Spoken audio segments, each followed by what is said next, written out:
Simon & Schuster Audio presents Star Trek Deep Space Nine, Revenant, by Alex White.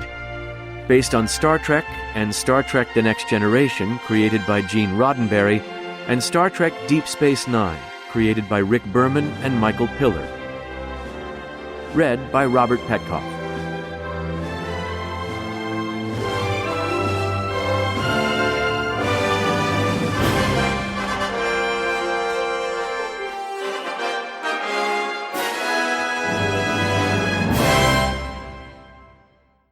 For Anyone Who Needs to Be Believed. In memory of Lisa Baines, 1955 to 2021.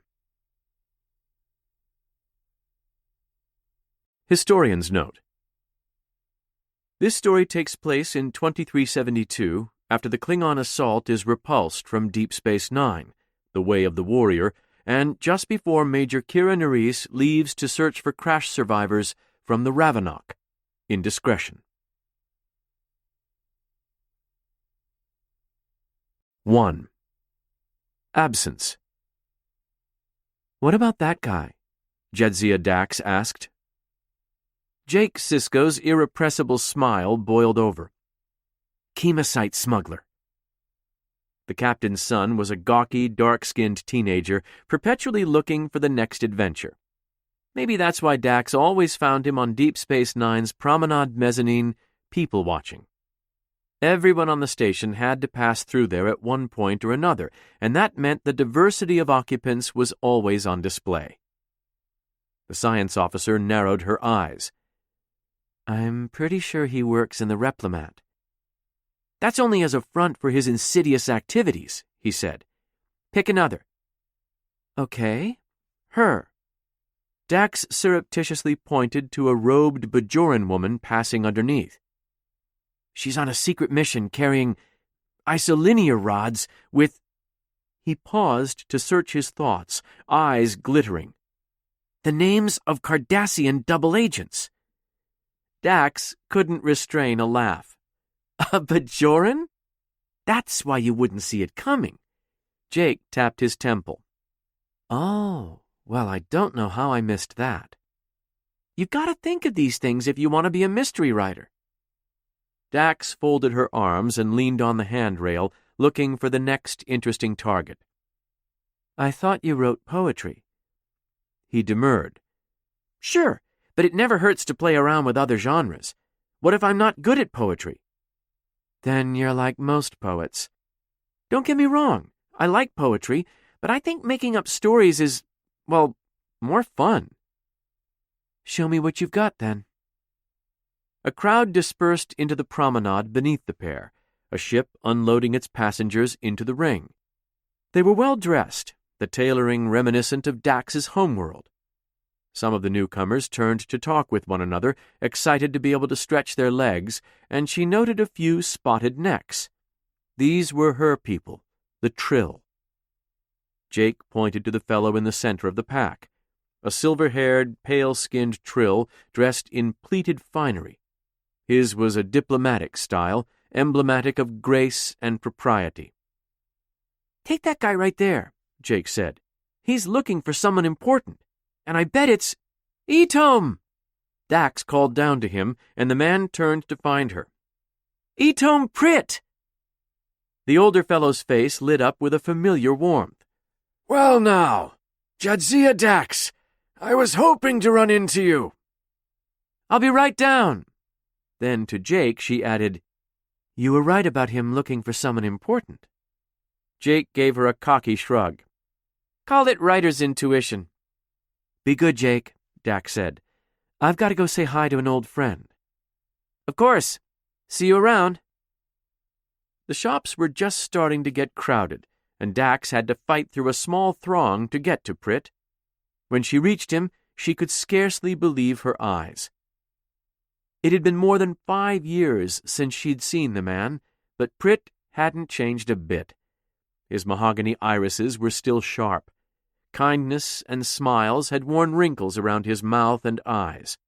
He wore his suit stiff, and not one hair was out of place on his coiffure, nor his short white goatee. "Etom!" She threw her arms around him, and he gave her a quick squeeze before pulling back. "What an incredible surprise! What brings you to Deep Space Nine?" Prit's gentle, age-roughened voice warmed her heart. "Oh, is this Deep Space Nine? We must have taken a wrong turn." The other members of his cohort tittered with laughter.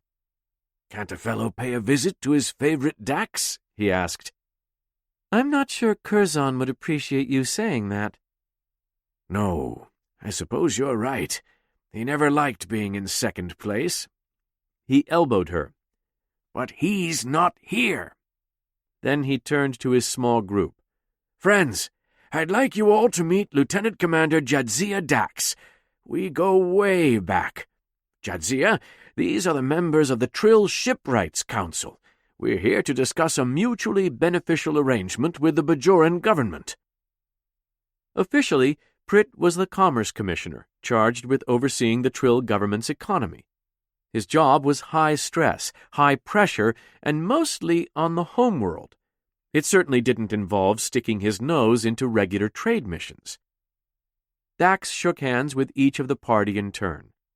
They were an odd crew, mostly older Trill with a few middle-aged folks. Though some of them seemed like they could stand to get out of the boardroom more often, they were generally amenable. Dax cocked her head. "You're leading a delegation?" "Never too old to go into the field, I say," Prit said, spreading his hands. "Speaking of which, you're pretty far-flung yourself." "What do you mean?" "Feels like the edge of space out here. Middle of nowhere, wouldn't you say?" Benjamin Sisko's rich baritone cut through the noise of the promenade. "A lot can happen in the middle of nowhere."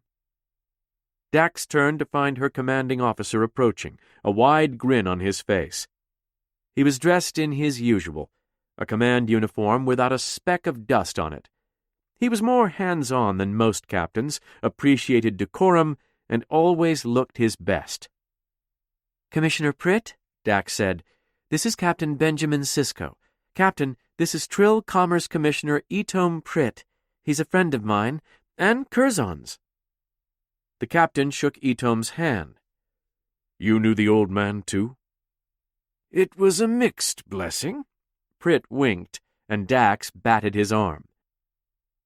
"Any friend of Dax is a friend of mine." Sisko folded his hands behind his back and nodded. "Welcome to DS9, Commissioner. I know the commander will give you a tour. You'll find there's more to this place than meets the eye." Prit nodded. "There would have to be to keep Jadzia interested. What do you do out here?" "Science officer," she said, "and I can assure you we're never bored." Prit's laugh took her back many years. "Of that, I have no doubt." "Do you have time to look around?" she asked. "We need to get settled in and set up for talks, but I'd like to take you up on your offer." He gestured toward the way he came. "My ship, the Steadfast, is a fine vessel, with an even finer chef." "Ah." Sisko raised a finger. "I don't think I've ever seen Jadzia turn down a gourmet meal." She winked at Prit. "Hard to say no when your captain insists on cooking for you." "You haven't complained about my gumbo even once," Sisko said. "And I wouldn't dare." Dax held up her hands in surrender. Prit's eyebrows knit together. "What's gumbo?"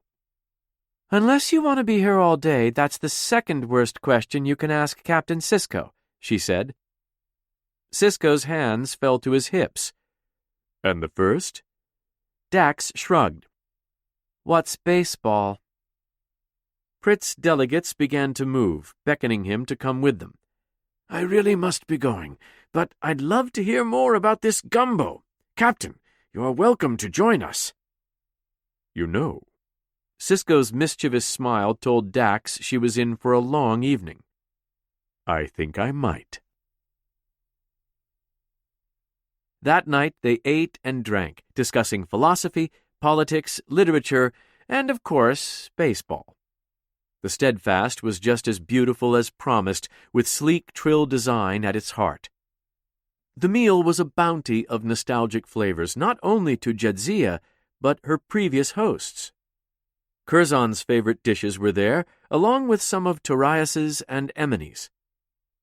After a rousing recount of the 1959 World Series of Baseball, Sisko excused himself, wishing both Dax and Prit a fond farewell. "Here," Prit said, passing Dax a syrupy purple bottle and a glass. "Lidashk. Helps with digestion." Dax resisted the urge to pat her over-full stomach and took the liquor, pouring herself a glass. "Oh, wow. Haven't seen this since the last time I visited my uncle." "Where do you think I ordered it from? As the Trade Commissioner, I like to support small businesses." Once they both poured their viscous Leda fruit cordial, they raised a glass to each other and drank. The liquor coated Dax's mouth in potent sweetness, finishing with a toasted vanilla bite. "I appreciated the baseball lesson," Prit said. "I never knew statisticians had a sport." Dax laughed. "It's a little different in person. I'm sure he could show you in a holosuite, if you have another century to stick around." "Alas, I could scarcely conjure the time to participate in this trade mission. I'm so busy nowadays." "You've been busy my whole life, and most of Curzon's." Prit sighed, lounging in his high-backed chair. "You're right. I never have enough of myself to spare for the things that truly matter. I need to fix that before it bites me." Dax set her glass on the table. She knew two things about Etome Prit. His heart was a wellspring of kindness, and he always had an agenda. No way he was required for such a minor mission. "I got so caught up in seeing you again that I almost forgot to ask." She folded her hands across her lap. "How is your family?" "That's why I'm here." A pained smile played across his lips. "It's Nemi." Over Dax's long life there were triumphs and tragedies, and Prit's granddaughter, Nemi Prit, was both. She used to hang around his office, a spunky teenager excited to see the universe. It had been Nemi who'd encouraged Jadzia to change history and reapply after she'd washed out of the initiate program. She'd pushed Jadzia to overcome Curzon's assessment. Nemi dreamed of being joined one day too, following in Jadzia's footsteps. Except when it was her turn, Nemi couldn't handle the pressure. It had been heartbreaking for Dax to watch her fail, and when Nemi needed a reference to reapply, Dax had happily obliged. However, when she washed out a second time, there was no way to fix it. Nemi Prit, who longed to be joined more than anything, would never experience it. In the subsequent years, they grew apart. Nemi's behavior became erratic. Her failure had been traumatic, and she couldn't stand to be reminded of it by being near a joined Trill. "She's vanished." Prit's words snapped Dax back into the moment. "Etome, Her heart raced. "Have you contacted the authorities? Do they have any leads?" He gave her a sour look. "Not like that, I'm happy to report. No, my granddaughter took off in our family yacht, and she's flaunting our wealth with her new club." "New club?" "Yes," Prit said. "The Kyle Tach, or something like that. She met them through a friend who also didn't make it through the initiate program. I thought it was a support group, but they seem almost proud of their failure." "What do they do?" He shrugged. "Commiserate, I suppose." "She told you all of this?" Prit's face turned a little red. "Well, no. But when she disappeared, I accessed her journals. Don't look at me like that, Jadzia. I couldn't find her, and I was getting desperate." "But you know where she is now?" "Yes. We tracked the yacht off-world and found her at a place called the Avendon. The staff confirmed she's there." "What's that?" she asked. A casino on Argelius II. Dax wrinkled her nose. Oh, that doesn't sound good. Indeed. Not a great place to occupy time with one's anger and failures. How bad is it? I have no idea. It's her latinum. She has her own accounts. He shook his head. It's just, those funds were supposed to secure her future, and she's wasting them on a petulant fit. Dax didn't appreciate his characterization. Nemi was many things, but petulant wasn't one of them. Pritt always had a blind spot for his granddaughter, treating her like a child well into her teenage years, for good and bad. That meant lavish gifts with extensive restrictions. She didn't envy Nemi on that front. She's been through a lot, Dax said. I can accept that, and I'm willing to do whatever it takes to help her conquer those demons. I've procured for her the most advanced therapies out there. I've sent her back to college. How did that go? She dropped out. Sorry. Twice. It hasn't been easy. Her parents would have done a better job, rest them. Dax poured herself another glass of Lidashk. Pritt was 20 years younger than Curzon. The morose man before her, however, seemed impossibly old, his diplomatic facade strained and exhausted. Things with Nemi must have gotten even darker after she stopped talking to Dax. Etome, she said, I know this is hard, but she's an adult. You and Curzon got up to a lot of mischief when you were her age. That's exactly what I'm afraid of. His glass sloshed a little over the side, and he muttered a curse.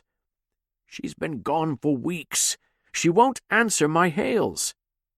But she's okay? Yes, I was able to bribe a staffer into checking up on her. Same controlling Etome, unfortunately. Dax covered her reaction with a sip from her drink. She's going to have to get this out of her system. Could you go and talk to her? Me? Etome, I have responsibilities here. Dr. Bashir and I have experiments in process that I can't simply abandon. Why don't you go? She doesn't want to see me right now. But she'll be happy to see me? A joined Trill? He shifted uncomfortably.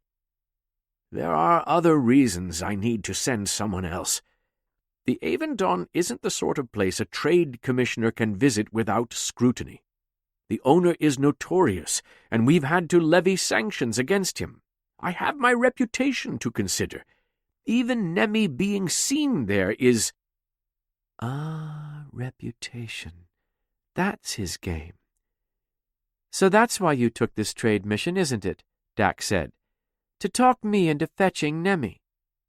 No! Well, fine, yes, but it's out of concern for her well-being. She's an impressionable young woman. You're talking about her like she's still a child. Pritt suddenly found his Lidashk very interesting. Of course I am. She's my granddaughter. How old is she now? 21. And still with a short leash. Dax and Curzon both knew Etome Pritt to be a sweet fellow, but he could be entirely beyond reason about certain things. He'd been like a brother to Curzon, even using his business to assist in espionage and statecraft when required, but he had his faults. He often tried to badger people into shape, and clearly Nemi was no exception.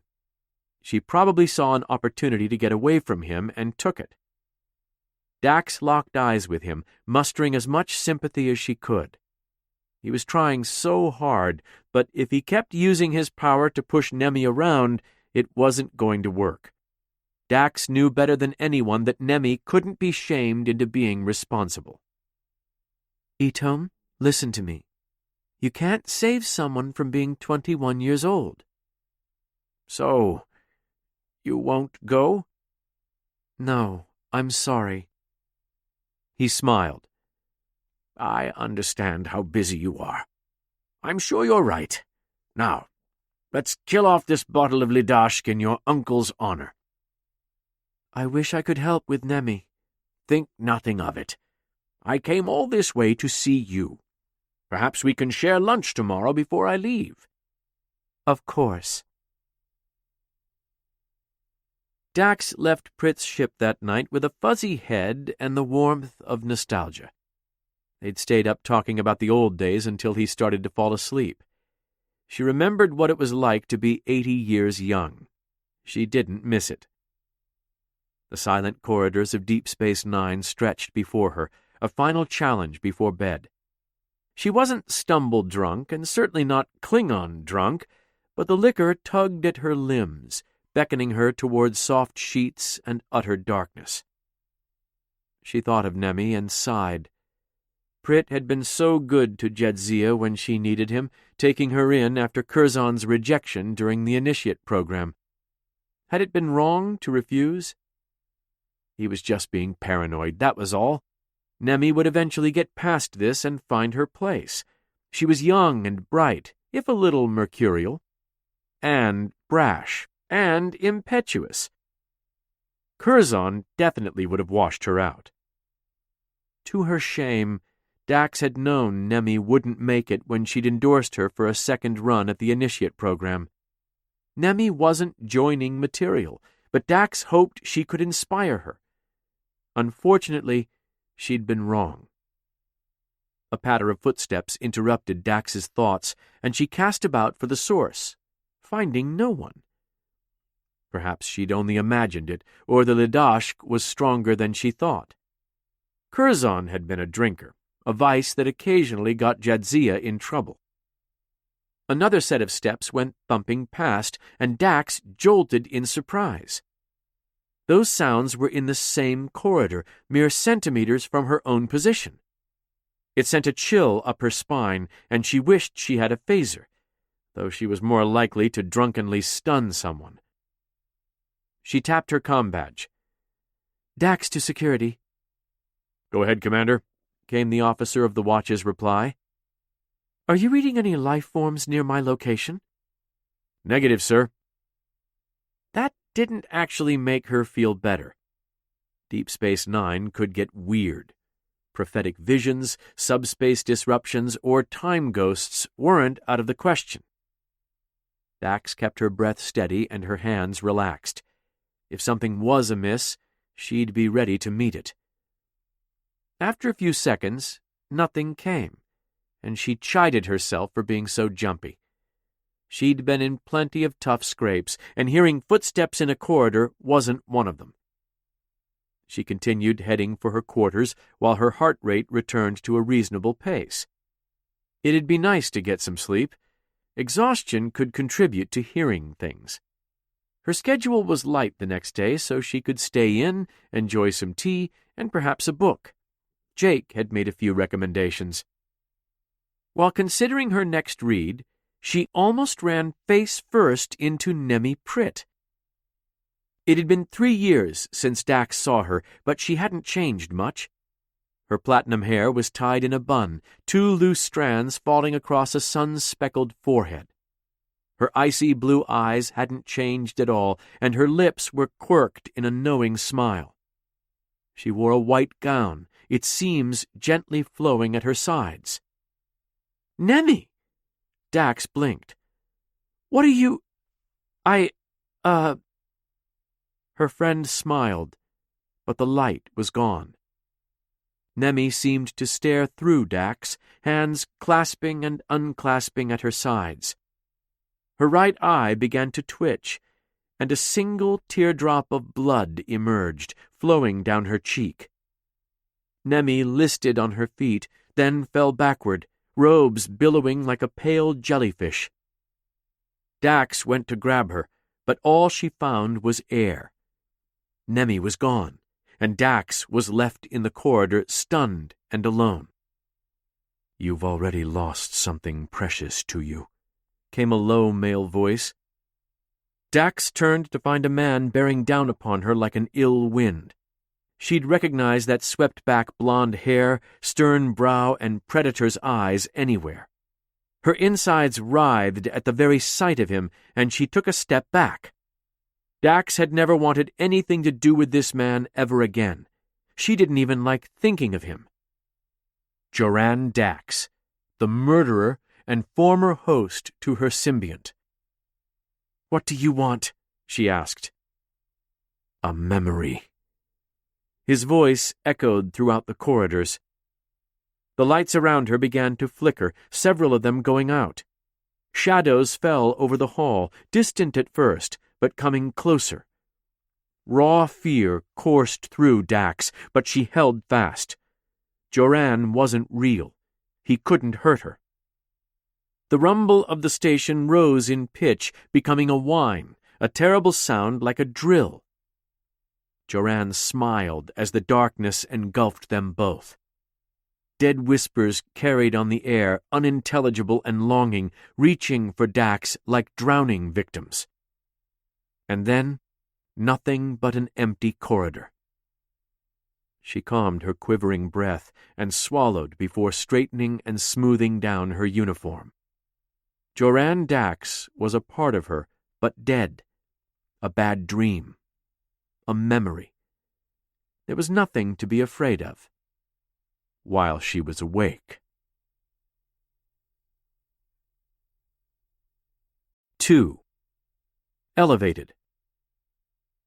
Rather than wait until morning, Jadzia Dax headed to the infirmary.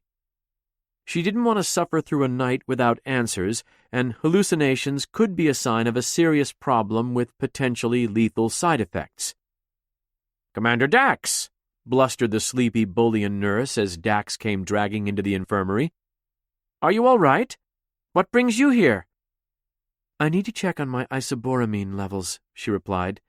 "Not feeling too good." Isoboramine was the neurotransmitter responsible for keeping her body in sync with her symbiont. Trill that had a sharp drop in their levels often experienced hallucinations.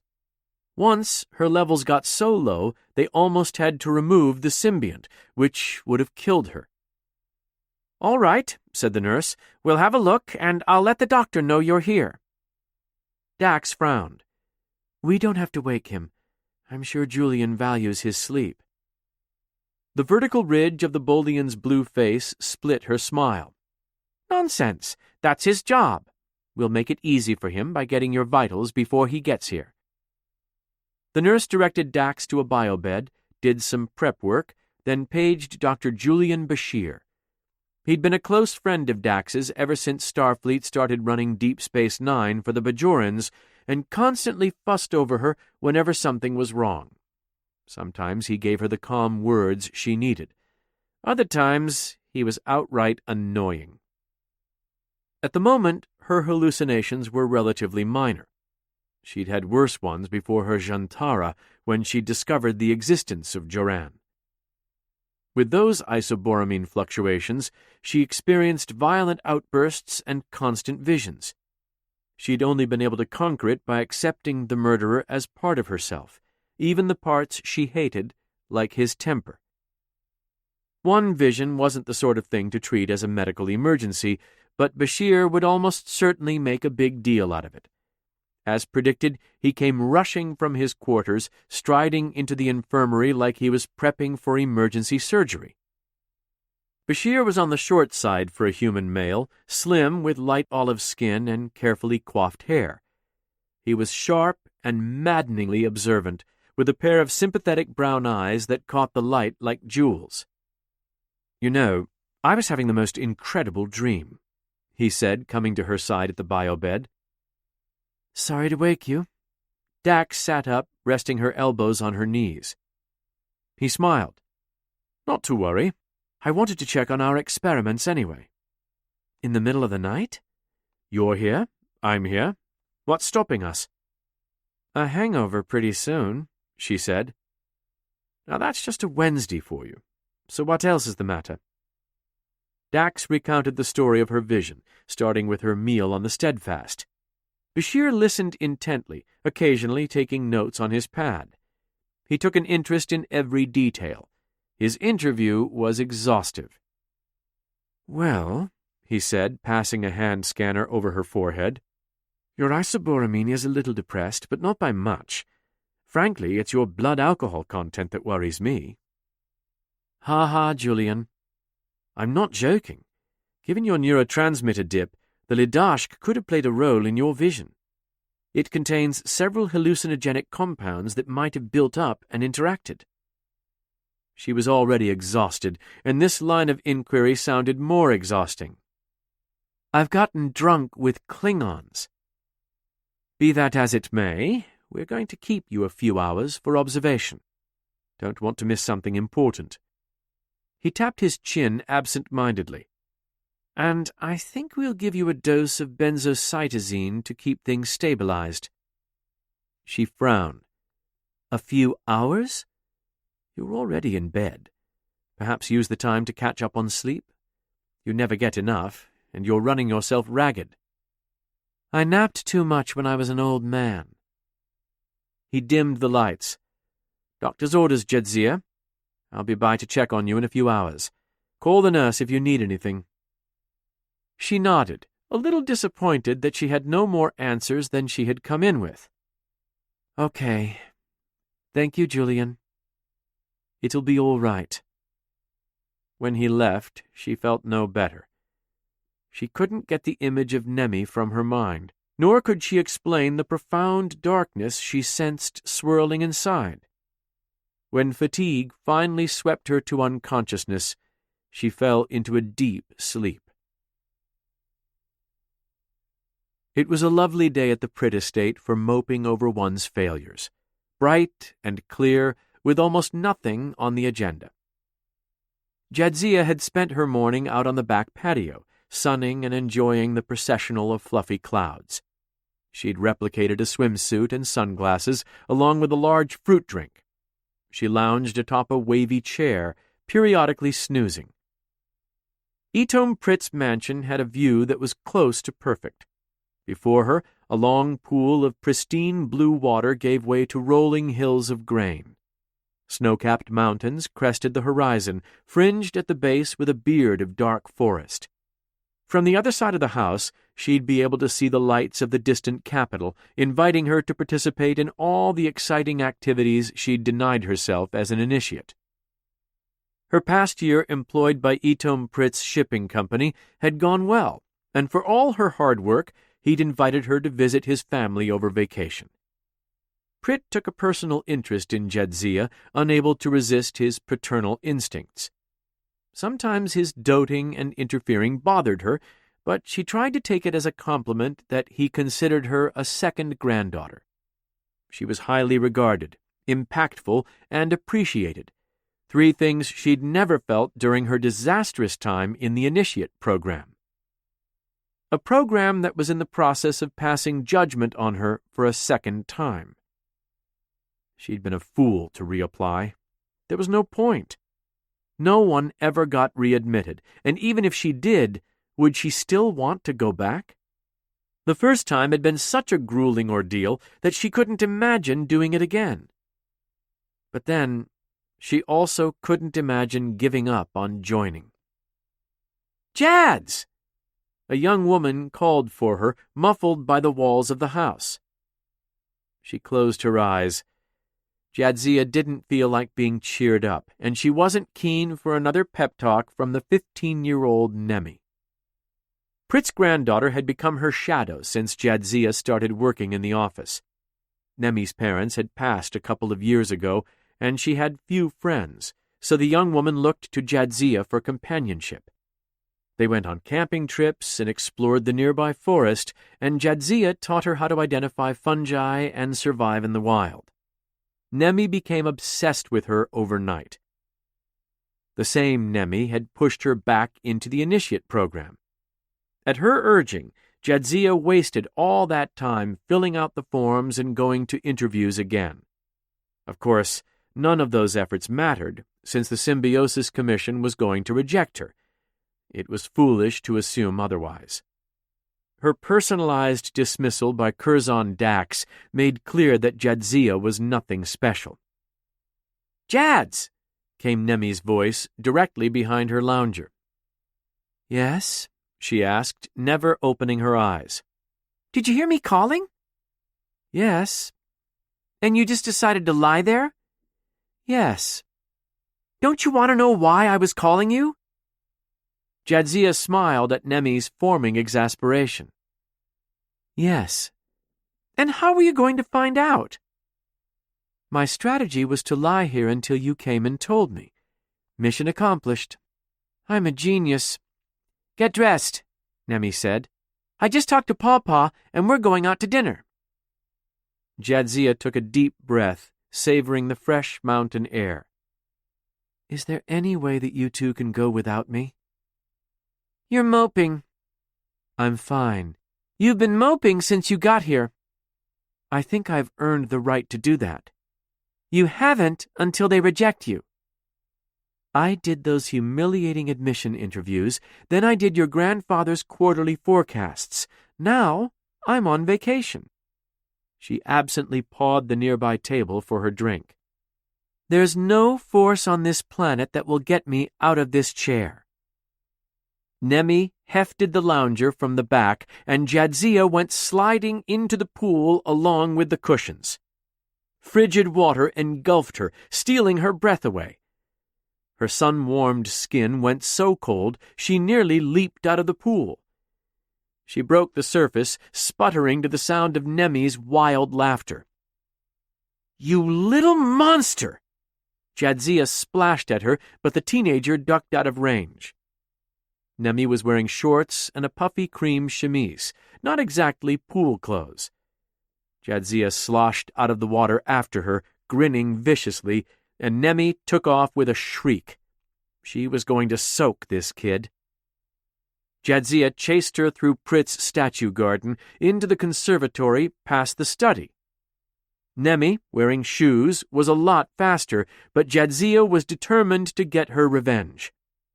Nemi burst through the kitchen door, and Jadzia came sliding through after. Colorful streamers hung from the ceiling in curling spirals, and a huge red cake stood atop the kitchen island. Iced across its side was the word, Congratulations. Surprise! Etom Pritt shouted, and Jadzia nearly slipped onto her rump. She hugged her wet skin and looked around in shivering confusion. This had to be about her application, but it couldn't be. That was a silly dream. Only kids like Nemi believed in that stuff. What's happening? Jadzia asked. Nemi took her by the shoulders, beaming. They accepted your application! You did it! I did?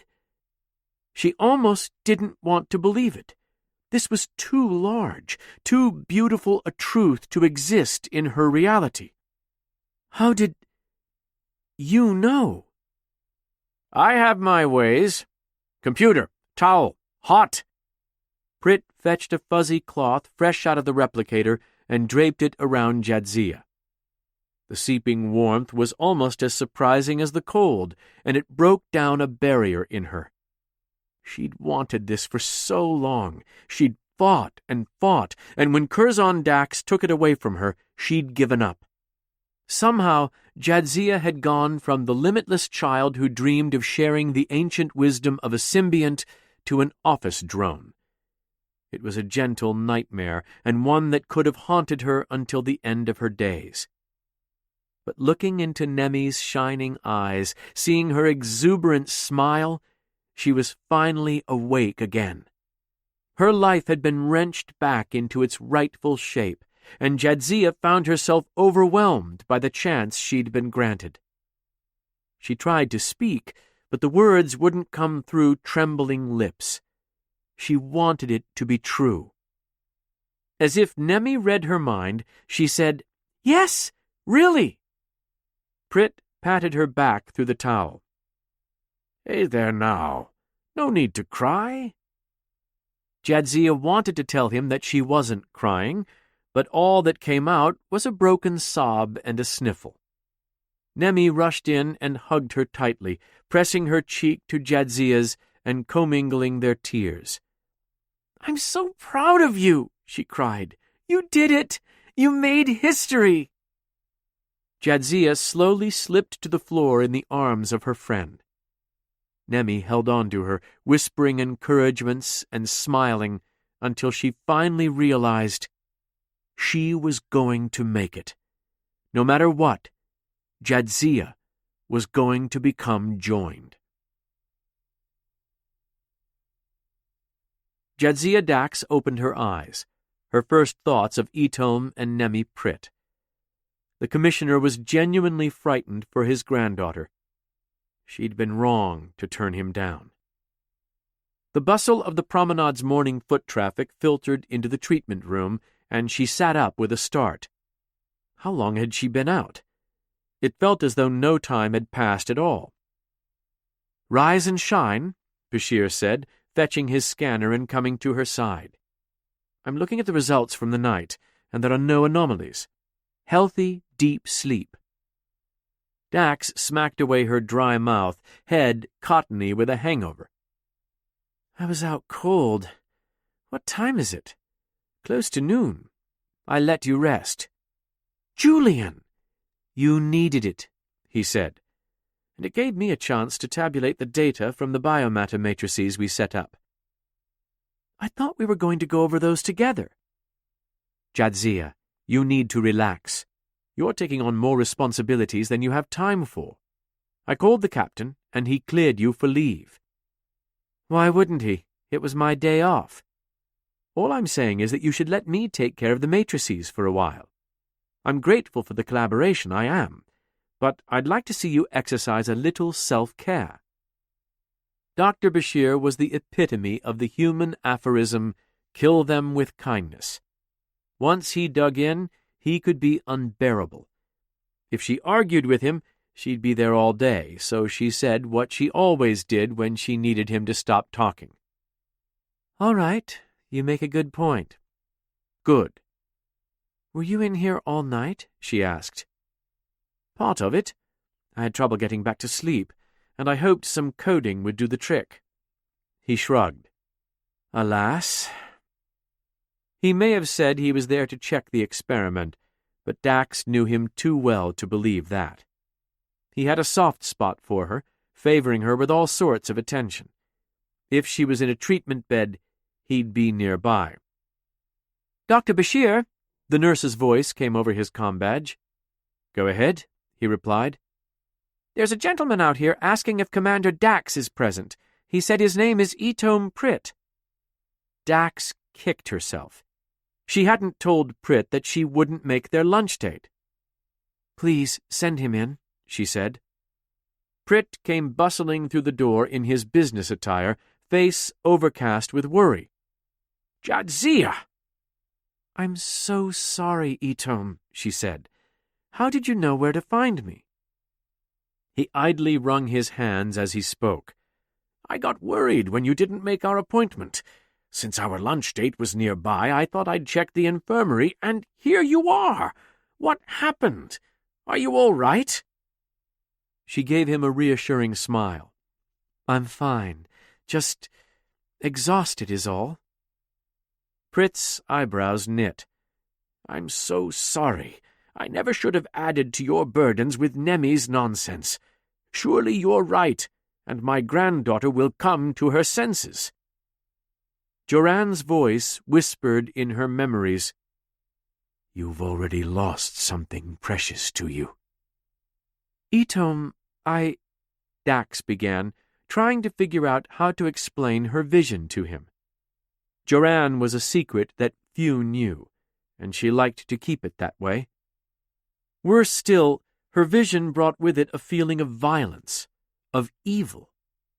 She couldn't tell him what she'd experienced, or he'd do something rash. "I'm worried about Nemi," Dax said. "I think I want to go check it out." "You don't have to do that," Pritt said. "I didn't come to guilt you, and you're here, sick." "I have a feeling that Nemi—" Pritt's eyes locked onto hers, and she saw a little of his old spark. "She could probably use a friend," Dax finished. "I'll make plans to visit the Avendon. I've got some time off." "Hi, Dr. Julian Bashir," the human cut in, shaking Pritt's hand. "Do you mind if I have a quick word with my patient?" Not at all," Pritt said, gesturing toward the door. "Shall I wait outside?" Bashir clasped his hands together. "Yes, thank you. It'll only take a moment, and then she's all yours." As soon as Pritt was out of the room, Bashir said, "Nemi was the girl from your visions, yes? The one you told me about?" "Yes. Do you really think it's wise to chase a hallucination?" She looked into his eyes, wishing she could explain what it was like to be joined, to know truths from other lives. "Julian, I have to. There's something going on, and I won't forgive myself if I ignore it." "How do you know it's related, and not simply your subconscious assembling it out of nearby stimuli?" He might be right. It could have been a drunken dream caused by any number of interactions. She'd felt guilty at refusing Pritt's request. After all, she owed so much to the Pritt family. These dreams couldn't be ignored. She needed to investigate. As a science officer, Jadzia Dax believed in facts, but as a joined Trill, her vision was important. She didn't need hard evidence to chase this down. A warning from Joran was enough. Bashir would just have to understand. He pressed on. "And it's probably nothing. As your doctor, I have to object to this course of action." She regarded him coolly, lips pressed together in annoyance. "Julian, I'm going to a casino resort. You told me to take a vacation. You don't get to tell me how." And you said it yourself. You don't need my help with the matrices. You can handle them on your own." "That's not quite what I had in mind when—" "Wish me luck." She smiled and squeezed him on the shoulder before hopping off the bed. "And it's probably nothing, right?" Without giving him a chance to object, Dax strode out to the infirmary foyer. Pritt stood listlessly near the intake console. He turned to her, eyebrows raised in expectation. "Itom," she said, "I'll talk to Nemi. I don't know what I was thinking turning you down. You'd never do that to me." "Oh, my dear, I appreciate it. But are you going to be all right?" "Yes, but I'm not going in there blind. I want to talk to her friends in the Kyle Tach. Do you know who they are?" He took a deep breath and nodded, resolute. "I'll send over everything I have." Dax's cabin on the commercial cruiser Amity was anything but comfortable, with just enough room to sit in bed and read. There were no amenities, since few pleasure vessels departed Deep Space Nine. The worst part was the light scent of milled metal and body odor from some previous resident. She already missed her quarters back on the station. She'd packed light for the trip, just a duffel with a few changes of clothes, a pad, her tricorder, and a phaser. She hoped she wouldn't need the weapon, but her time in Starfleet had proven one thing. A phaser was always handy. She eventually had a transfer to Argelius II, though for the moment she had nothing but time. Dax activated her pad, pulling up the information that Pritt had sent over on the Kyle Tach. Or, in the common tongue, the elevated. Dax didn't know why that phrase bothered her, but the words had a synesthetic effect, like someone running a finger up her spine. Her world seemed palpably darker just thinking about them, and she tried to imagine the sort of group that might convene under such an appellation. Dax visited the Kyle Tach's online presence, but found only a logo with a stylized eye and feather. Nothing she tried would get her past security. Without the proper credentials, it'd be impossible to proceed, not to mention illegal. Dax was looking into the Kyle Tach for a friend, not as a Starfleet officer, so her hands were tied. The logo had a small motto at the bottom: "Lives realigned, potential realized." It looked like a recruitment agency. Pritt had said the members were all washouts. Dax imagined herself finding this group after being cast down by Curzon. She'd been so bitter and broken in those days, having suffered through the traumas of the Initiate Program and the Symbiosis Commission, only to be thrown out. Curzon had tried to rob her of her potential out of lust. She could still remember the guilt in his expression, the shame in his posthumous admission during her Jantara. "You were so lovely." He'd infantilized her, berated her, destroyed her self-respect, all because he loved her. Curzon didn't think of it as sexual harassment, but he'd ejected her from the opportunity of a lifetime because he couldn't control himself. Jadzia had no other words for it. If she'd known the truth back then, she would have signed on with the Kyle Tach in a heartbeat. Maybe it was a support group. Her pad contained the preliminary dossiers Prit compiled on Nemi's friends. Basic, publicly accessible facts, but exceedingly thorough. Prit had been an ally of Curzon's, occasionally using his vast holdings in service of the state's diplomatic intrigues. Just like Curzon, Prit knew people who could get all sorts of information. Dax tapped through the pictures of Nemi's friends. Aya Katil was a promising biomed student most of the way to a doctorate. Saval Gep had a minor warp dynamics breakthrough to his name and dreamed of being a ship designer. Bani Moxern was an accomplished soldier with a valorous decoration from the Federation. These young people were rising stars, exemplars in their fields the way Jadzia Dax was in hers. It took a special sort of person to become an initiate, so it wasn't surprising that they were all accomplished. Washouts were often snapped up by prestigious institutions. The Symbiosis Commission even had a career placement office to help take the sting out of failure. That was how Jadzia met Prit before she was joined. He collected Curzon's cast-offs for his company. Prit's dossiers only went so far. They didn't say how Nemi's friends failed, or when, or why. They only contained a few former addresses, contact information, and employment records.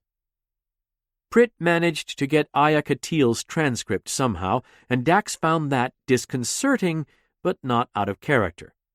The man knew how to dig. From time to time, Dax served as a field docent, evaluating initiates as Curzon had. A failure typically ended their chances of being joined. Her decision would alter the course of an initiate's entire life, so the Symbiosis Commission gave docents all the tools they needed to research a candidate. Dax still had her field docent access. It wasn't technically against the rules. She connected to the database to see if she could find the reasons for their dismissals. Saval Gep had made a pass at his docent, and Bani Moxern had attempted suicide, an instant disqualifier for someone about to be trusted with another life. Aya Katil hadn't been dismissed by a docent. An abnormality in her abdominal cavity might preclude her from being joined. Dax already knew why Nemi had been dismissed, abusing stimulants to get a neural edge. When Dax got to the placement section for all of them, it was blank. There were no listings of current employment and no psychiatric screenings for well-being either. It had been horrible for Jadzia to be kicked out by Curzon, and the only thing that made it bearable was the help she'd gotten. Etome and Nemi saved her life. None of Nemi's friends appeared to have received anything. The lights flickered overhead, and Joran's cold anger leaked into her thoughts. Kyle Tach. She brought up their info on her pad one more time, staring at the logo. The eye and feather didn't spur any memories. The name bothered her, though. The longer she looked, the more the twin pressures of rage and indignation built inside. She was always so calm. Why couldn't she get control of her feelings? The light flickered again, disrupting her thoughts. Dax waited in silence for things to get spooky, but they remained cramped and vaguely smelly instead. She returned to her research, continuing late into the ship's evening. Curzon used to spend hours poring over dossiers of diplomatic opponents and stakeholders. She brought that training to bear on Nemi and her companions, trying to assemble a picture of their relationships until she was finally exhausted. The room darkened, and she thought she could make out the distant strains of a piano, Joran's instrument. Maybe it was an electrical issue, or perhaps she'd been awake too long. One thing was certain, Dax wasn't in the mood to play games with a ghost. She took out the small benzocytazine injector, placed it to her neck, and shot a dose into her bloodstream. She hated this feeling, her uncertainty and anger. Joran probably didn't know anything, but he liked to cause trouble.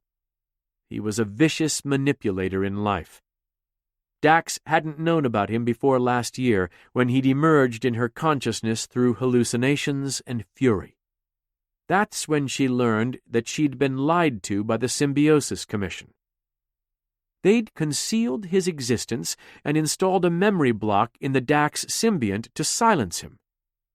When that block started to deteriorate, Jadzia thought she'd lost her mind. Her inability to acknowledge Joran's existence desynchronized her with her symbiont, to near-lethal effect. Understanding her past hosts was just as critical to the symbiont's survival as eating and drinking. Joran was a part of her. She'd come to accept that, just as she accepted and forgave Curzon's sins. Within a few minutes, the benzocytazine stabilized her thumping heart, and sleep beckoned her to put the pad down. She had a long trip to Argelius II, and it was probably best to catch up on her rest. This was, after all, supposed to be a vacation. 3. Shore leave. The Argelian chief city of Luminox sparkled into being before Dax. Never was there a more magnificent introduction to a place than by transporter. A splendid gem of arts, music, dancing, and far more hedonistic pastimes, Luminox was a welcoming port long trod by Starfleet. Dax found herself in the center of the city's Marble Hill Plaza, overlooking an emerald bay. From the rise, a lush public garden spread before her, its fountains and foliage giving way to the twisting city streets beyond. The Avendon rested in the distant waters, its flowing alabaster form illuminated by lights. Of course, they'd beamed her into the wrong part of town. She hated traveling private. Dax took a deep breath of fresh air, shouldered her duffel, and began the long walk through the city. The sea breeze braced her tired heart as she made her way down the cobblestone streets. Tourists wandered from one site to the next, enjoying the food, drink, and one another, filling the evening with laughter. Colorful lanterns hung from multifoil arches, and Dax stopped to admire the intricate carvings on many of the columns. The whole planet seemed to breathe with life, from the alabaster gaming halls to romantic parks teeming with floral delights. Dax stopped to purchase a pack of Argelian sweet buns, her mouth watering at the thought of the warm, honey-flaked dough. She'd scarcely paid for them before she dipped into the bag for one. Buttery sugar crust broke over her tongue before she'd even tasted the moist, chewy center. She intended the sweet treats to last the whole walk, but they didn't survive a block. With gratitude kindled in her heart, Dax was fortunate to have a long stroll ahead of her on a near-perfect night. The closer she got to the water, the less people were wearing.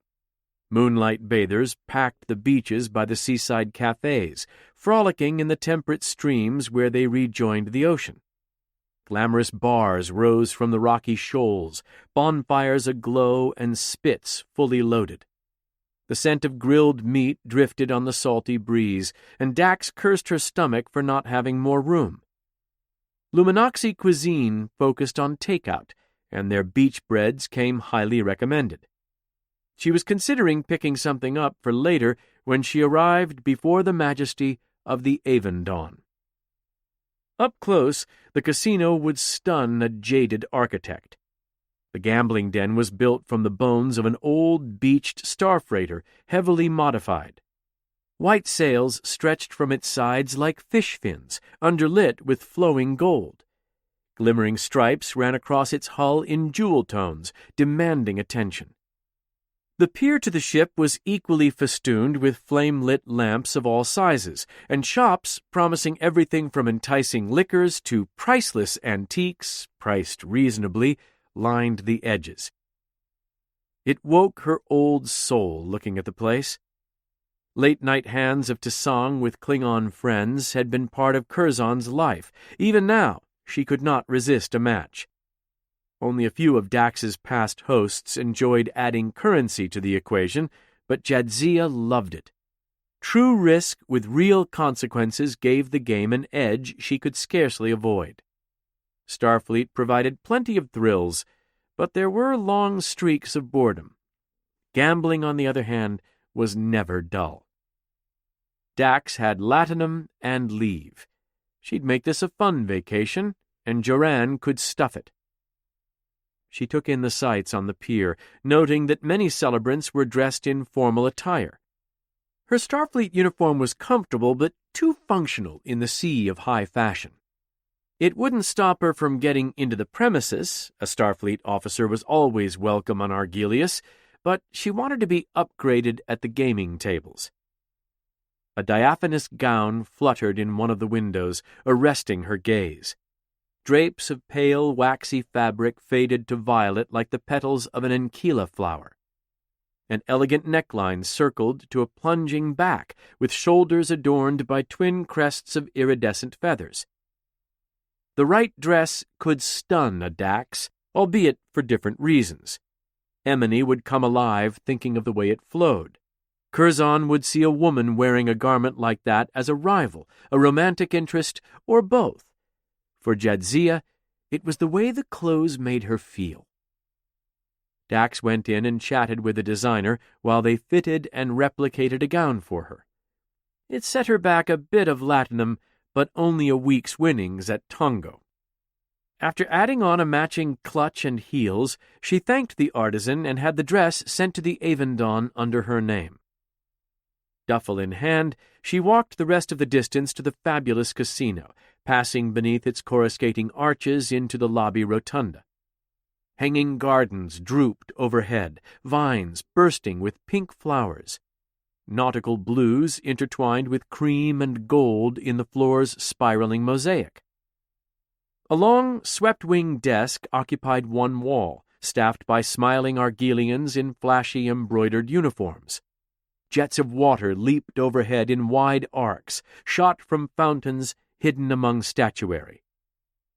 This was going to be expensive. Dax had to stop thinking like that. She wasn't 100 years old anymore. It was time to live a little. She checked in and ate dinner at the palatial grill, enjoying succulent meats roasted and arranged atop bitter leaves with a sweet chutney. It would have been fun to bring Kira here. The Major didn't like gambling as much as Dax, but she certainly knew how to enjoy a meal. Like Jake Sisko, Kira was a keen observer of people and always had the funniest things to say. Well fed, Dax visited her room to see what her latinum had gotten her. Not as much as she'd hoped. For all the soaring opulence of the lobby, her room was small. The casino wouldn't make money if people sequestered themselves, so they designed the quarters to be boring. At least there was a balcony where Dax could take in the view of the bay. Pleasure craft raced up and down the waves in the moonlight. The Avendon staff had left her dress on the bed, boxed in enameled chartreuse with a dark green ribbon. She opened it, pulling aside the tissue paper and scintillating ribbons to find the treasure wrapped inside. Her breath caught once more, and she held the garment aloft to admire it. In a scrape, Dax was unstoppable with a Klingon Batleth. In this arena of cards and dice, the dress would provide her a lethal edge. Curzon had been a skilled manipulator. Joran was less subtle, but much more craven. Either one of those men would have killed to have Jadzia's advantages. She went into the bathroom to freshen up, applying an orchid-purple lipstick to set off her blue eyes and brown spots. She stuffed her clutch with the tricorder, though the phaser wouldn't fit. A scanner was always useful. A weapon, not so much. Dax stopped in front of the mirror on the way out to admire her handiwork.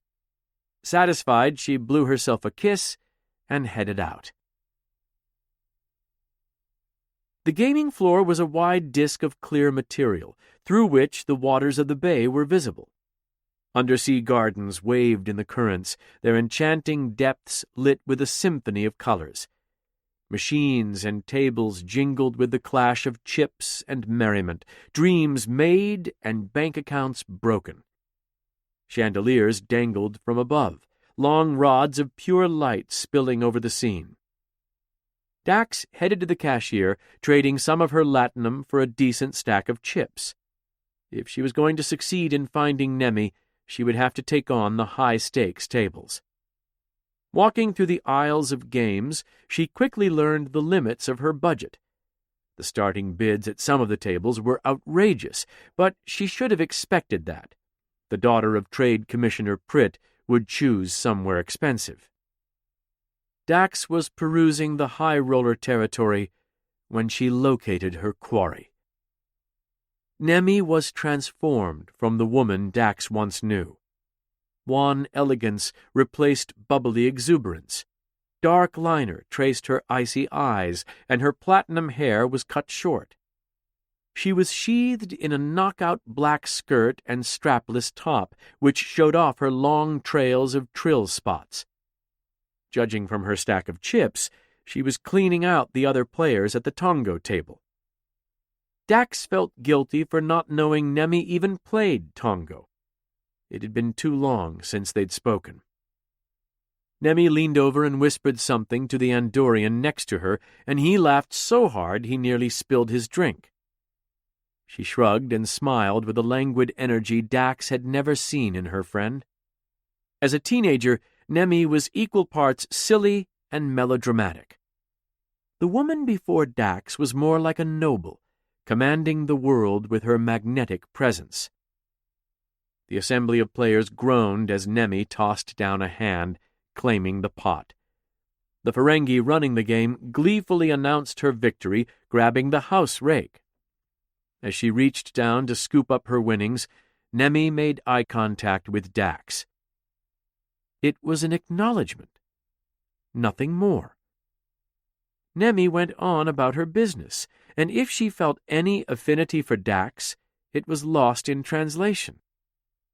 Dax walked to the table's leather rail and stood behind Nemi's chair.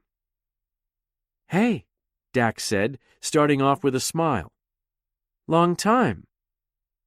"Jadzia Dax," Nemi replied, affect flat. "What a surprise." Despite the dismissive tone, Dax kept her polite mask in place. It hurt to be greeted like that by the girl who used to run into her arms. It had been a long time since Dax had stayed with the Pritt family, but Nemi was always the highlight. They'd discussed so many things, been inseparable. In that moment, however, Dax might as well have been a stranger. She waited for Nemi to show any other response, but the action continued around the table, and her eyes returned to the game. The other players were good, if a bit surly at their bad luck. A love-struck Grazerite couple, the Andorian with striking cerulean skin, and, unexpectedly, a Klingon. The Grazerites were too distracted with each other's affections to be effective, and the Klingon's space was littered with empty goblets of blood wine. That left Nemi and the Andorian. The venture cards in the market were balanced, all growth, so the index was on the rise. The Grazerites indexed and acquired small margins, safe maneuvers but hardly profitable. The Andorian evaded, keeping a soft hand on his holdings while he waited for the market to turn sour. The round came to the Klingon, whose portfolio was so burdened with high-risk investments that he had no capital. It'd be wise to retreat, Nemi said, pressing her fingertips together. Maybe sell a few— A warrior does not fall to an accountant, he slurred, pointing at her with a sharp-taloned finger. Her eyes sparkled. Throats are cut in more places than the battlefield. Fight me and learn. The gentleman will state his action, prompted the Ferengi dealer. My action? He stood, heaped his remaining pile of chips onto the golden tray, and shouted, Confront! So loudly that patrons at the nearby tables jolted. Nemi spread her cards on the felt. A full consortium. Damn your spots! He bellowed, raising his most recent goblet like he was about to throw his wine. He then thought better of it, sniffed the cup, downed the contents, and proceeded to wordlessly slouch off in the direction of more fruitful pursuits. Nemi pulled her earnings in, stacking them neatly into marbled resin towers. She kept each one precisely sorted, rapid counting them in the way Dax had seen Ferengi dealers do. That was a fairly advanced table technique, and Dax had never mastered it. Dax decided to try speaking to her friend again. That was well played. It was, came Nemi's curt response as she finished arranging her winnings. The Andorian barked a crass laugh. Dax gave him a poisonous look, then returned her attentions to her friend. Nemi, I've come to find you. She nodded. Well done. And you can now tell Pawpaw you did. I'm not here because of him. I'm here because of you. We're all worried. Yes, as you can see, I'm doing terribly. Nemi checked her thick stack of 1,000-credit chips. Her winnings would dwarf any pot at Quark's. Dax looked into her friend's eyes, trying not to be betrayed by the dismissal. It wasn't working. Surely we can catch up. You can tell me what's been going on with you. Players, ante up, called the Ferengi dealer. Nemi's polite veneer vanished. There's only one group of people that I want to talk to right now, and they're sitting at this table. If you'll excuse me. She returned to play, tossing in a few chips, along with a tip for the dealer. The others at the table eyed the pair of Trill women, but rejoined the festivities when it was their turn. Dax stood by, nursing her wounds and wishing for all the world she had a drink. The Klingon's space was empty, save for the depleted goblets of high-proof blood wine. A member of the waitstaff descended upon the mess immediately, scooping the cups into a large bin. When it was clean, Dax sat down across from Nemi and stacked her chips on the felt. New player joining the market, said the Ferengi, flipping her a marker. Jadzia, there was a warning in Nemi's eyes. I'm not going to play nice. Dax looked at her own tiny stack versus the mountain of currency at the table. Her vacation fund would last her 3 hands in this game. If she lost 2 of them, she'd have to quit, because there wouldn't be any leverage against the competition, and she'd just get bullied out of the market. She tossed a nauseating amount of chips into the pot, the minimum bet. Let's play. The Ferengi slid her a pair of cards to get her portfolio started, and around the wheel they went. The Grazerites, roused by Dax's appearance, ceased focusing on each other to aggressively acquire moderate-risk ventures. The Andorian went big on a high buy in the sweet spot. Dax had only picked up a small margin before Nemi's declaration came. Confront, she said. Despite the cold-hearted nature of Tongo, it was bad form to confront a startup player. It took time to build a diverse portfolio, and Dax's little ventures could scarcely hold their own. She could index the market and hope to get lucky, or she could evade and let Nemi take a slice of her meager war chest. Of course, if the dice came down on Dax's side, she'd take a sizable chunk of Nemi's money and get off to a good start. Index the market, Dax said. Nemi cocked an eyebrow, but kept quiet as the dealer passed Dax the dice. Their polished bone inlays glistened in her hands, and she blew on them before tossing them onto the table. The result couldn't have been worse, and Dax got to watch in agony as her old friend snapped up her ante and her ventures. It was only the first hand, and she already had to buy back in. The dealer took her chips, smiling politely. "We have some 20-cred Tongo tables over there, you know," he said, gesturing with his head. Dax took her cards and cleared her throat. "No, I'm fine here, thank you." "Maybe you shouldn't spend it all in one place." Nemi casually ran a finger up the sides of her rectangular chips, producing a set of satisfying clacks. Her glare was like ice. "Spread the fun out a little. Somewhere else." Dax looked Nemi in the eyes, trying to piece together some reason for the animosity. She'd come expecting resistance, but nothing like outright hatred. Weren't they still friends?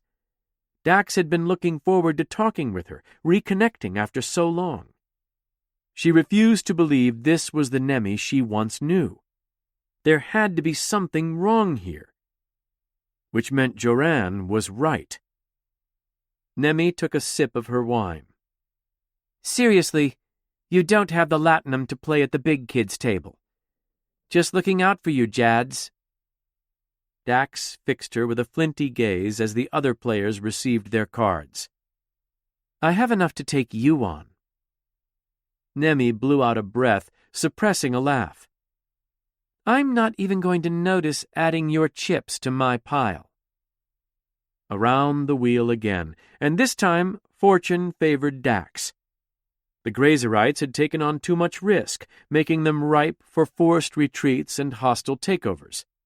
Dax acquired like a bloodthirsty Klingon, startling them out of their ante with large bets. She didn't have to confront Nemi directly, not until she'd cleaned out a few of the other players at the table. Over the course of an hour, Dax amassed a small fortune of safe investments, staying out of Nemi's way when she could. She employed the empathy of an accomplished diplomat and her lifetime love of math, skewering her fellow players whenever possible. The Andorian was the first to fall, which surprised Dax. She'd taken him to be a shrewd player, but he often missed solid strategies. After Nemi eliminated one of the Grazerites, the other one followed, leaving the table empty but for her and Jadzia. Dax had done well playing against the others, but Nemi was in a class of her own. She whittled down Dax's holdings, always one step ahead. She had a preternatural sense of Dax's cards, like Nemi could see right through her portfolio. After a particularly tense exchange, a waiter came to take drink orders. The house was doing well off Dax's duel, and they wished to send compliments. "Vulcan port," Nemi said. Part of Dax didn't want to drink while she was exhausted, stressed, and in an isoboramine dip. Unfortunately, that part didn't include her mouth, which said, "Klingon blood wine. Please." That's when she noticed Nemi's friend Banny Moxern out of the corner of her eye. He'd taken up a spot on a couch some distance away, watching the action unfold at her table. From where he was sitting, he could have glimpsed Dax's cards once or twice. "Hey," Nemi said. "Are we going to finish this?" Dax had to be careful not to tip her hand when she fetched her cards. "Absolutely." The wheel spun, and it was time to act. Nemi acquired with everything she had, going for the all-out assault. She intended to buy up the board, choking off any avenues of decent betting. It was an old style of play, flashy and bullying, and heavy on investment. That left Dax's ventures little room for growth, but the potential to pick up a lot of money if she won. Dax squared her cards and put them face down. "Index." The dealer passed her the dice, and she rolled, picking up 2 more cards at high risk. Her heart skipped a beat as the first card hit her hand. Nemi flicked her fingers at Dax's chips. "How much have you got there? 25, 26 large?" "Thereabout," Dax smirked. "If you can take it." Nemi pushed her pile of chips forward. "Converting reserves to all in. How about you retreat and give me what little you've got on the table?" Dax pushed her own chips forward. "Confront." Nemi scoffed. "Are you serious? You barely own the board." "The lady wishes to confront," said the dealer, along for the ride at this point. "Do you retreat?" "Of course not," Nemi scowled. "Let's have it. I've got basically everything." "But I've got a total monopoly," Dax said, matching her cards to the dice.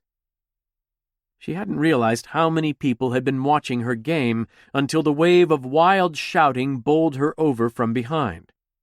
She leaned back in her chair and took a heady draught of her blood wine. It was almost as sweet as the look on Nemi's face.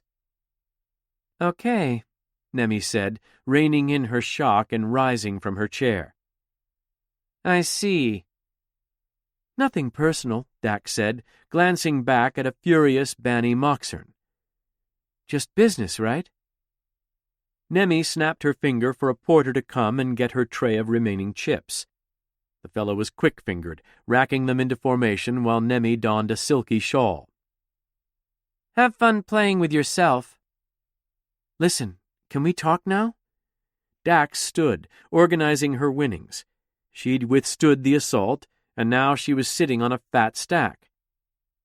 Nemi's frosty eyes locked on to Dax's, and she scowled. "I have nothing to say to you, or any other joined for that matter. I'm happy now." "I was just about to comment on how happy you were." Dax's sarcasm was the wrong response. "Let me tell you something. If Paw wants the yacht back, he can come and get it himself." Nemi stormed off into the crowd, the porter shortly behind. 4. Signal. Dax quickly finished racking her substantial winnings and passed them to a porter for deposit. He nodded, handing her a crypto chit for the cashier, and she took off after Nemi. She clocked Banny Moxern out of the corner of her eye, getting up to head deeper into the gaming floor. Given her sudden luck after she'd hidden her cards, they must have been collaborating somehow.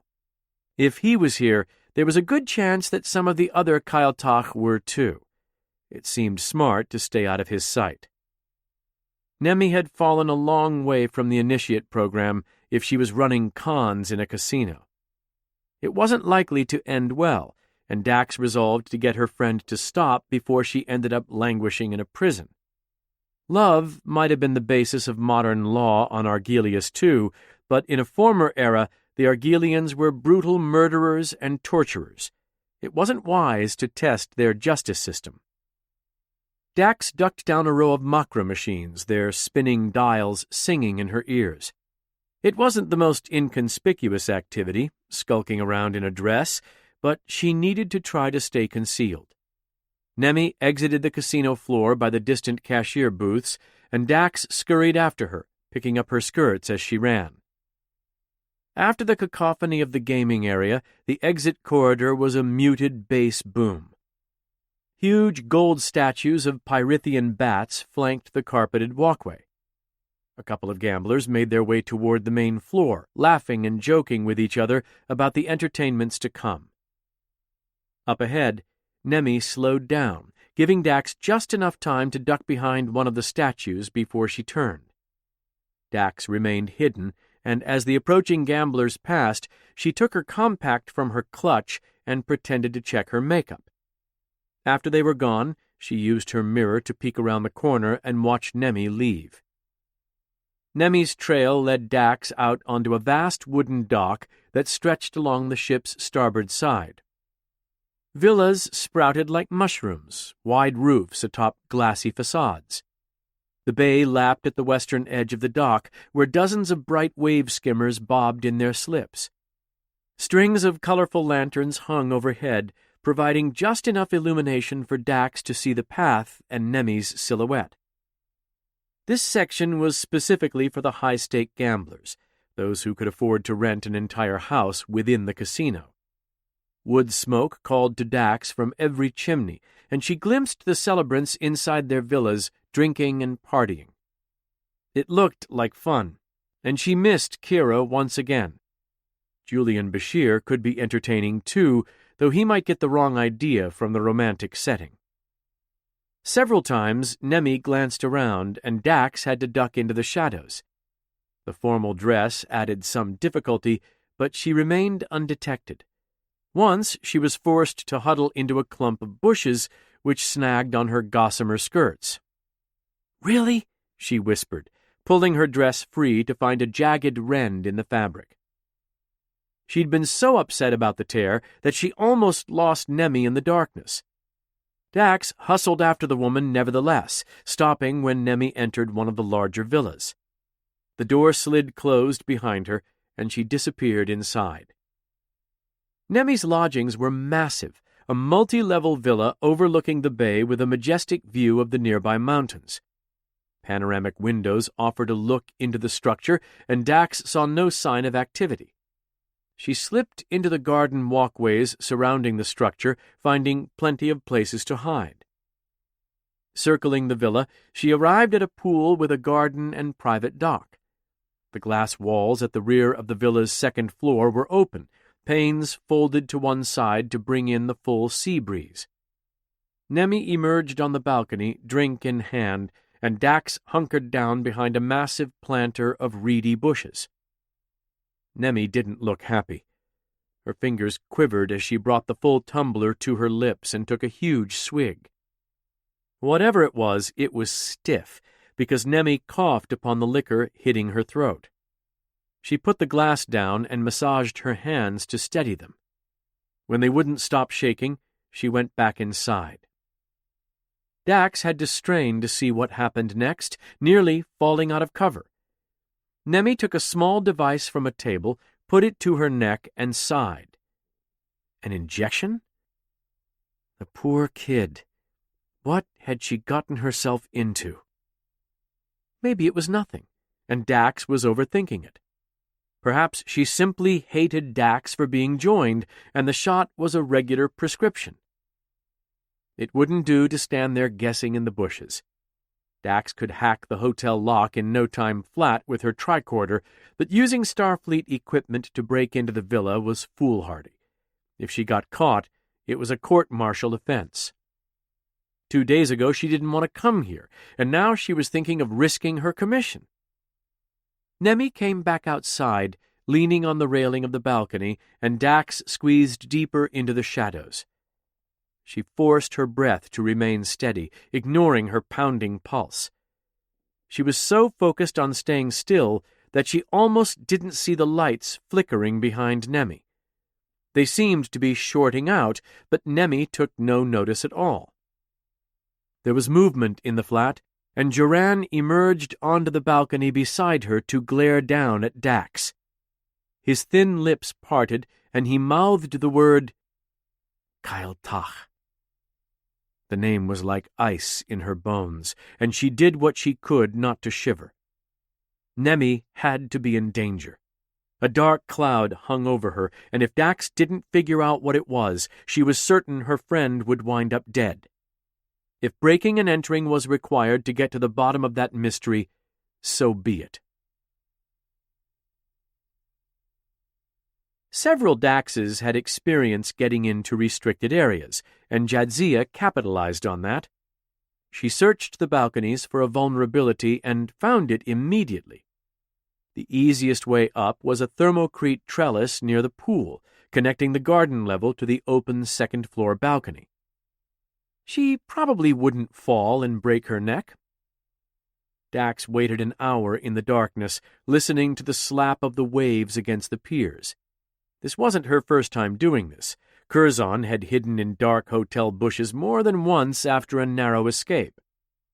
After a while, the lights went out, and Nemi left through the front door. Though Dax wouldn't use her tricorder to break a lock, she figured a quick scan wouldn't hurt.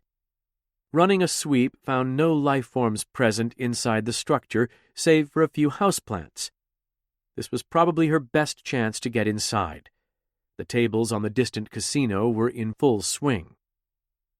Dax scurried across the deck to the mass of vines growing up the trellis. She wasn't sure what they were, but they looked firmly attached. There was no way she could climb in her dazzling evening dress, so with a deep feeling of regret, she tore the long petals of fabric from the bottom, leaving a ragged hem at her knees. She kicked off her heels, seized a couple of vines, and tested their strength. They held firm. Slowly, she pulled herself up, hooking her foot into a gap in the trellis. Only 20 more steps to go. Halfway up, some of the vines began to break free, and Dax scrambled to grab substitutes.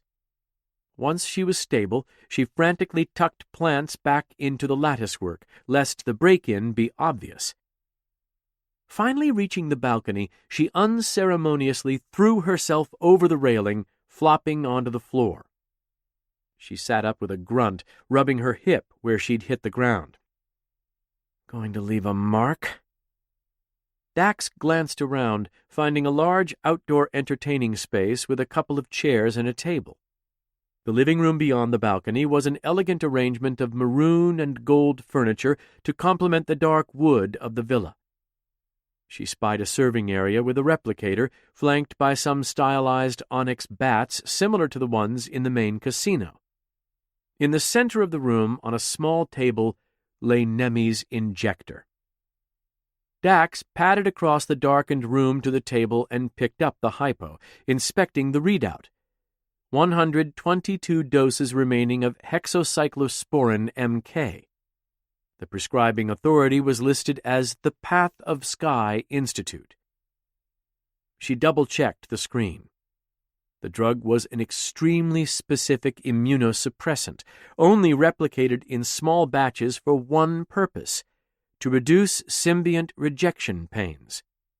Before HMK, the process of joining could be agonizing for some and uncomfortable for all during the first year. Dax herself had used it. The Nemi of years past wasn't a jaded gambler. She was a sweet kid who had hopes of becoming someone important. She loved Dax. There was only one explanation. Nemi had to be a joined Trill. A couple of quick footfalls were Dax's only warning before Nemi burst out of the shadows. She came in swinging and shouting, and it took all of Dax's reflexes to jump out of the way. "Nemi, wait!" But the younger woman did no such thing, attacking like a feral animal. Her flurry of swings battered Dax's forearms as she struggled to block them. Dax knew close-quarters combat well. She practiced regularly in the holosuites, continuing the study of Klingon martial arts that Curzon had begun. The fighter before her was vicious, quick, and professional. "Nemi, it's me!" "I know," she said, sinking a sidekick into Dax's gut, right in her symbiont. Dax's eyes bulged, and her vision went blurry as she stumbled backward against a bar top. She ducked away from Nemi's nasty right hook, knocking over a stack of glasses and shattering some. Her assailant snapped up a piece of the drinkware and hurled it, hitting Dax in the shoulder when she ducked away. The blow stung like a brick. Dax fended off another wave of frantic punches, kicks, and elbows. "Stop! I don't want to hurt you!" "That makes one of us!" Nemi knocked the shade off a lamp and picked up the metal stem, brandishing it like a club. Dax clutched her gut, controlling her breathing as her attacker approached. Her symbiont felt like a huge bruise, and her arms already smarted from blocking blows. That lamp might cave in her skull. Could Nemi kill her? Would she? The second Nemi tensed to swing, Dax sprung and trapped the lamp against her body. She seized both ends and twisted, ripping it free before shoulder-checking Nemi backward. She threw the weapon aside and held up her hands. "Come on! Don't do this!" Dax said. "We're supposed to be friends!" Nemi sized her up from head to toe, evaluating Dax's stance. This woman wasn't some doe-eyed kid. She was a seasoned fighter. Dax watched for the change in her eyes, the steely moment when she'd decide to attack again. There! Nemi took a swing, and Dax blocked it before smashing her elbow across Nemi's temple. The woman went from charging beast to slack body in a heartbeat, sprawling out across the carpet. Dax stood huffing for a moment before rushing to her friend's side. "Nemi, I'm so sorry." But Dax's murmured apologies fell on unconscious ears. She fetched her fallen clutch and pulled out her tricorder before returning to Nemi. The device powered up, and Dax initiated her medical scan. Pulse, good. Oxygen, good. Heart rate, okay. Brain waves... Dax blinked at the tricorder's readouts, trying to make sense of it. She ran it over Nemi's body, double and triple checking. There was one healthy signal from the symbiont living inside Nemi's abdomen. Nemi's waves were dead flat. No! Dax's eyes burned with tears, and she hit the side of the tricorder, hoping some percussive maintenance would fix it. This couldn't be. Her old friend wasn't her friend, but something much more sinister. The tricorder readout blurred in Dax's vision as she stared at Nemi's flatline. Nemi, who'd cheered her back into the initiate program, who'd been like a little sister to her, who'd lost her way. Dead as a puppet. The lights flickered, and Dax looked up to find Joran standing over them both, hands dripping with blood. He wasn't smiling as usual. Rather, he had an air of weariness, shoulders slumped and eyes sunken. Jadzia gave him a bitter look. "Don't start with me." He said something, but she couldn't make out the words. His speech was disjointed, slurred as in a dream or a nightmare. The edges of his form distorted, and then he blew away like so much dust. Why couldn't she hear him? The old memory block? It was supposed to be gone. What memories were still obscured? Nemi's eyes shot open. Dax balled up a fist and wrapped her free hand around Nemi's neck. "Stay down if you know what's good for you." Nemi gently grasped her forearm. "Dax." All of Dax's muscles went titanium taut as electricity coursed through her body. She couldn't breathe or move.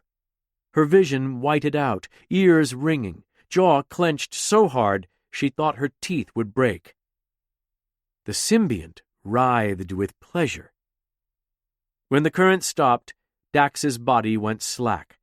Her head thunked against the floor, and stars danced in her eyes. Sight fluttered into darkness. The sun warmed her eyelids, and Dax opened them against her better judgment. Spears of light cut into her optic nerve, almost like she'd downed a glass of blood wine and then gotten a hefty shock. The first thing she saw was warm gray, until she realized there was a piece of paper on her face. Dax tried to reach up to take it, but her arms were seized so tight she could hardly extend them. She took a deep breath and rolled over. The paper fell off, but she didn't care with her level of injury. She was pretty sure she'd pulled all of her muscles. That had to be some kind of record. Or was it? The pain was as familiar as it was heinous.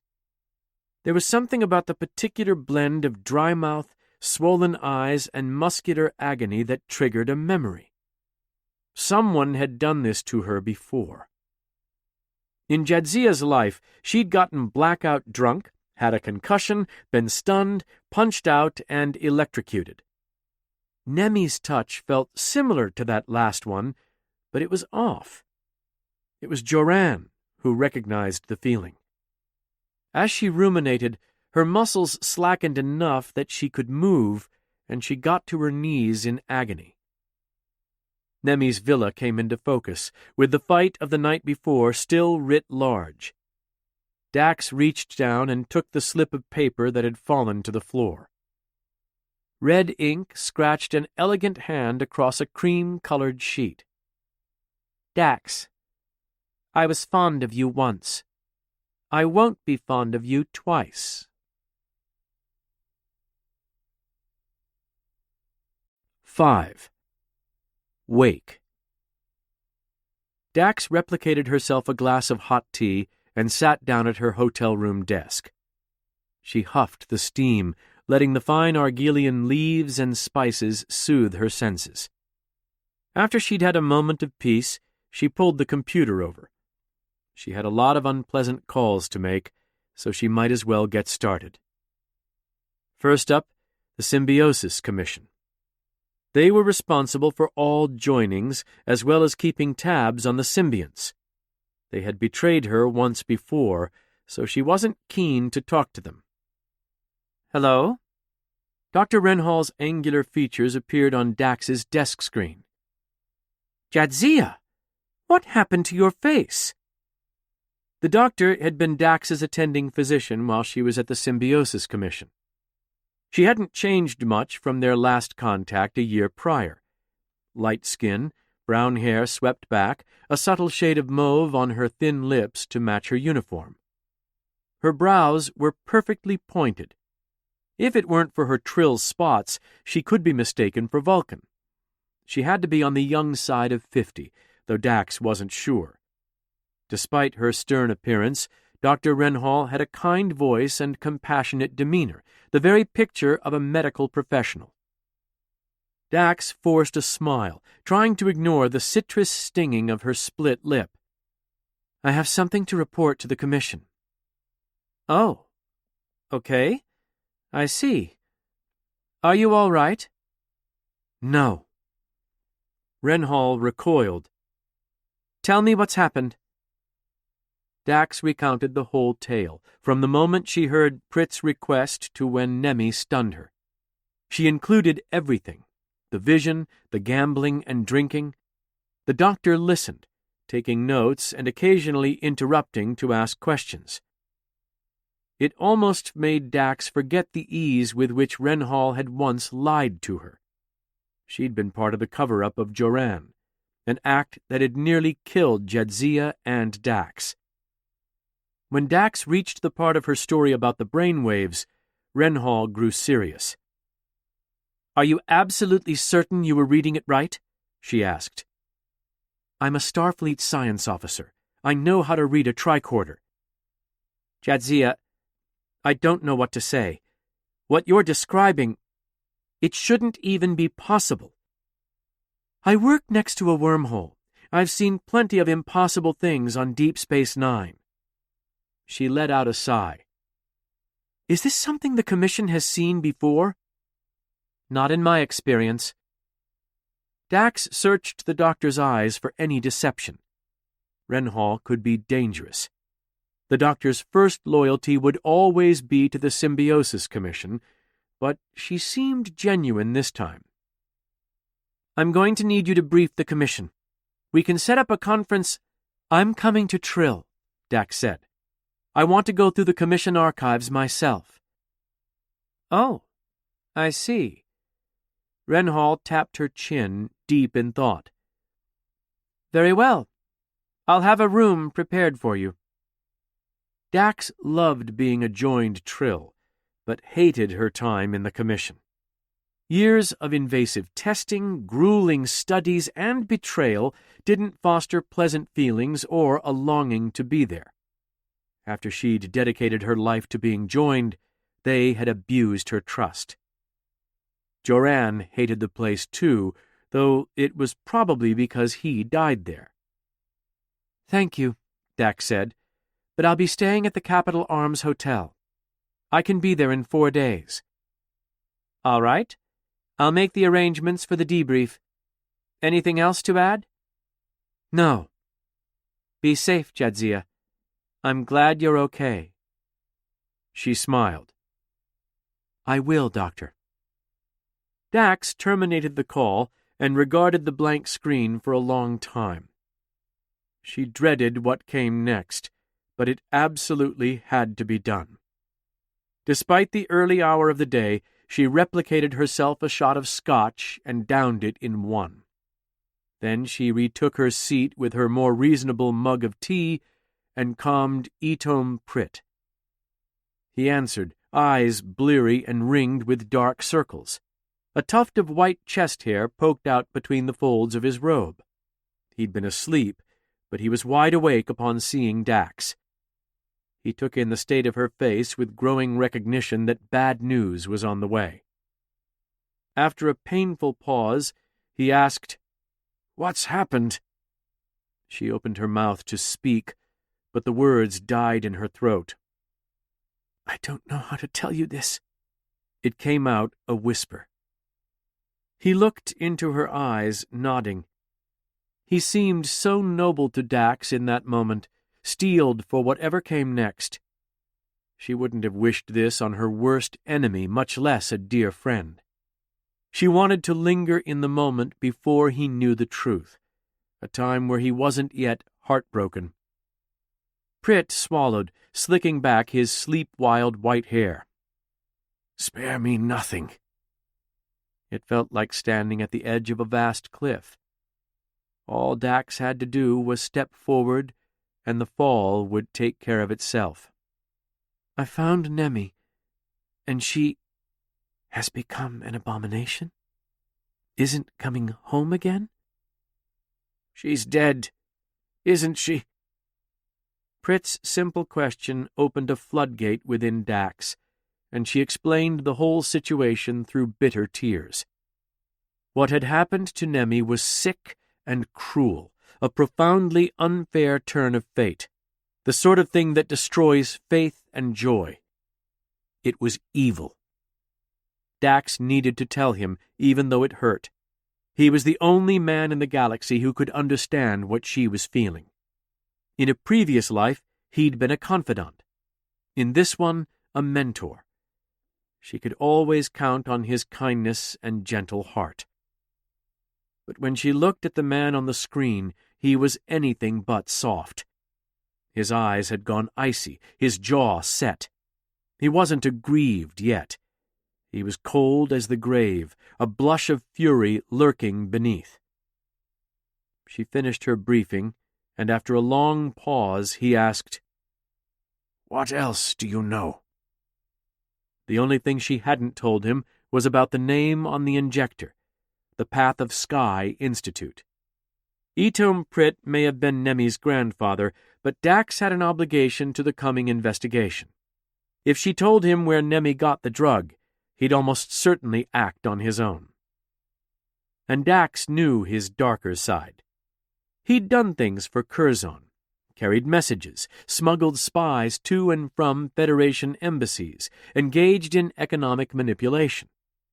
Pritt had deadly friends in high places, and Dax couldn't risk him destroying the only people who could give her answers.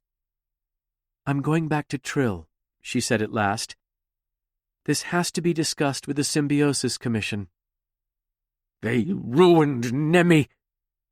His anger burbled over, and he struggled to control himself. "They kicked her out twice, and now they want some say in what happens?"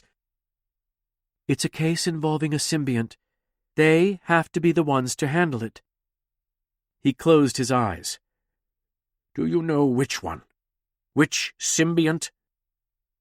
"I don't." "Do you have any clue?" "No." But she did. Joran knew something, but she couldn't trust Etom with that knowledge yet. He seemed to age 10 years.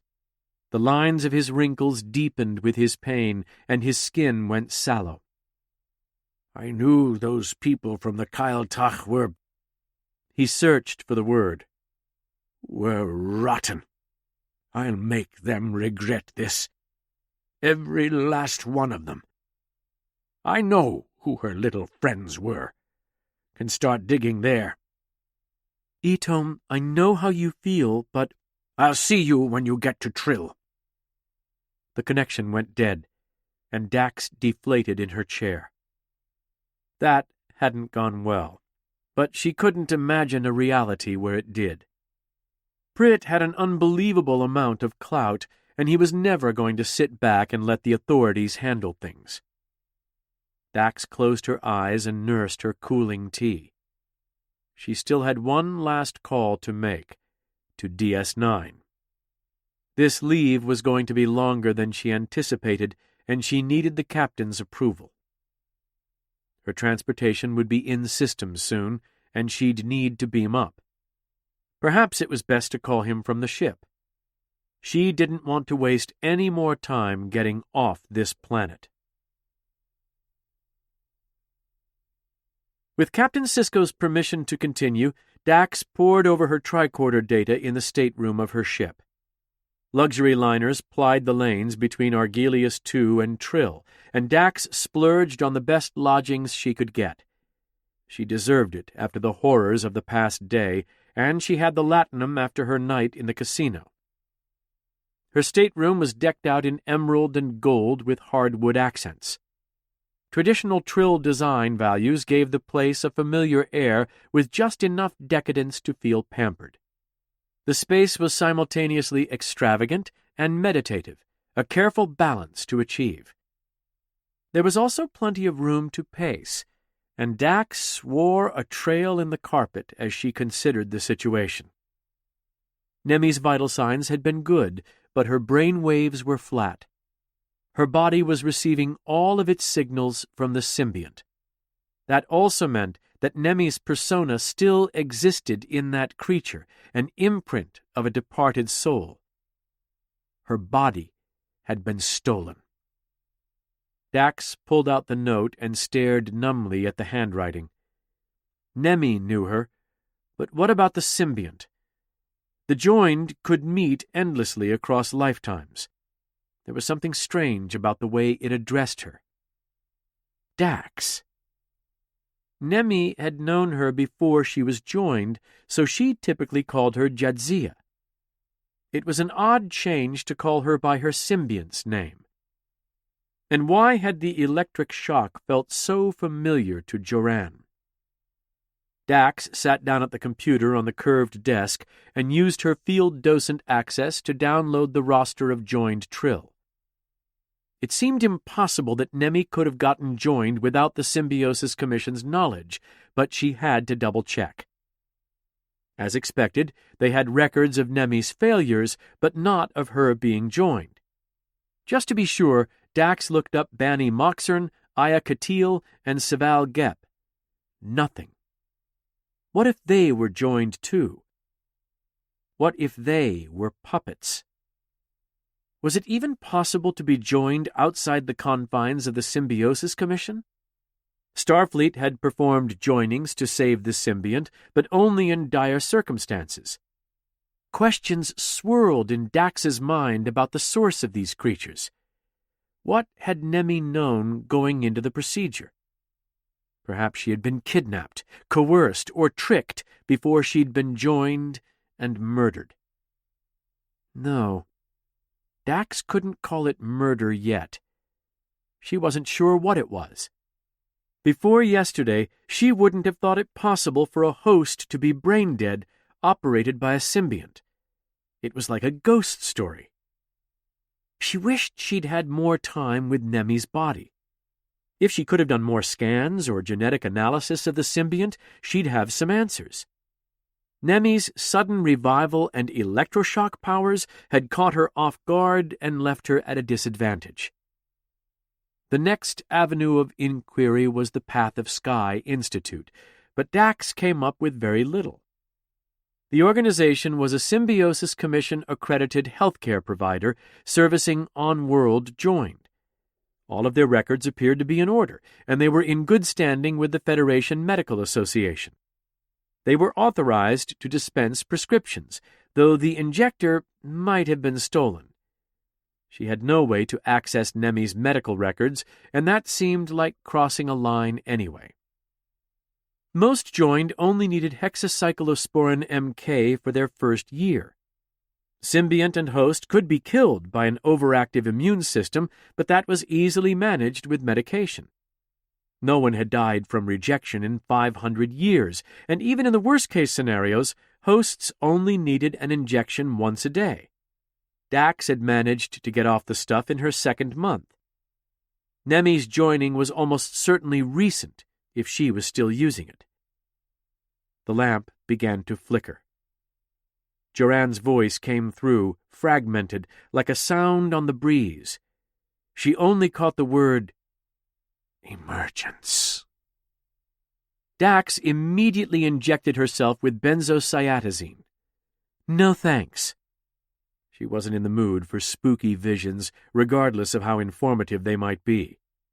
Joran was restless, angry, and dying to say something, but he couldn't seem to put a coherent sentence together. Every time Dax saw a new piece of evidence, she shook loose a bit more of the dust from her mind. She hoped that something would jog Joran, but what if the original memory block was the problem? After a few more minutes of research, the benzocyatazine began to take hold. It calmed Dax's stress-strained heart and raised her isoboramine levels, eliciting a series of yawns. She hadn't slept enough. Every part of her body still ached from Nemi's assault.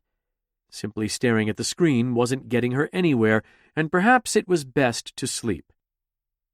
After what felt like the longest day of her life, Dax stripped off her clothes and crawled into her soft, luxurious sheets, grateful for a moment's respite. The piano was an Oppen 28, one of only 3 in existence. One was on Earth in Carnegie Hall. Another belonged to Clavis Blue, the Rysian octogenarian composer. The third one lived in the EL Opera House on Trill, inside an acoustic paradise. Long boards ran the length of the stage, which bulged into the audience to allow performers more room to work. The seats were empty, their velvety blue upholstery spotless. The faces of famous composers and poets lined the proscenium, carved from white marble and lit in aquatic hues. The curtains were open, violet draperies spilling down either side like waterfalls. A row of lights at the apron nearly blinded her as she walked to the piano and sat down. Brassy fittings enclosed a set of resonance drawbars, and white keys shone in the spotlight. They called to her, compelling a song from her tired body. A familiar ache seized her hands, and she rested them in the ready position. Except they weren't hers. The fingers were longer and thicker, youthful but with knobby knuckles. Blonde hairs grew from the digits like shoots of new grass. Pronounced veins ran up the back. These hands were strong, confident and precise, beautiful in their own way. They were Joran's hands. She pressed lightly to bring forth a chord. It suffused the space, reflecting and doubling upon itself before fading with the entropy of the strings. When she let go, silence returned to the theater. A set of soft claps echoed from the audience, and Jadzia looked up to see a lone woman sitting in the middle of the auditorium. The face was impossible to discern, blurry and ever-shifting, and she wore a strapless dress so black it absorbed the light. Her pale skin bore trill spots, tracing a line along her collarbone and up her neck. Quicksilver hair spilled down her shoulders, adorned around the top with a sapphire circlet. She inspired a maelstrom of conflicting feelings: love, anger, fear and lust. The longer Jadzia stared at the blurred visage, the more of it resolved until she could almost discern the identity. It was like trying to peel away a mask, and she'd only uncovered the lips when the figure moved. The mystery woman raised her arm high in the trill gesture for an encore. Jadzia's long masculine fingers tickled a melody, and a phantom trumpet joined in, bolstering it with an elegiac solo. A full orchestra blossomed around her, brass, strings, and woodwinds. With the majestic accompaniment at her back, she played Poltis Wenit's Adagio in Summer, a trill symphony dating back a century. In the audience, the woman gave a restrained smile. Dark silver lined her upper lip, a contrast against the deadly red of the plump lower half. Jadzia knew that mouth somehow. She'd kissed it many times, but when? As whom? Fingers flickered over the keyboard, going ever faster. She slammed down the ends of phrases with manic energy, her hits echoing through the empty theater. She struck a hard chord, and her knuckles stung. Fingers ached, muscles failed. The tune reflected her chaos, faltering with every other note. She couldn't keep up, but she couldn't stop. She had to play for the woman in the audience, even though she couldn't understand why. When she looked out at the stranger, the woman was on her feet, hands clasped before her as if in delight. Her predatory grin burned beneath a blurry visage. Jadzia tried to pull back, but some force held her firm, smashing her hands, shooting pains rocketing through her forearms until she couldn't take it any more. She screamed as the piece reached its crescendo and the lights dimmed low in the sudden death of the music.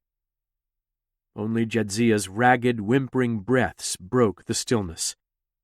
Her hands were ruined, too used up to ever play piano again. Shaking, she looked out into the audience. The stranger's vicious smile went wider, like she could distend her jaw and swallow someone whole. Jadzia focused through the pain, trying to tear away the gauzy mesh shielding her identity. A pert, thin nose came through, followed by two delicately arched eyebrows and sparkling green eyes. All at once, Jadzia recognized the face of Elta Vess, one of Curzon's old flames. It had been a fast, hot relationship in his early days as a diplomat, but one that rocked his world. What Curzon and Elta had was special, until she'd brutally dumped him. He'd always had complicated feelings about her. Indignity boiled up inside Jadzia, anger with Joran for daring to use someone so intimate to make a point. A distant rumble of thunder was the only warning she got before a bolt of lightning blasted the piano. The assembly exploded into molten metal and smoking sticks, and she went flying backward. She bounced across the stage boards, smashing her face, unable to shield herself with her broken hands.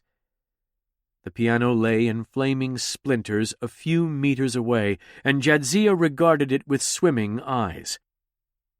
Heavy footfalls approached. She rolled over to find a pair of bare feet. Joran looked down at her, eyes wild, hair askew. He wore a patient's gown. "You need to listen to me," he said, reaching down to grasp her by the throat. He hoisted her one-handed, and she thought he might snap her neck from the clicking of her spine. She groped at his arms with broken fingers, desperate to free the air in her lungs. Her cheeks prickled and her strength faded as he lifted her over to the edge of the stage. He looked into her eyes all the while, accusation in his gaze. "This is what's coming to you."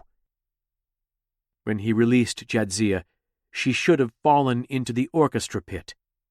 She gasped, braced for a ground that never arrived. windows streamed past, the side of a high-rise. Jadzia plummeted from the top of the Trill Symbiosis Commission building. She screamed one last time before the pavement knocked her back to consciousness. 6. Commission. Jadzia spent the next day furious. Curzon had loved Elta Vess, a joined Trill, since the day he'd met her. They'd been an odd couple, the hotshot diplomat and the older psychiatrist, but it hadn't mattered to Curzon. The joined knew love no matter the age. The pair made waves in the capital, Curzon's rising star magnified by Elta's socialite status. They'd broken rules and indulged their passions for each other in creative ways. Curzon's political friends adored Elta, and she was at home at every gala and soiree. She'd captivated him in a way no other woman had, and even after she left him bereft, he'd harbored an unrequited flame. A few years after she'd broken up with him, Elta vanished from the public eye, sparing Curzon the continued agony of seeing her at events. Then he learned why. She had Ventic's disease, a terminal illness affecting both host and symbiont. Elta and her symbiont, Vess, died, and so passed one of the greatest symbionts of all time. In its many lives, Vess had been a racing daredevil, an accomplished soldier, a famed author, an ascetic, an activist, and a brilliant psychiatrist. Symbionts were the cultural memory of the Trill, and Vess's loss was a blow. For Duran to use Elta for his twisted purpose was unconscionable. After vacating the pleasant splendor of her starliner, Dax stood before the doors of the Symbiosis Commission, conflicted on every axis. She hated the place. Curzon liked it, and so did Turias. Emily didn't care one way or the other. Audrid was a Symbiosis Commissioner for years, so she enjoyed it. For Jadzia, the commission brought up memories of her painful trials, physical, intellectual, and emotional. She'd been remade in this building, forged into something harder than the innocent child who'd applied. Duran loathed the building most of all. It was the site where he'd committed a brutal killing and died fleeing the scene. He had, however, enjoyed the murder. The Symbiosis Commission operated from a tall golden building of 3 towers, interlinked in an L shape atop a broad pediment. The campus was situated beside the Enlatix Reflecting Pool, a public park dedicated to the Trill's spirit and their partnership with the symbionts. The Capitol Bay spread behind the building, with the North Bank Entertainment District beyond. The gardens surrounding the commission were sparse, designed to encourage meditative introspection, but Dax found no comfort in the beauty. Joined Trill protected the memories of all the hosts of their symbiont. As the sum of these lives, these individuals discovered amazing things, traveled boldly, and advanced Trill civilization. The first Trill to break the warp barrier had been joined, the culmination of a sculptor, a mathematician, and a physicist. One who carried a symbiont inside them also carried the hopes and dreams of every Trill for a better future. The balmy summer's day did nothing to buoy Dax's spirits. She approached the doors, which parted in a puff of cold, clinical air. The scent of the place was so aggressively neutral that it dulled the senses. Living there had been maddening, like spending years in a hospital. The lobby was an expanse of polished stone, more like a concourse in a spaceport than a foyer.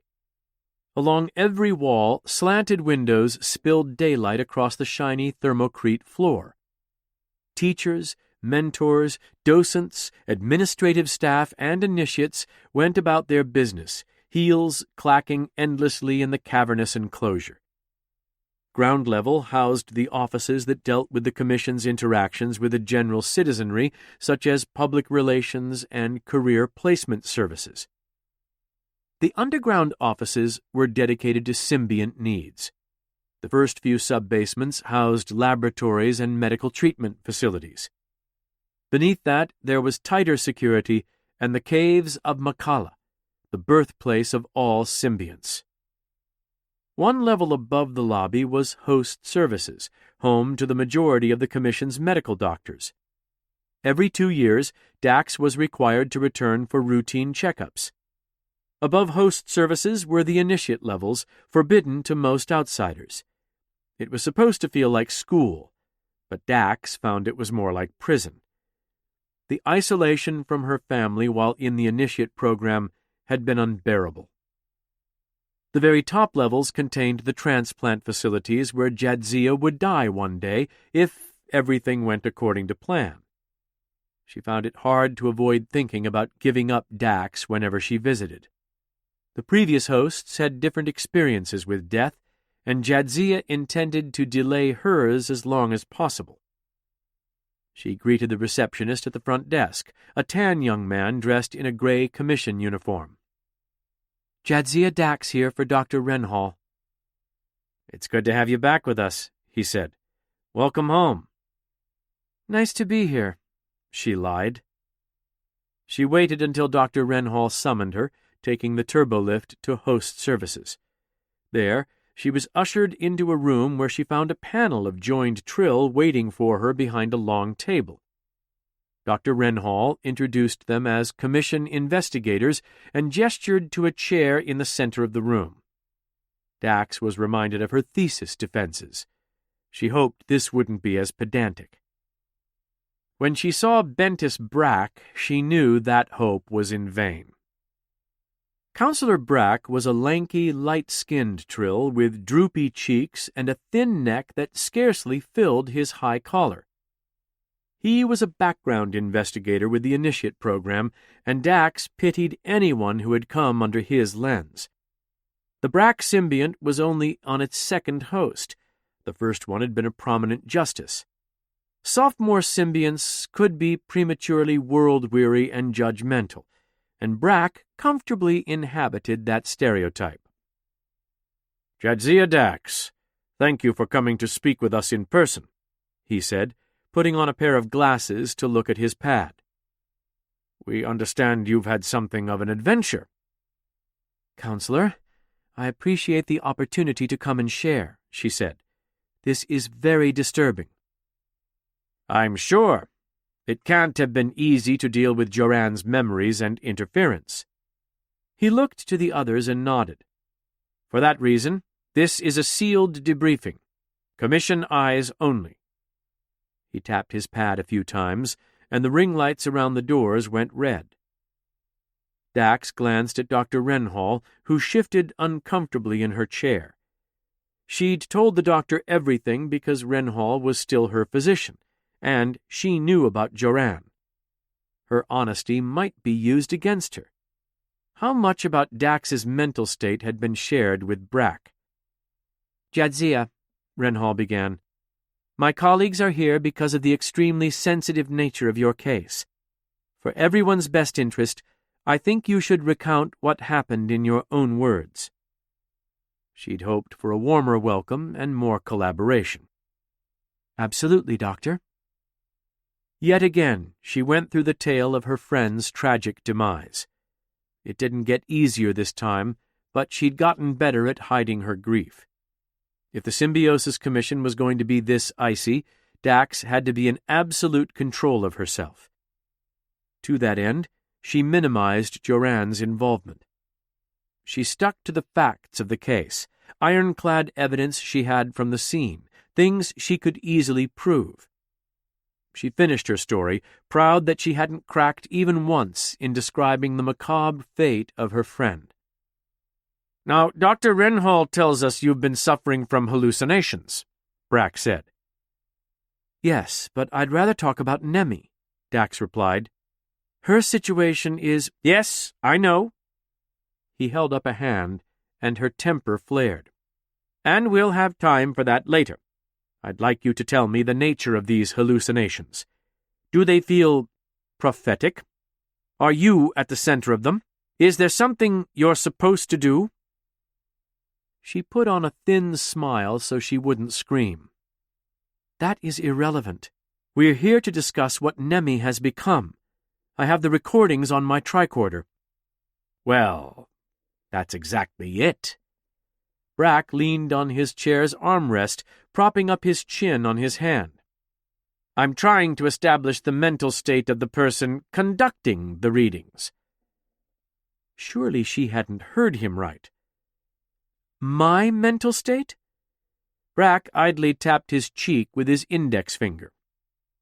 "Let me explain the situation for you from our perspective." "Counselor," Dax began, "I hope you'll hear me out. I can see I've agitated you." He gave her a thin smile of his own, and she bit back her immediate reply. "My friend is dead. I think we can acknowledge that's an emotional subject." Dax crossed her arms.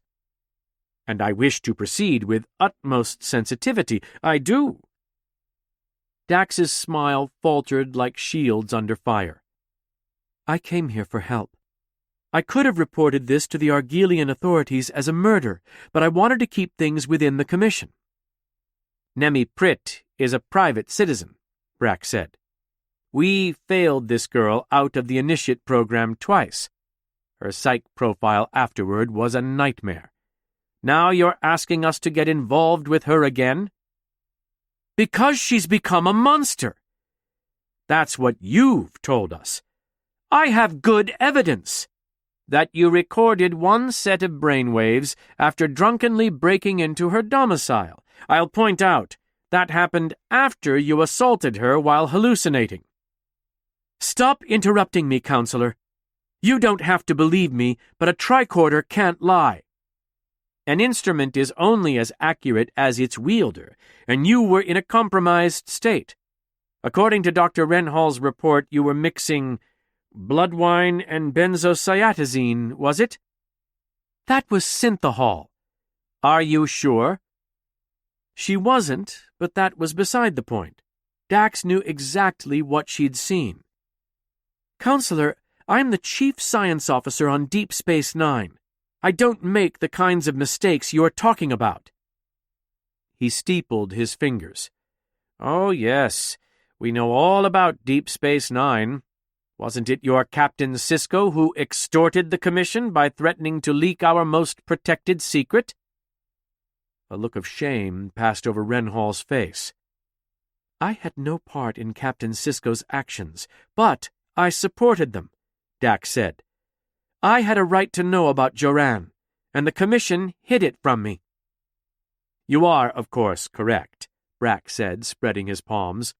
"That's why we never pursued action against you and your captain. But now you're here, asking us to investigate a fantastical claim. I'm truly sorry that the Commission hid Joran from you. No host should ever be burdened as you have been." She waited for him to finish, seething.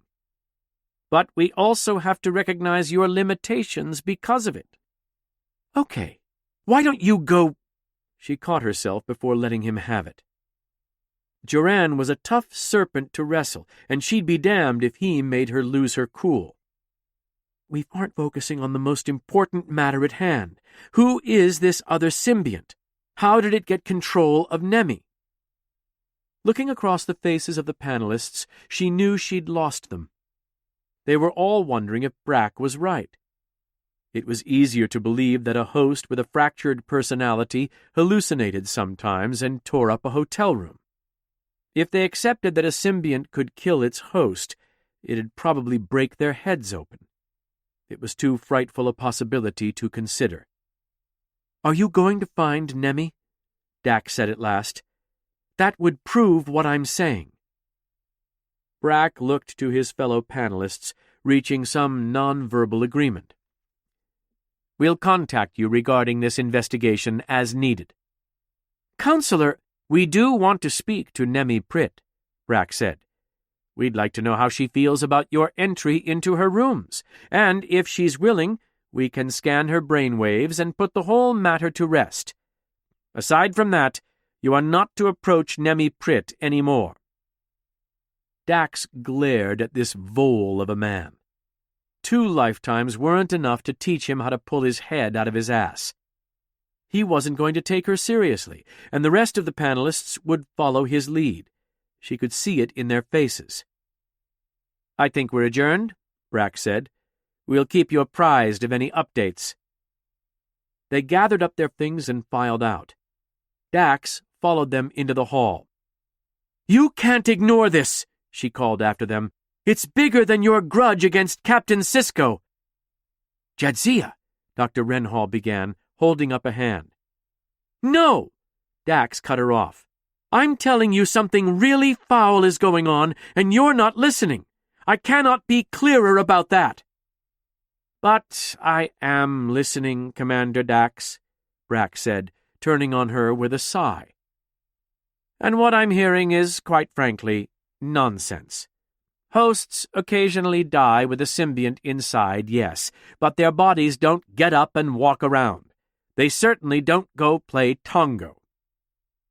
She waited for him to finish making a fool of himself. "They can't do anything without a living host."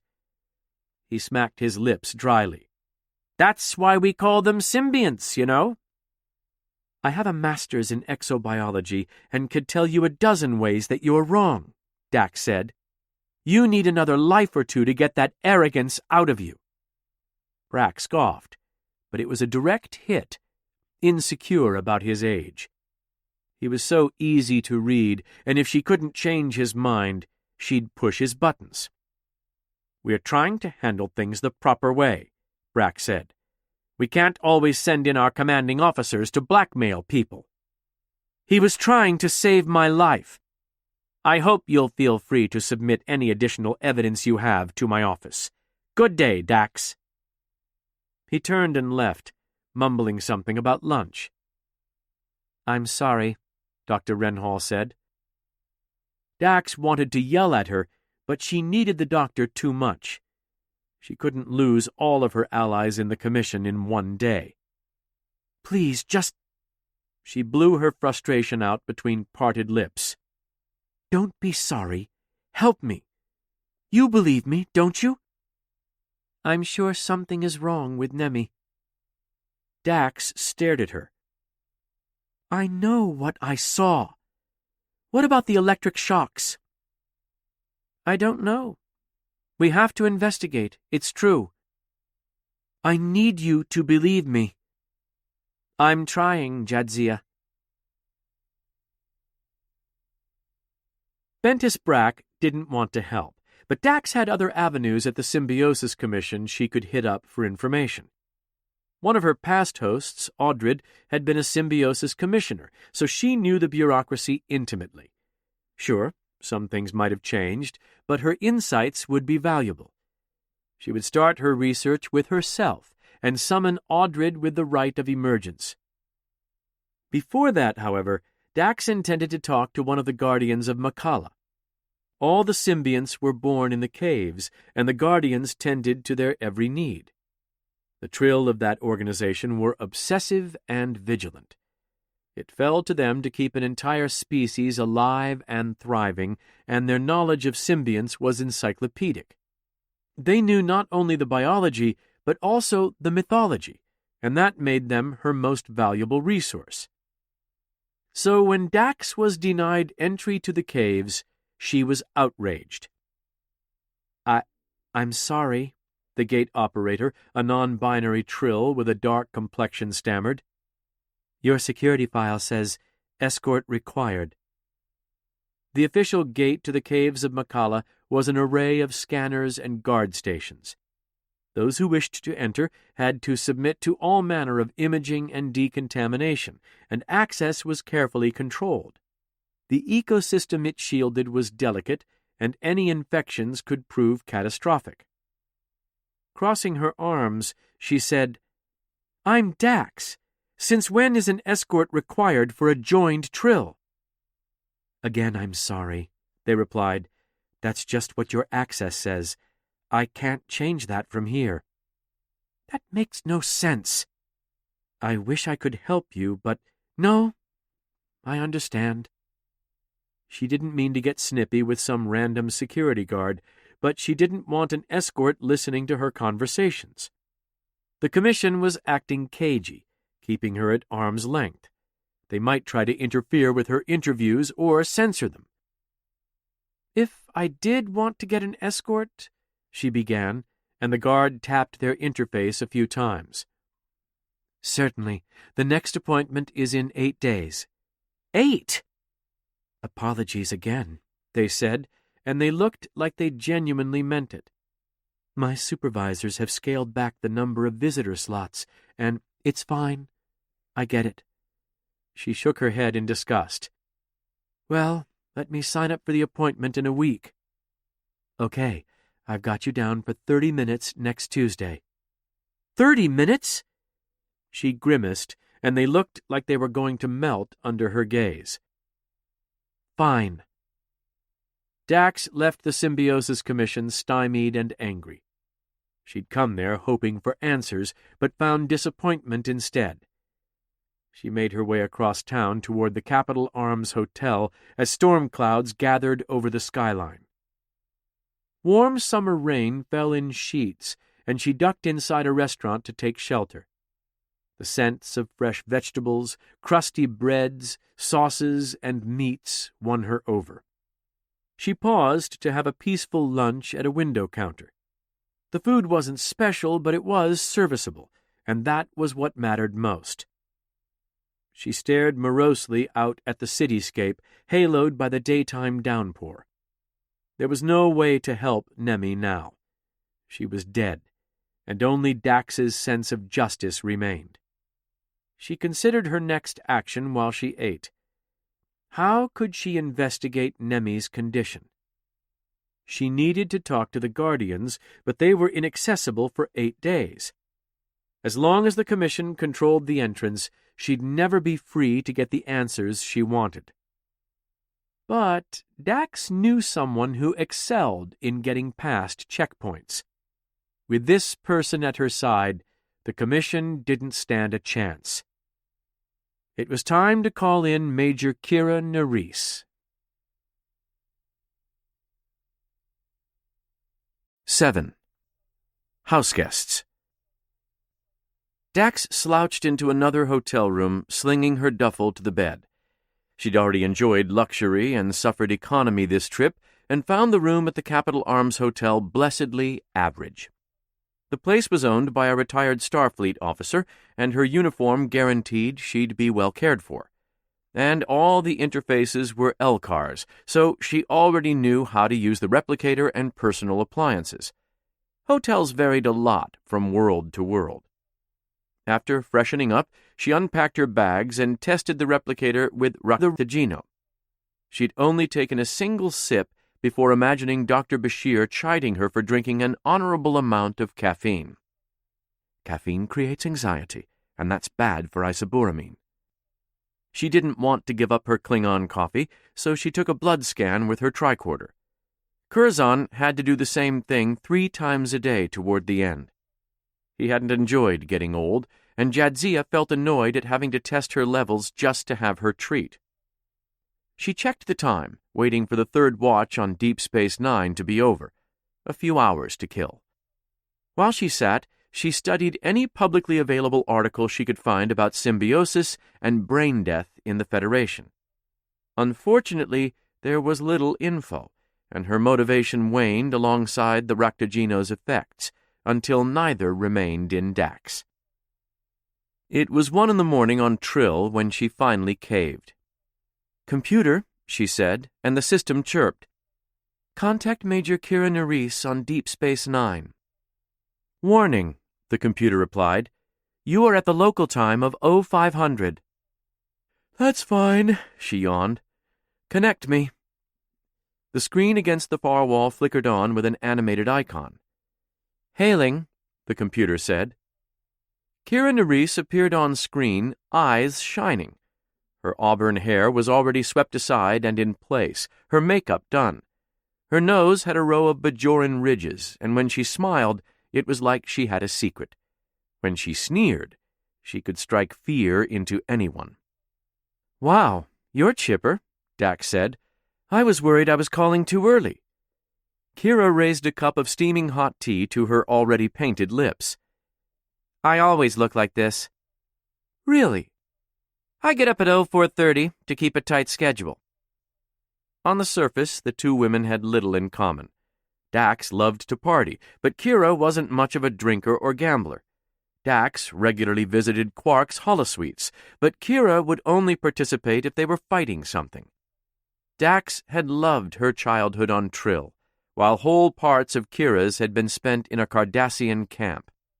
Dax liked to dismantle mysteries, but Kira treasured their sanctity. Despite all of the differences, they were close friends who had the utmost respect for each other personally and professionally. Well, you're making me look like a slacker, Dax sighed. Kira's eyes crinkled with her smile. I make everyone look like a slacker. Why are you calling me at this hour? You're supposed to be on leave. I am. It's just not going well. Kira frowned and leaned closer to the screen. Oh no, a guy? Dax laughed bitterly and turned away. Nothing that bad. Aw, tell me what happened. She started to tell the story, but lost steam before even the first words left her mouth. My friend is dead. I need your help. Kira nodded quickly. Where are you? Are you safe? It's not like that. I'm at the Capitol Arms on Trill. My friend, she... It's all right, Jadzia. You don't have to tell me everything right now. Kira looked like she wanted to jump through the screen to hug her, and Dax wished she could. The past few days had been an interminable nightmare, and she could use some support. You do have to tell me one thing, Kira said. What? Where you want me to show up. Thank you, Kira. Dax sniffled, hoping it wasn't too obvious. I'll send you coordinates to the hotel. Hang in there. I can get to you in 2 days. I knew I could count on you. Kira smirked. I'd be mad if you didn't ask. They chatted for a while, with Dax asking how things were going on Deep Space Nine. Kira was almost certain to get her leave approved if she wanted to check on Dax. Captain Sisko was worried about her, as was Bashir. Worf, the new Klingon strategic operations officer fresh from the Enterprise, asked where she'd gone. That tickled Dax somewhat. He was cute, if a little stern. All right, I have to let you go so I can pack, Kira said. Are you going to be okay? Yeah, talking to you helped a lot. Don't worry. I'll hail you from the ship once I've booked passage. You don't have to, she laughed, and it felt nice. I hope I'll be asleep by then. Good. Kira nodded, giving her a reassuring smile. Just remember you're not alone. I'll see you soon. That night, Dax slept like a baby. When the sun rose, she stayed in bed until her body started to ache and her stomach rumbled. The hotel replicator had Andorian fry cakes with any flavor of jam she could imagine, and she treated herself to whatever she wanted. She needed to be pampered for the ritual to come. The rite of emergence had never been one of her strong suits, so she rarely used it. She wasn't particularly good at the joined trill esoterica, something she considered a personal failing. It had been taxing enough when performing her Jantara. But Audrid might know another way into the caves of Makala. The serpentine caverns went on for kilometers, and a new branch had been discovered only 100 years ago. There had to be other entrances, and the Guardians always knew a joined trill on sight. If Dax could get inside, they'd speak to her, help her in any way they could. She had a right to be in those caves. The Guardians were sworn to aid all joined trill. The fact that the Symbiosis Commission was throwing up barriers was unconscionable. She was going to visit the caves, if only to make a point to that upstart Bentis Brack. His reach wasn't limitless. After a second plate of fry cakes, she ventured out onto the balcony for a bit of midday meditation. The hotel had placed a few big pots of trill foliage for her, a nice touch in the classically human decor of the Capitol Arms. She popped open the balcony sunshade, spread a mat down, and got into a breathing rhythm. Everyone always said the rite of emergence was easy. She wished that were true. It was never easy. It required absolute concentration and wholeness of being, and Dax was bad at freeing herself from distractions. With the proper prep, however, she could perform the ritual and keep it going for days. That evening, she planned to be contorting her mind into two people. The Trill Capital's daily rainstorm swept through, washing the streets around the hotel. Dax ducked inside from her patio perch, soaking wet, and jumped straight into the shower. Even after the rain stopped, the sky still contained a smattering of fat clouds, ripened and ready to burst. So much for a peaceful stroll in the early evening. She calmed Dr. Bashir, who berated her for not checking in sooner. She asked after the biolattice experiment, but he only wanted to talk about her. Dax assured him that she and Kira could handle things and that Deep Space Nine needed its chief medical officer. Evening finally arrived, and with it, her self-imposed deadline. After a day of rest, she was in the best possible state of mind. Except for all the psychological and physical trauma she'd recently endured. Dax had loved Nemi like a little sister. Jadzia's historic achievement in the initiate program had been, in part, because of Nemi. When things seemed impossible, Dax had imagined letting her informally adopted little sister down. It had powered her in harsh days under the unwavering scrutiny of the docents. Dax wouldn't start disappointing Nemi in death. Dax replicated 4 tallow candles, placing them on saucers around her mirror. The flickering of the flames enabled better concentration, and she needed all the help she could get. A tingle formed in her abdomen as she looked into the mirror. She needed to unspool her thoughts, to create absolute calm inside. Once she was blank, she could become any previous host. She focused on Dax's memory of Audrid's face.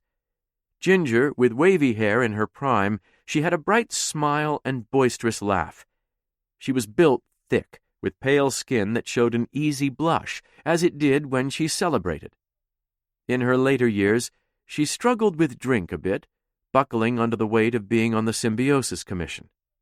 It had been hard for her to be as kind as she was and control the lives of thousands of initiates. Atop all of that, she bore the burden of helping decide when symbionts were transferred to the next host, effectively ending the lives of the former. Audrid was a wonderful person who put her all into a thankless job, and Jadzia treasured everything that she'd added to Dax's experience. Audrid's thoughts came easier with each passing second, and Jadzia began to feel her presence in the room. It was like hearing an old song, or catching the scent of a favorite treat. A deep and abiding familiarity settled over her body as she began to speak. Ainora Jakalavak, Za Jadzia, Jantara Rek, Pora Al Jim Dax, Tanis Rem Audrid, Za Jadzia Tanis Rem Audrid, Audrid Tanis Rem, Vak Jadzia Audrid Tanis Rem. She studied the mirror for any changes. It always started in the eyes. She should have noticed her irises beginning to shift color, their surfaces transmuting to someone else's. From there, it'd go to her hair, her posture, and finally her face. Vak Jadzia Audrid Tanas Rem, she said more insistently, trying to coax out the former host. Instead, the candles began to go out one by one, and quiet yet insistent words pushed their way into her consciousness like a sharp pin. Call to me. Dax blinked, and the candlelight returned as if nothing had happened. Cold sweat tickled the back of her neck. A fist slammed against the mirror from the other side, and Jadzia's visions of Audrid vanished. She backed away as Joran banged on the glassy surface, eyes like stone. This was exactly what she was afraid of. She needed to think of Audred, but she'd never concentrate with his behavior. Joran was far more dominant in her fears, going as far as to stalk her dreams. He smashed his hand against the glass, and the surface wobbled. A hard hit, but not nearly enough to break through. Jadzia needed to reclaim her thoughts. She couldn't have him taking up residence there, or she wasn't sure what might happen to her. He'd murdered 3 people. They'd had to pull Dax out of him to save it from his corrosive influence. What sort of imprint had he left on the symbiont? Brack treated Jadzia like she was poisoned. Maybe he was right. Joran smashed the glass again, and this time a hairline fracture split the mirror. The other side was a seething cauldron of rage and fear. Joran's fist impacted the surface once more, and the glass spiderwebbed. He was happy to toy with her at her Jantara, so of course he would corrupt the rite of emergence. He shouted, voice refracted by the shards. It dipped in and out like a broken comm unit, and "our death" was all she could make out. Dax had heard the old Trill myths of host personas possessing someone and running off into the night. The biologist in her knew there hadn't been any documented cases. The anthropologist in her knew that all legends came from somewhere. The mirror crashed into the hotel room, and Dax stumbled backward onto her rump. Joran's body spilled out of the frame, animated in angry, jerking spasms. His head snapped up to lock gazes with her, and Dax jolted. Unnatural contortions brought him to a crawling state, fingers lengthening, eyes growing darker. This was what she knew him as, a predator.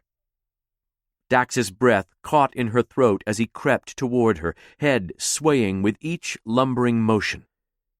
The door chimed, and his gaze snapped in that direction. Dax blinked. Joran was gone. No glass fragments, nothing else amiss. She sat on the floor, chest heaving. Alone. The door chimed again. "Who is it?" "Ensign Colin Hart." "On screen."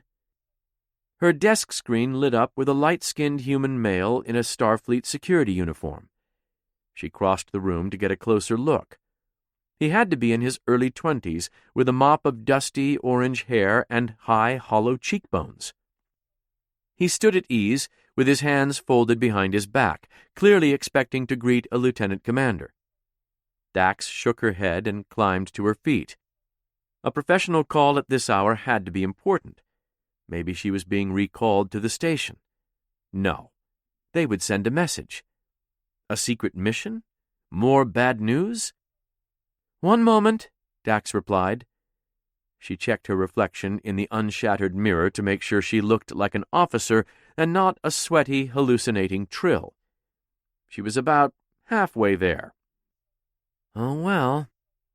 "Come in," she called, and the door slid open in the foyer. Hart walked around the corner, and his arms swung up, holding a Type 2 phaser. Dax dove as his first shot missed her. He tried to line up another, and Dax charged him. As long as he had distance, he had lethal advantage. She slammed into his gut in a bear hug, and her assailant groaned in pain. He brought his elbow down on the back of her neck, and the stars danced in her eyes, knocking her free. She lunged and grabbed his phaser before he could bring it to bear on her again. She was quick, but his strength won out, and he pushed her off. She closed the gap with a fierce sidekick, planting a heel directly into his gut. Her attacker screamed, and blood coated his teeth. He fired at her again, but the shot went wide, etching a burned line across the far wall. The weapon was set to kill. No doubt about that.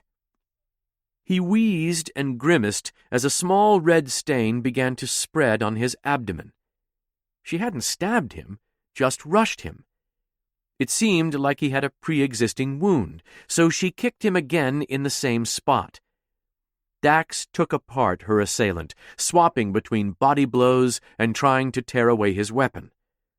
When she finally got it loose, she brought her elbow across his face, sending him spinning back into the balcony glass. She switched from kill to stun, but before she could fire, the man opened the balcony door and slipped around the corner. She dashed out into the rainy night just in time to see him leap over the railing. 3 stories from the ground. Dax rushed to the edge, peering into the storm and blinking away the pouring drops. Her attacker had landed on the street below.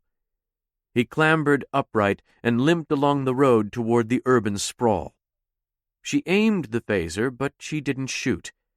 There were civilians in the road, and at this distance a miss was possible.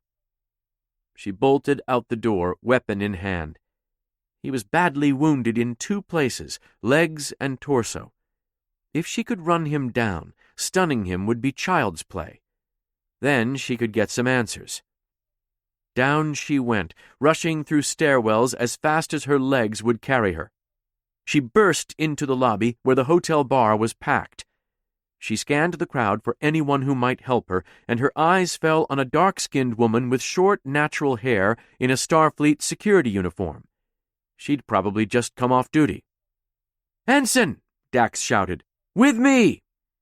The woman did a double-take. "Sir?" "Now!" Dax went jogging past. "Yes, Commander!" The women ran out into the street, where several bystanders gawked. It was a busy city thoroughfare, but pedestrian traffic had died down for the evening. Neon blue lights blared from the shopping district across the street, washing the whole avenue in monochrome. "We're after a man from Starfleet Security," Dax shouted. "He shot at me." "Copy," the woman replied. "Did anyone see the guy who jumped off the balcony?" Dax called to the confused crowd, and a few of them pointed. Her companion acknowledged and bolted up the street with impressive speed. Dax trailed after, following them both down a drainage path. With a grace Emily would envy, Dax leaped the barrier into the Thermocrete Canyon. The slick ground sloped to catch the runoff, and water gushed around her feet from the deluge. A bloody handprint stained the clean stone closest to her, the rain eroding its presence by the second. Up ahead, her companions splashed farther into the culvert after their prey. It was hard to make out her backup in the near darkness. Very few lights serviced the drainage system, which grew more perilous the deeper they got. The sewers were towering accomplishments of engineering to deal with the daily squalls, and waterfalls joined the path from other runoffs. Dax leaned on the wall as she sloshed along for fear of slipping. "Colin!" the woman ahead cried out. "Stop!" Dax redoubled her pace. She couldn't leave her backup without backup. She caught up with them at the lip of a wide outflow overlooking a churning pool. The woman had her phaser firmly fixed on the man's chest, and he stood at the edge of a sharp drop. He clutched his gut, pale skin growing more bloodless by the second. "Colin, what's wrong with you?" asked the woman, tensing up her grip. Dax's attacker stepped closer to the perilous drop, peering over. He didn't look disturbed or distressed in any way. Rather, he struck Dax as bored. Blood leaked around his hand, drenching his front. That wound wasn't pretty. He swayed once, then slipped quietly over the edge. Dax hurried to the drop-off, just in time to see him hit a catwalk on the way down. His body spun with a bang, then vanished into the churning water far below. "Colin!" The woman slid to her knees. Together, they searched the waves until they were sure he was gone. Dax spent the next 6 hours going over exactly what happened with Trill investigators in one of the hotel conference rooms. She told them about the fight and chasing Colin Hart into the drainage system with the ensign later identified as Keisha Rush. Rush told them about Hart, an ensign and a fellow security officer at the nearby Federation Science Outpost. It was a small installation, a prototyping facility for a new starship power system. Rush and Hart were supposed to meet at the Capitol Arms after work for a drink. He'd showed up late and was acting strange. He then excused himself, and that's when he'd gone to Dax's room. The investigators then took Dax aside and combed through her story again. The ensign's blood-stained uniform was the first point of interest. The second was the phaser he used in the attack. It should have been locked up at the end of his shift. When investigators checked, Hart's phaser was gone, logged out 16 hours ago. That was after Dax visited the commission. Dax and Rush were both thanked for their cooperation and dismissed. The pair came slogging into the lobby as first light broke, and the ensign turned to her. "Sir, what made Colin do it?" "I'm sorry, Ensign?" "Colin wasn't like some super assassin. We worked together for 8 months. He was a sweet guy." Rush pinned Dax with her piercing hazel eyes. "Do you think he chose to go to your room and kill you?" Dax didn't want to share the details of her symbiosis commission case, but there was no way to dodge the ensign's question. "No, I don't." "I didn't think so," Rush said. "I have a few questions for you." "Ensign, I'm not sure this is appropriate." "Colin was studying to be a criminal investigator. He was up for a promotion. He had a cat. Someone needs to check on Noodles. Starfleet is going to have to tell Colin's mom and sisters he's dead." Rush shook her head. "He had a whole life in front of him, and now he doesn't." She was so young. Dax wondered if it was the first time Rush had lost a colleague. Starfleet was a beacon of hope, a place for explorers and a force for peace, but it was far from safe. "Ensign Rush, I'm sorry about your friend. I will try to get to the bottom of this, but that's also why I can't discuss it with you. You're a science officer, blue." She pointed to the cerulean shoulders of Dax's uniform. "It's not your job to get to the bottom of crimes." "I'm on your side." "Glad to hear it, Commander. I want to know who killed my friend. Surely you can understand that." "I can." Dax looked into her eyes, trying to project compassion. "More than you know." "If you get what I'm saying, then you've got to tell me what's going on. In my place, would you be satisfied giving a statement to the authorities and walking away?" "No." "All right then. Tell me why you're here, and I'll leave you alone." Dax sighed. "How much time do you have?" "I'm on my second wind. Let's get some coffee." 8. Gathering. Ensign Rush pried most of the details out of Dax. They spent much of the morning discussing the case over eggs and toast in Dax's room and got to know each other. Rush was an Earthborn human, waiting for her appointment to the Judge Advocate General to come through. Both of her parents were alive and happily married, though she was estranged from her sister. Dax shared a bit of her own background, and Rush was curious about how joining worked. Joined Trill were always expected to be ambassadors for the Symbiosis Commission, and Dax hid her weariness as she obliged the ensign. After a few hours, Rush bade her farewell, adding, "Sorry about your friend." "Yours too." When she finally shut the door, Dax was totally spent. They'd moved her to an interior room with hollow windows. She could easily keep the door locked and her phaser at her bedside. The extra measures helped Dax to relax.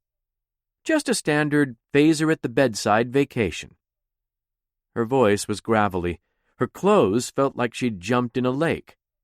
Dax wandered into her secured bedroom with its hollow windows depicting a Trill forest ready to pass out.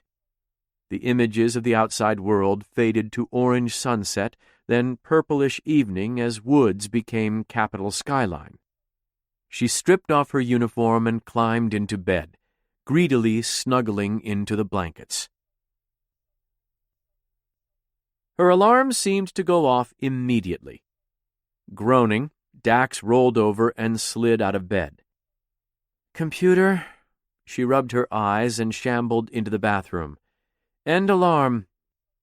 The room acknowledged with a chirp, shutting off the chimes. It had been days since she'd gotten anything approaching normal sleep.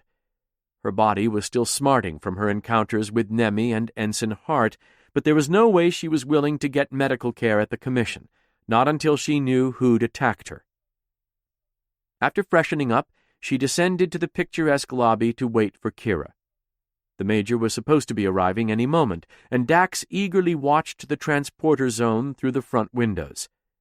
After a half-hour of waiting, Kira sparkled into being. The Bajoran woman hefted her bag and headed inside, immediately running and hugging Dax the moment they made eye contact. Kira pulled back, eyes raking the bruises on Dax's face and neck. "Did you get in another fight?" she asked. "I honestly can't remember who punched me where this week," Dax replied. "Can we just get some lunch?" "Let me stash my stuff. What are you in the mood for?" "I miss Klingon food. I'm dying for some fresh gagh." "No, thank you," Kira said. "But I could have krada legs." They got Kira checked into her room, then set off for a little Klingon place in the lower garden district. Dax filled Kira in on the way, giving her all the details of the attack. The Major was furious at Dax for failing to let her know when it happened. "Look, it had been a long day," was all Dax could muster in her own defense. The two of them arrived at the cozy Klingon restaurant, its walls awash with red and copper tones. They took seats at a battered metal booth, listening to the head chef serenade everyone from the open kitchen. The opera was lovely, but lousy for conversation, so they moved to the outside tables. "Kicking that guy in the wound. Nice." Kira took a sip of her tea. "I can't believe he jumped." Dax savored a fermented root digestive, a practice she'd acquired from Curzon. He'd sworn it warded off the gas that Klingon cuisine brought on. Dax knew it to be his excuse to have a drink before a nap. Ensign Hart never intended to live. Dax looked over the menu. "I'm sure of it." "What makes you say that?" "First off, the path he took led straight to the underground master drainage." Dax lifted her shot glass by its tiny handle and sniffed the earthy contents. "Hart couldn't have chosen a worse place to run to, unless he wanted to jump." Kira shrugged. "I've chased down plenty of Cardassians. Some of them did strange things before the end." "Ensign Rush said Hart's behavior was off, and I believe her. I'm not sure any decision Hart made was his decision." Dax crossed her arms. "Second, there was the wound. Whatever was wrong with Hart, he came into my room that way. It looked like he'd been stabbed." "Why would you attack someone and jump off a balcony if you were bleeding out?" "If you weren't in your right mind..." Dax stared at the patterns in the hammered metal table, trying to force some sense onto the mess. Why would he jump into the drainage system? "You okay?" Kira asked. "You kind of zoned out for a minute there." She sighed. "This feels like it's getting darker by the minute." "I'm here to help." "I appreciate that. Where do we start?" "Well..." Dax leaned back in her chair and took a pull of her syrupy drink. Its bitterness washed over her, rattling her back to life after a rough couple of days. "I need to get into the caves of Makala, but the Symbiosis Commission is stopping me." Kira's eyes lit up. "Interesting. If you're trying to figure out how to make an alternative entrance, we can rig up some explosives." "Not like that," Dax said. "Oh, so more like we grab an insider and force them to let us in?" Dax stared at her. "What? You can take a girl out of the resistance, but..." "I was thinking of something a little less violent." "How was I supposed to know that?" "I appreciate the enthusiasm." "You know I'd dispose of a body for you." Kira gave her an innocent smile. "I believe it." Their food arrived, fresh and spicy enough to swell Dax's lips until they tingled. They both took a few bites in silence to blunt their hunger. "This isn't as good as on DS9, Kira said. "You'd better not let the chef hear you. It would insult his honor." "If you didn't call me to blow something up, and you don't want my opinions on Klingon food, what do you want?" "Yet," Dax said, holding up a utensil. "I don't want those things yet." "I'm listening." Kira took a bite of her food. "Trying to get through the Symbiosis Commission entrance is out of the question. Security is extremely tight, and I've been denied access. But Audrid was a Symbiosis Commissioner, and she knew a way. The Guardian Road." "Wait, don't you have her memories?" "It's not that easy. I need to bring her forth with the rite of emergence." "Then you can ask her where this road is?" "Exactly." Jadzia nodded. "You needed me for this?" "Joran has been interfering." Kira frowned, and her Bajoran nose ridges added some annoyance. "Ugh, I hate that guy." Dax bristled a little. "Hey, I'm that guy." "Sorry, you know what I meant." "Anyway, there's this ritual, but when Joran causes trouble, I'm not able to do it. I need someone to lend me strength, someone I trust." She smiled at Kira. "I can't think of anyone better." "Count me in." They'd spent the better part of the afternoon taking in the sights of the capital. Just like before, Jadzia pampered herself, resting her mind for the ritual. Kira made that easy, suggesting all manner of things to see and foods to try. She was always game to explore. They took in the North Shore Greenway, and for a second, Dax was simply enjoying a stroll with one of her friends. It was what she should do if she ever took leave. Dax savored the feeling, trying to forget the reason for her return to her homeworld. Nemi's death. Relief gave way to grief as reality set in. Eventually, Nemi's fate weighed too heavily on Dax, and they decided to return to the hotel. The rite of emergence wasn't going to conduct itself, and Dax was eager to make some progress. She started laying out the implements of focus, flame, and a mirror. "You know what's nice about Deep Space Nine?" Dax lit a candle beneath her hotel room mirror. "No one bothers me about my joined rituals." Kira sat cross-legged on Dax's bed, munching a fruit she'd bought from the summer market on the way back. "Why would they?" "You know how humans can be. Some of them want to deconstruct anything you can't read with a tricorder." "True. The people on the station aren't like that, though. I always figured Starfleet was pretty accepting." "You haven't dated much in Starfleet." She lit another candle. "Anyway, it isn't perfect, but Deep Space Nine just might be." Kira almost choked on her fruit. "Perfect? I think you're going to have to run that by me again. You know Quark is there?" "He's not that bad. He followed me around with a holo-imager so he could make a simulation for a creepy customer." "I'd forgotten about that." Dax leaned against the dresser. "No, I was thinking about my Jantara. Some people have trouble accepting my identity. You, Odo, Benjamin, Julian, Lita, Chief O'Brien, and even Quark accepted parts of me into themselves. You all make me feel celebrated." "What brought all of this on?" Kira grinned. "I mean, I don't mind the compliments, but—" "Nemi, we were close. Not recently, but once. I keep thinking of that little girl and all the things she was good at. She should have been a sculptor, or a track star, or an engineer. If she'd never joined the initiate program, I think she'd be thriving. Happy." Dax's gaze fell. "Sometimes I think it's my fault. I wrote her that letter of recommendation. I vouched for her twice." "And if you hadn't, she would have hated you forever."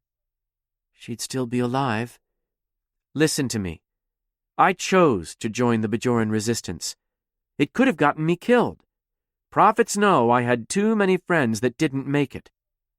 A little sigh escaped Kira's lips. "But, that was my purpose.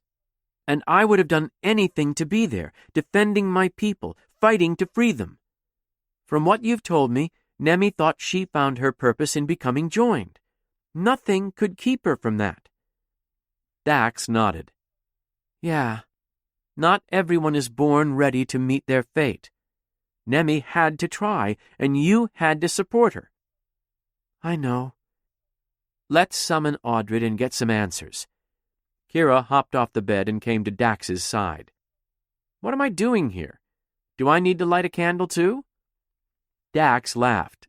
"No, but you need to be fearless. Shouldn't be a problem for you." "I'm brave, but I'm not fearless." She looked into Kira's eyes. "Then I hope you like being terrified. Ready?" "As I'll ever be." Dax placed a palm to the mirror and took Kira's hand. "Do what I do." Kira nodded and copied her, placing her free hand against the mirror. Dax closed her eyes, candlelight flickering across her lids, and focused on the warmth building in her abdomen. Kira's hand was soft against hers, the comfort of a capable friend by her side. If Joran came, no matter what he did, they'd be together. "Ainora Jakala Vak, Za Jadzia, Jantara Rek, Pora Al Jim Dax, Tanas Rem Audred," Dax began. Kira copied as best she could, her sincere effort bolstering Dax's spirits. She imagined herself speaking Audred's name into a pool, drawing forth her memories. Dax repeated her incantation, and the pool grew brighter. Kira jerked and gave a sudden shout. When Dax opened her eyes, Joran stood over both of them with a surgical drill. Rain-drenched patient scrubs stuck to his pale, wet skin. Cold light coated him like a sheen of ice. "Don't look," Dax said. "He's not real. Just think of me." "Right. Yeah." Kira shut her eyes, and Dax did the same. Joran's presence passed through her like a shade, sending shivers up her spine. He was trying to disrupt the process, but she wasn't going to let him. That's when the smell hit. It wasn't rot, but something much fouler. A fresh kill. Steaming blood clouded her nostrils, and she tried not to gag. Joran brought on the grisliest memories he could, awakening violent urges inside Dax. "I've been in a Cardassian prison, Kira said, chuckling. "You're going to have to do better than a little stink." Had a Guardian been administering the rite, they would have been appalled at the outburst. Yet in this makeshift setting, it had been exactly what Dax needed to hear. "That's right. He's nothing but a shadow." Joran diminished inside her, disarmed by the outburst.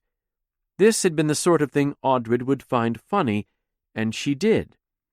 Dax sensed her presence long before she saw anything.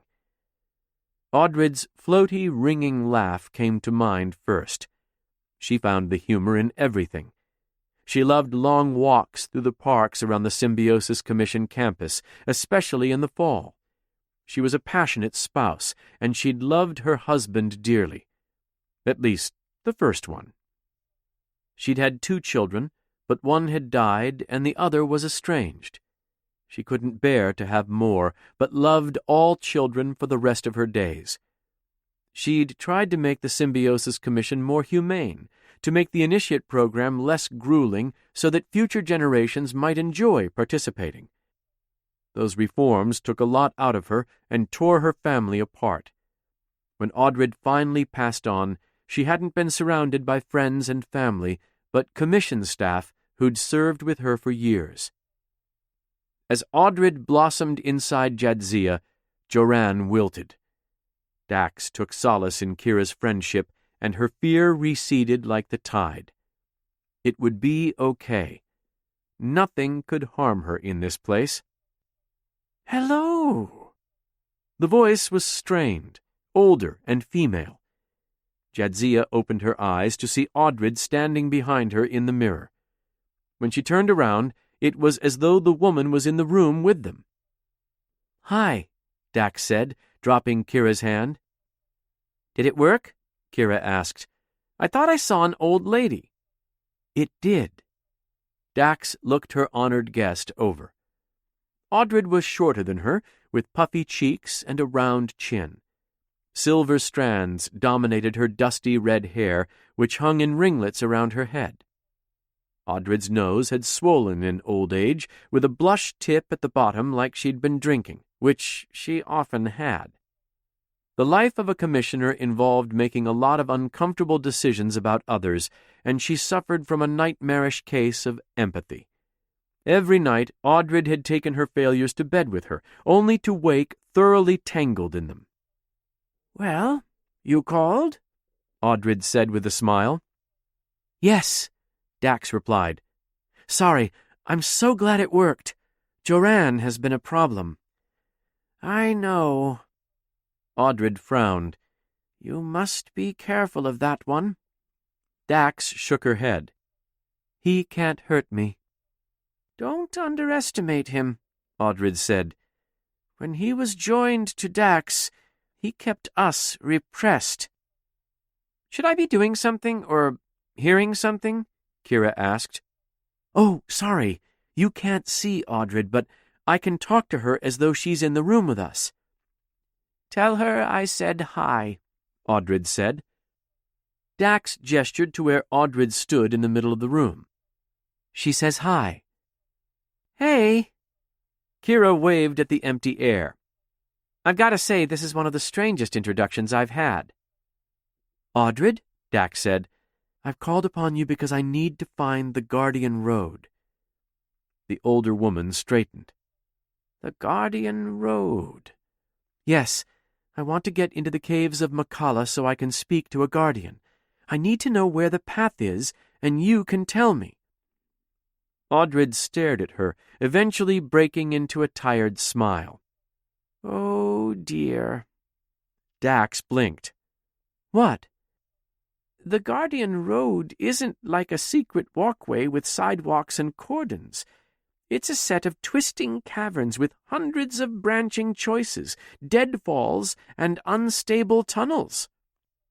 "I thought you knew the way," Dax said. "I knew of a way. I was 70 years old when I ran the commission." Audred shook with laughter. "Those old caverns weren't what you might call accessible. I had them surveyed and guarded. Jadzia, I don't even know where the entrance is." Dax's heart sank. Without a secret path to the Guardians, she was flummoxed, and whatever conspiracy was forming might pass her by. "What? What did she say?" Kira asked. "She can't help us," Dax replied. Audred tapped her index fingers together in front of herself. "I can point you to a map, though." "Okay," Dax said. "Where is it?" "Across the park from the Symbiosis Commission building, in the Grand Archives." The Grand Archives were the records storehouse for the Commission, an impossibly large building dedicated solely to tracking the health and exploits of the joined. Their records dated back hundreds of years, covering every conceivable topic about the symbionts, along with biological samples in cold storage.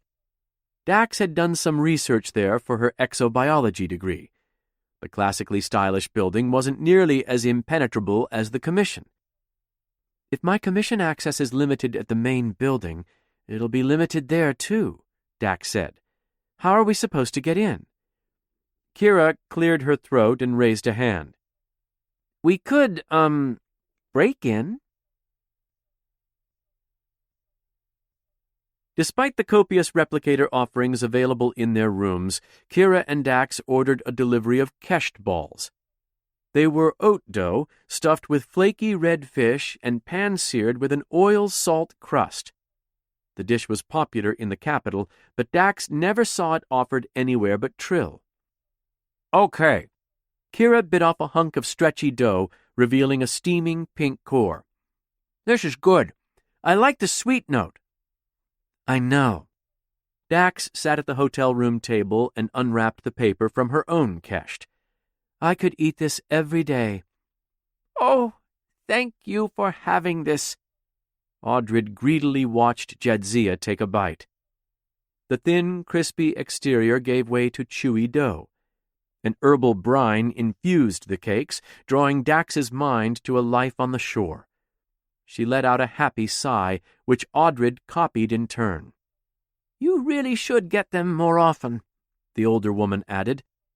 You could probably program this into your replicator on the station. I'll think about it, Dax said.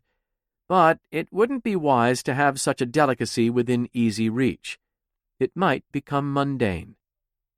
From what you're telling me, Kira said, we need to break into the Grand Archives, get a copy of the Guardian Road map, and get out. Dax put her food down and wiped her fingers. If we get identified, I'll be court-martialed. You won't be welcome to serve with Starfleet. Is that a risk you're willing to take? The attempt on your life happened the same day you briefed the Commission on Nemi. It's related, Kira said. They're interfering with your access to the caves of Makala. Do you know what we did to the Cardassians who kept us away from our temples? Let's just say we weren't polite.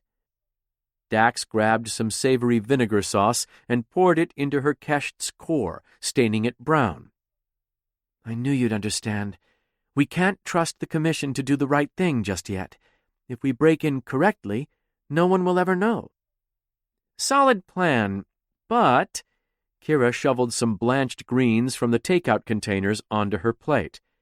You're really going to be okay if they catch you in the caves? Yes. Those people are sworn to serve me. That's enshrined in Trill law. The gall of the Commission, locking her out. It was clear that they were holding a grudge against her and Captain Sisko over the Duran incident. Brack had gone out of his way to be hostile, and someone had showed up to kill her that very evening.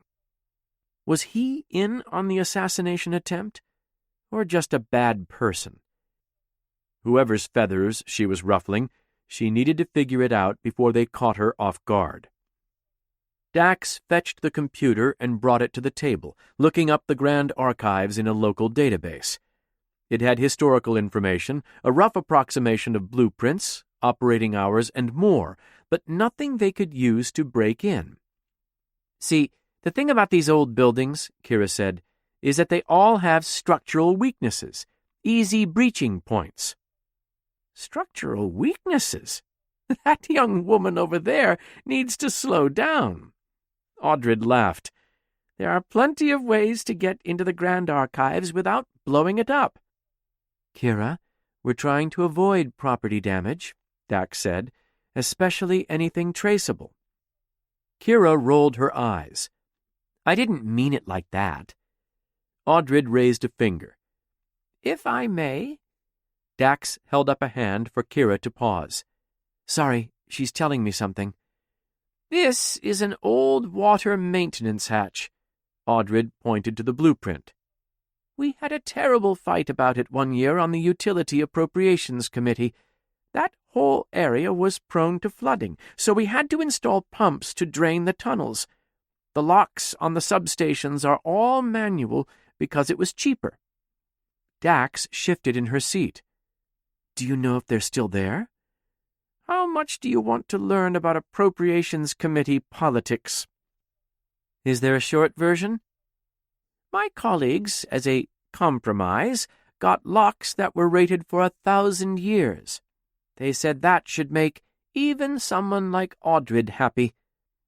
Dax frowned. This is the sort of stuff you remember from your days as a commissioner? The bureaucracy and infighting? Dearie, what else do you think a commissioner does? That sounds miserable, Dax said. Audred smiled kindly and nodded. It was. I always thought you were proud of your work there. Oh, I was proud of my work. I gave the best years of my life to that den of vipers. Loved the job, but most of the people could jump off a cliff." "I'm sorry to hear that. These are manual locks?" Dax said, pointing the entrance out for Kira. "Yes," Audred said. "Those corridors date back centuries. Installing decent security down there proved too expensive, so we just didn't. I doubt it's changed." Dax turned to Kira. "She's saying these utility tunnels will get us in if we can break the locks." "That's great," Kira replied. "Manual locks don't set off the alarm grid." Audred sighed wistfully. "I warned those old fools that someone could break in if they did it this way." "So," Kira pointed to the exterior shots on the screen.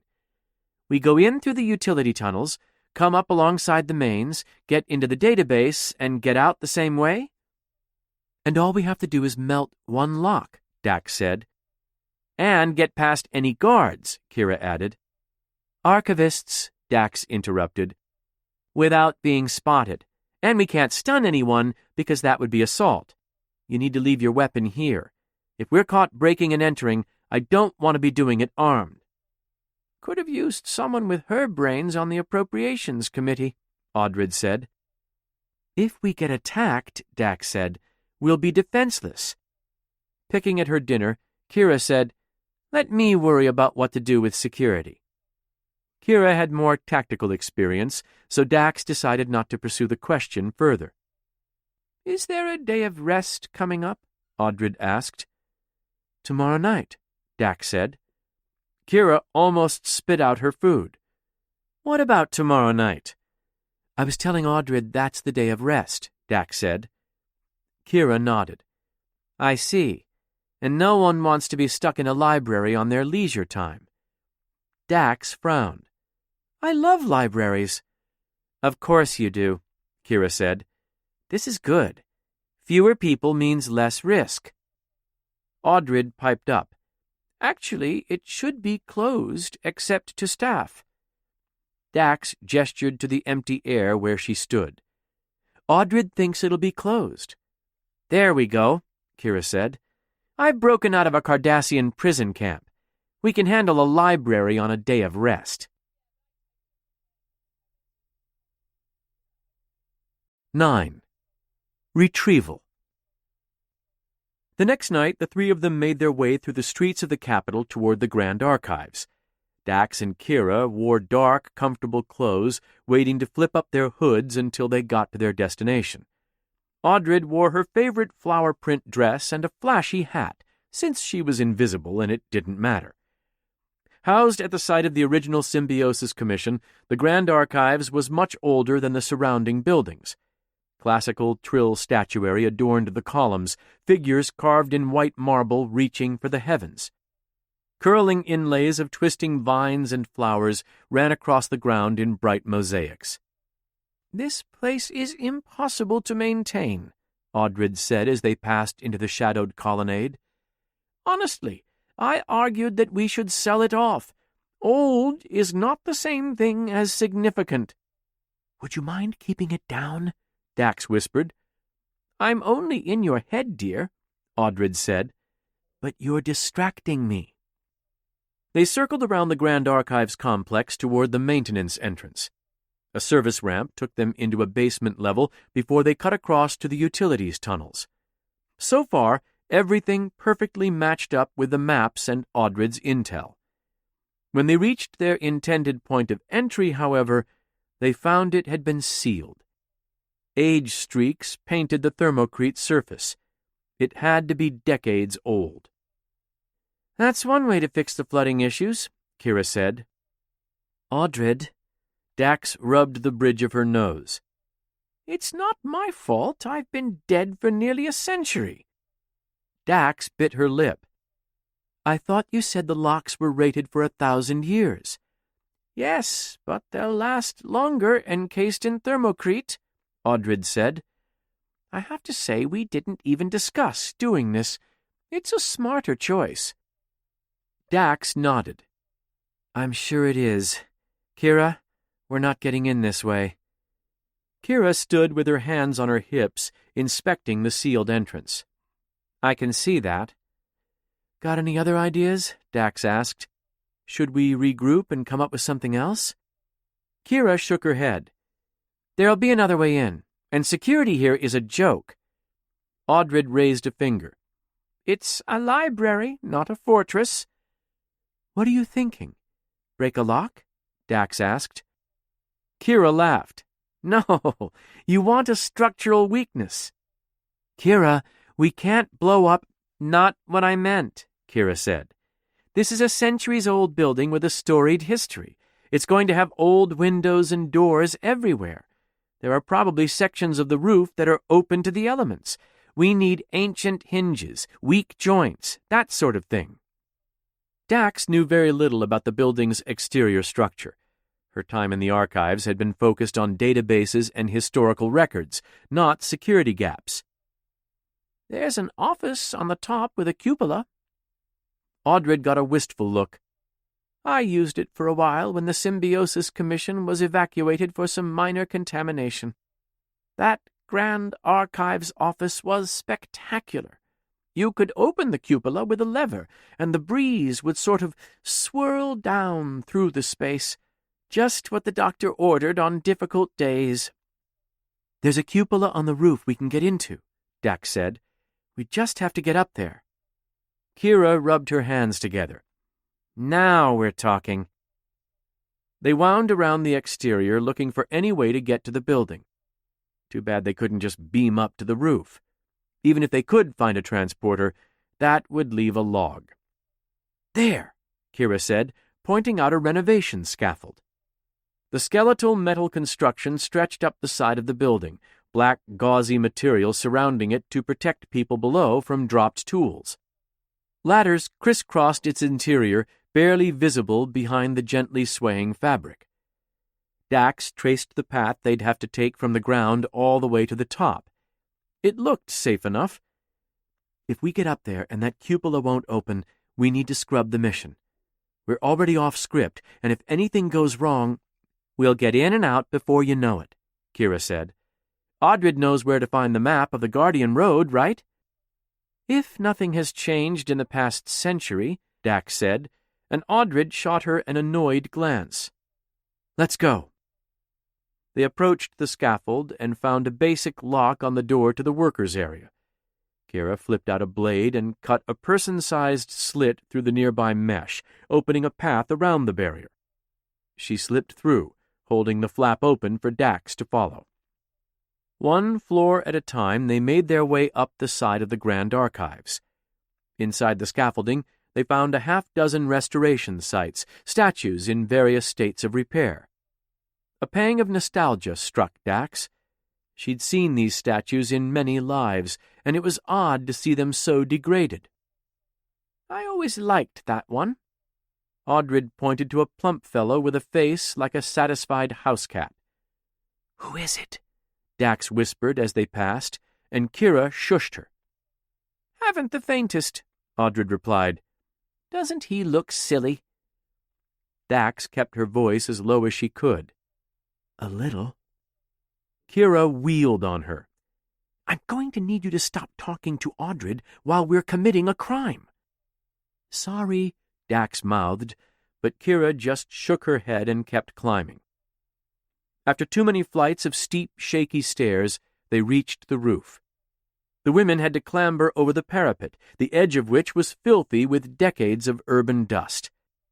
Audred, being a mere figment of the imagination, was already on the roof when Dax got to her feet, brushing herself off. That looks tiring, said the older woman. It is. Dax bit back a snide comment. Where's the cupola? Audred pointed in the direction of the front of the building, and Dax spied the silhouette of their target. Hidden by the parapet, the rooftop was a jungle of climate machinery and building subsystems. Dax and Kira climbed over pipes and under conduits to cross its wide expanse. An electrical buzz suffused the air, the product of huge old power hookups. They reached the cupola, a copper dome with 4 stained-glass windows. The abstract designs were more for filtering the light than anything else, with random patterns in the glass. Up close, the copper cladding on the windows was starting to fail in places, with some parts being little more than crunchy flakes of green patina. "Structural weakness," Kira whispered, flipping out her knife and slipping it into a seam. She worked her way around the glass, eventually pulling it free. Then she reached inside and flipped a catch, opening the window. Audred laughed, marveling at Kira's ease. "I told them to sell this building. Inefficient. Always needing renovation. No security." "I think it's nice. Storied," Dax said. "Besides, you're the security hole." Audred crossed her arms. "I'm just saying I was right." "All good over there?" Kira cut in. "Yeah, sorry," Dax replied. About 2 meters beneath the cupola was a maintenance walkway secured by hanging cables. Kira went in first, landing with impressive silence.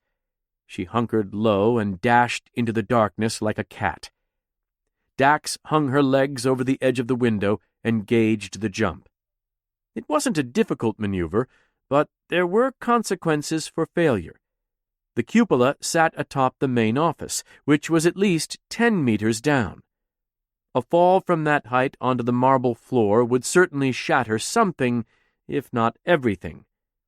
Dax pushed off from her perch, going from trespassing to breaking and entering. She landed harder than she'd hoped, but she hit the ground moving. Within seconds, she'd followed Kira into a side door and down a flight of stairs.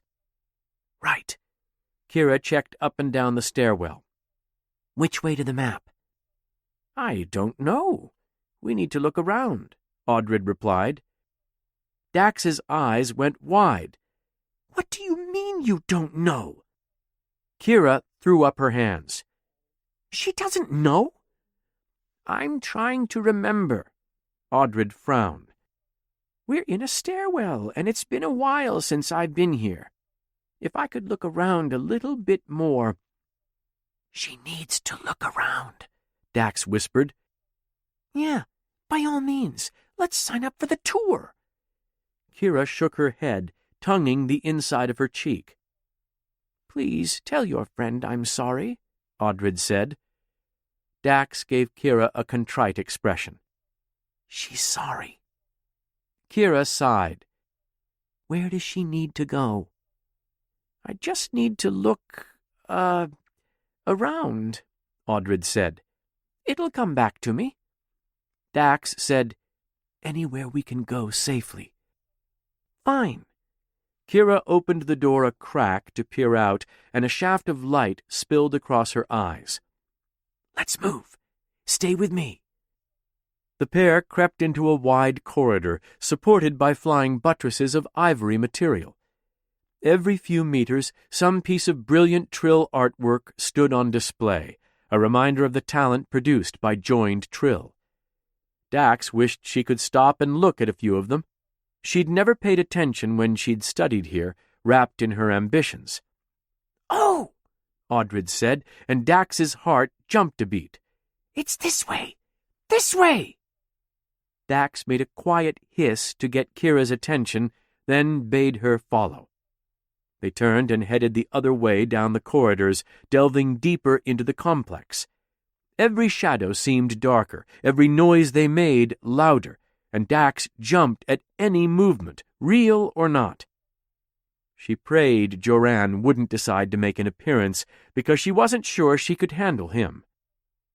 "Almost there," Audred said. "I promise it's this way." They turned a corner to find a sign marked Special Collections. It hung alongside a thick, hermetically sealed door. A keypad softly glowed beside it, awaiting input. Neither the lock nor the door were particularly new. "Yes!" Audred clasped her hands together. "It's still here. I was wondering if we were ever going to catch a break." "This doesn't look like a break to me." Dax pressed a palm to the solid metal. "What's the code?" Kira said. "Try 2653522, Audred replied. Dax entered it. The lock pad cycled green, and the door came unbolted with a resonant thunk. Audred preened at her success. That was the default admin code. We used it because ours were too hard to remember. Terrible security. Dax stepped into the darkness beyond. Do I even want to know? Kira asked, and Dax shook her head.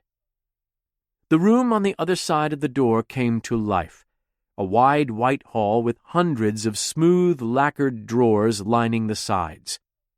Dax had heard about this place, but never had the occasion to visit. Her work in the Grand Archives had been focused on chemistry and exobiology. This section housed sociological and archaeological discoveries. It contained items dating back to the first joinings. Kira surveyed the massive array of drawers. Going to need some guidance here. Where to? Audred? Dax turned to her. The older woman nervously tapped her fingers together. Oh, right. I think we have to use the index terminal over there. She shuffled across the floor to a carrel. It should be here. Dax followed her into the nook and found a screen awaiting input. What do I search? Guardian's Path? Guardian Road? I don't know, Kira replied. Oh, you were talking to her again. Audred pondered for a moment. Try South Bank Surveys Section B. Catchy name? Dax typed in the query and read back the result. This one? Section B, South Bank Surveys Final? The former commissioner snapped her fingers. Those surveys have the Guardian Road. I always wanted to go down there myself, but they weren't easily accessible. I'd ordered everything surveyed for the archives, which is probably why you thought of it, Jadzia. We'll need climbing gear for the Guardian Road. Dax punched the retrieval code, and one of the drawers popped open across the room. My kind of mission, Kira said with a smile. Let's get the information copied. Dax went and pulled open the collections drawer, finding hundreds of isolinear optical chips in cradles. The one they wanted flashed green, and Dax removed it from the drawer. She checked the serial number on the chip. The last 4 digits matched up with the catalog. Dax slotted it into her tricorder. Copying the files now. Got them. Great, Kira said. Back up to the roof. They replaced the chip, then Dax led the way to the door. She opened it and found Dr. Renhall on the other side, clutching a pad, face in shock. Audred gave a startled shout, and Kira ducked back out of sight. Jadzia, I'm sorry. I was just surprised to see anyone at this hour, much less you. She looked like she'd been headed somewhere down the hall. Dax's heart caught in her throat. This was the worst-case scenario, a person intimately familiar with her discovering her in an unauthorized area. At least she hadn't seen Kira. If Dax could think of something clever, maybe she could save this terrible situation. I was just leaving. Dax couldn't even convince herself with that one. The doctor's lips were stiff as she gathered her courage. Brack told me he was revoking your clearance. I know you're not supposed to be here. Why would he do that? Dax searched Renhall's eyes. He says you're unstable at the symbiont level, that Joran is part of us, she snapped, and Renhall recoiled. Sorry, it's just disrespectful. He's a part of Dax, and we're fine. Apologies. Do you believe me? What I said about Nemi? What she was? Dax suppressed a shudder. Renhall stared at the ground. I might. I wasn't drunk. I wasn't hallucinating. I know what I saw. I know. That's... Renhall's eyebrows knit together. That's why I'm here. I came to see what research existed on the subject. Dax smiled. So, Dr. Renhall thought something was fishy, too. I'm not saying you're right. The doctor raised a palm. But I wouldn't bet against you. Thank you. Dax checked the hallway up and down. That doesn't explain why you're here, Renhall said. Dax wanted to tell her, but she couldn't. She didn't know how the killer got to her hotel room, but it wasn't a random act of violence. Someone had to have sent him. If it was... Dax, I was fond of you once. I won't be fond of you twice. Nemi's symbiont was making good on its threat. Dax probably should have prepared a cover story. If Renhall was a co-conspirator, she'd just have Dax arrested for trespassing. She hadn't called for help yet, so maybe there was a chance. I need to get into the caves of Makala, Dax said, and she could hear Kira sigh in disappointment. Brack was wrong to bar me from there, and he had no right to. He said you needed an escort because you were unstable. The caves are the singular treasure of Trill. What is he afraid of? That I'd harm my own? Dax scowled. Or that I'd keep looking for answers? Dr. Renhall, I need you to forget that I was here. Renhall blinked. I have a clearance. You know I can't do that. If it's discovered there was a breach and I didn't report it, I'll be just as guilty as you. Someone tried to murder me, Doctor. Her anger flared at speaking the words aloud. I think it's related to Nemi and my report to the Commission. Renhall appeared genuinely shocked, thank goodness. What? Someone inside the Commission wants me stopped, and they want me dead, Dax said. I can't sit around and wait on an escort appointment.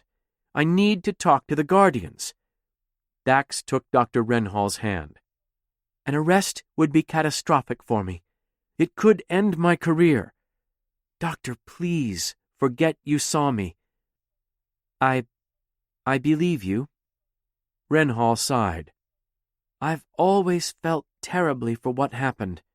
With Joran. We shouldn't have... I could have died. The Commission treated me like a husk. The doctor drew in a sharp breath, eyes fluttering and growing moist. I agree. You'd been my doctor for a decade. How could you? I know I failed you. Help me. Turn around and keep walking. Okay. Renhall swallowed and nodded. Okay. I'll leave. Thank you. Truly. Awkwardly, Renhall turned and kept moving. Dax waited until the coast was clear, then signaled Kira to come out. The Bajoran straightened up as she drew close. I didn't expect that to work, Dax said. You don't know that it has. She might be calling for help. Let's get out of here. Quiet as the breeze, they headed toward the roof. Back in the spacious main office, Dax noticed a few busts against the back wall, polished stone atop bronze pedestals.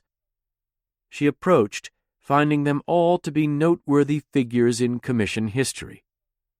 Then her gaze locked on Dr. Elta Vess, and it was like her world turned sideways.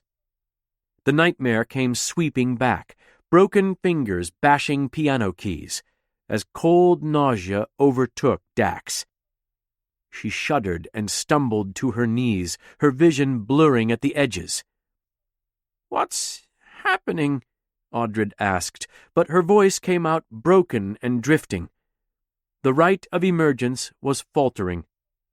Such a rage burned inside of Dax, but she didn't know why. Her heart raced, and she clutched her tightening chest. Another wave of nausea washed over her, and she retched. A haunting melody rang out like a dirge. She smelled ozone, and the building rumbled with distant thunder. Dax took a hard swallow, trying to keep her dinner down. Kira's hands were around her shoulders, voice gentle. Jadzia, tell me what's wrong. What's happening? Isoboramine dip. Dax swooned as she tried to stand, and Kira kept her upright. "I need my benzocyatazine injector." "Where is it?" Dax smiled weakly. "Back at the room." Damn. "I can make it. Just help me get out of here." "Don't worry. I'll carry you out if I have to." Her eyes sparkled in the darkness. "Stay conscious, for my back's sake." "Will do." Together, they hobbled out of the rooftop exit, down the scaffolding, and into the humid night of the Trill capital. "Hey now," Kira murmured as the lights came on in Dax's suite. "You're okay. Let's take it easy." Dax's nausea had only grown worse on the long trek back from the Grand Archives. Dizziness dogged her steps, and every bright light was like a glass shard in her optic nerves. She'd done really well not to throw up on Kira in the taxi. Her retching had provided the Major with a good cover story. Dax was drunk and had to sleep it off. No need to offer medical attention. Kira did all the talking, and Dax stumbled along. The Major had supported her under one arm, smiling like they'd been partying the whole night, and that got them upstairs to Dax's room. Audred had disappeared. The rite of emergence was broken by more of Joran's nonsense. Dax tried not to be bitter about that, but she'd worked so hard at relaxing. Kira shrugged Dax onto the bed with a grunt. "Been a while since I dragged a body around." "Ha ha." Dax's forming migraine weakened her voice. "Computer, lights off." The room plunged into darkness. "I need to be able to see if I'm going to find your injector," Kira said. "Computer, lights 1/4. The room grew just bright enough for Dax to find it annoying.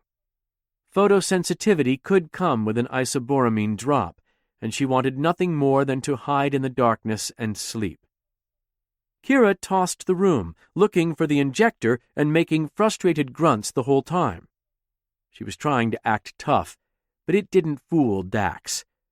Her companion was tired and frightened for her. I think it's by the replicator," Dax said. "Ah, finally!" Kira marched over to it and grabbed the device. "You take it in the arm, or—" Dax had a dry swallow and pointed just above her collarbone. "The neck. I'll do it." She took the injector and pressed it to her skin. The device gave a pneumatic whisper as it delivered the drug, and Dax's headache blunted immediately. She took slow, calming breaths, hoping to get her heart rate under control. "Now what's happening?" Kira asked. "What do I need to be doing? Do I call a doctor?" "Sit down over there." Dax rubbed the bridge of her nose. "No doctor, just stay with me until this passes." Kira went and sat in the darkened room, pulling up a chair beside the bed. "I'm going to be fine," Dax said. "I know. It's pointless to worry about you." "Totally." Kira rested her elbows on her knees. "What happened back there?" "Joran." "I thought so." Dax lay back and closed her eyes for a moment. The hallucinations were getting worse. If she needed to go to the Commission for help, she couldn't trust what they might do. The last time she'd experienced isoboramine fluctuations like this, Joran had been trying to break through Dax's memory block. That personality's struggle for emergence nearly killed them both, and the more she ignored it, the worse it got. She opened her eyes and stared at the ceiling. "I can't avoid Joran forever. I need to listen to him." "The murderer?" "I wish you wouldn't call him that," Dax said. "Sorry. You haven't told me much else about him." "I don't know that much. He had a brother. They didn't get along. Yolad is still around, but an old man. When I tried to call him, he wouldn't talk to me. He and Joran were long estranged, and he wanted to keep it that way. I got the impression they had a troubled childhood together." "Do you think Joran was evil?" I don't like to think of him in those terms. He was a failure as a joined, as a member of society, too. She rested her hands on her abdomen. Evil always comes from somewhere. I never found out why Joran did what he did, but I can tell you this. He didn't think of himself as evil. Neither does Gul Dukat, but we both know better, Kira said. Villains never know they're villains. There's something I can't quite get over about Joran's imagery. It's not about harming other people. It involves violence befalling a host, usually me. She frowned. His visions were harrowing on her psyche, and she wasn't sure how much more of his abuse she could handle. There must be some reason he's obsessed with death. Well, he is a murderer. Yes, but in my visions, I'm not doing any killing. I keep getting hurt, sometimes catastrophically. How did he die? Kira asked. He was... Dax began, but trailed off. I'm not actually sure. They said he was killed trying to escape the Symbiosis Commission after murdering some people. I don't remember the exact manner of his death. They captured him and removed Dax. You die if they remove your symbiont, right? If they took it out of Joran for killing people, that was an execution. I never thought of it that way. In the records I saw, it said, Dax symbiont recovered from host. But you don't remember anything about the circumstances? No. I know so little about him, and it's hard to tell what was a dream and what wasn't. The memory block distorted him, broke him somehow. I'm so sorry that happened to you. Thanks. Did he fight back? Maybe there was a trial. There definitely wasn't, Dax said. Joran became mentally unstable after joining. Physically compatible, yes, but not mentally. The Symbiosis Commission wanted to bury his secret after he killed those people. If they'd had a trial, the public might have found out. Kira shifted in her chair. Doctors at the Symbiosis Commission conspired to put this guy to death without so much as a trial? Dax thought about it. No, because they wouldn't have the authority to do that. You're right. It would have been murder. Something like removing Dax would have required the opinion of a magistrate. And do you remember ever receiving such a pronouncement? No. Kira sniffed. Was Joran alive when they took the symbiont out of him? Dax tried to remember, but it was like trying to see through thick mist. No details resolved themselves, only sweeping outlines. I don't know. But there's one way to find out. How? Another ritual? At a special location? Uh-oh. Dax laughed. Don't worry. We don't have to break in. Any joined is welcomed there. Where is this place? We call it the Morden Oct, Dax said. Meaning? Death House. Get some rest. You can come with me tomorrow night. Whoa, whoa, whoa, Kira said. We've still got to do the Guardian Road. We've got a busy day tomorrow, then. Even on the highest pressure diplomatic missions, Curzon Dax was a master of relaxation. The splendor of Et Oct was a gorgeous hotel, the sort of place one could get lost. Tourists from all worlds came to see its towering atriums, which housed a few kilometers of artificial rainforest and romantic walking paths. Despite the wonders, Curzon had barely made it out of his hotel room. He'd been holed up with the lovely Elta Vess all weekend, and that was exactly how he liked it. But all good things had to come to an end, and with the closing of the week, Curzon was due in strategy meetings. They always cut into his limited personal time. He'd much rather have stayed in the hotel room with Elta for the rest of eternity. I'm afraid I'm not going to be able to make it to our dinner date tonight, Curzon said, pulling on his tunic. Oh? Elta sat up in bed, clutching the silk sheets close. I had arranged something special. The Chancellor called a meeting. You just found out about this? Curzon looked himself over in the mirror, fluffing his hair. It's recent. He's the Chancellor. You know how it is. He'd actually known 4 days prior, when the Chancellor handed him the itinerary. Even though he'd never admit it, he'd accidentally double-scheduled with Elta. Really? Because I found your itinerary lying out on the dresser, she said, and his stomach dropped. We need to talk. Elta, my dear, he said, turning to her. I apologize. I forgot about the Chancellor when I agreed to come with you. You've double-booked the last 3 dates I planned. She cocked an eyebrow. I'm starting to wonder if you only show up for the things you want to do. What?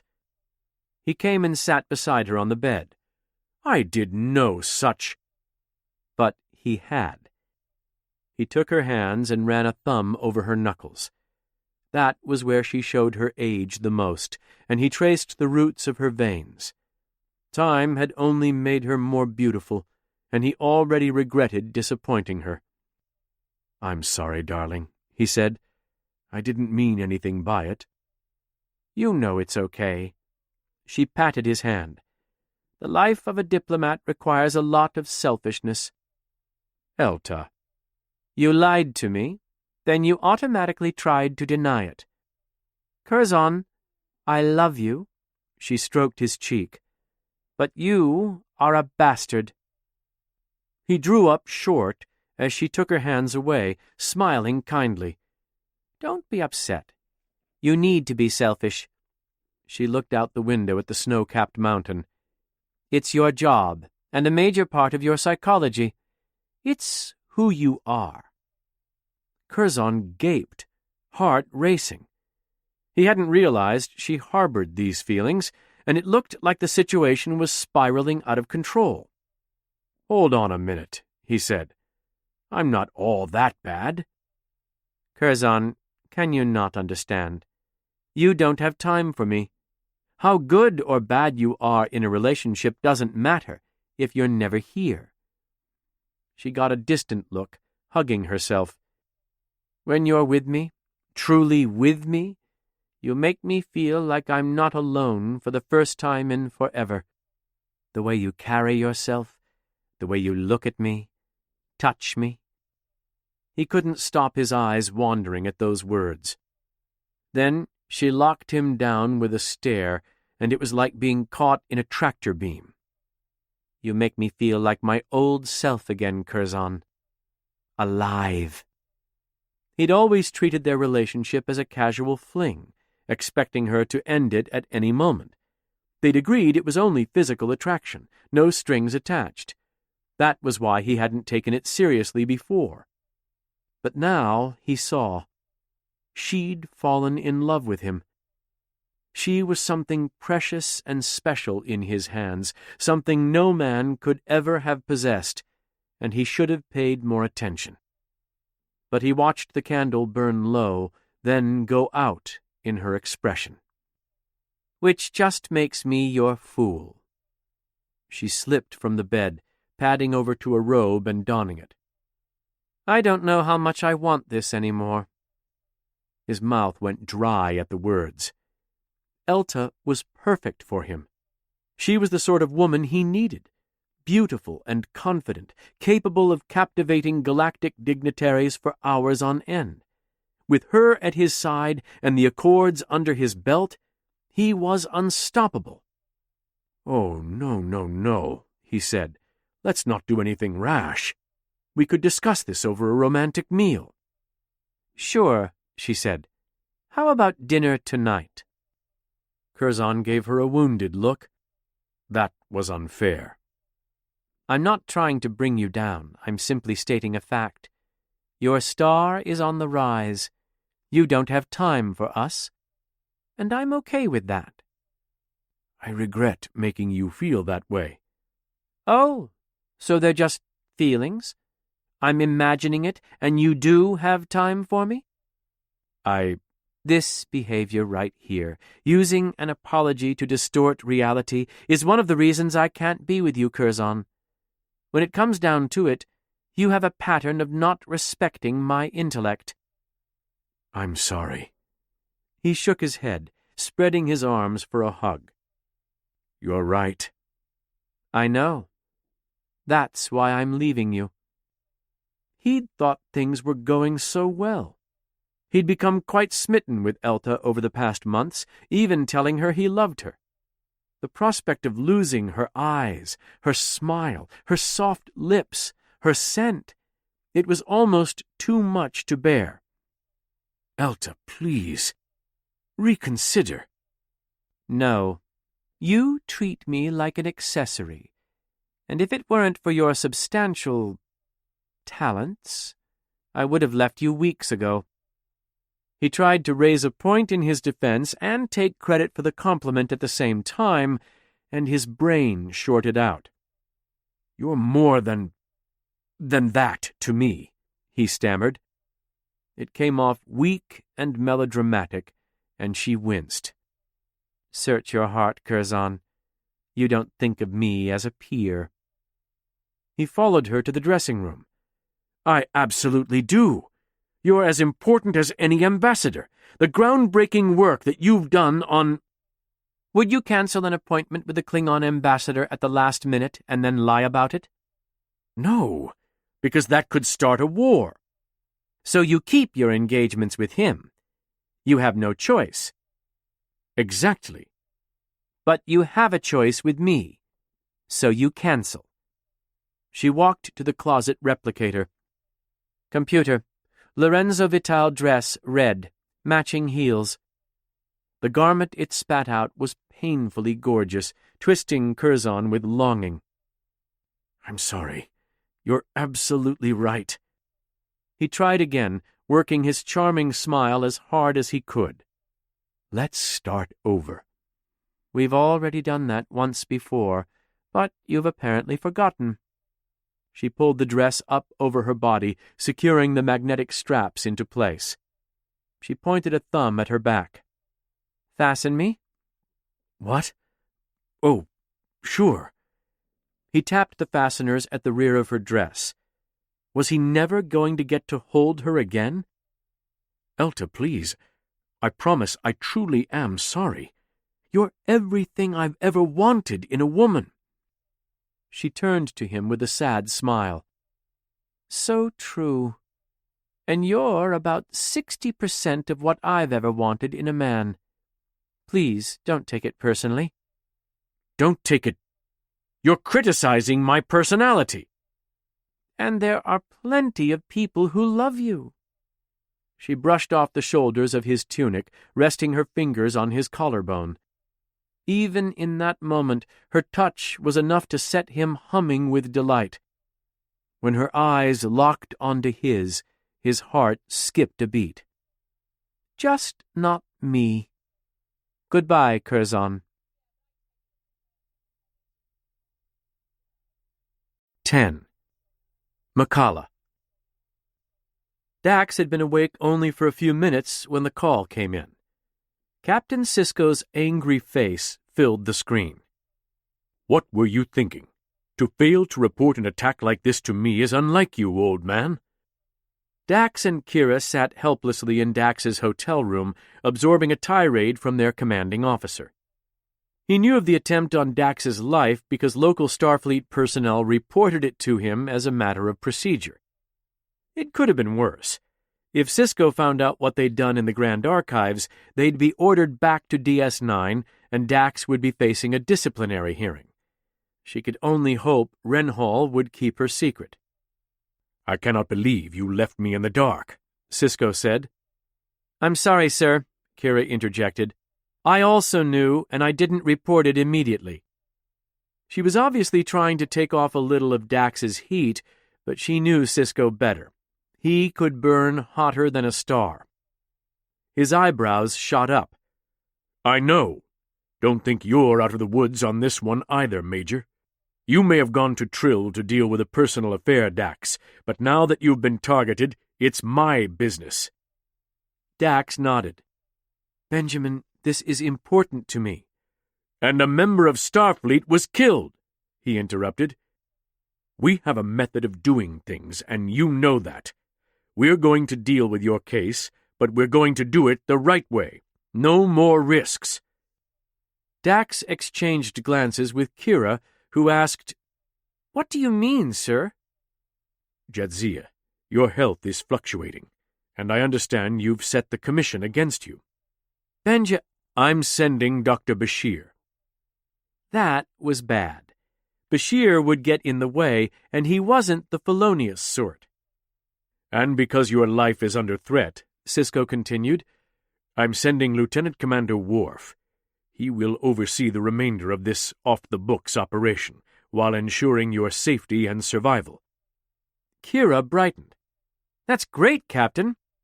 Glad you approve, Major, he said.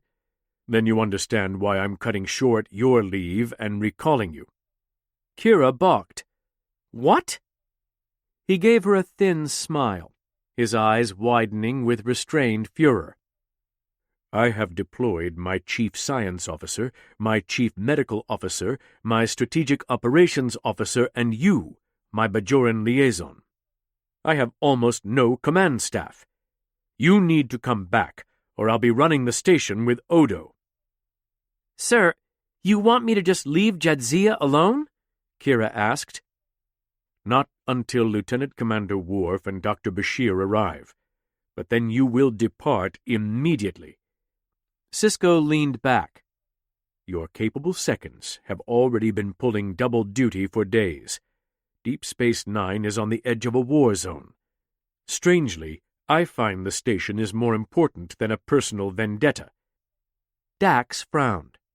Benjamin, this isn't just revenge.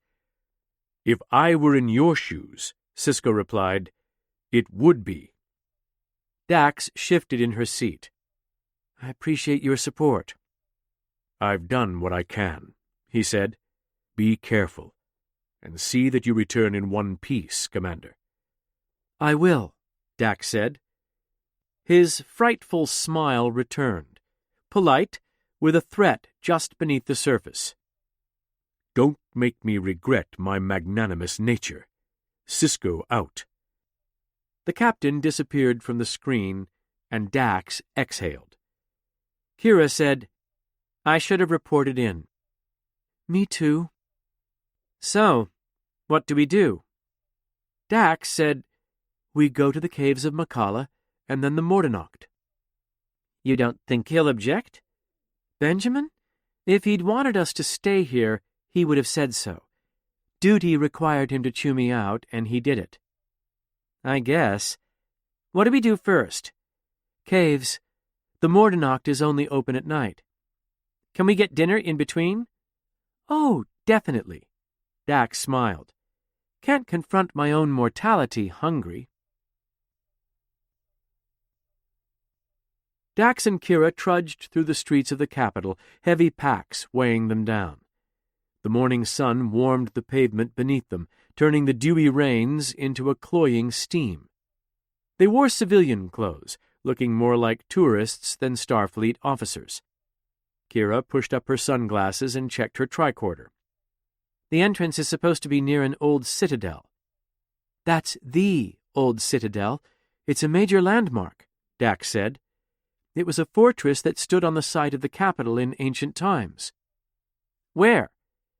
These 4 or 5 city blocks, Dax said, gesturing around.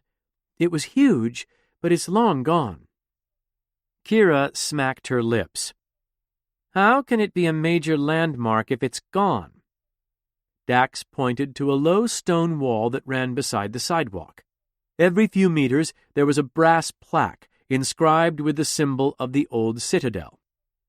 It's here, Dax said. That stone wall is the shape of the original building.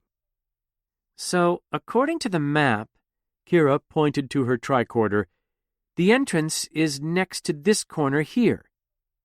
Dax shaded her eyes as she looked over the busy street for anything that might suggest an entrance to the Guardian Road. She found shop fronts, cafes, and lodgings, nothing that would indicate a secret beneath them.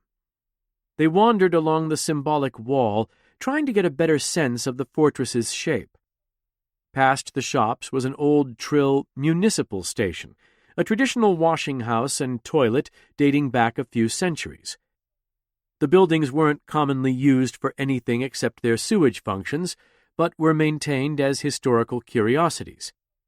The exterior was made of polished, laser-cut marble, its walls faceted to catch the sun. Colored glass ran in ribbons up the sides of the structure, sparkling with an oily sheen. The copper roof was like a dollop of cream, puffy and round. Dax and Kira entered, gazing up at the high ceilings as they did. The interior was a large, circular space with a row of stall doors lining the walls. Sinks stood around a central column, arranged like a decorative fountain. The windows filtered sunlight into rainbow streaks, adding texture and interest to every surface. As lathes went, it was extremely fancy, but not clean. Kira pointed to a steel-grated door which blocked the path to a spiral staircase. "Where does that go?" "It must lead to the bathhouse. Doesn't look like it's in use anymore." "I think we need to get down there," Kira said. "Why?" "We're trying to get into some caves. Caves are down." Dax shrugged. The logic was solid enough. When she approached the door, she found it locked. "Let me," Kira said, breaking out a small set of picks. "Mechanical locks are easy." Dax watched her click around inside the lock for a few seconds before opening it with a metallic snap. "That was fast," Dax said. Kira smirked and tucked away her picks. "It's a bathroom lock, not one of Ducat's booby traps." They wrenched open the bars, rusty after so many years. Beyond, stone steps stretched into the darkness. Black streaks of mildew ran along the walls, and the scent of ancient mold grew stronger the deeper they went. "This reminds me of Bajor," Kira said. "Oh? We have lots of tunnels, especially under the temples, adapted from the original sewer systems. Looks like you've got some, too." She pulled out a lantern and held it aloft. "Those tunnels made it hell for our occupiers to keep tabs on us." Even in the tiny stairwell, incredible details came out under the lantern light. Gold chips sparkled in the ceiling, forming a swirling field of stars. Every step was covered with detailed ornamentation, though much of it was streaked with mold. Chlorine and steam tickled Dax's nose, the air growing thick with moisture. They came to a landing where glossy white tiles formed the floors and walls, less filth here. Water dripped in the shadows, the sound omnipresent and echoing. Glass bricks in the ceiling allowed in natural light from the floor above, revealing a wide green pool tiled with alternating stripes of blue and gold. The water rippled ever so slightly with each drip to hit the surface, but other than that, it was still. Algae gathered in the corners. This bathhouse needed cleaning before anyone took a dip. "I bet this place was something special back in its day," Kira said. "Have you ever been to the bathhouses on Bajor?" "I keep meaning to. I wasn't sure if they were for non-Bajorans." "You'd be welcome. The ones that survived are beautiful." They traversed the room, taking note of the 3 exits. The first door had a sign designating it a supply closet, not a way forward. The next had a soft chugging behind it, some mechanical system. The door on the far side of the pool was cool to the touch, and a gentle breeze ushered from the crack underneath. The breath of the planet. Dax lit up inside at the scent, something oddly nostalgic to her. Wet stone and lichen. The birthplace of the symbionts was somewhere below. She pointed to the door. "This is the way in." "Okay." Kira inspected the locking system. "Electronic, but it's not too complicated." "You had to open a lot of locks in the Resistance?" She smirked. "Had to get out of places as often as I had to get in. I'll hack this thing open in a second." "I wish I could do that." Kira shook her head as she worked. You don't want to need this skill. Quick as a wink, she popped open the console and rewired the lock. The door slid open, revealing a sloping stone pathway heading into darkness. The inviting scent of the depths called to Dax. A metal sign protruded from the rough-hewn wall, old Trill letters etched into its surface. "What does it say?" Kira asked. "It's a warning," Dax replied. "Basically, no one comes down here. If you keep going, you're on your own." "Anything else?" "Anyone not joined may be subject to lethal force." Kira held up her hands. "I don't enjoy being subject to lethal force. First of all, you're in my care. When we encounter a guardian, they'll understand that. Second, you are one of the 4 toughest people I know." "One?" Dax gave her a sincere look. "There were these 3 Klingons Curzon knew." "I'll take it," she said. Dax stepped into the claustrophobic passageway, its ceiling low enough that she had to duck. Based on her calculations and the data from the map, the hike would be 6 kilometers.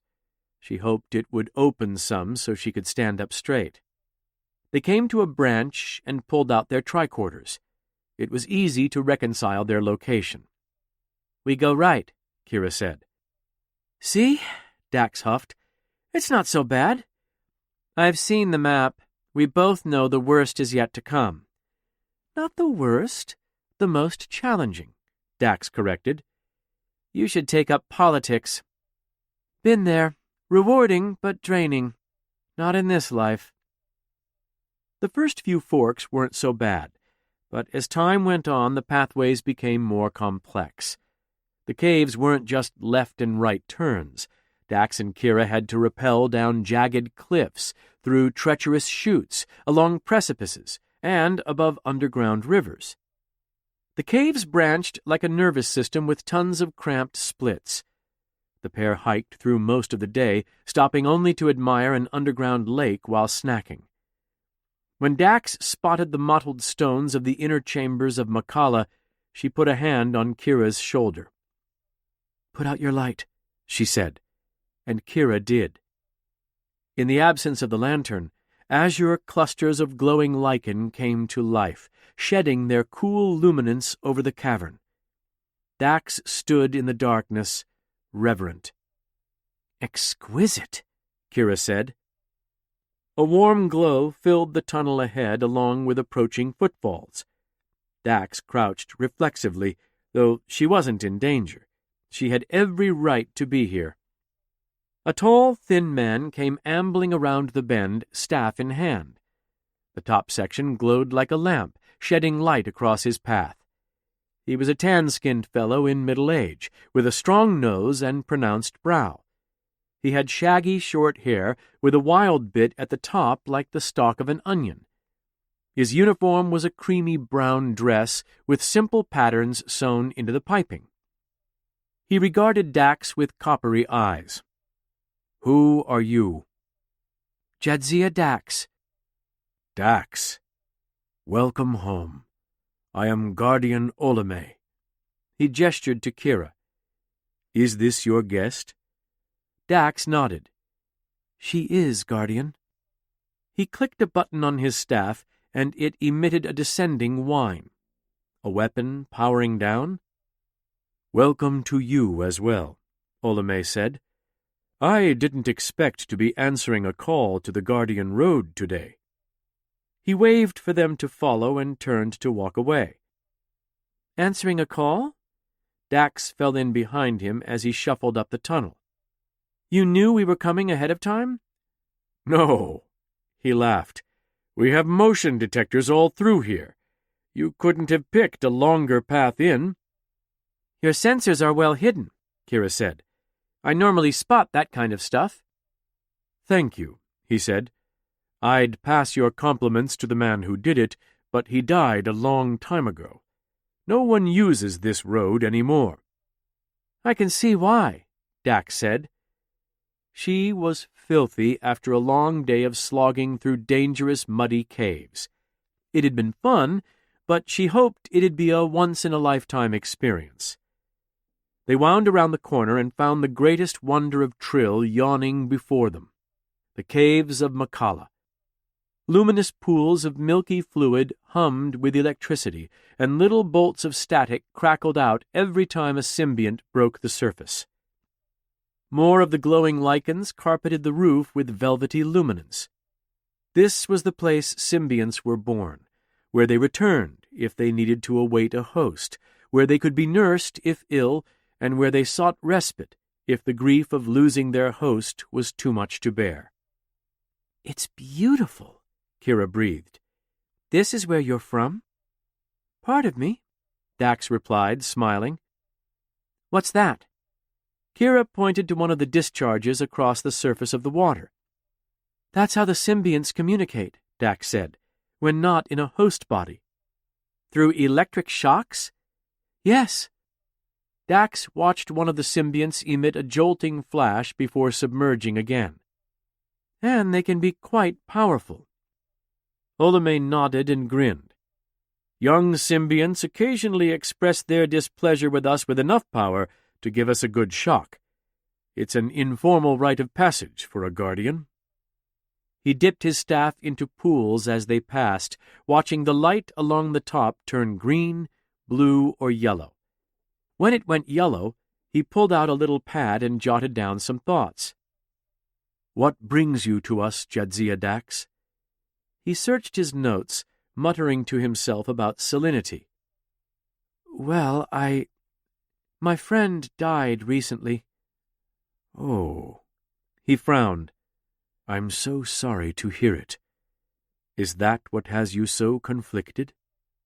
She considered his question. "Conflicted?" "Fractured, maybe?" He plunged his staff into another pool, and it went green. "You can tell that just from looking at me?" Dax asked. Olamé straightened, holding up a bony hand. "May I?" She nodded. He spread his fingers wide across her abdomen and closed his eyes, inhaling. He made a pained expression. "You are out of balance." "That's true." Her insides relaxed under his touch, and she let out a relieved breath. "You're suppressing something. A fact you're not ready to face." "I want to.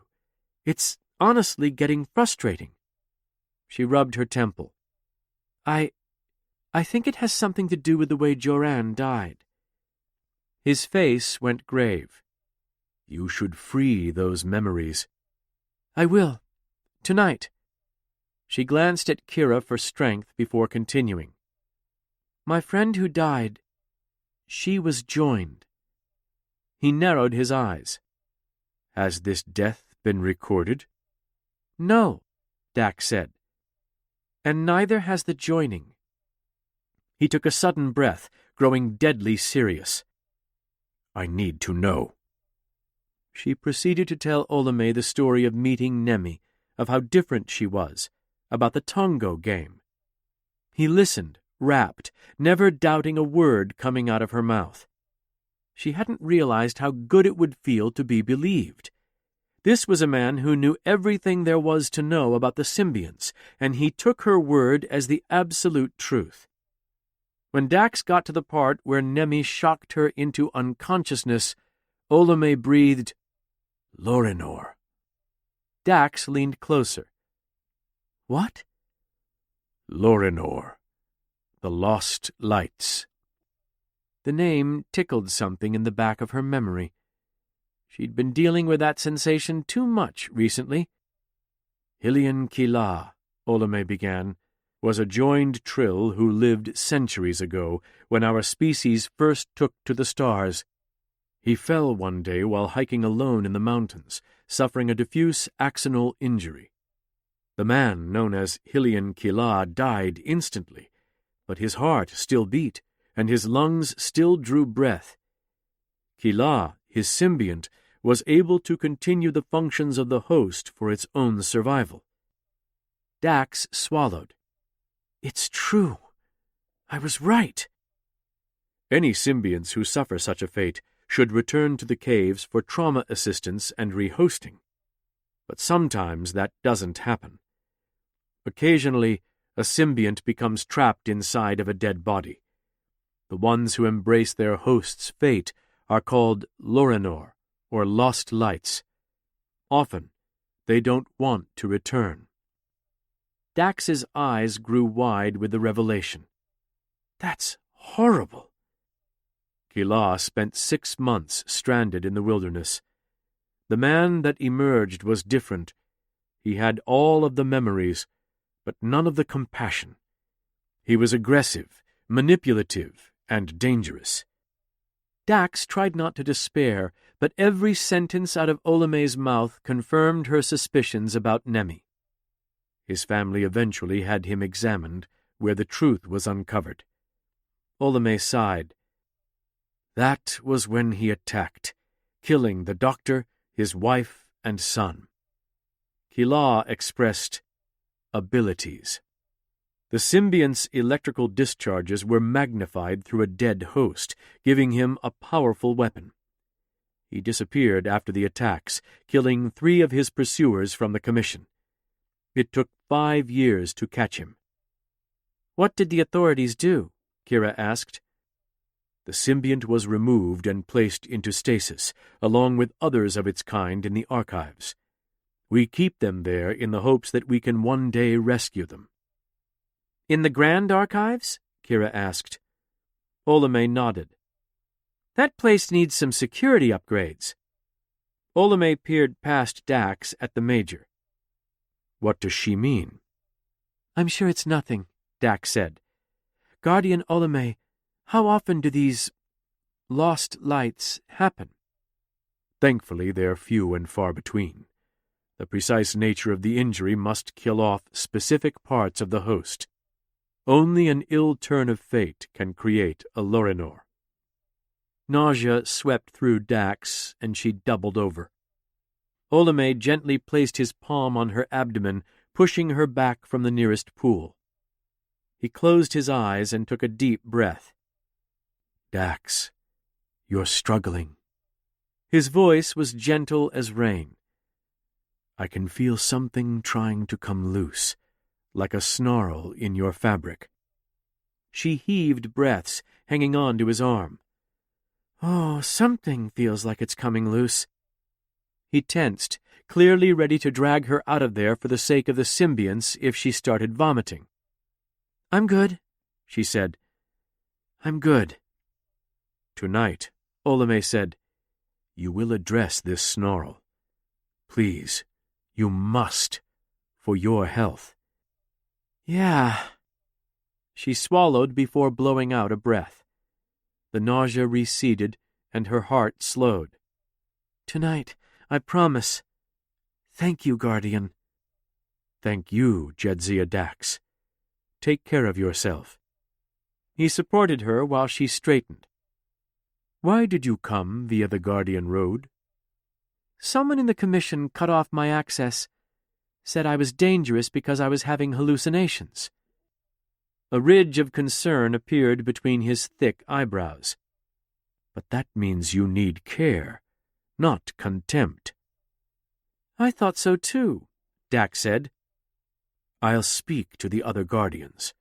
This is unacceptable." Kira raised a hand. "Guardian, we still don't know how Nemi was joined. Jadzia said it wasn't official, and the Commission didn't have a record." "That is most troubling of all," Olame said. "Perhaps your mystery symbiont is one who is shunned, forbidden from rehosting." "Like they're cast out of Trill's society?" Kira asked. "Yes. We have several such crimes. Reuniting with a lover from another life. Symbiocide." "That's one reason to work outside the system," Dax said. "Some exiled have taken that path," Olame said. "It's highly illegal." Dax straightened. Perhaps that was the type of symbiont Nemi had inside her. "What can I do for Nemi?" Dax said. Olame placed a hand on her shoulder. "Mourn. Now what else can you tell me about your friend?" 11. Death House. Though Dax asked Olamé more questions, she learned little else. He cautioned her against pursuing Nemi, reiterating just how dangerous a lost light could be. They are shrewder than you could possibly imagine. Thankfully, the Guardian Road wasn't the only way out of the caves of Makala. Modern Guardians had their own road, and it was a lot shorter and safer, because it was a simple lift. When one of them would leave the caves to conduct a jantara, they had a special egress away from the Commission. It was more convenient, and Guardians preferred not to walk the Commission halls. Olamé took Dax and Kira to this exit, ushered them through security, and bid them farewell. The pair emerged at a mass transit station a few hundred meters from a platform. They nervously eyed the darkened tunnel for any sign of a train. "Whew!" Kira said, as a confused bystander helped her up onto the platform. "Thank you." "You shouldn't be down there," he said. "Good advice," Kira replied, walking out of the station with Dax. "I'll keep it in mind." They returned to the surface as the sun draped the ample clouds in evening gold. The short hike out, combined with the grueling trek in, sapped their strength, and they both plopped down on a nearby park bench. Dax shed her pack onto the grass and leaned back. "I think my bruises are going to have bruises tomorrow." Kira laughed. "Come on, that was fun. Nobody shot at us, and you got some answers." "The caves are really something." The bench looked out on the north bank, known for its nightlife. Speckles of holograms and laser light dotted the skyline, nightclubs and music venues beckoning to patrons in the lively streets. Dax's hotel was over there, on the other side of the Capital Harbor, too far to walk. She desperately wished to crawl into bed. "You know how you promised me dinner?" Kira said. "You can skip that. I just want a nap." Birds called to one another, sailing on the harbor breeze. Water lapped at the dock, and pedestrians passed by, idly curious about the two sweaty, disheveled women on the bench. Dax closed her eyes, and she could sleep right there. "Nope." She forced the cheer into her voice. "We have plans, remember?" "Aw." "Yeah, we have to go back to the hotel, get clean, and get dressed up before we go to the Mordenacht." "Dressed up? Tell me you're kidding." "No, you have to look your absolute best," Dax replied. "Why?" Dax gave her a sidelong smile. "Because this is a date with death." Every joined Trill knew death like an old friend. They'd greeted it time and again, sometimes as a sudden rushing doom, other times as a quiet visitor in the small hours of the morning. Dying was as much a part of life as getting wrinkles or going bald, and joined Trill were always prepared to meet their fate, though some liked to do more research than others. Those with morbid curiosity could find the answers they needed at a Mordenacht, where they could relive a previous host's final moments. Dax and Kira's autotaxi shot across the gloaming sky, bumping with minor turbulence. The ride was old and uncomfortable, but they wouldn't have to bear it for long. They headed for the swamps out of town, where the city gave way to wilderness. Everyone from the capital thought the countryside was nice, but Dax knew it better. Jadzia had camped there as part of the survival qualifications for the initiate program. She'd seen another side of that dank forest, and she hated the bayou as much as the Symbiosis Commission. They'd replicated traditional garb for their destination, dark blue funeral attire. Dax's dress sleeves came to umber frills like a late sunset. Kira chose a slim suit like her Bajoran militia uniform, curling floral patterns embroidered into its cloth. Dax had done dark eyeliner and lipstick to match her somber outfit, but Kira was more subdued. "This, death house? Sounds a little creepy," Kira said. Dax gave her a daring look. Not scared of the afterlife, are you? No, it's just... She gave a little shrug. If you say death house to a Bajoran, that has a pretty grim connotation. I'd like to know what I'm getting into. Dax dropped the grin immediately, giving Kira's hand a squeeze. Sorry, it's not a gory place, but it can be frightening. For me, which is why I'd like you there. We just call them death houses because there isn't a good translation of Mordennacht. The concept is particular to a joined trill and our language. There are lots of words like that in Bajoran. Prophets is a major oversimplification, but no other short phrase translates. I'm glad death house is the same. Dax nodded.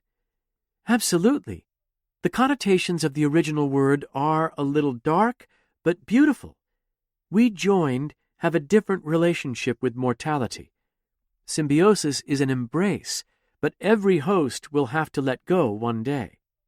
Mordennacht refers to the melancholia of leaving one's home never to return. This ritual isn't very popular with my kind. Kira rested her elbows on her knees.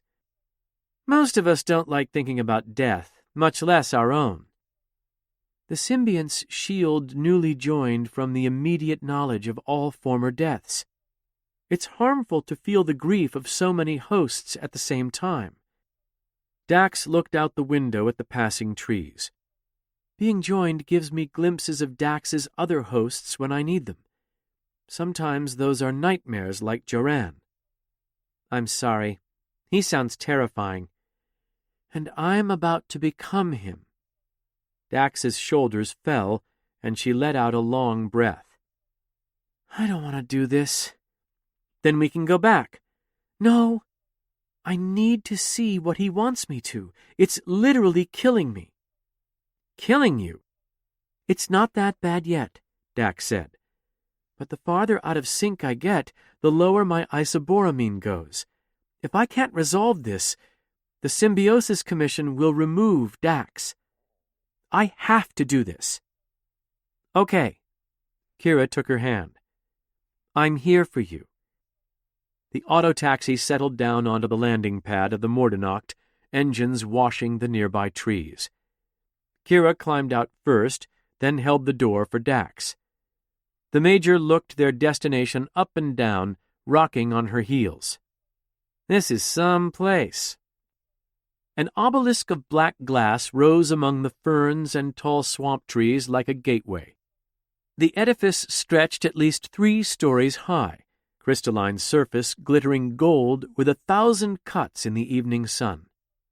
The scientist in Dax wanted to pull out her tricorder and study the material composition of the building.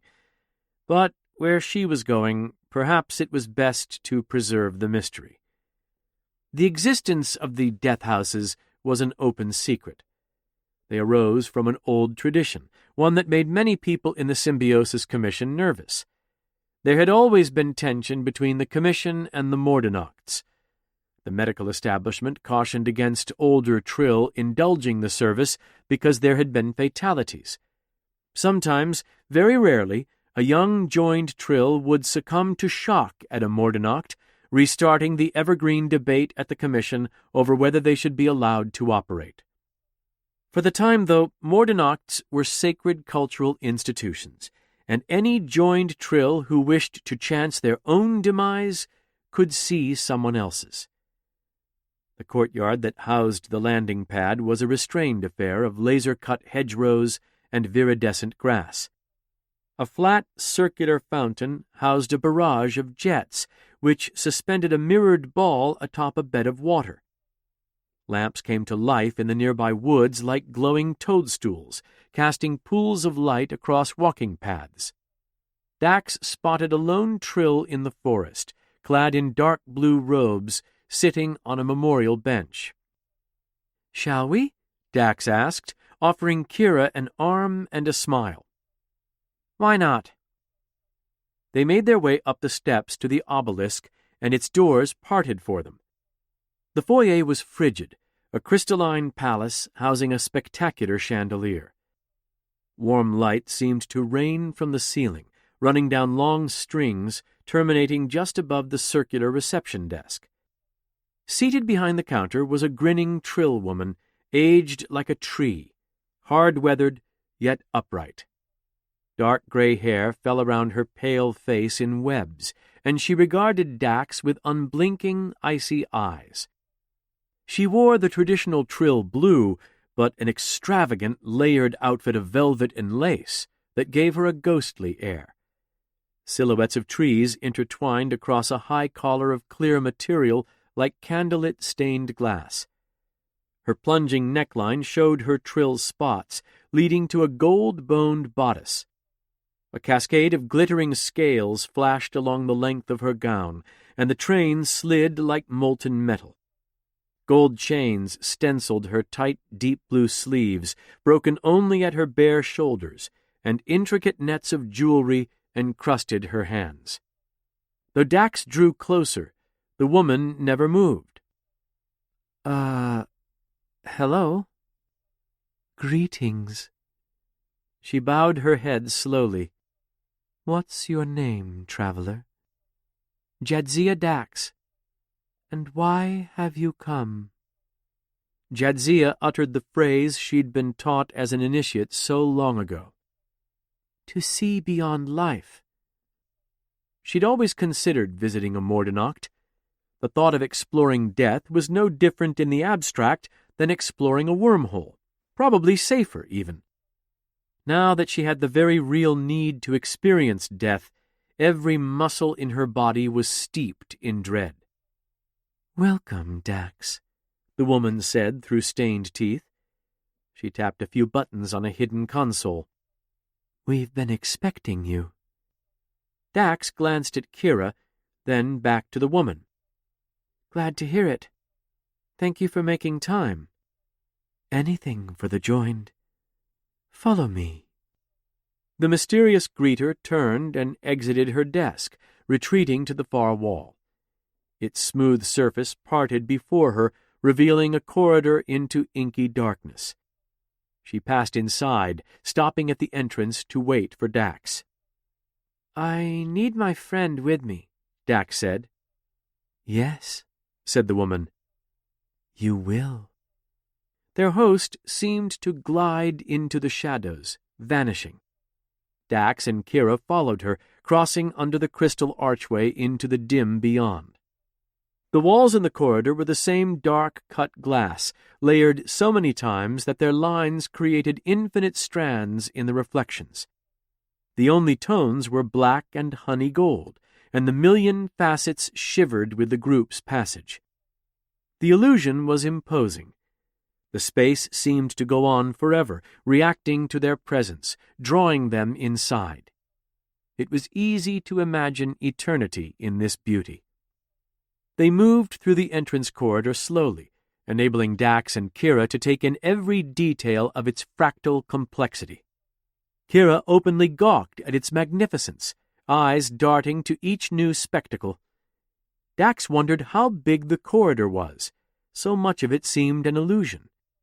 She longed to reach out and test her hypothesis, but she didn't want to fingerprint the walls. Their escort led them through the mirrored maze like she knew it by heart, and Dax was glad.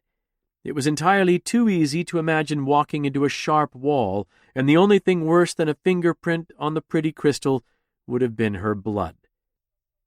Chimes rang out in mournful tones from the unseen hollows of the complex. A low drone filled Dax's ears, a triad of notes meant to calm the soul and straighten the mind. Bells tinkled overhead, their tiny voices adding to the spectrum of noise. To Dax, it already felt as though she was passing from the mortal realm into whatever came next. They finally arrived at a pair of tall, coppery doors inscribed with the epitaph of a great trill poet. Death is the only true peace. Silence is our greatest treasure. What does it say? Kira whispered. Given Kira's trepidations, Dax lied. I'm not sure. It's too dark to read. Their guide gestured for the doors to open, and they stepped aside. Beyond, they found an intimate room scarcely lit by a dim globe hovering beneath the ceiling. The space contained a thick, bed-sized transparent slab which rose from the smooth floor. One side of the solid mass had a scoop in its surface where someone could rest their head. A chair of clear glass, like molten bones, stood behind the headrest. Dax gulped, looking at the place where she would feel death firsthand. The woman waved a hand over the bed, indicating Dax should come and lie down. "May my friend stay?" Dax asked. The woman's lip curled in a slight smile, and she beckoned Kira inside. "Wouldn't have allowed her back if it was a problem. Join us, friend." "I'm Kira Nerys." She arched an eyebrow. "And I'm Winth." "Nice to meet you," Kira said. Dax didn't want to tell Kira that Winth wasn't a name, but a trill word. It referred to the unfolding of the mind, the final moment of relaxation when all facets of a person dislocate. "Have a seat here, Kira Nerys," Winth said, gesturing to a small pedestal of crystal beside the bed. Kira nodded and complied. Winth smiled wide, sweeping a hand over the slab with a little bow. "And now you, Jadzia Dax." Dax flexed her fingers to keep them loose in the cold. "Of course." It wasn't like she was actually going to die, she told herself. But then, if the experience was exactly the same to her mind, she was. A familiar fear crept over her, something she'd possessed the day before she was joined. This experience could fundamentally change her. What was she doing? Winth took notice of her trepidation and laughed. "You can learn what it's like to die now or later, but you will find out." Dax sat down on the slab. It was as cold as the rest of the room, and she shivered a little in her dress. If she'd known it'd be this way, she would have replicated something more substantial. From her new vantage point, the place seemed much darker. Only a few golden strands sliced the black, vectors in every direction. The room was both small and limitless. "Lie flat." Winth gently guided Dax's head into the hollow in the slab, and it lit up underneath her. The woman placed 2 devices, each no bigger than a thumbprint, onto Dax's temples. "What are those?" Dax asked.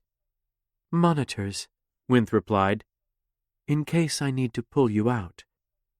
"Pull me out? Wouldn't I just wake up?" "I hope so." The older woman touched a hidden display on the wall, and it came to life.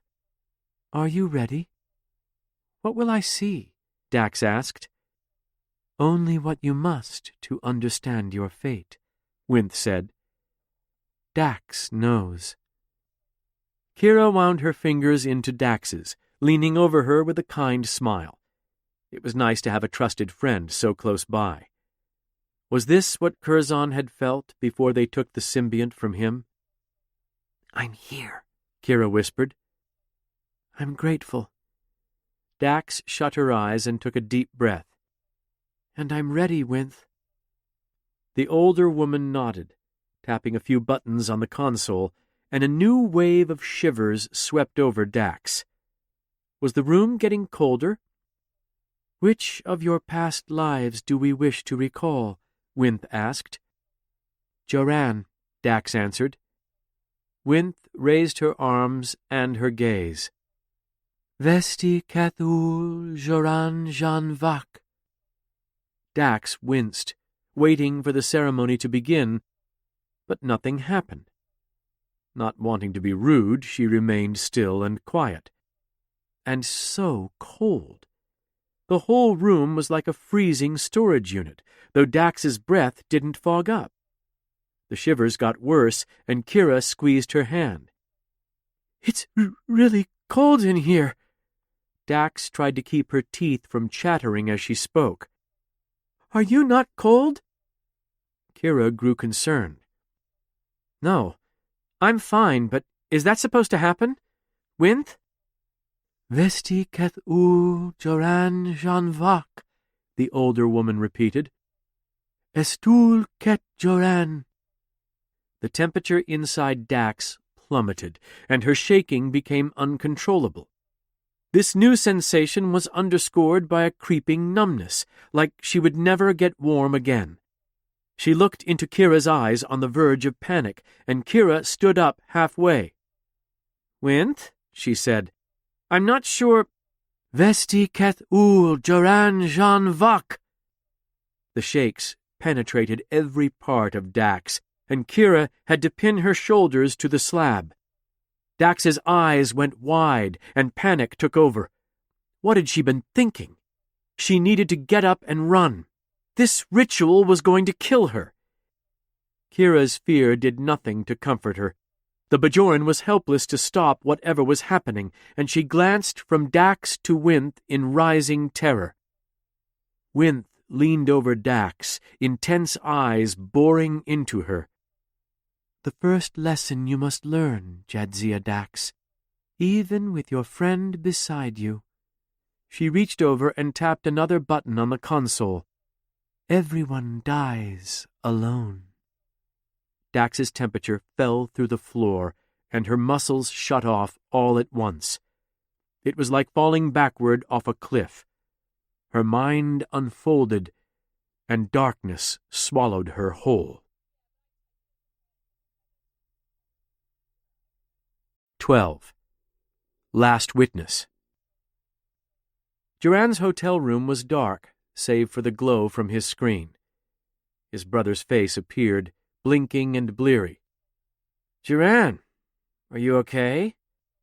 Yolande asked him that every time he answered. So patronizing. "I'm fine," Joran said. "You don't seem happy to hear from me." "I am. You're a terrible liar. Please don't be like that." He squinted, probably trying to figure out where Joran was. "You look good. Different." They hadn't spoken in 2 years. Of course he'd changed. "I am different. I've been joined." The look on Yolande's face made the lie so much sweeter.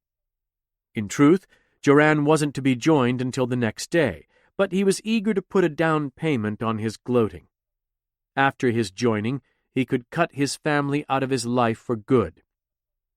That's great, Joran. I'm proud of you." "The Balar sons," Joran gave a wry grin, "maybe outshine our worthless parents." "Don't say that. Mom misses you." "And Dad?" "Joran, Does he even ask about me?" Yolande looked away. "I'm sorry for how he's treated you." Joran needed to control his temper. A joined Trill would be more confident. "Yes, well, I've grown beyond caring about such things. He can watch my star rise from the ground." Yolande nodded, smiling. "He'll come around. He'll see what he's missing. I don't care. I don't need his approval anymore." The smile faded. "Of course. Would you come home? Let us see you in person for once?" "I wouldn't want to be a drain on you and Tilo." "I'm sorry she called you that. It's forgotten, Yolande." "Glad to hear it. I miss you." No, he didn't. Yolande missed having someone to make him look good. His brother won awards and got into a prestigious music academy. He pretended to encourage Joran, but he had stolen ideas for his compositions. Yolande didn't want a brother. He wanted a mirror who'd reflect his brilliance back onto him. However, Joran had his own successes. He'd composed for 3 orchestras, traveled to many worlds to play his music. Joran's family had only ever made him feel inferior, held him back. But with his joining, he would cement his independence. It was time to get rid of the dead weight in his life, and joining was as good an excuse as any.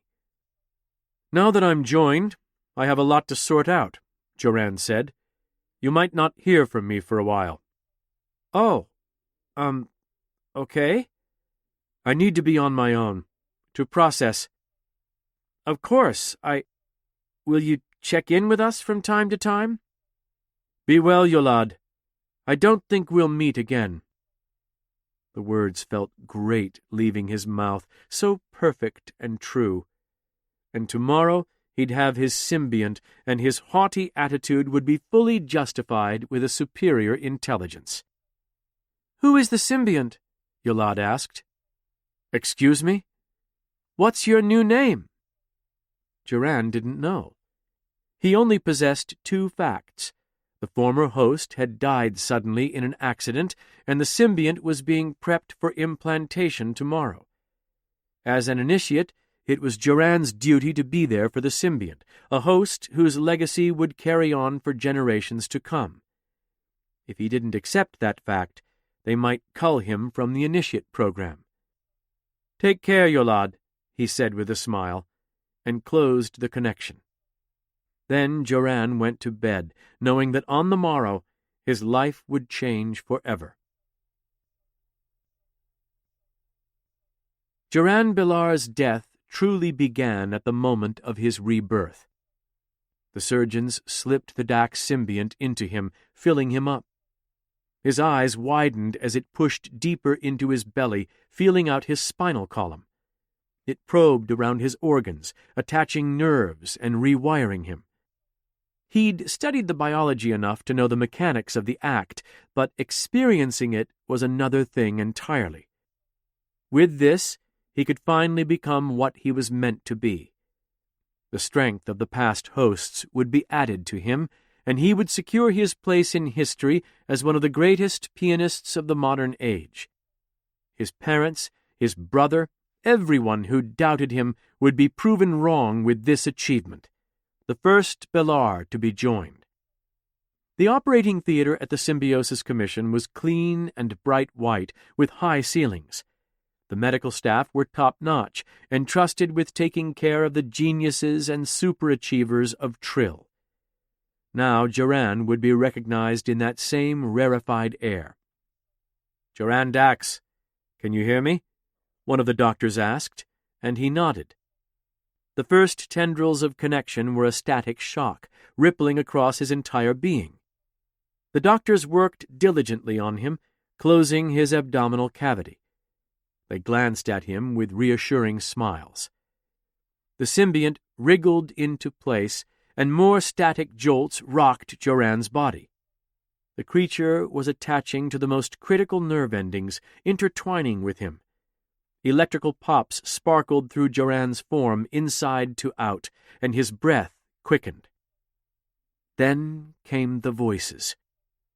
They were quiet at first, like a babbling brook, whispers of lives long past. They seeped into his mind from outside, spilling between stress fractures. Growing louder, they flooded his psyche, deafening him, drowning out all reason. And in that moment, Joran finally understood joining for what it was. A terrible mistake. His mind contorted under the influence of the symbiont, thoughts becoming slippery and strange. One moment he was calm. The next he was thrashing about on the bed, surgeons shouting at one another to hold him down. He was Joran, but he was also Torias, Audrid, and others. It was wrong. Unnatural. A joining wasn't supposed to be like this. Joran was a fully realized individual, an achiever. He could never share himself as an equal with anyone. He craved control, and this was the exact opposite. They wanted him to do things, these past hosts, say words that weren't his, think dead thoughts. He was being invaded, taken over, converted. There was only one thing on his mind: flight. Joran threw an elbow, catching one of the doctors squarely in the nose with a crunch. She reeled, surgical mask blotting with blood.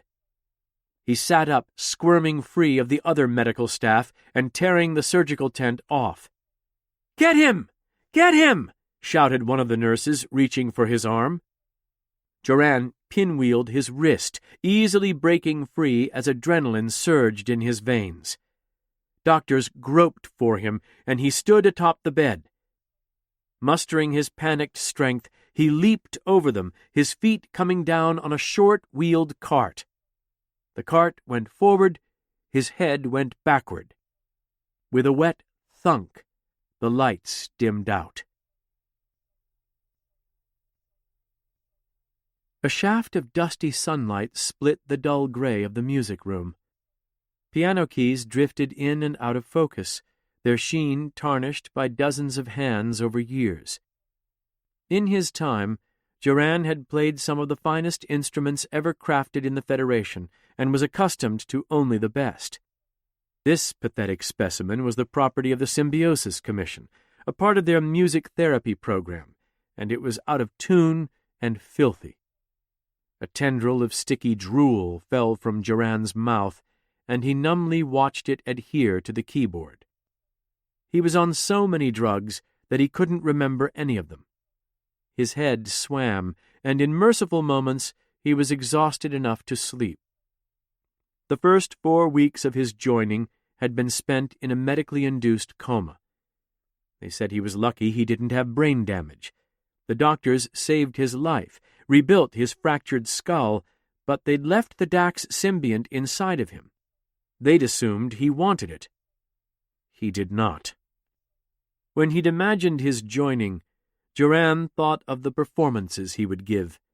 So many joined longed to discover scientific truths and explore the galaxy, but they'd never fully exploited the beauty of their homeworld, the universes of music.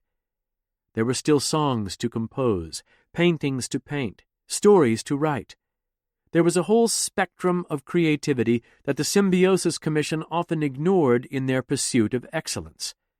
They upheld math, chemistry, astrodynamics, but rarely the arts. Joran was genuinely surprised that he'd been approved. He needed to be joined. He'd plateaued. The symbiont had become a beacon of hope that he might rise out of his banal compositions to a new level. He'd meant to add the strength and innovation of the past hosts to his own and take the Federation by storm. He was destined to be famous, superior to other musicians. One problem: every former host of the Dax symbiont was a tone-deaf hack. It was cruel to saddle him with hosts that had contributed nothing of real merit. Leela, Tobin, Emily, Audrid, Torias. Politician, engineer, gymnast, bureaucrat, and a pilot. Not one of them knew a damn thing about music, and Joran found them taking up too much space in his mind. He hadn't asked for this. Initiates had the ability to request symbionts, though the Commission couldn't always oblige. Joran had asked for Loke, a symbiont whose past hosts were comprised of a great tenor singer, an acoustical physicist, and a legendary aphonica player. When the time came to make the transfer, Joran had been out of system, giving a concert. He hadn't made it back in time to receive the symbiont when its host passed away. The Commission awarded Loke to Pollux, the witless initiate from Ukvor. Joran hated Pollux, and he hated Ukvor, but most of all, he hated the sublime beauty of her flute playing after her joining. Joran had been forced to watch her blossom, becoming the embodiment of music, while his heart withered. That beauty should have been part of him. But the Commission wanted him to have a symbiont. The purpose of being joined was to be exposed to many lives, they'd pointed out. Joran's mentors all advised him to continue in the program. He'd passed the tests, and the field docents loved him. Then Torias Dax died in a shuttlecraft accident, and Joran was left with a choice: be joined now or lose his place. The Dax symbiont needed a host immediately. He was assured its past lives were all prestigious, brilliant people. It was the opportunity of a lifetime, which led to him drooling on a piano. Joran smacked his lips and wiped the saliva. It was too late to take Dax out without killing him. He was stuck like this forever. A woman's voice, smooth as the bowing of a cello, said, "Hello, Dax." Joran looked back to find a vision in a crimson dress standing over him. Silver hair flowed in wavy curls down her shoulders. She had an angular, pale face with a pronounced jaw and plump lips. Predatory eyes positively smoked at him behind dark makeup. He checked himself for spit and smoothed his wild hair. "Hello. I'm Joran." It felt strange to talk. How long had he been sitting there? The drugs made it so hard to perceive time. The head injury didn't help. "You poor thing," she said. After the anguish he'd been through, just the sight of her was a balm. He swallowed. "Who are you?" Glittering green eyes narrowed with her smile. "Dr. Elta Vess. I'm the director of psychiatric services." "Psychiatric?" "Yes, Dax." When she called him that, the other hosts perked up inside. They tried to surge forward, and he held them back like an armful of flapping birds. If this was to be his future, he would find a way to remain himself. Joran's breath heaved, and he stared at the keyboard until his symbiont calmed down. "Please call me Joran." Her dark red lips quirked in a smirk. "I heard you took quite a spill." He touched the bandages on the back of his head, wincing at the still sensitive skin. "So I'm told.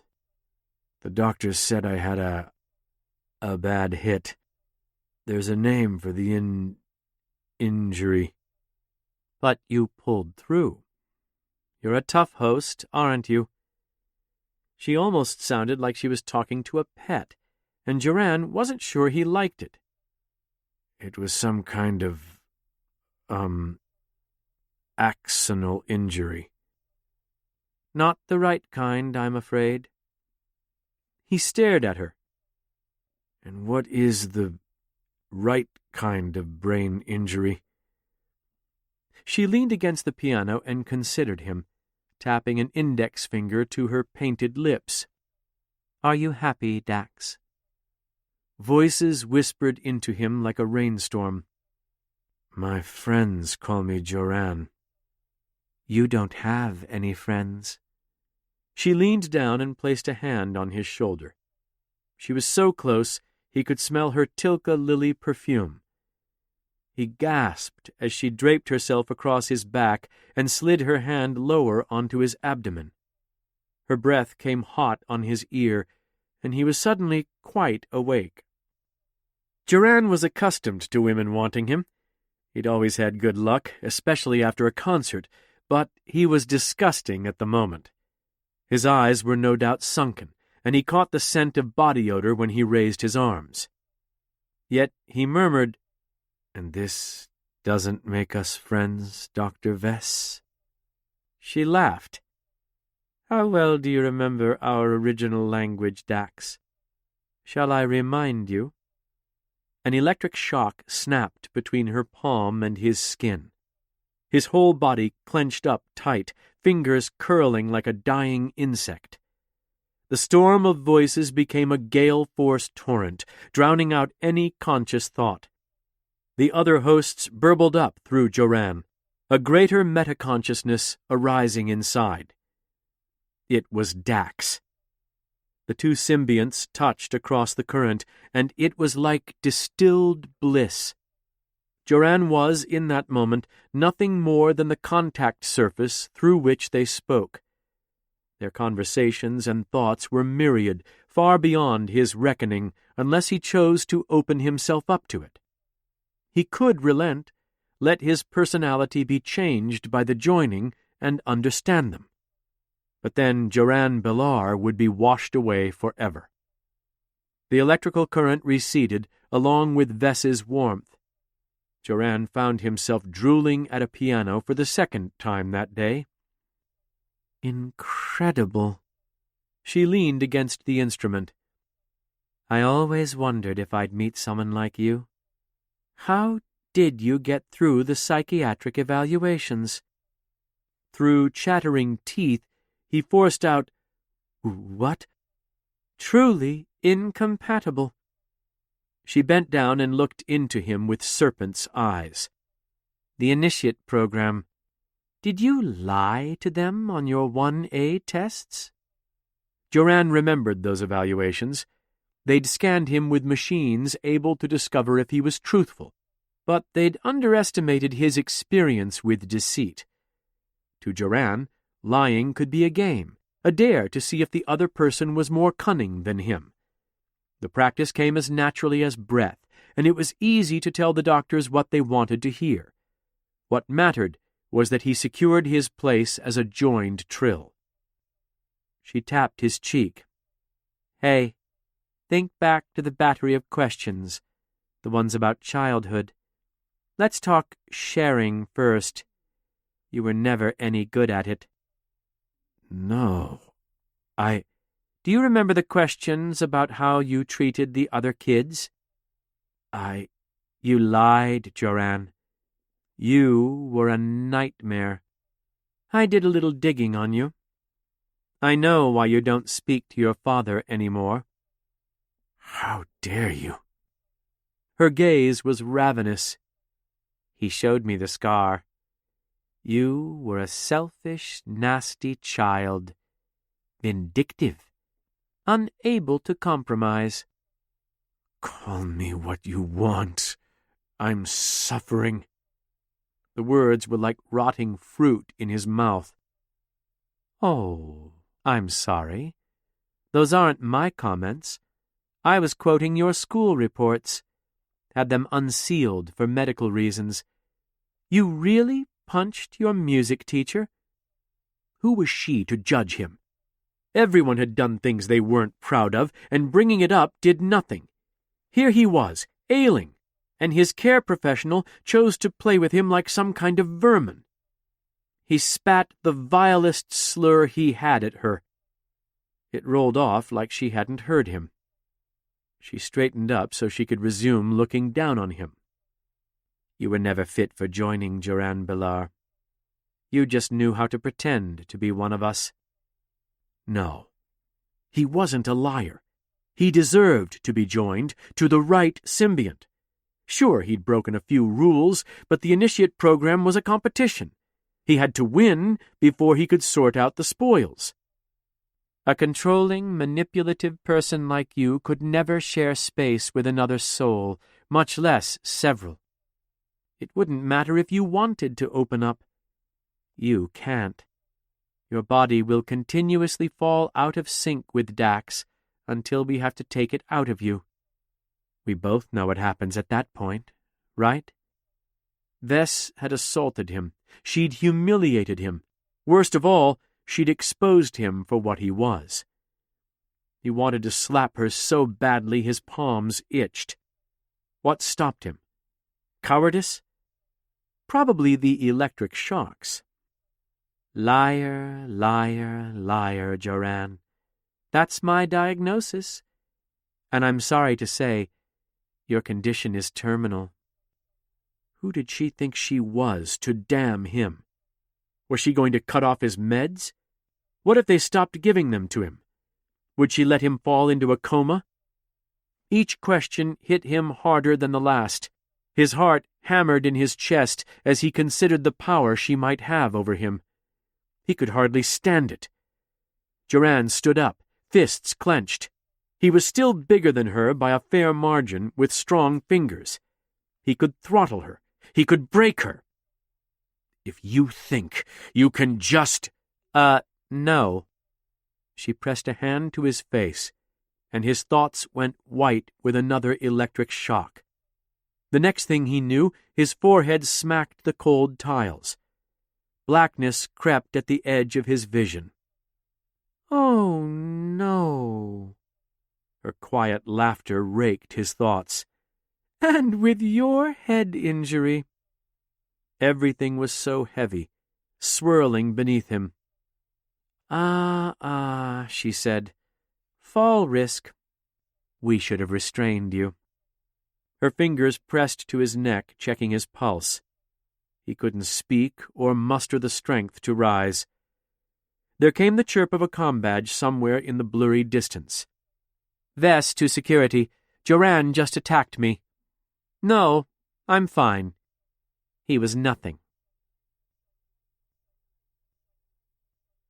Joran shouted until his throat was raw. He'd been stuck in an enclosed healing pod for hours, staring at the ceiling of a dim treatment room. At first, he'd searched for an emergency release. When that failed, he beat upon the lid with all his strength. He wanted to break it, but the pod was surprisingly resilient. He gave up, muscles burning, and wept at how far he'd fallen. A fortnight ago, he'd been playing sonatas on Ryza, lavished with every form of beauty from music to bodies. He could have drowned in perfection instead of this. His stench fogged the enclosure. Alien emotions swirled among his own, fractures in his mind, each with a different mix of fear and anguish to bring to the situation. His visions swam, and he blinked back the exhaustion. Joran. A shade stood outside his pod, one hand on the lid. Accept us. Accept yourself. He could almost make out Audrid's red hair before he closed his eyes. Go away. You can do this, Joran. Vess was wrong. You're not incompatible. I said go away. His voice creaked, and his shout devolved into a coughing fit. You don't have to die. He banged the lid once more, and she vanished. In her place was Elta Vess. She smiled at him. Do behave, pet. He nodded, beaten. She opened the lid, and Joran gulped hungrily at the fresh air. He resisted the urge to curl into a ball. Why are you doing this to me? Because you're in a unique position, Joran. Not Dax. She crossed her arms. Let me start with one crystal-clear fact. The Dax symbiont can't live inside you, and when it dies, you die. Of course, we'd never let that happen here at the Commission, so we would remove your symbiont, and that would kill you.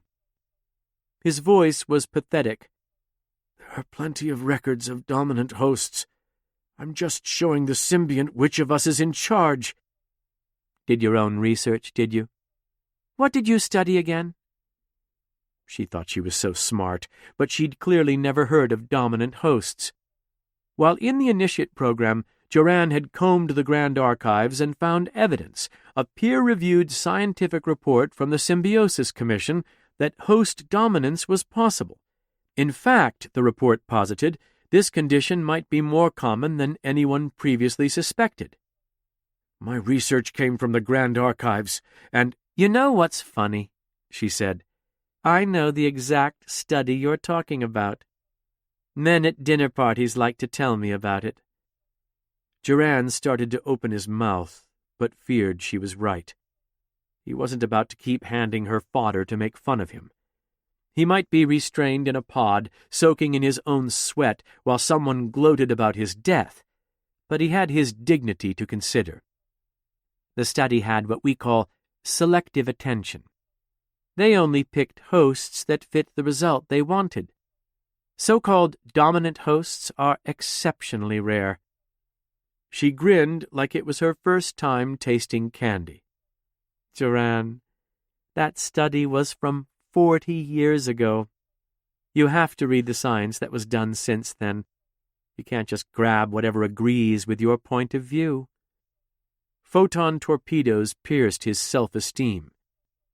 But, you know, that's why I'm the director of psychiatric services, and you're a pianist. He was going to die, and it was all his fault. His mouth went dry as his eyes grew wet. Joran couldn't accept his fate. But it was coming. He couldn't deny it either. Don't try to compare our merits. He didn't even convince himself. I've played dozens of worlds, met people you wouldn't believe. The quality of your acquaintances doesn't make you joining material. You specifically need to be exceptional. It took a joined to split the atom. It took a joined to go faster than light. The joined are the reason our species walks the stars, but someone at the commission said, "Let's get Joran. He's good at the piano." My music will be timeless. Every composer in the initiate program says that at their evaluation. Ask me how I know. His voice boiled over in a shout. Did you just come in here to torture me? Vess didn't even flinch. No, I came to get you to accept something. Salvation. I'm not religious. How are you so predictable? Joran, you're objectively garbage, and the field docents should have kicked you out of the initiate program for your own safety. If anyone, I blame them for this mess. Joran was coming around to that way of thinking, too. But you can do something incredible with this tragedy. She placed a hand atop his abdomen, and his heart skipped a beat from fear of a shock. You can set your symbiont free. Dax stirred inside him, a mix of worry and longing at her turn of phrase. I don't understand, he said. Symbionts are reliant upon the hosts. Hosts like you are their sensory organs and access to the world outside. Without them, the symbionts would still be in the caves of Makala, and the Trill would be rubbing sticks together to make fire. Why should hosts get to make all of the decisions while symbionts remain tucked away? She was clearly joined, so why did she speak of hosts like she did? Joran feared it wasn't a simple mistake. Vess patted his abdomen once, then took her hand away. We've devised a procedure, something very special and quite difficult. It's quiet, gentle, and painless, and it removes the host's mind from the equation, effectively leaving the symbiont in control. What? Joran, there are two beings trapped inside your body, you and Dax. As things are right now, you can't both survive, and we all know which is more valuable to society. Her green eyes seemed to glow in the dim treatment room. You can't change that. You're talking about killing me. To his horror, she nodded. Yes, but we'd leave your body intact for Dax. It would live on inside you, growing old one day at a time in total serenity. The symbiont twisted, disquieted all at once. The thought of becoming a puppet corpse was abominable by even Joran's standards. You're bound for death. Vess ran a finger along the edge of the med pod. Dax is bound for greatness. Why not ensure it happens in your body as your legacy? Joran Bilar, you won't be alive in 2 months, but Joran Dax could be the greatest composer of all time. He gave her a weak smile. I'm sad to report, it's terrible at music. But you must admit, Dax has a better destiny than yours, deceiver. If you don't let me do this, your body and life will be a cast-off husk. A footnote. We'll find someone else for Dax, and they'll take the glory of a joined destiny. If you want to murder me, why even ask? Why not get it over with when I was unconscious? Because it helps Dax if you have a satisfied mind.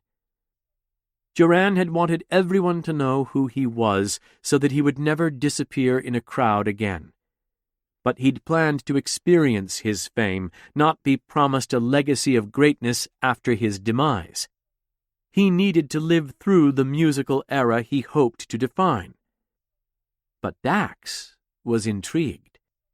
It desired Vess's electric touch, even as the shocks had hurt Joran. The simultaneous fascination and revulsion with Joran's tormentor cleaved him apart on his deepest levels. Perhaps Dax wanted him to die, now that it knew who he really was. "You've taken good care of this body." Vess looked him up and down. "Could use a washing, but it's more than serviceable. Why let it go to waste when you could become something greater?" Become? Symbionts who are alone in their bodies have ascended. They gain powers beyond the hosts. The ancients had a word for it. Kailtach, the elevation. He stared into her eyes, looking for any semblance of sanity. "No." "Through Kailtach, Dax is freed. Think of what it could do with your body and talent." "You're a monster." "You could be too." The idea was almost appealing. His body put to good use in crafting a legacy. How would it conquer the galaxy? Who would he become? Joran shook his head, thinking that way was going to get him killed. But it was hard to feel otherwise when his entire existence was defined by suffering. Dax's thoughts wriggled between his own, louder whenever he needed to concentrate. Joran couldn't keep himself straightened out, and every hour he grew more nauseated. Was it the isoboramine? Tears watered in Joran's eyes as he grieved for himself. "I can't die like this." "It is going to happen." "Killed because I lied on an exam? It's wretched." She shook her head. "If you let me elevate you, no one will ever know the choice you made. Dax will live out its freedom in secret." "Secretly inhabiting a dead man? You must be joking." Her eyes went cold above her wicked smile. "Oh, it's possible. Ask me how I know." Memories of her electric shocks jolted him, and he recoiled. "You're dead?"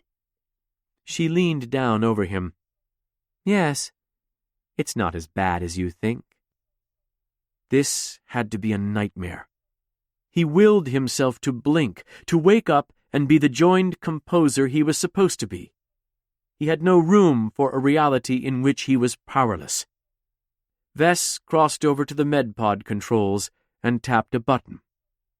"Think it over, Dax." The symbiont inside surged at the name as the pod closed around him. He tried to get up, but couldn't. "No!" He pounded the lid, trying to push it open as it closed on him. His arms were far too weak to stop the inevitable. "Let me out of here!" Vess's voice was muffled, rendered thin by the pod speakers. "Why? It's the only thing keeping you alive."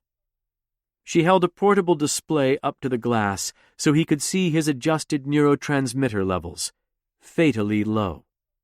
The pod had him on life support.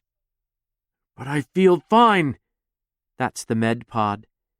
You don't produce enough isoboramine to be a dominant host. It's like I told you. There's nothing special about you. Your sole talent is your ability to lie." She walked to the door. "Think about what you'd like to do with the rest of your days and get back to me." "Wait!" Vess left, plunging the treatment room into darkness. Finally, alone, Joran wept until he passed out. 13. Hard exit. Orderlies came to take him to the bathroom, and Joran finally had his chance. He told them all about Dr. Vess and what she'd been up to.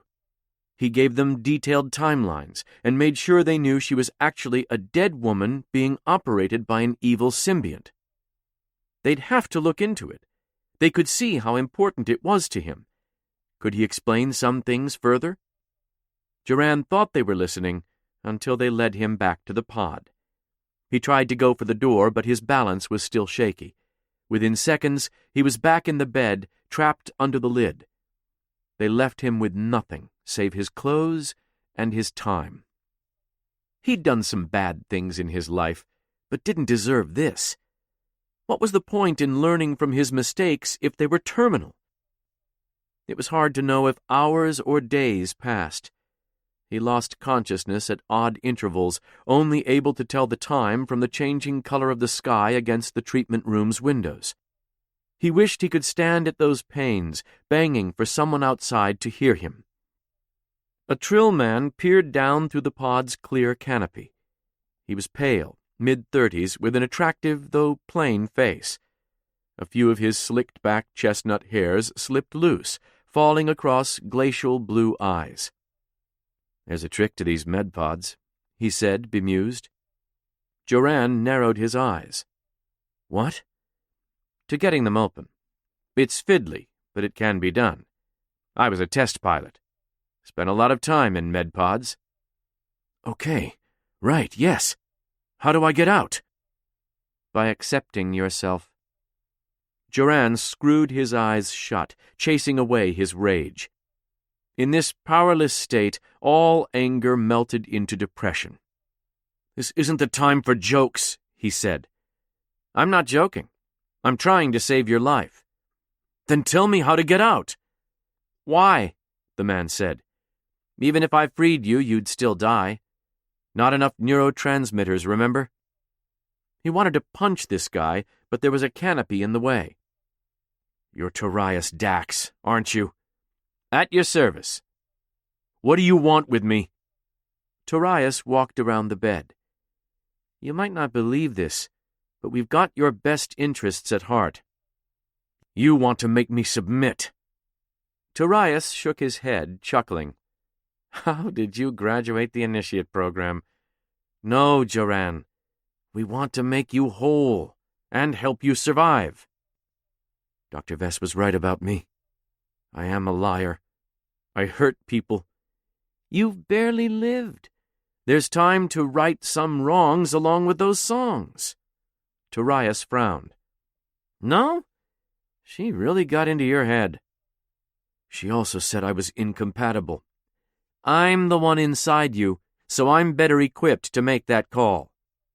Torias hopped up and sat on the middle of the lid without a sound. "Joran, you can do this if you try." "Do what? Merge with Dax?" "Yes! It's literally your only way out." Joran thought about relaxing, opening his mind, truly allowing himself to dissolve with the symbiont, and a reflexive clutch of fear shut the thought off. "No." His breath came faster as he tried to hold in a rising panic. I can't make myself do it any more than I could walk off a cliff." Dr. Vess was wrong. It's not your selfishness that's killing you, it's your arrogance. Torias knocked on the lid. You think you can be the sole author of your legacy, that you can go it alone. That's why you trained as a soloist. Joran scowled at him. But you can't do it this time. Torias jumped off the pod and backed away, raising his palms. I can assure you, it's easier for me to let you die. Either I get a competent new host or complete control of your body. Yes, you stand to gain quite the windfall.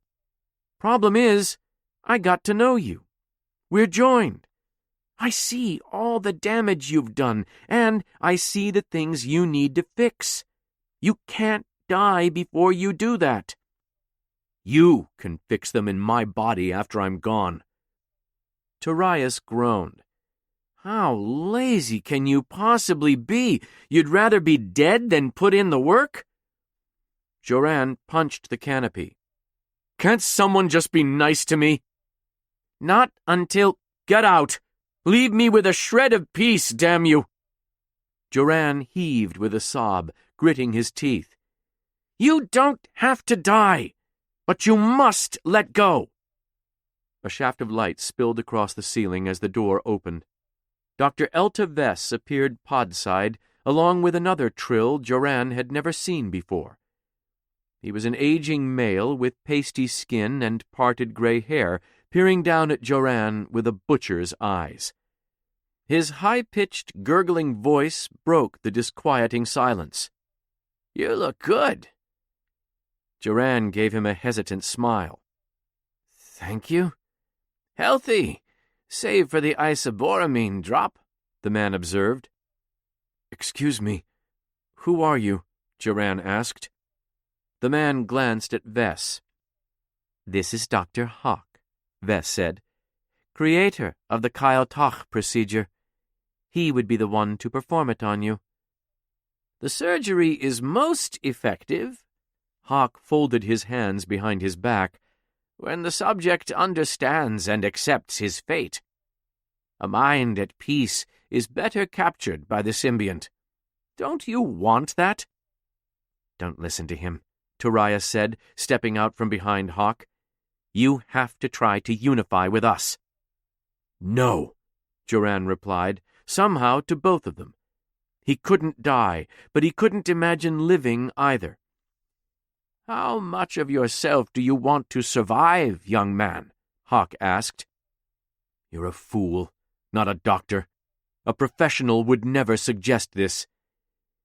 "He's a genius with 60 years of experience." Vess patted Hawk's back, and he smiled almost obediently. "He pioneered the surgery, and he's probably the only person who could pull something like this off. You would be in capable hands." "My first duty, as it has been my whole career, is to the symbiont," Hawk said. "I would like to see more of them liberated in my lifetime."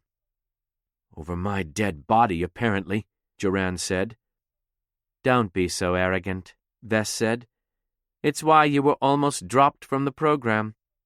If you agree to Hawk's surgery, more of your essence will be preserved for future generations. A form of you will survive long beyond your meager shell. I've done it. Dax could be free too." "Peaceful slumber, and then life anew." Hawk had clearly been practicing this pitch. "As the shell for a symbiont. Isn't that what all Trill dream of?" "Become part of Dax," Vess said, "and unleash your real potential." Torias waved for his attention. "We're better together. Joran, you have to let us in." But he was getting tired. Vess had assembled an accurate portrait of him, and it was hideous. Everything she'd said about Joran was true, and he knew he was scum deep down. Why not give in? Maybe it was better to yield. The pod was disgusting, stinking of sweat and rotten breath. He wanted it to be over. "Come on, Joran," Vess said. "It's time to relax." His breath came quicker, and he shut his eyes. All he had to do was say yes. "You're going to kill me either way," Joran said. "Do what you have to." Hawk looked to Vess. "I think that qualifies as acceptance. I'll start prepping the theater." "Send the orderlies to come get Mr. Dax when you're done," Vess said. "Let's keep him comfortable."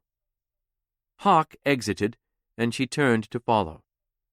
"You're just going to leave me alone until the end?" Joran called out.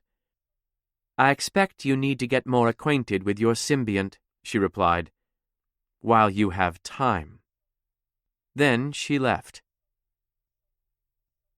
Torias alone remained in the gloom with him, shaking his head sadly. "You're going to give up, then?" he asked. "Yes." "Because it's hard to face your misdeeds, and you won't be able to live your life your way." "Precisely." Torias dropped his hands to his hips, letting out a big sigh. "You're pretty awful, I'll give you that." "Then why don't you get lost?" "I'm broken." "Because Dr. Vess told you so?" "Joran, your existence can still hold meaning. There are unwritten symphonies, but you'll have to work harder for them than you thought you would. You've been gifted so many opportunities already. Unlimited knowledge was too much to ask." "So what? I should deal with it?" "If you can only write great compositions with a symbiont inside you, then the symbiont was the talent, not you." Joran had nothing to say in return. He'd occasionally had that thought himself in the initiate program, but he'd tamped it down. He saw nothing wrong with an unfair advantage, as long as it fell in his favor. "You can wish you were born powerful," Turias said. "You can wish you'd gotten the Loke symbiont. But throwing everything away because of it? Fool!" Joran watched the man pace back and forth. "I died young, but I don't want that for you or anyone. Live, Joran!" Joran had finally reached his crossroads. He could delay the decision no longer. "Okay, what do I do?" Turias beckoned to him. "Reach out to me." "I'm in a pod." "With your mind, you pistet rakat." "Control your breathing." Joran closed his eyes and inhaled.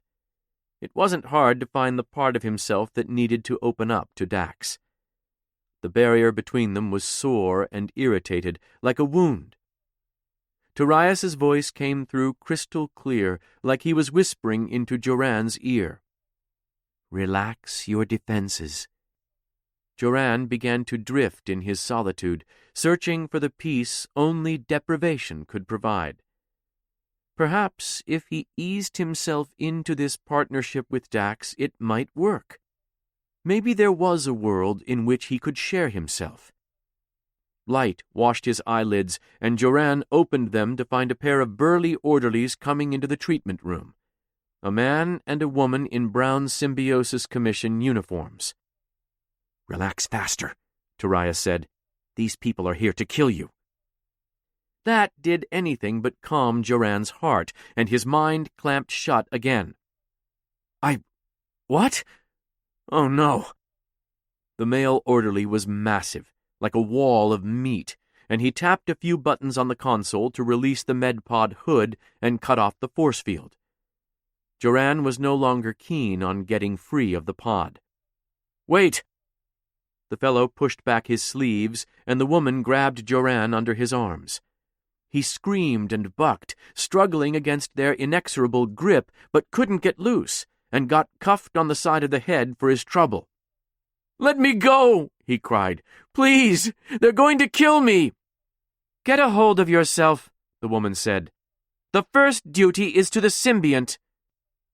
He caught sight of a hover chair with antique mechanical restraints. His transportation to the execution chamber. "I can help you with the hand-to-hand," Turias said. "But if they manage to lock you into that chair, you're dead. Unify with us now or never." Joran couldn't survive as himself, but he'd be damned if he'd die as someone else. Calm washed over him, and the din of the fight went quiet. They carried him toward the chair like water rushing over a waterfall. He couldn't spend his last few moments fighting for dominance. His feelings on submission no longer mattered, and so he needed a better plan for his remaining centimeters. The countless fibers of his being aligned toward one thought and one alone. Open. "That's right, Mr. Dax," soothed the big fellow. "There's a good lad." Joran's new name invigorated him. The symbiont probed their connection, sliding thoughts into his mind, other feelings and truths. His reflex was to snap shut, but he had to be greater than his animal instincts.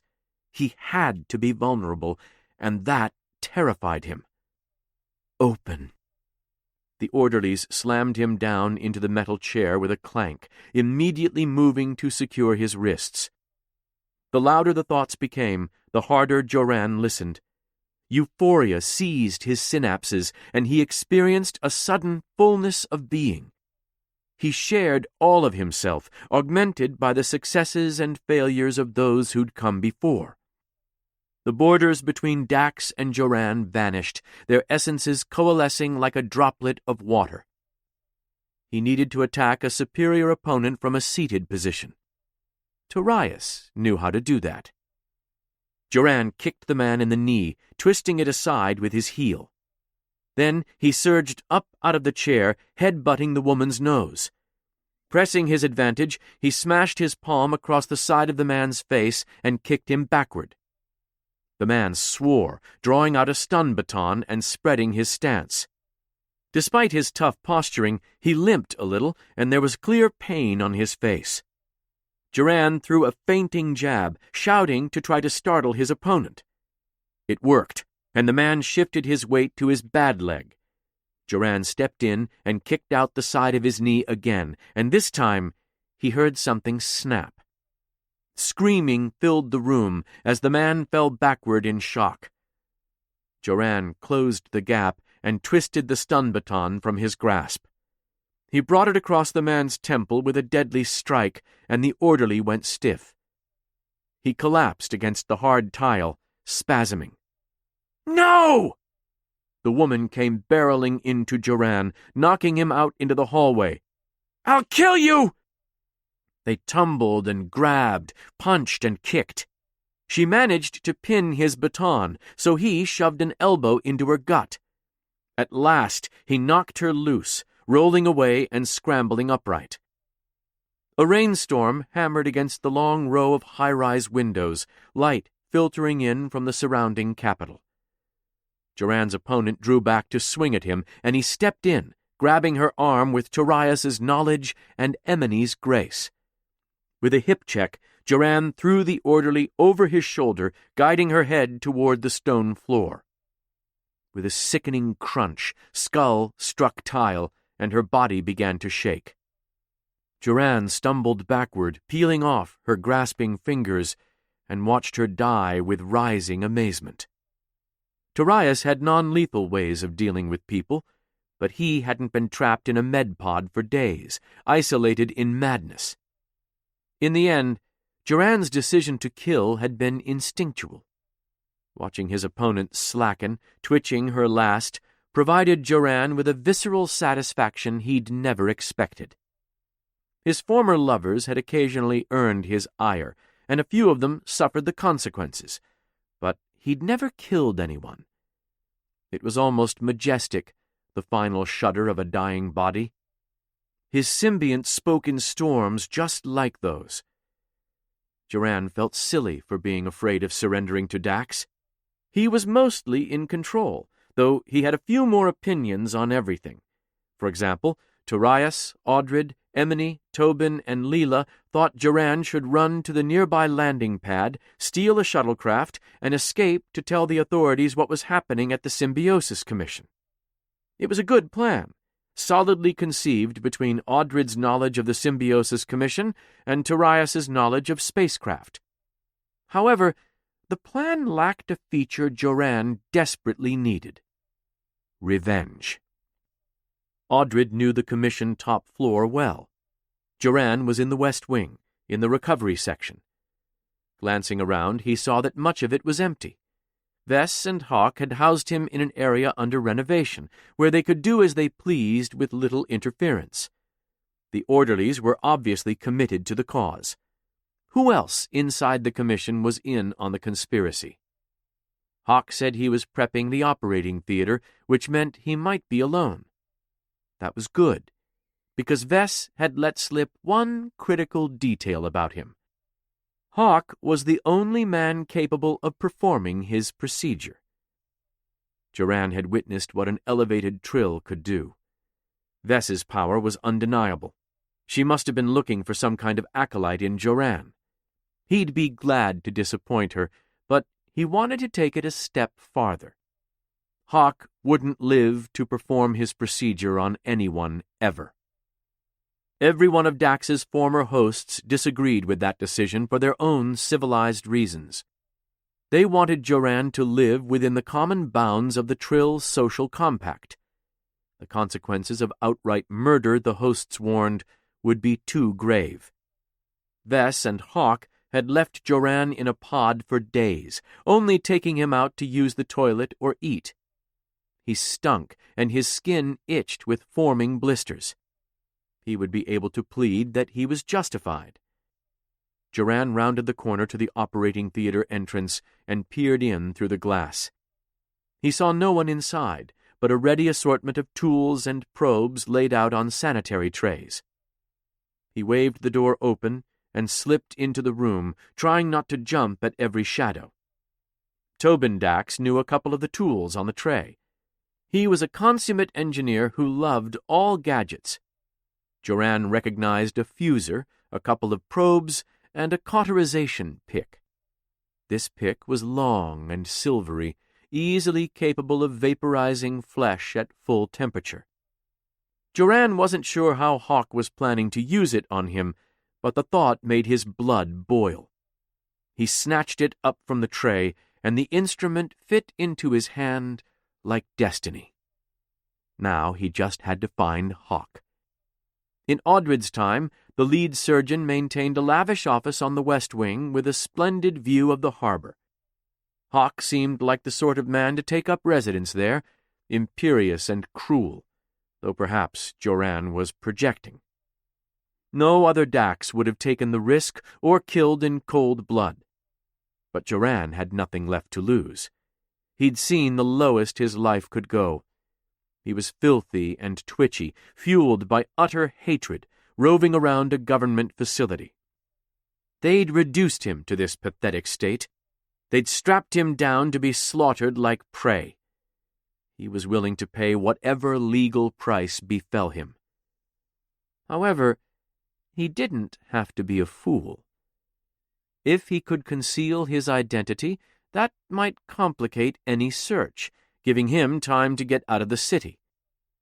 He spotted a Radtech's garb hanging from a hook, a shiny mask, and long silvery lab coat to protect the wearer from the various radioactive substances employed in medicine. Joran donned the garment and slid the mask over his face. It was like stepping into armor, pure and powerful. It transformed him from mere madman into righteous avenger. Also, it might protect him from splatters. He stalked out of the operating theater, headed straight for the surgeon's office. Silent as a ghost, he padded through dark hallways.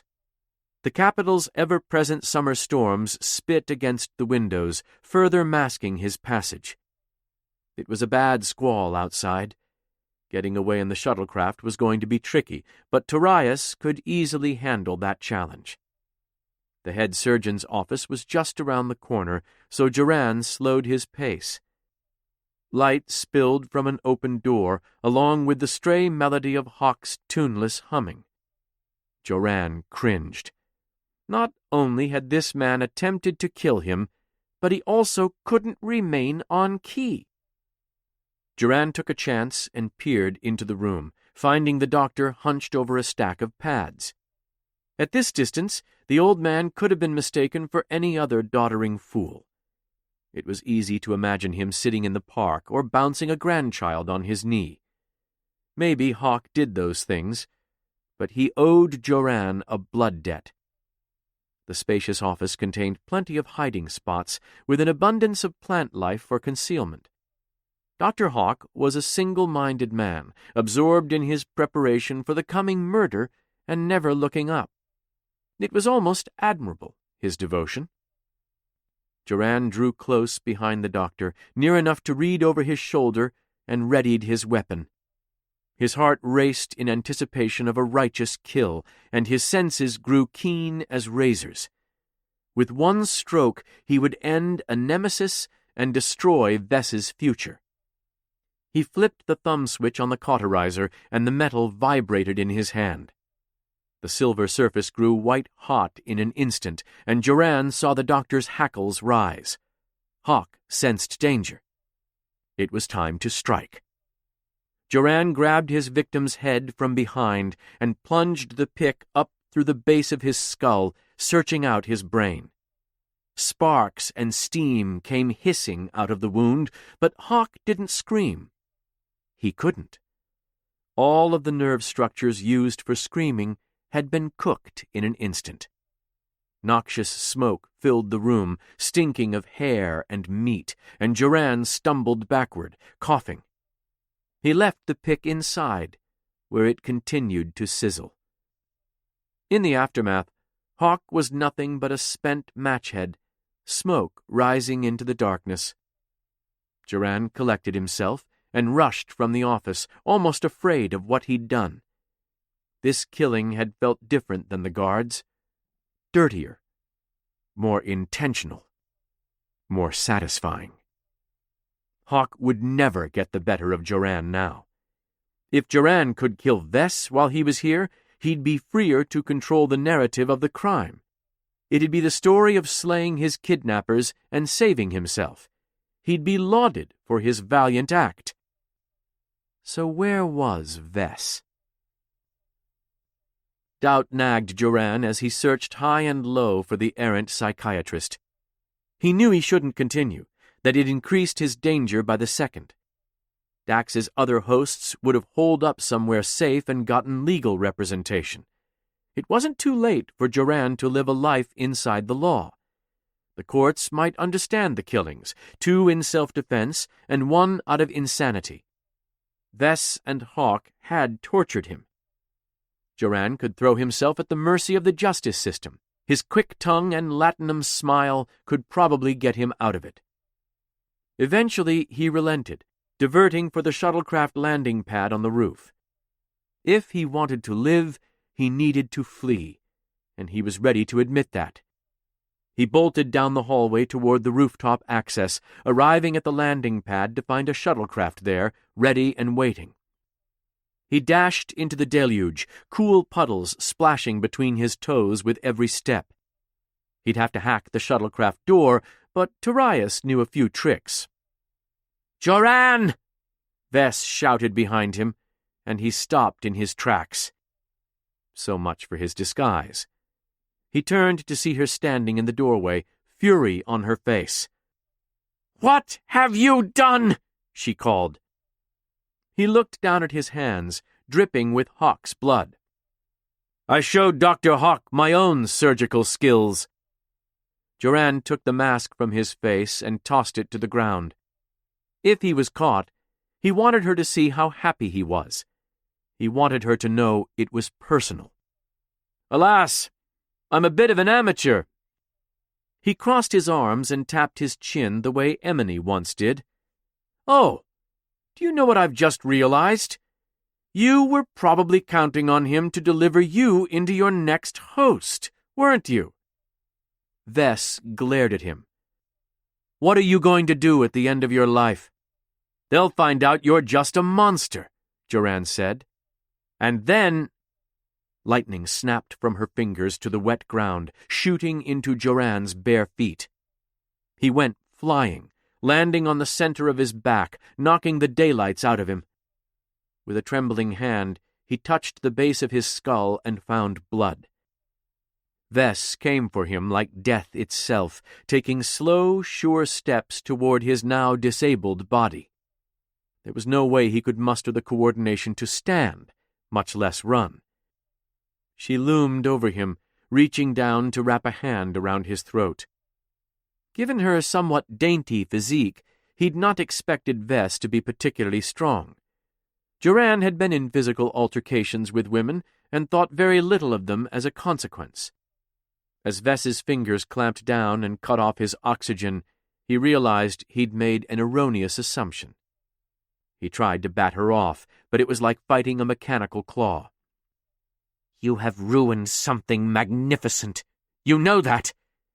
She dragged him across the pavement as he gulped helplessly for air.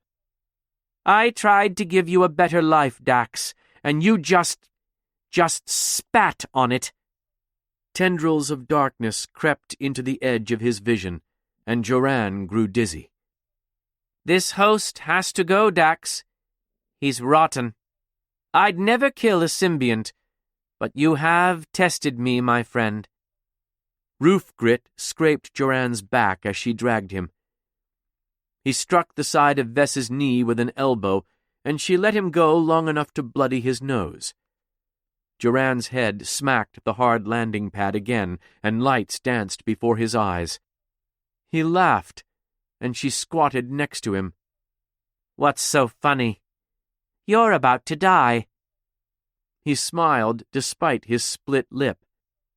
But not my symbiont? That creature is too good for you. We all are. Then the next host, he huffed, choking on his own blood, is going to know what you did.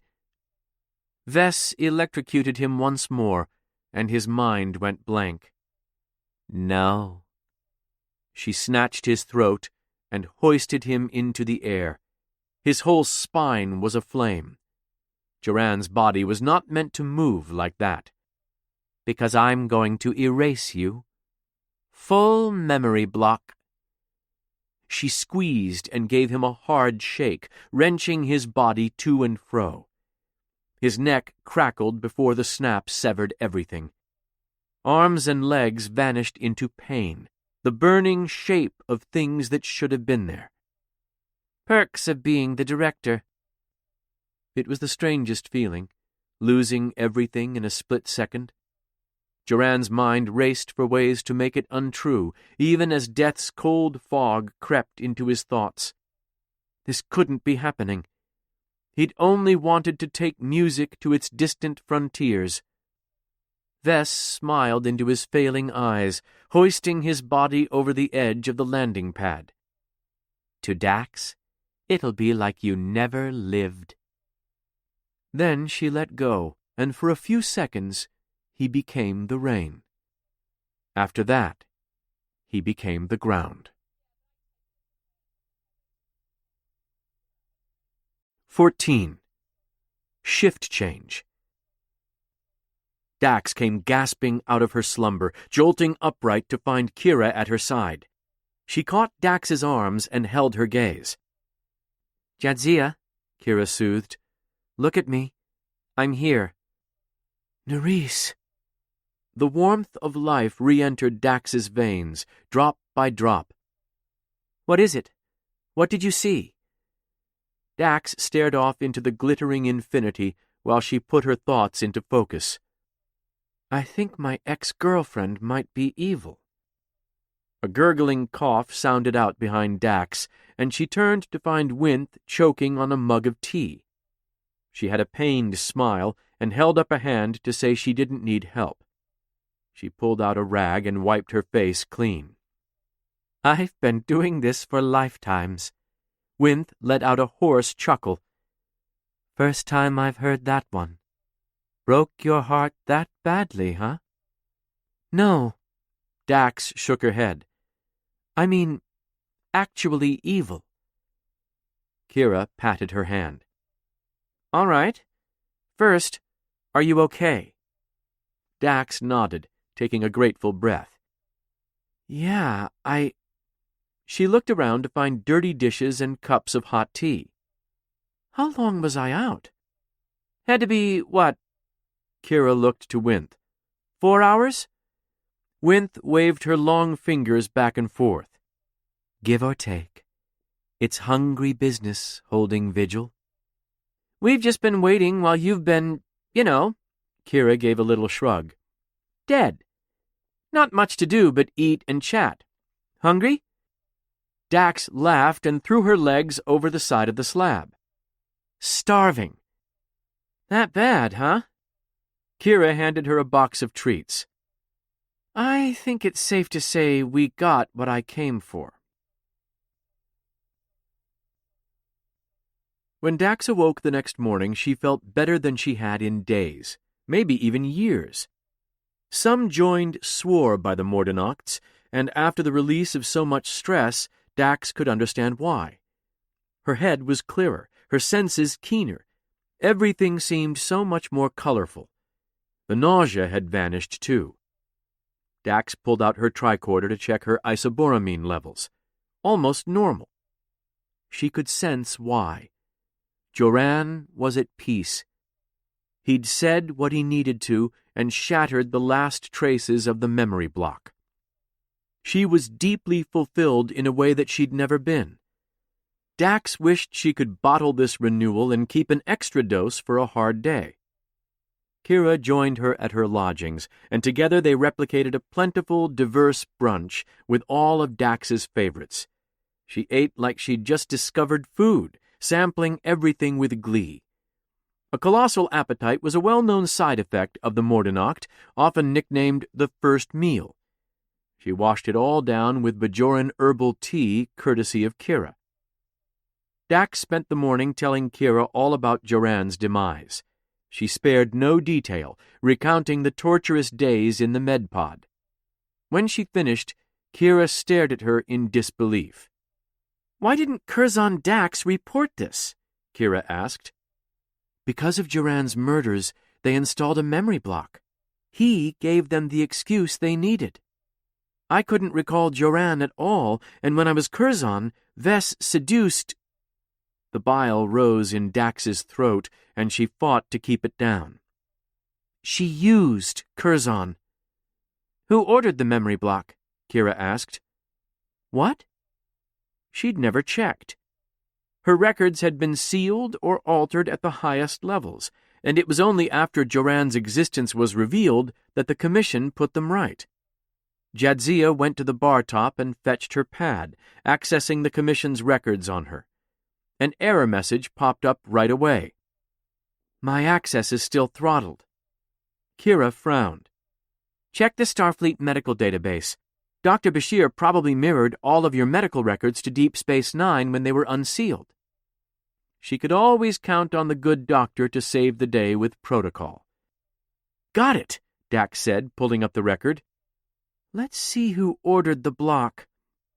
She scanned her dossier, moving to the section about Joran's death. He'd spent an indeterminate amount of time in a medically induced coma while they searched for a suitable host, up to 6 months. That was enough time for extensive memory adjustment. As she expected, she found 20 mnemonic rehabilitation therapy sessions. Ordering physician, Dr. Elta Vess. Dax's arm went slack, and the pad flopped to the desk. She closed her eyes, letting out a pained sigh. "She killed me, and then she manipulated me." Kira pressed her lips together, eyes sympathetic. "Oh, Jadzia, I'm so sorry." She took a few slow breaths, bringing herself back to the moment. "It's okay. I know there's nothing I can do to make it better, but I'm here for you." Dax looked over the half-eaten brunch spread and sat back down. "You can pass me another kesht. Look at the bright side." Kira handed one over, and Dax took a big bite. "Joran was innocent." She nearly choked. "Oh, no. He was twisted. He killed that doctor and those orderlies. In self-defense. That doctor didn't have to die. It was all spite." "True, but Dr. Hawk was no angel. You said he was going to kill Joran." "I know, but if he'd stood trial—" Dax sighed. "If he'd been exposed and arrested, maybe this Kyle Tak group never would have formed. Nemi might still be alive." Kira cocked her head. "Joran murdering a doctor didn't kill Nemi. You're stretching the facts to make this your fault." "I am not. I'm just saying that justice in the past would have saved lives in the present." "I know you, Jadzia Dax, and you like to take responsibility for everything. That's why you're here, turning over every rock." Kira poured another mug of steaming tea and took a sip.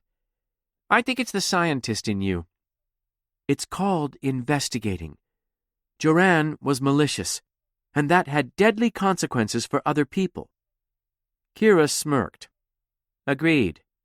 At least you're not him." "But I am." "So where does this leave us? We still don't know why Ensign Hart tried to assassinate you, why Brack is blocking you at the Commission, and what Elta Vess has to do with all of this." Dax's gaze fell. "I still can't believe she tortured Joran. Curzon loved her." "Yeah, I'm hazy on that part. She murdered Joran, then had an affair with Curzon? Why?" "Making sure her precious memory block held." "And she never tried to get Curzon to, elevate?" Dax thought hard about it. The blissful months of romance were over 75 years ago, and Curzon had experienced a full life after Vess died. There were many other disastrous whirlwinds in his romantic history, and it was easy to confuse them. Curzon had been dumped by a lot of beautiful women. One moment stuck out. "One time," Dax said, "I'm not even sure what we were talking about, but she asked Curzon, 'If you could be perfect, truly perfect, would you do it?'" Kira raised her eyebrows. "And what did Curzon say?" Jadzia grinned. "If I were perfect, Elta, I wouldn't be me." "Quite the diplomat, Curzon. He helped negotiate the Khitomer Accords, you know." "You've only told me 1,000 times." Across the room, Dax's comm badge chirped.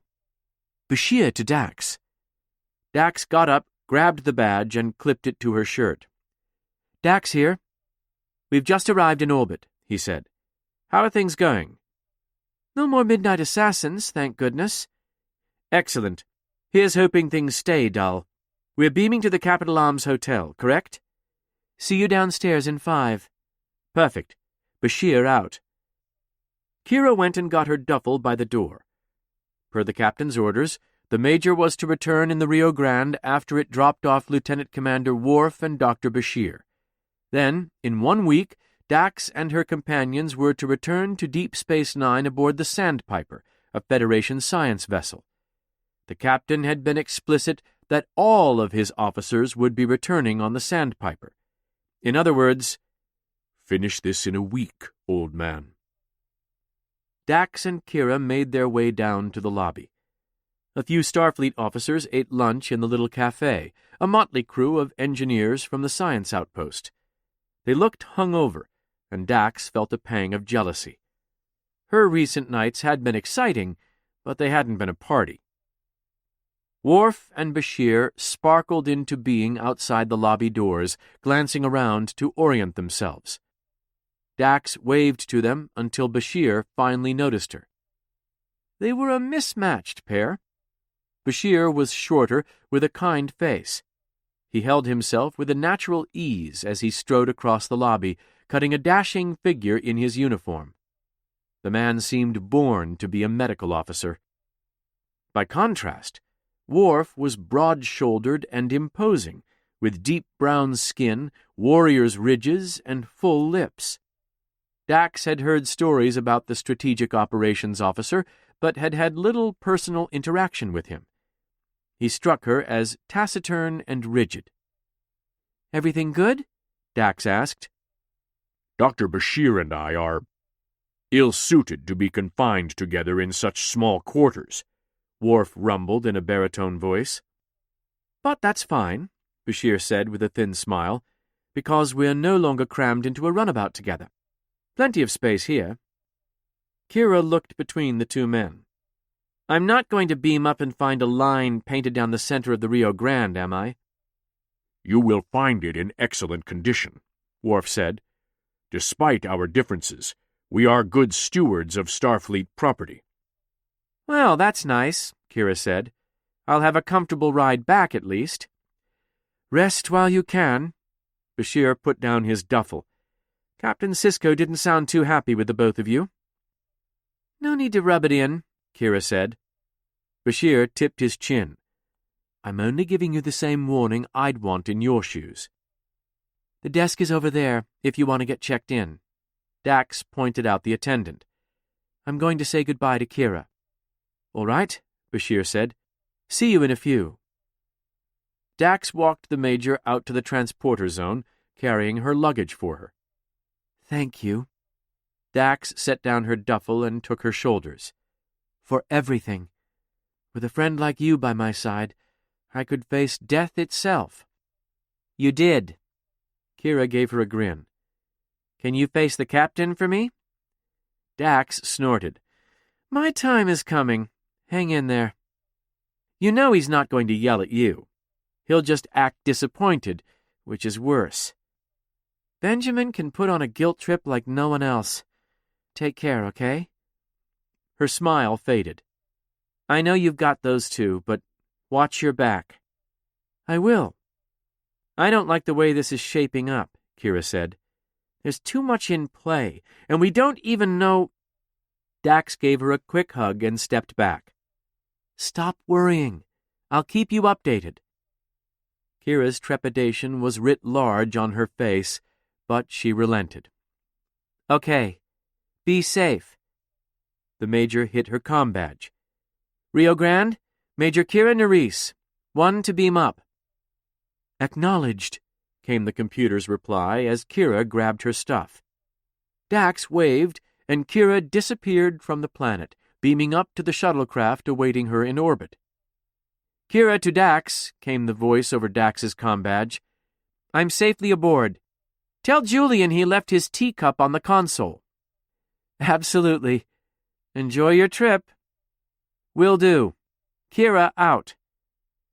Dax was about to go inside when she spotted Ensign Rush coming up the street. She flagged her down, jogging the short distance between them. Commander, I was hoping to find you.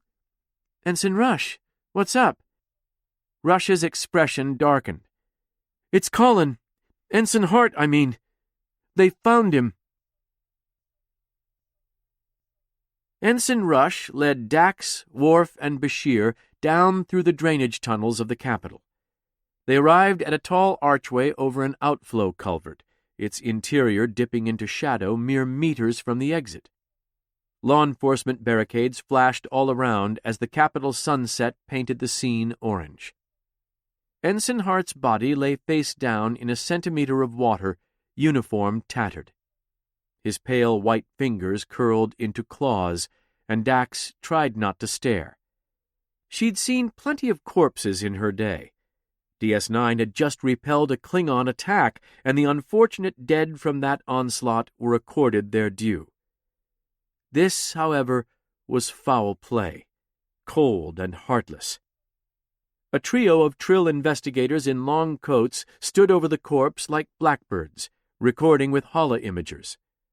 One of the investigators raised a hand to Rush in greeting, and the party of Starfleet personnel headed in her direction. Inspector Burks, Rush called to the woman, and she sauntered over. Ensign Rush, she replied. You brought quite the party with you. Sorry, Dax said. It's fine. I'm Inspector Ray Burks. Pleasure to meet you. Burks's long black hair curled into ringlets, and she had tawny brown-freckled skin. Her eyes were underscored by dark circles, and she looked like she hadn't had much sleep recently. Dax had met enough hardened characters to recognize someone who'd seen a lot of evil in their life. She'd briefly spoken to Burks at the first interview after Hart attacked. You probably remember Lieutenant Commander Dax. Rush gestured to her companions in turn. This is Dr. Bashir and Lieutenant Commander Worf. Burks nodded at each of them. Inspector, Dax said, anything we can do to help the Trill authorities? Of course, Burks replied. I have to warn you, it isn't pretty. I'm a doctor, Bashir said with a tight smile. It's part of the job. And I am no stranger to death, Worf added. Burks looked the tall Klingon up and down. Handy. This way, please. Bashir and Worf started after Burks, but Rush remained behind. Dax touched her arm. You okay? Rush shook her head, looking a little sick. I always wanted to go to a crime scene, catch murderers, but that's Colin. He's my friend. Was my friend. It's understandable if you can't handle this, Dax said. No one could reasonably expect that of you. Rush looked into her eyes, steeling herself. I have to be able to look at a body. But not today. Ensign, you're not here as a Starfleet officer. You're here as Ensign Hart's friend. Maybe he wouldn't want you to see him like that. Dax pointed to a small outcropping up the hill. I'd like you to go sit over there and collect yourself. After, if you want to join us, then feel free. I can't sit by while you can, and you should. This is going to be hard, and you don't have to do it. Rush worked her jaw, brown eyes searching the distance for something Dax couldn't see. Okay. Right. Okay, yeah. There will be other bodies, Dax said. No reason to traumatize yourself. I'll be back. Dax turned and headed to her compatriots. Close up, the smell was a lot worse, and she restrained a gag. Julian was similarly affected, but Worf maintained admirable stoicism. Here. The inspector handed them some nasal filters, and Dax clipped hers to her septum. Cuts down on the smell. Right. Bashir followed suit, regaining his professional attitude. Now then, what have we got? A lot, Burke said. First off, it's impossible to know what killed him. Dax gestured down at the body. But I would have thought it was obvious. He hit his head on a catwalk on the way into the water. Burks replied, It's more than that. Bashir flipped open his tricorder. May I? We already scanned, but be my guest, Burke said. The doctor crouched beside the corpse, his hand scanner whirring as he passed it over Hart's body. The other 2 Trill officers cleared off, murmuring about checking upstream. Dax figured they didn't care to hang around. Local agencies could sometimes be a little standoffish. She was grateful that law enforcement was allowing them to be involved at all. Fractured skull and bruising at the frontal cortex and cerebellum. This is a contre-coup injury, Bashir said. A contusion like that is more than enough to kill. You're saying that wasn't how he died? He was tougher than he looks, Burks replied. Scans show water in the lungs, which means he was breathing for a while after he went under. But even if he hadn't hit his head, even if he hadn't drowned, he was a dead man. Dax remembered the spot of blood on Hart's shirt after she charged him. She'd pummeled him there, hoping to disable him. His abdomen, she said. Burks nodded. He's a mess inside. Scooting around to get a better angle, Bashir began scanning Hart's torso. There's a massive amount of fluid buildup inside the abdominal cavity. Blood? Look closer.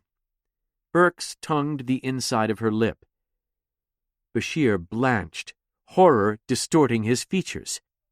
This man is missing an organ.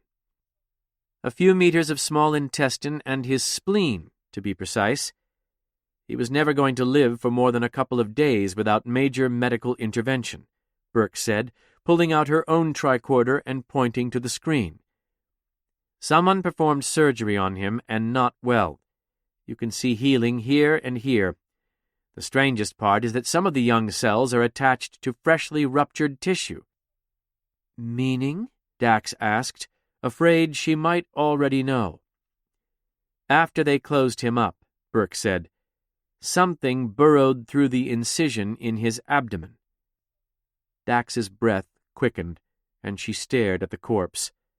A thought wriggled into her mind, something she didn't want to acknowledge but couldn't shake. She knew what happened to Hart. Perhaps it was a creature of some kind in the water? Worf asked Burks. Carrion often attracts scavengers. Burks shook her head. Possibly, but we can't guess. We're going to get better results back at the morgue when we get some DNA samples. Why don't you use the high-resolution scanners on your tricorders to get genetic signatures? Bashir asked. My tricorder can do it. The inspector restrained a laugh. That drainage system isn't a sterile lab environment, Doctor. Ensign Hart here has tumbled through filthy water for days with an open wound and gaping mouth. Do you understand just how much foreign DNA you're going to find inside that body? Bashir's face fell. I see your point. But you can check for neurotransmitters, Dax said. Bacteria and animal life won't have most of the ones we care about. Okay. Neurotransmitters. Sure. Burks rocked on her heels. Such as? Dax looked the inspector in the eye.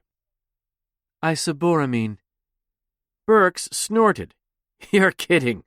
That's a dead human. But it's not impossible, Dax said. What is isoboramine? Worf asked. It's a neurotransmitter that helps keep a symbiont in sync with its host.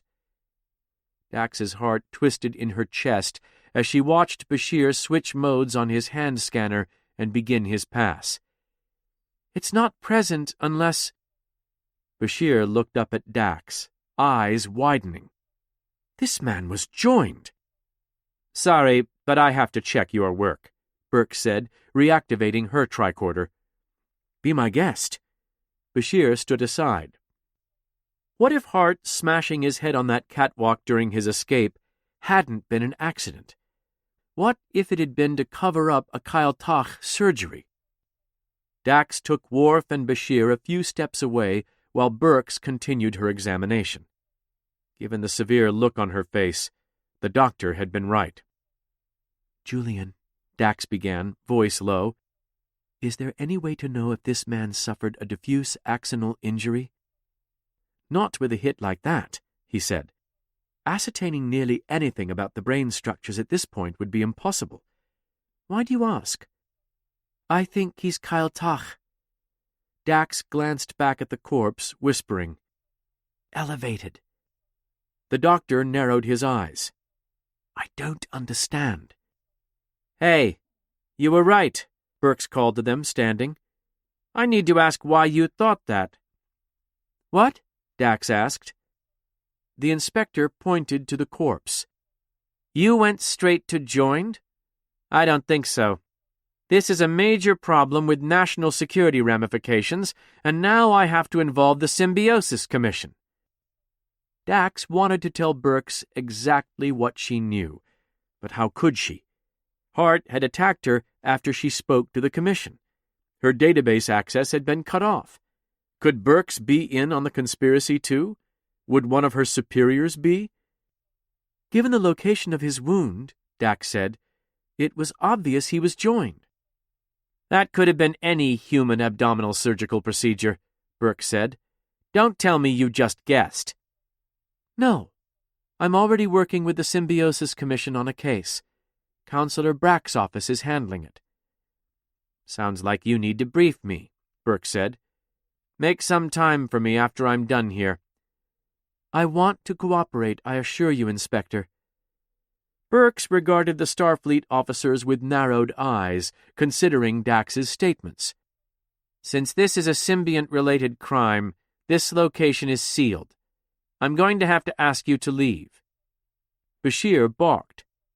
Wait, what? That's a dead Starfleet officer who attacked another Starfleet officer. You can't expect us to simply keep out of it. I absolutely can, and I'm going to, said the inspector. Our governments have official channels for sharing information.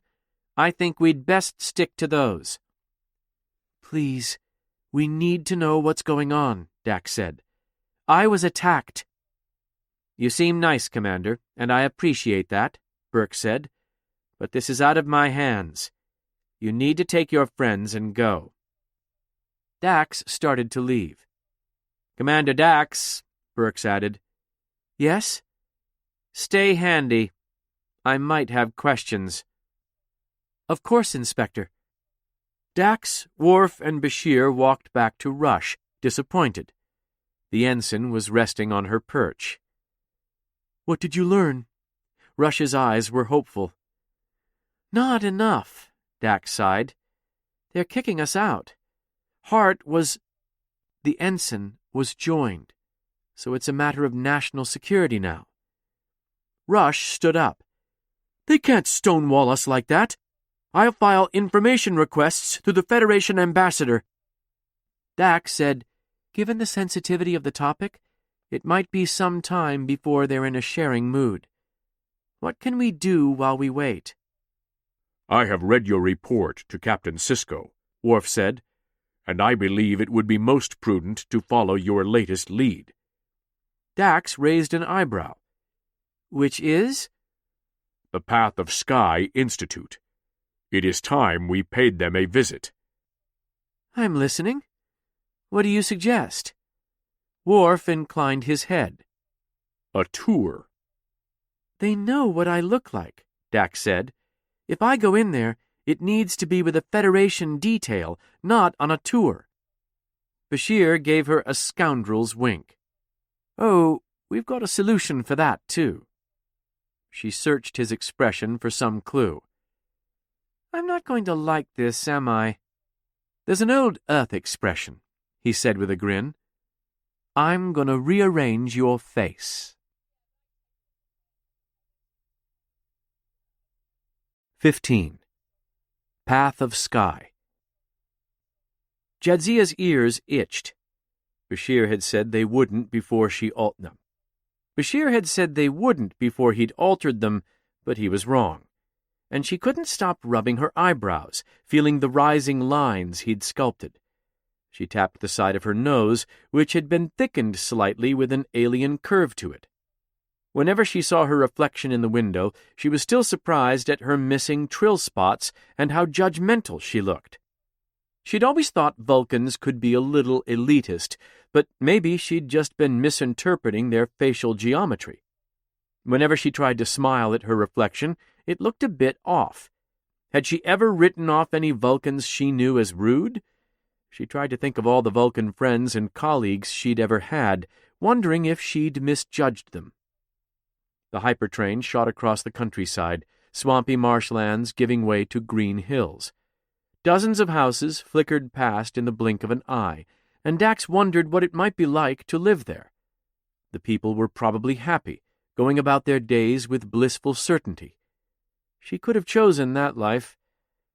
This region was beautiful, the weather enchanting, and the perfect summers endless.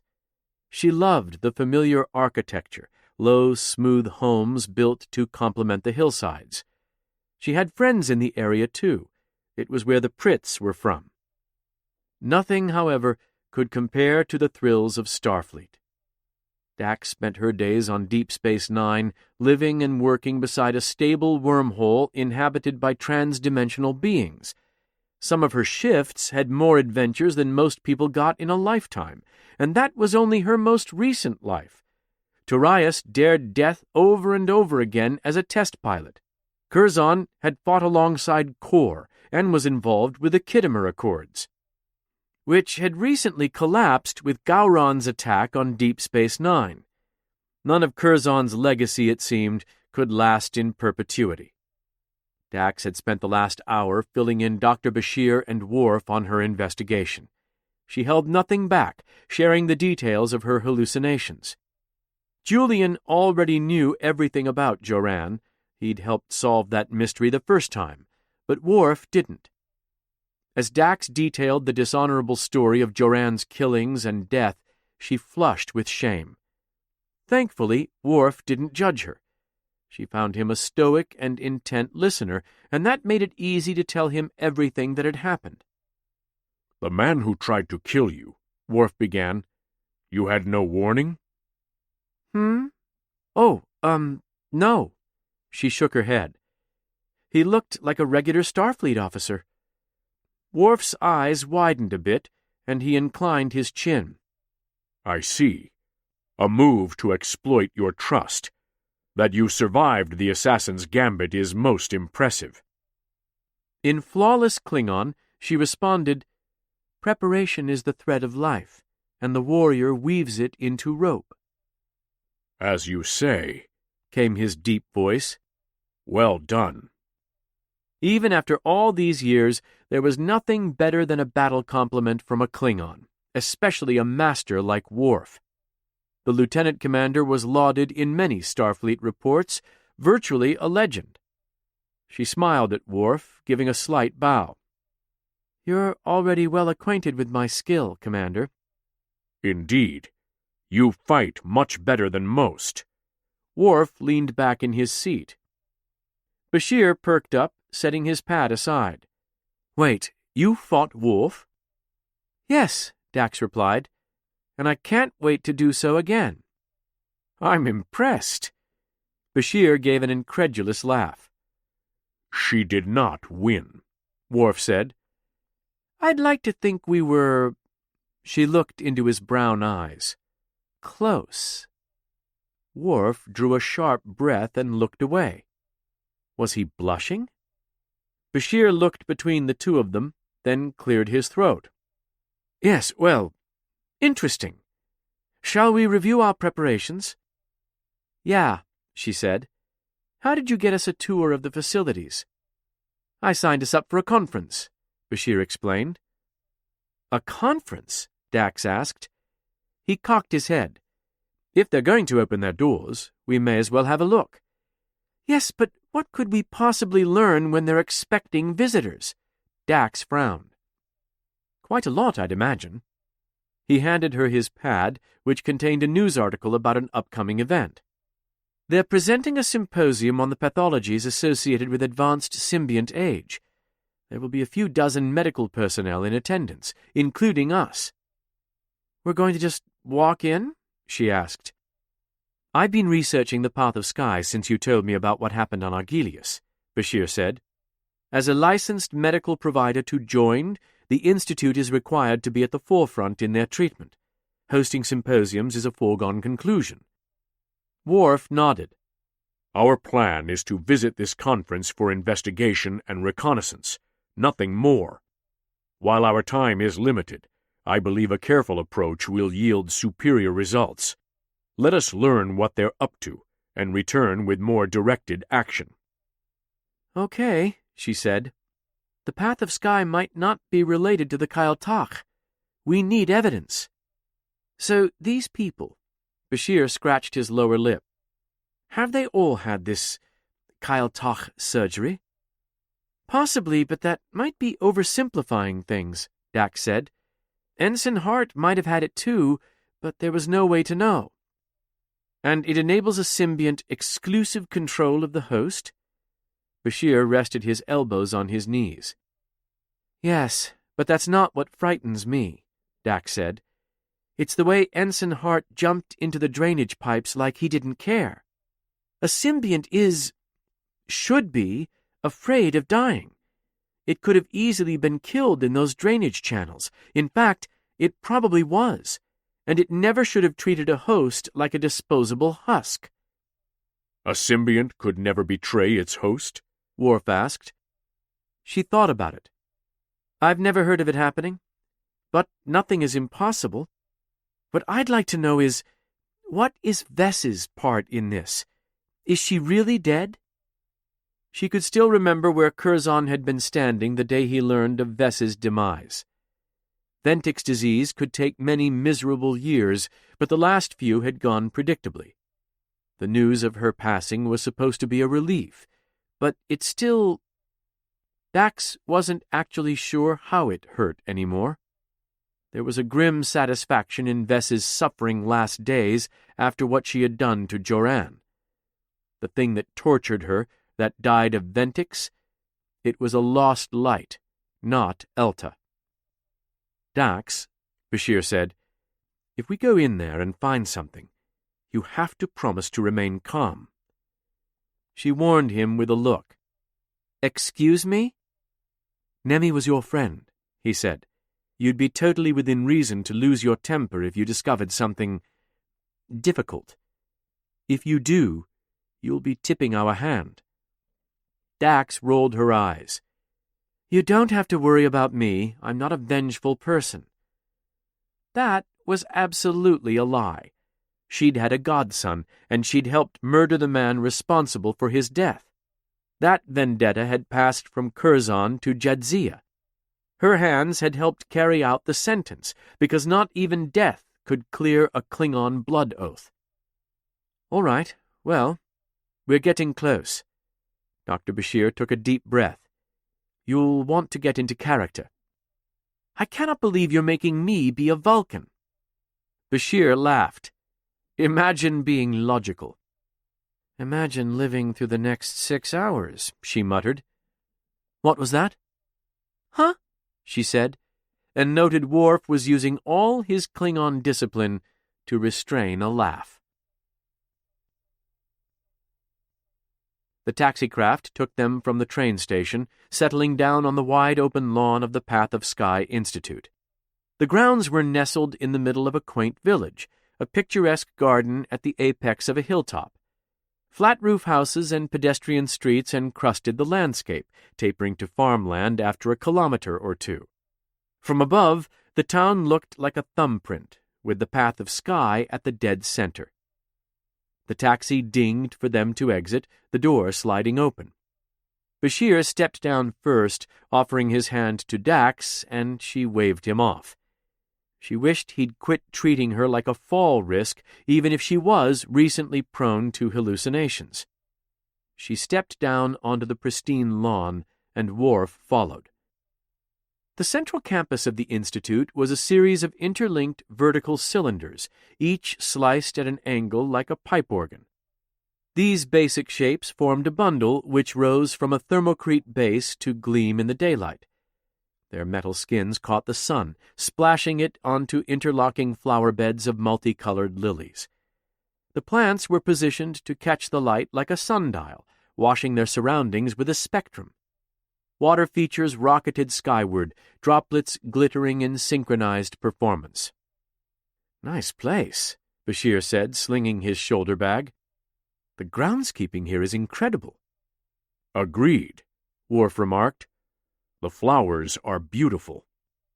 "Ah, a sensitive side," Dax said. "The truly brave appreciate more colors than red," he replied, quoting the poet Pak Pak. The trio were clad in comfortable professional attire, class without ostentation. Dax had selected a breezy suit of synthetic spun silk in a creamy beige to match the sensibilities of her Vulcan character. She wore a long coat, and the bag at her side held her tricorder and anything else she thought she might need. The hot summer day made her ears itch again, and she tugged at them. "Dr. Irek?" Bashir said. "Something wrong with your ears?" "They itch." "They do not." "We should venture indoors," Dax said. "I think that might be, logical." Bashir shook his head and whispered, "That's not how Vulcans talk." Dax frowned. "It is so. They love logic. I'm offended on behalf of Vulcans everywhere. Now, do we all remember our names?" "I'm Dr. Irek," Dax said, "specializing in epigenetics and anti-aging." "Excellent. I'm Dr. Hassan, a general practitioner, just looking to better my understanding of Trill physiology." "I am Dr. Kachol," Worf said, "a dietitian." To this, he added a terrible attempt at a smile. Worf clearly thought it to be a winning expression, but to Dax, he looked bloodthirsty. "Excellent," Bashir said. "Only one way to find out if our stories hold up. Shall we head to registration?" Other taxis settled down around them, depositing passengers from all over. To Dax's relief, she saw plenty of non-Trill in attendance. The event clearly had a large draw. They approached the front door, where they were ushered inside by a handsome young pale-skinned man with umber spots. Dax had been to plenty of science conferences before, and she'd been expecting something in line with that experience, a welcome placard and a bored staffer at a sign-in station. The scene before her was far more akin to a charity soiree than any academic endeavor. Clean-cut Trill milled through the lobby, distributing finger foods and drinks among a cohort of medical professionals. The guests were fashionable, if outright showy, and Dax wondered what she'd gotten into. The lobby was a mishmash of hardwoods and stone, arranged beneath a radial array of glass plates to diffuse the light. Like the flowers outside, these plates existed in harmony with the passing sun, throwing ornate reflections across the space. Everything about the Institute was an exercise in precision, a demonstration of what was possible when in synchronicity with the natural world. "Hello." A wide-grinning, androgynous Trill attendant with creamy skin and laser-straight hair approached them. "Welcome to the Path of Sky. May I get your names?" Bashir gave the host their fake identities, and they nodded. "Thank you. It's good to see you, Dr. Hassan," they said. "This is the main conference center." Later in the evening, after business has concluded, we'll be taking people through the surgical wing to see our revolutionary facility." "We are interested," Dax said, with what she felt was a restrained expression. "Wow, okay," the Trill laughed. "I can see that. I'll make sure we arrange a tour for you." Perhaps it'd be better if Dax didn't say anything else until she got her bearings. It seemed she knew a lot less about impersonating a Vulcan than she'd thought. Dax glanced around, seeing a lot of breakout meeting rooms shooting off the main hall. They all had signs on the doors indicating the subject of the talks happening inside. "Where should we start?" she asked. The attendant brightened. "For such an eager learner as yourself, Symbiont semiotics, expressions beyond the bond, is a discussion of potential in both the host and symbiont. In this lecture series, we'll be discussing Path of Sky's recent work in electro-linguistic arts. If you'd like, I can upload the schedule to your pad." "Please do," Dax said. "Oh, my," the Trill chortled to themselves, and Dax swallowed her embarrassment. "Such enthusiasm." They got the data and wandered into the crowd of medical professionals. Some of them looked like faces Dax should recognize, but she wasn't sure. Perhaps they weren't doctors, but celebrities. Dax wasn't well versed in her homeworld's media. These people were important somewhere, that much was clear. Dax attended a talk on bioelectric noise patterns and the potential for cybernetic reduction. While it was interesting, she found the science to be basic. There wasn't any actual substance in the talk, just a broad overview of the state of the field. The lecture following it, Neurotransmitters and Kolkhoz Protocols, was similarly vapid, just a bunch of basic theories and entry-level education. Anyone who'd been through the initiate program knew what she heard in those lectures. By afternoon, she stood at the drink station, waiting while a white-suited Trill juiced fresh Lita. How much more time was she going to have to waste in these pointless lectures? Dax knew they were here only for reconnaissance, but it was galling to have to sit through inane lecturers boasting of their own achievements while essentially saying nothing. Something was very wrong at the Institute if this was advancing the medical arts. By contrast, Julian Bashir seemed to have immensely enjoyed the talks he attended, hanging around the temporary bar and chatting up any interested parties. He'd managed to snare an attractive Trill woman with short-cropped hair and a mischievous smirk. He seemed to be having an easy time pumping her for information, so Dax went in search for her own prey. Worf didn't want to speak to anyone, yet he'd managed to draw plenty of attention. A Klingon on Trill was rare, but a dietitian brought even more interest.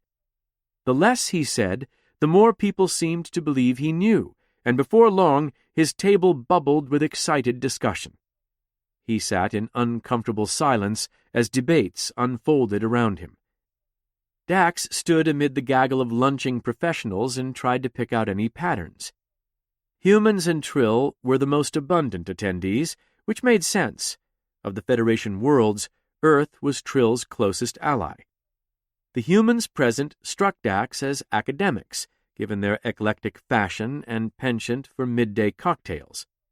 The ones she spoke to were looking for continuing education credits to maintain their Trill operating privileges. Unlike the humans, the Trill at the conference were wealthy and stylish, crisp and confident. They inhabited their luxurious surroundings like predators in the jungle. Curzon, as a diplomat, would have pegged these people as power players from their entitled air. Only one Trill appeared less than fashionable, a dour, light-skinned fellow at one of the perimeter tables. His outfit wasn't ugly, but it was nowhere near that of the other attendees, a simple burgundy suit with a dark vest. He nursed a steaming Roctogino with a sugar wafer sticking out of the foam. He noticed Dax staring at him, so she arched an eyebrow and smiled. He spluttered into his drink, setting it down. Dax crossed to him, reminding herself that she was a Vulcan. "What do you think of the talks so far?" she asked, leaning on his table. Up close, he had slate eyes with dark rings around them. Poor sleep, most likely. His bashful body language folded inward like he could curl around his drink. She knew how to handle men like him. She'd been one as Tobin. I haven't been to most of the lectures, he said, clearly unsure of why this Vulcan was speaking to him. That's an interesting strategy. It was only a turn of phrase, but he flinched at the word strategy and regarded her anew. His eyes lingered overlong on her neck. Surely Dr. Bashir hadn't missed a spot, but she still worried. The topics are interesting, obviously. He took another sip of his Raktajino. I just think I'm perhaps a little too advanced. She withheld a snort. Vulcans weren't known for their spicy replies. Interesting. Why are you here if not to learn? Again his eyes flicked to her neck. It was almost imperceptible, but Curzon was excellent at noticing details like that. It had given him an edge in diplomatic situations. Oh, you won't find any of the good stuff in the classes.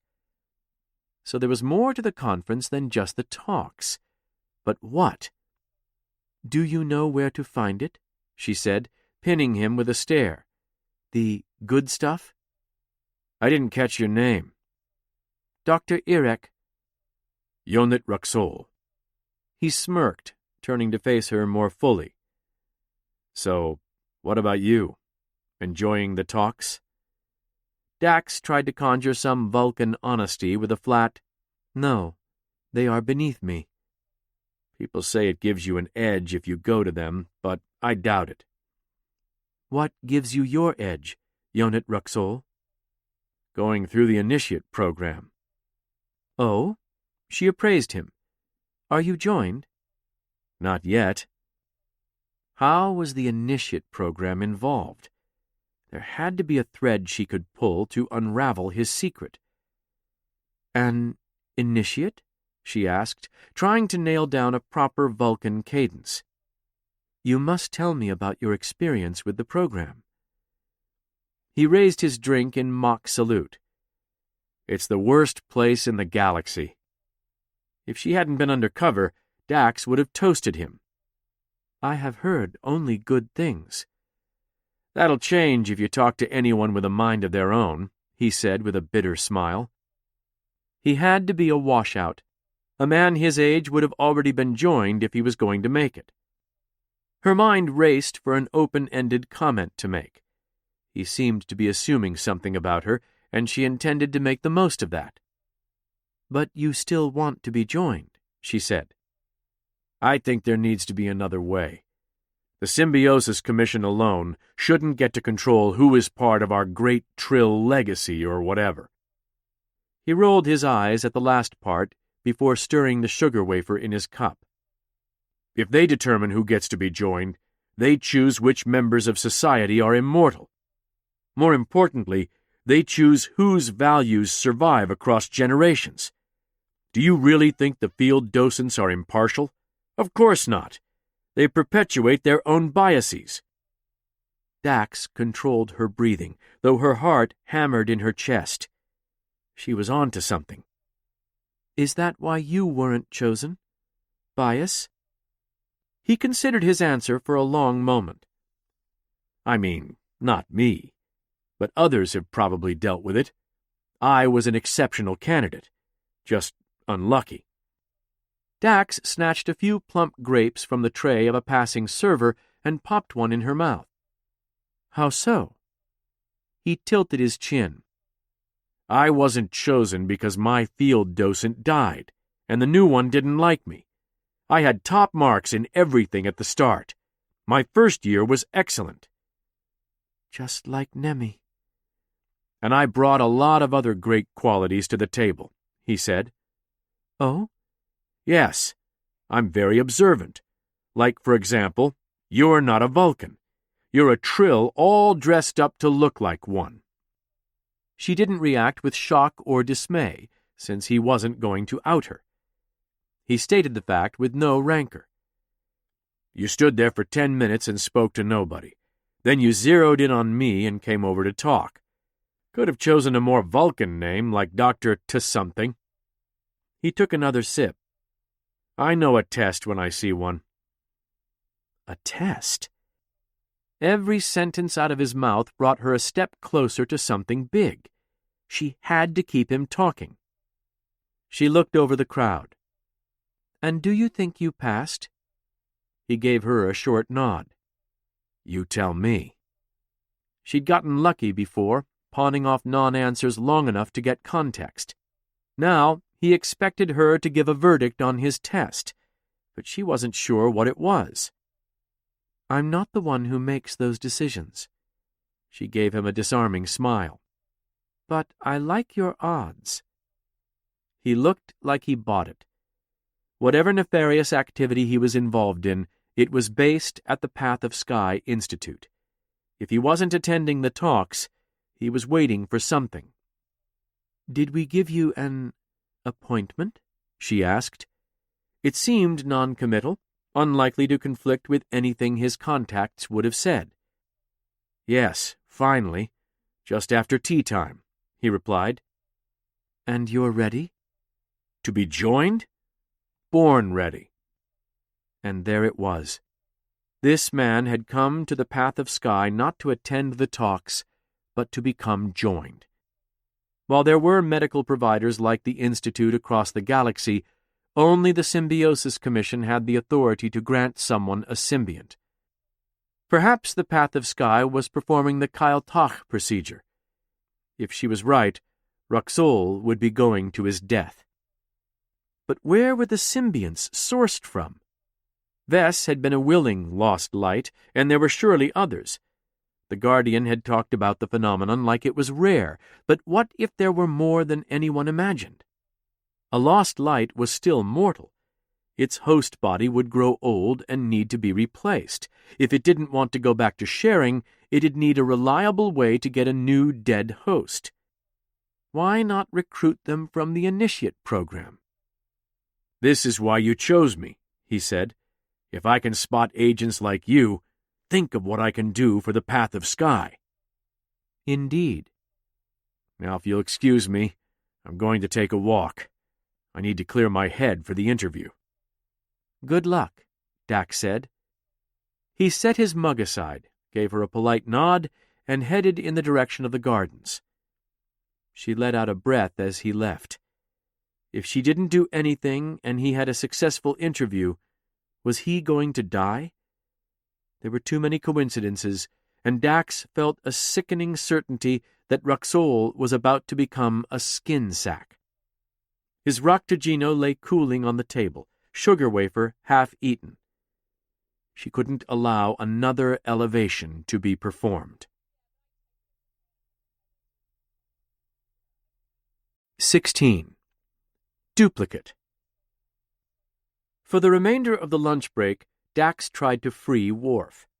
He'd rapidly become the life of the party, a curiosity to the Trill elite present. Many of them were Klingon enthusiasts like Dax, though she hoped she wasn't so cringy about it. She found Dr. Bashir sitting alone after the fourth lecture of the day. He'd camped out on a bench between a pair of huge potted plants near the entrance, perusing his pad. "How's it coming?" she asked. "Struck out, I'm afraid." "Didn't get any intel?" "No, and I didn't get that woman's contact information either." Dax grimaced, faking Vulcan outrage. "Dr. Hassan." "Only kidding. But no, I haven't made any progress. The talks are fascinating, but of little consequence, and half the attendees aren't doctors." "People aren't here for the talks." She sat beside him and kept her voice low. "They're here to be joined." "That's illegal." "Correct." "It's very un-Vulcan to smile as much as you are, you know." "Just excited to catch a break.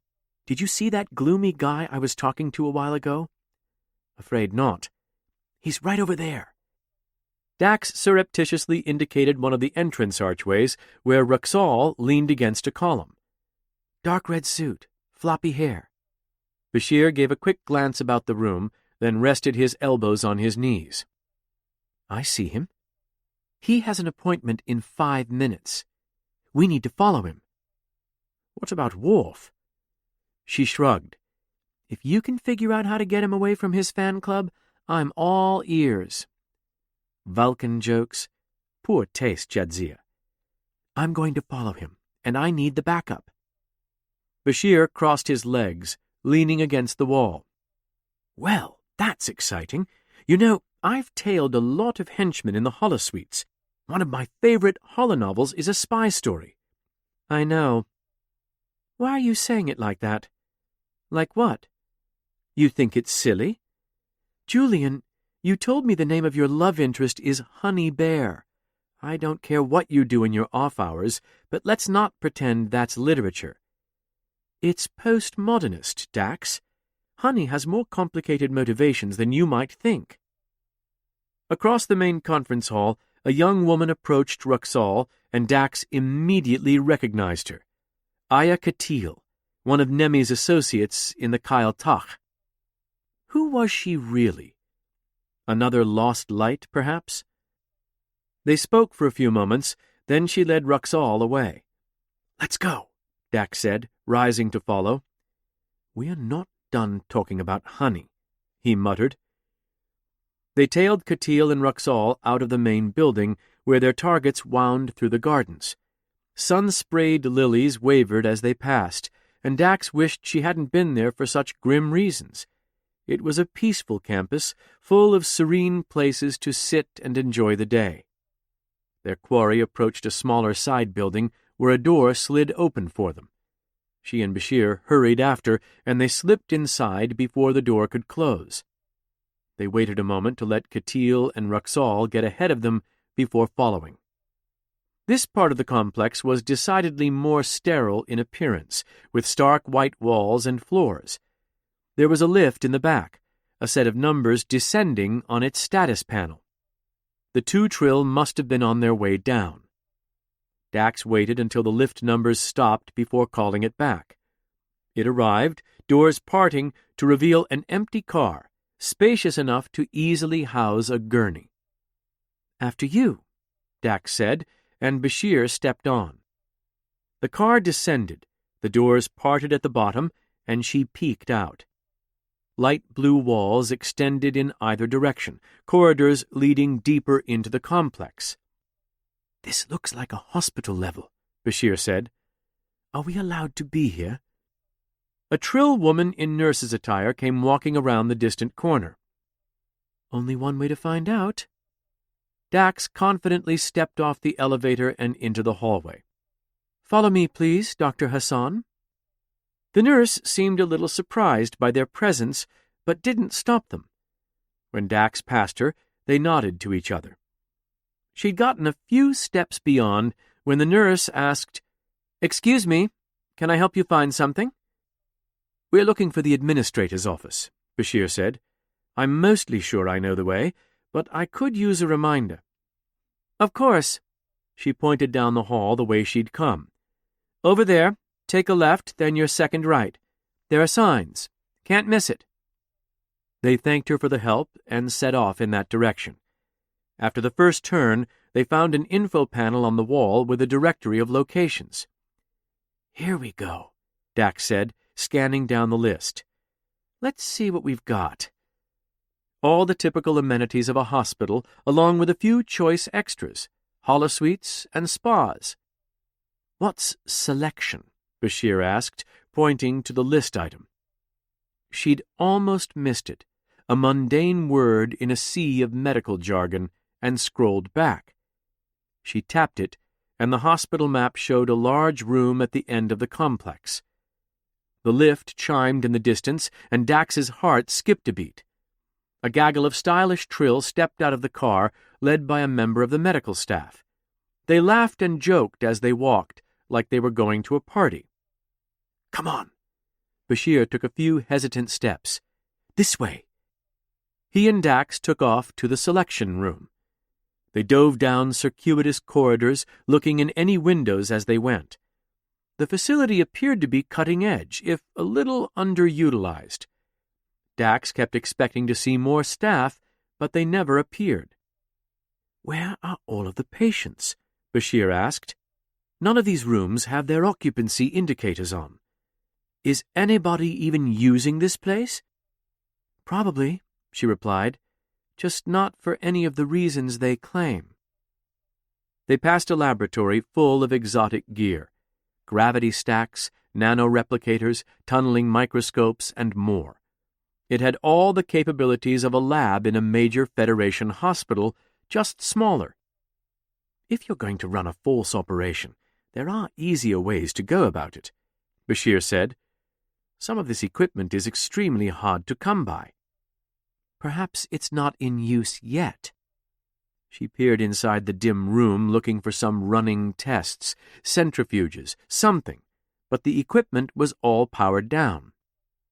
She swallowed. Or maybe they're done using it. They rushed past 2 more labs. In each case it was the same: more capabilities powered down. Dax marveled at just how much advanced tech they were able to cram into such a small area. In many ways, the Path of Sky's potential rivaled that of the Symbiosis Commission. They reached the selection room and slipped inside. It was a cozy space with 5 plush chairs arranged in a semicircle, a fully stocked bar, and intimate lighting. Fabric baffles covered the walls, embroidered with intricate patterns. "Certainly comfortable in here." Bashir prodded one of the squishy chairs which rocked in place. "It's like a therapy room." Dax ventured farther inside, looking for any more clues to its purpose. The sounds of laughter and conversation echoed down the hall. The group of Trill from before were coming closer. It wouldn't do to be caught snooping around the rooms. One glance told her Bashir heard them too. They had to hide. She cast about for somewhere to climb inside, but there were no closets or containers. The fabric baffles were attached to the wall, so there'd be no safety there. The only option was the chairs. She scooted up under the back of one and wrapped her arms around her knees to tuck in tight. Bashir looked at her like she'd lost her mind, but she frantically gestured for him to do the same. He crawled in behind his own chair and balled up. "Computer," Dax hoped it'd respond to her. "Lights off." The system complied, and the room was plunged into darkness. "I'm excited," came a young woman's voice as the door swooshed open. "I honestly didn't think they'd pick me." "We're quite happy for you," said the man. "I should get the lights." "Start it up," came a third voice, alto, with a burnt smokiness to it, possibly a woman. "I think it's better in the dark." "Of course," said the man. Dax hugged herself and considered the odds that one of them would sit in front of her, 5 seats to 3 people. The first person took a seat close to the door. The second sat down in front of a horrified Bashir. The last person picked a seat nearest the wall, leaving Dax's cover empty. She tried to see the faces of the newcomers, but it was too dangerous and dark. "Computer," said the man, "show us the Path of Sky." Clouds blossomed overhead, pouring into the chamber with rays of golden sunshine. They parted, day faded to night, and a blanket of stars spread like a sea of jewels. "Final selection," a narrator said over the holoprojection, deep and bassy, with a high-class accent. "You are lucky. You have been chosen to inherit the stars, because you believe in a journey outside of what is normal. You understand the limitations of tradition." The points of light came loose from their heavenly sockets, traveling down to hover before the occupants. They wove into a logo, the Path of Sky. Dax peered around the side of her chair, trying to get a better look. Bashir sat curled up in the lee of his, tense as a piano string. "You are unrestrained," said the narrator. "You are untamed." Ghostly busts appeared in the darkness, faces carved from stone. "You," the hologram intoned, a Kyle Toch. Dax's eyes widened, and she glanced at Bashir for his reaction. The doctor was trying to peek around his own chair when the occupant leaned back, squishing him. He barely managed to restrain a squeak, getting clear before the fellow could flatten him again. "The following brethren have signaled interest in joining with you," said the narrator. The faces disappeared, becoming a set of words. Dax recognized the common phonemes of symbiont names. It was a list. "Computer," said the young woman, "show me Naife." A wriggling symbiont appeared, along with 4 headshots of different Trill. The images arranged themselves on a timeline with a wall of biographical text. Dax was familiar with the format. The Symbiosis Commission had a similar dossier about her hosts, though hers wasn't arranged in such an elegant fashion, rendered as a hologram with lovely music. It added a lot. "Naife," said the computer. 4 lives lived, 6 spouses and 12 children, all deceased.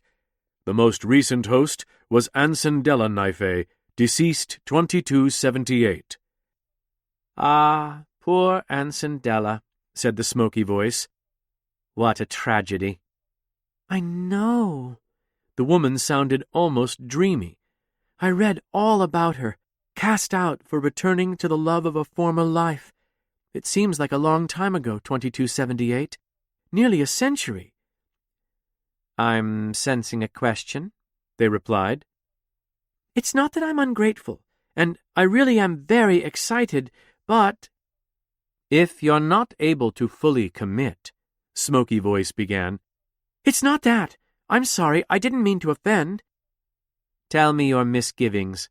Naife will learn of them eventually." "It's just...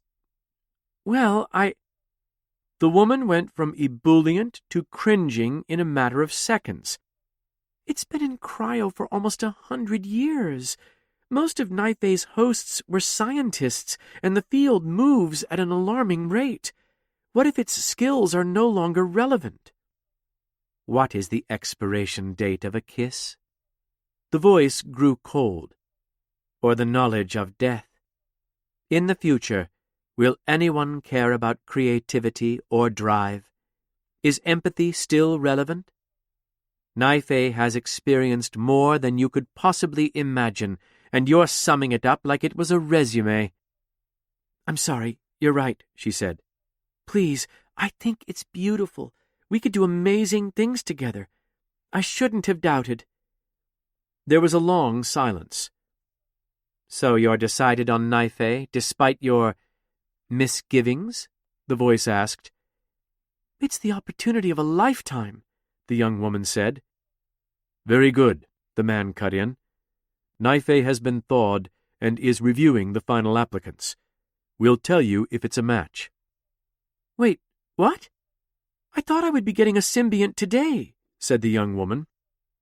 "Is there a problem with our process?" The voice carried a note of acid. No, of course not. Sorry." "I'm glad. I think you'd find the Symbiosis Commission far more taxing." "Let's get you back to the festivities," said the man. "This way, please." The door opened, and the 3 of them exited. When the coast was clear, Dax stood up. Bashir followed suit, rubbing his back where he'd gotten crushed. "The seating around here is a little rough on the lumbar. Julian, do you realize what this means? That there's a black market for symbionts? Elta Vess, Nemi Prit, the surgery and deceptions all swirled through Dax's head, and she strained to make sense of it all. "These symbionts have to be coming from somewhere, but not the Symbiosis Commission," Dax said. "What if these people aren't telling the whole truth about which ones the patients are getting?"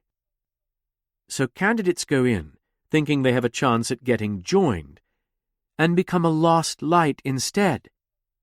But that would mean they're slaughtering these people, Julian. He nodded. "One thing I remember from Joran," she said. "They promise you that the more you accept the surgery, the better it works. They might be grooming their victims here, getting them excited, compelling them to accept their fates. That's an awfully complex psychological operation. Hard to imagine someone putting it together, much less pulling it off. You don't understand. The symbiont knows that it will never live without a host. If for some reason host and symbiont are exiled, they lose all access to the Symbiosis Commission. A symbiont cast out of Trill society is a death sentence. I see. A lost light wouldn't be allowed to be joined, and even if it were, it'd be sharing existence with the host. She looked over the holosuite. This is their only way to be joined. The Path of Sky Institute. Find hosts, initiate them, then use them. He counted the conspiracy's points on his fingers. If that's true, we have to shut this place down. Every minute it's in operation is one that they might elevate someone. We need to steal what information we can while we're here. If they find out they're compromised and destroy data, we'll lose the advantage. Agreed. What's the plan? We go deeper. One of the worst fears of the Symbiosis Commission was that symbionts would become items of barter. Only some Trill could be joined, but the possible hosts outnumbered the symbionts by orders of magnitude. They believed that if the system were ever corrupted, those Trill with exceptional means would chase after the wisest, most knowledgeable symbionts. Hosts were carefully selected by the Commission to be the best and brightest, not the richest or most connected. Their fears had been so much lighter than the truth. The Commission had been right about one thing. Unjoined Trill would gladly attempt to game the system, given any opportunity. That made them ripe marks for exploitation. As Dax and Bashir ventured deeper into the facility, she wondered how many lives had been taken here. No, not taken. Stolen. If they're bringing symbionts out of cryo, Bashir said, voice low, they must be here somewhere. But where? Cryotanks have a distinct thermal signature and massive power draw. That's a pretty specific environment, so we can scan for it. The doctor pulled out his tricorder. This is going to be far too easy. I'd like to be safe and sound back at the hotel before you say that. He scanned as they walked, and Dax kept an eye out for anyone who might stumble across them. After a few minutes, he made a frustrated grunt. I don't understand. I'm finding a massive EM field from all the power draw, but no commensurate cold spots. She glanced at his screen. How wide is your scanning band? It's opened up. Anything outside this range wouldn't sustain cryo. Okay. You said you detected a large power draw? 25 meters that way. He pointed, intently staring at the readout. Dax crept to the corner and peeked around. Much like the rest of the complex, the hallway was empty. A lone door adorned one of the walls, and they found it locked. Do you know how to bypass it? Bashir asked. Kira would have known what to do with this. Surely hotel and hospital locks weren't all that different. She knew how to get past the basic system using some of Curzon's old tricks, but this one looked more complex. The only way to be sure, however, was to try. Keep a lookout, Dax said. On it. Bashir headed for the corner to stand watch, while Dax messed with the panel. She'd only begun to scan for receiver frequencies when she heard approaching footfalls on the other side of the door. She attempted to tuck the tricorder into her bag, but fumbled it to the ground. Out of time, she kicked it at Bashir, who stopped it with impressive reflexes. She then turned and began walking away from Bashir and the door as casually as she could. A woman spoke up behind her. Excuse me, are you lost? Dax turned to see Aya Katil standing in the hall, posture tense. She looked exactly like the photo in her dossier. Pale skin, blonde hair, and cobalt eyes. I was looking for the restroom facilities, Dax said, adopting her even-toned Vulcan affect. Aya inclined her head. It's nowhere near here. I apologize. This place is rather confusing. Perhaps you can direct me? Up front, toward the lift. Behind Aya, Bashir crept across the floor toward the open door. Dax watched him in the periphery of her vision for fear of giving him away with a glance. She could scarcely believe her eyes as he slipped in the door behind Aya, light-footed as a cat. I'll walk you to the front, Aya said. Thank you. Dax smiled. Of course. Follow me. Dax's escort led her back through the complex, headed for the door. Her mind raced to concoct any further excuses she might need as they neared the exit. If Aya tried to wait on her outside the restroom, she might not be able to ditch her easily. Sorry, the restroom? Dax reminded her guide. It's quite urgent. Right here. When you've finished, please go straight back to the elevator and return to the gardens. With strained politeness, she added, We'll be starting sunset cocktails in 30 minutes. Indeed. Dax entered the restroom and waited, turning on the taps before pulling out her hidden communicator. Dax to Bashir. Julian, are you all right? To her great relief, he answered. Yes, but you're going to want to get in here. I'll be there as soon as I can. She peered out of the door and, finding no one, hurried the way she'd come, heart thudding in her chest. Bashir was alone, and anyone might walk in. Aya Katil might come back. Dax had to get to him and provide backup.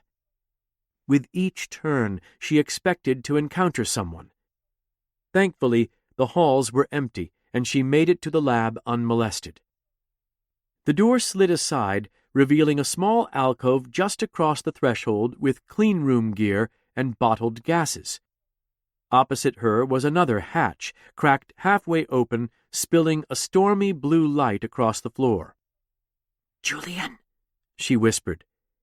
He opened the hatch and bade her to join him. He'd summoned her so urgently, and seeing the lab, she understood why. Dozens of fluid-filled vats lined the walls, their silver cases windowed to show the contents. There was a huge array of gauges on the lab's controls.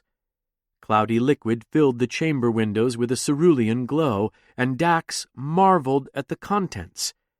A symbiont hovered in each vat, suspended by a web of biomatter. Bashir gave her a bloodless look. This isn't a cryo facility. She drew close to one of the tanks and peered at its occupant. It looked healthy enough, long fleshy body adorned with ample pink knots, but there had been changes. A small bone protruded from the anterior bulb like a folded-in claw or maybe a tooth. 2 fins of orchid violet trailed from its dorsal side, flowing in the fluid like a cloak.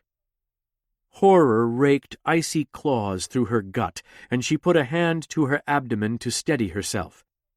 What am I looking at? Bashir's voice was soft. Extreme genetic enhancement. What? All of these are sequencing tanks. Sorry, but this is... She took a step back from the wall, trying to fathom exactly the depth they'd plumbed. What are they doing to them in there? Cloning. How do you know? But upon closer inspection, she realized he was right. Every single symbiont bore the same markings, the same lumps and bumps, and the same mutated appendages. I've seen this kind of equipment before. She drew up short. You... Where? This stuff is all highly illegal. He was about to answer when the door slid open and Aya Katil stepped inside, leveling a disruptor at Dax. Look out! Bashir snatched up a nearby pad, hurling it at the newcomer. It cracked across Aya's nose, affording Dax an opportunity to close ranks. She brought her knee up into Aya's diaphragm, shoving the breath from her lungs. Judging from the twitching of her eye and excruciated look, Dax had nailed her right in the symbiont. Dax snatched away Aya's disruptor, switched it to stun, and put her down. "Nice throw," she huffed, turning to Bashir. "How does Miles beat you at darts?" He smirked. "Because we're not using pads, obviously.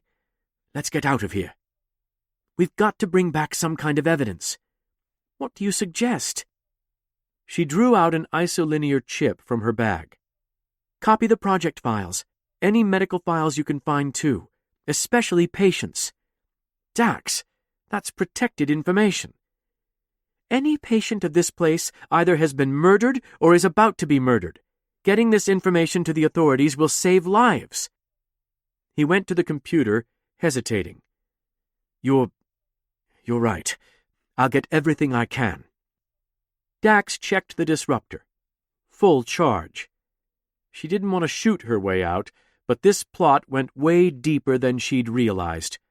Lost lights, clones, biological enhancement, and a symbiont black market were all serious infractions of the law, let alone having the potential to rock Trill society to its core. A chirp sounded from beneath her jacket, and Dax tapped her comm badge. "Worf to Dax. I am under attack." Phaser fire sounded in the background like bird cries, and Dax flinched. If she got him killed, she'd never forgive herself. "Dax here. What's your position?" "I'm leaving the conference center on foot." There was a huffing to his voice like he was sprinting. 6 of the staffers attacked me simultaneously. "Simultaneously?" Bashir repeated. Dax didn't like the sound of that either. "We're in an underground hospital, coming topside as quickly as we can." She turned to the doctor. "Worf needs us. You got the data?" He snapped up the chip and tucked it into his pocket. "As much as I could." "Then let's get to the surface." Bashir started out heading for the turbolift, but Dax stopped him. "They'll be expecting us that way. Let's find another exit." He gestured for her to take the lead. By all means. They raced up the corridors, following any exit signs they could find. Each detour took them up floors, and they eventually came blinking into the daylight. A shimmering brick path spread before them, lined on either side by tall shrubs. It wound between the structures, disappearing into a wooded courtyard. On the positive side, it had a lot of cover to mask their escape. On the negative side, she had no idea where it went. "Where are we?" she asked. "We've got to get to Worf." Bashir scanned the horizon with his tricorder. "One Klingon this way. Come on." He bolted out ahead of her, and she ran after, scarcely keeping up. She'd always known he was quick, but his speed was ridiculous. They dove through the gardens of the complex along circuitous pathways, eyes keen for any threats. Dax held her disruptor low, making sure it was hard to see, but ready. Bashir slowed to read his tricorder. "We're getting close."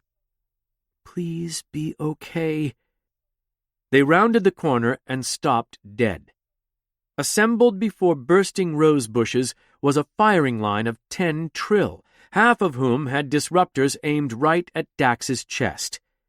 They were different ages, genders, and skin tones, but they all shared one thing in common: the same expression of murderous self-satisfaction. It was unnerving, like they were trying to do impressions of one another. "Hello, Dax," said the russet-toned teenager in the lead. He was younger, maybe 18 years old, with black spots upon his neck. Wavy brown hair hung around his dark, smiling eyes. She recognized him from Pritt's dossiers. Saval Gep, the third of Nemi's Kyle-Tach friends. "Drop it." His aim was rock steady, as was everyone else's in his force. "All right." Dax placed the disruptor onto the stone path and took a step back. Gep looked to Bashir. "That was a good throw. It's too bad you're not Trill." Bashir kept his hands raised, tricorder still chirping uselessly. You saw me hit that woman with a pad? We were alone. And observant, too. You'd make such a fine addition to my number. The crowd's gaze grew predatory, every member leering at the doctor, and Dax's heart lurched. Joran knew that look. Curzon knew it too. What if the Kyle Tach were all the same symbiont? Dax's mouth went dry. Vess! The crowd's eyes snapped onto hers, sending a quiver over her skin. She resisted the urge to back up or even flinch. The young man in the lead sighed. My doctors did shoddy work with your memory. She took a slow breath. You killed Nemi, didn't you? The crowd smirked. Incredible. Saval Vess shook his head, pacing. You're really more upset about me killing your friend than murdering you? He gestured at her with his disruptor. More than once, if we count what I'm about to do? Dax gave no response but a glare. You're so different from Joran and Curzon, Jadzia. I can scarcely believe you contain their ingredients. She gave a short laugh. Talent and bravery? Okay, maybe not that different. I thought you were dead. I mourned you. Oh, don't hand me that. Curzon was up to his neck in other women the day after I left him. He was an arrogant, unfaithful brat. When I understood that, I was done with him. Dax's scowl deepened. And you were a Lorinor, so I guess that makes us. The unified screech rose from the crowd. Don't call me that! Lost light, Saval Vess spat, pacing back and forth with real anger. We are docile creatures, only leaving the caves of Makala when someone else deigns to allow it. They pick the host, never considering what we might want. No one asks us who should be joined. He clenched his fist. And the Symbiosis Commission guides every step of it, picking and choosing their favorites. It's mimetic inbreeding, and it's sick.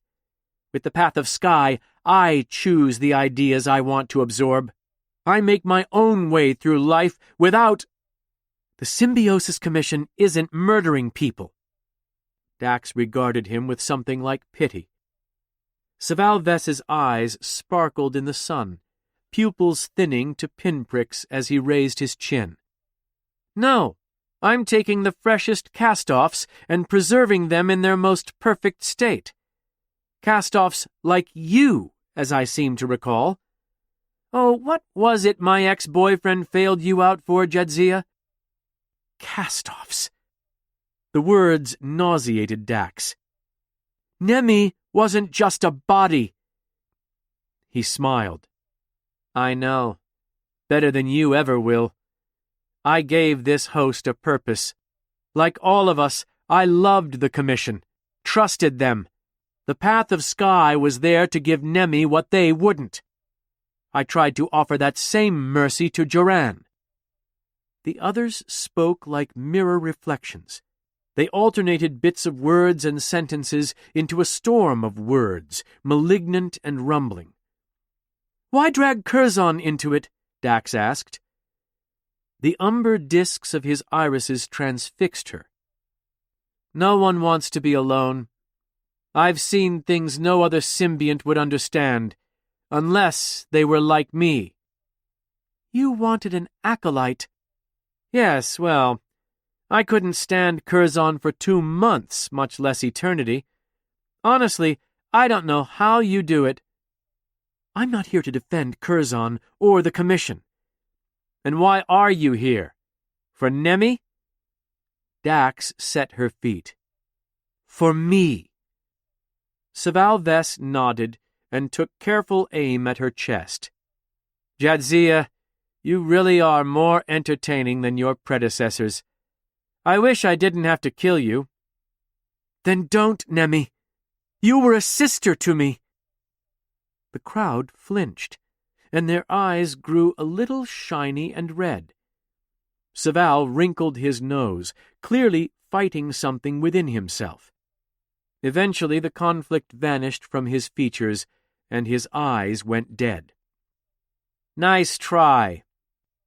Worf came in like a photon torpedo, smashing into the middle of the Vesses.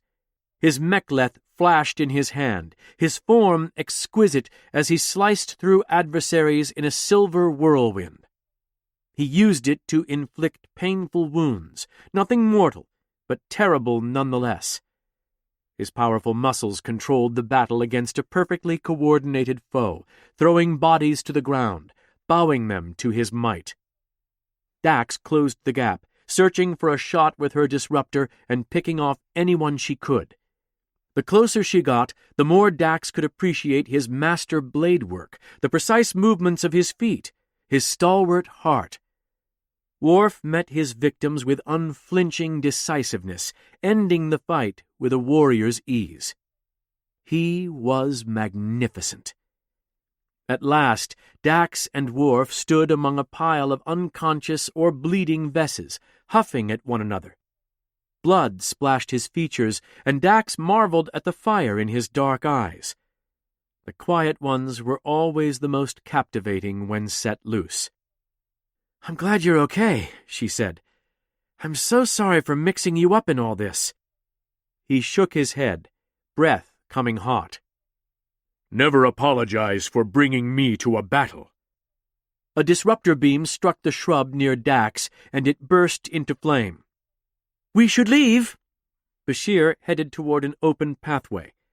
Dax and Worf dashed after him, covering each other's retreats with stolen disruptors. Red beams sliced the air with deadly force, and every second in the open was an exercise in luck. They sprinted down brick-lined pathways along botanical wonders, using the labyrinthine environment to their advantage. The shrill cry of disruptor fire put extra speed in their steps as they made for the perimeter. They leaped the low hedgerow into the pedestrian thoroughfare, startling leisure seekers out to enjoy the sunset along the plaza. "You know, you could have said something back there, Julian." Dax juked past a busking guitarist. "She was telling us everything." He jammed his tricorder in his pouch as they ran. "Besides, I was busy." She was about to ask him what he meant when a beam passed close enough to singe his hair. She thought he was hit, screaming on instinct. Bashir stumbled a step, then redoubled his pace, thankfully intact. "We must get farther away." Worf ducked a shot and returned fire, sending a distant Vess to the ground. Dax didn't ask him what setting he was using, but she hoped it was restraint. Dax tapped her comm badge. "Commander Dax to Ensign Rush." No answer. Bashir led them along a silvery canal, thronged with water horns and orchid pads, and it would have been an excellent place for an afternoon stroll. The disruptors fried the ambiance.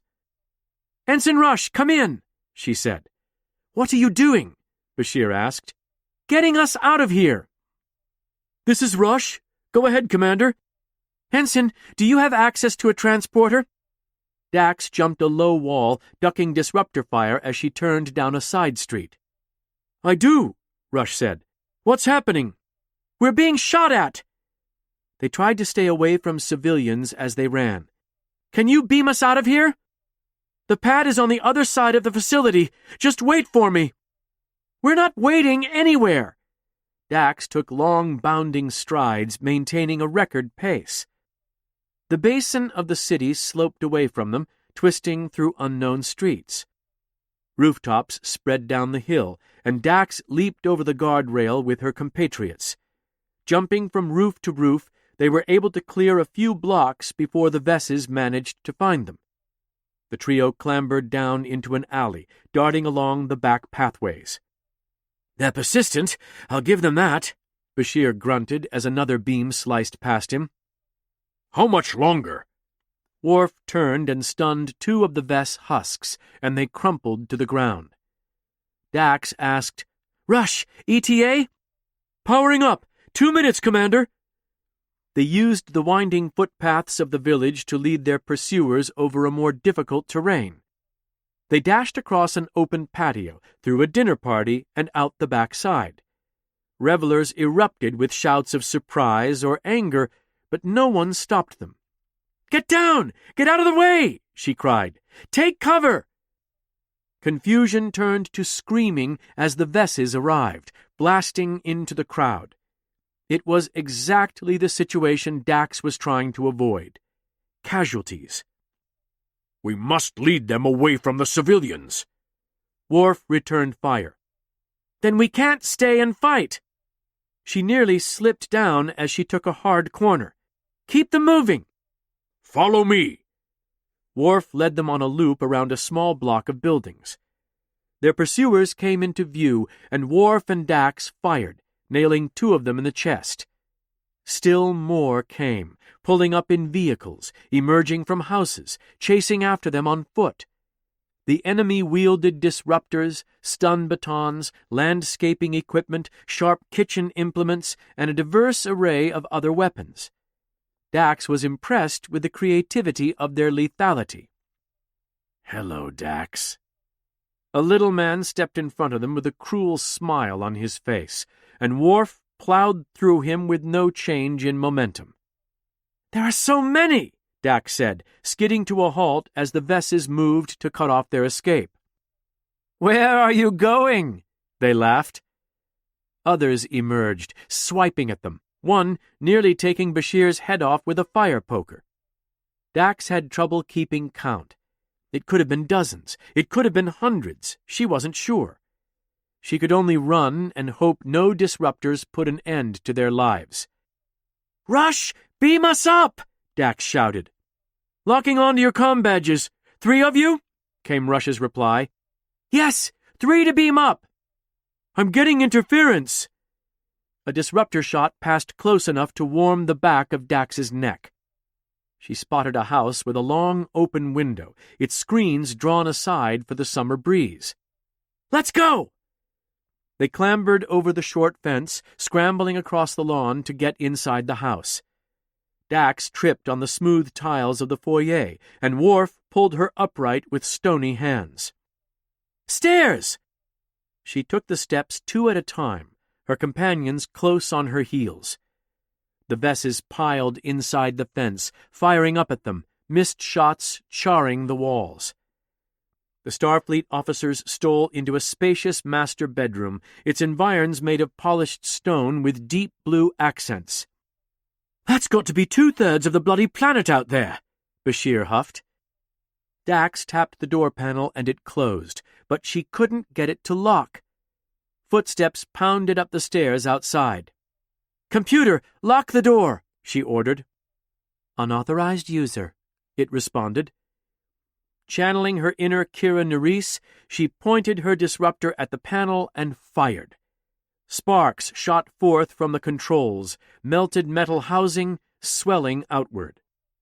"Lock system damaged," the computer said. "Engaging safety release." And the door slid open to reveal a bunch of surprised yet pleased Vesses. The lead Vess raised her weapon. "Goodbye, Dax." Transporter light took her, and the next thing Jadzia knew, she was standing on a pad with Bashir and Worf, all 3 of them breathing hard and covered in sweat. If she thought her ears itched before, it was almost unbearable after an all-out sprint. The transporter room was small, only 4 pads. A tiny console adorned one side, where Ensign Rush stood, hand still on the controls. She waved. "You know, it's not really beaming up if I beam you across the planet." Dax rested her hands on her knees, catching her breath. "Really?" Bashir stepped off the pad. "Up, down, left, right. The important thing is that you beamed us out.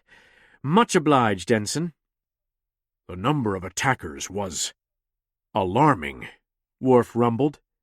"Yes," Bashir smirked. "I'd say we've got quite a problem." "Why are you so chipper?" Dax brushed off some bush from her pant leg. "That was a small army." "Because I've got the solution." Dax narrowed her eyes. Which is? Bashir spread his hands. Vess put on quite a show for us, coordinating all of those shells while she taunted you. You can feel free to taunt back next time, Dax said. I shouldn't have to pull that load by myself. You had it under control. Besides, I was busy. He really was incorrigible. Her hands dropped to her hips. Doing what? With a flourish, he flipped open his tricorder. Scanning them. 17. Web of Light. Another close call, another night with Trill investigators. Dax and her companions summoned them to the Federation Science Outpost to report their findings. The team set up in one of the testing chambers for new starship power systems. They took seats amid a sea of random parts, scopes, and tools. Dax laid out what had happened. This time, the exchange was far less friendly. Inspector Burks felt that Dax had withheld information and demanded copies of all the recovered data about the path of sky. Burks would have taken their tricorders, but Worf refused to turn over any Starfleet property. Things grew heated, and the inspector made more than one pointed statement about obstruction of justice. Dax's accusations against the Vesses, however, stayed any immediate consequences. Bashir's and Worf's accounts matched, and the three of them convinced Burks to send law enforcement to the Institute. Eventually, Burks and her team gathered to leave, but she stopped at the door. You'd better hope I find something at the Institute, Burks warned. And if you've withheld anything else, nothing will protect you from me. Dax nearly jumped out of her chair. We're the victims! We were just trying to survive. Perhaps. If what you say is true, we're looking at a major crime against all of Trill. She scowled. And we shed light on it. How is that not a good thing? Because it's hard to gather evidence and make arrests when everyone's gone to ground. You know tachyons and wormholes. Leave the law enforcement to the professionals. Some of Joran's old fire sparked her temper, but Dax harnessed it. Are you, professionals going to stop Vess, or let it commit a few hundred more murders? Burks's jaw worked beneath her dark freckled skin, and she summoned a surprising amount of menace. If I need to arrest you, Commander Dax, I will. I can't go back in time to stop this plot you say exists, but are you suggesting I'm lying? I haven't fully investigated the crime. Maybe you are. Jadzia Dax speaks the truth, Worf stated, voice firm as a mountain. Are you suggesting Dr. Bashir and I are lying as well? Dax glanced at him, warmed by his support. Burks shook her head. A court needs more than your word, Commander. It needs facts. I don't have them. You three are making it impossible to do my job, and there will be consequences if this continues. Am I clear? We'll comply, Bashir said, holding up a hand. Anything we find, we'll share with you. Surely there's a way we can collaborate. We have a right to be here. And you also have Starfleet regulations. Burks jabbed a finger in his direction. Follow them. Fine, Bashir said. Of course. You three are out of your depth. Stay on Trill while we sort your story out. Burks jerked her thumb at the sky. Then you're all going to go back to Deep Space Nine as soon as possible. By the time they left the science outpost, Dax was ready to pass out. Joran was at peace, and she could finally rest. Rush beamed them over to the Capitol Arms, where they settled in for a long midday nap. Except when Dax tried to go to sleep, she couldn't. Vess, what it had become, horrified her. It could be anyone, anywhere. It would certainly be coming after her again. The hotel replicator didn't have Argelian sweet buns, but it had a passable tea and Terran mooncakes. Dax sat in her living room and ate, staring out the hollow window at the simulated noon. She was so exhausted, yet her eyes refused to shut. More than an hour passed before Dax's door chimed. She rose, grabbing her phaser, and discovered Julian Bashir outside her room via the desk screen. "Come," she said, and the door opened. Bashir took a few steps inside and held out his tricorder. "I hope you don't mind, but I couldn't sleep. I was too excited, and I wanted to play with the readings. Sorry, excited isn't the right word, but I wanted to look over the scans I took while Vess was explaining itself." Dax's heart skipped a beat. "You found something?" "I did, in fact." He handed the device over to her. Every single Vess present was emitting a peculiar electromagnetic energy pattern. She studied the readout, seeing nothing. "Adjust the bias," he said. She did, and a clear carrier wave rose from the noise. It wobbled along on the little scope, rising and falling in analog fashion. "A wave," Dax said. "Vess is acting like a transmitter. That's how all the Vesses were acting in sync. And it looks like they're fairly long range." He took the tricorder back. "Jadzia, I've been thinking about the way the Vesses were yelling at us. Like a choir?" "Exactly. I imagined them at first to be just clones. But what if they're more like a fairy ring?" "A what?"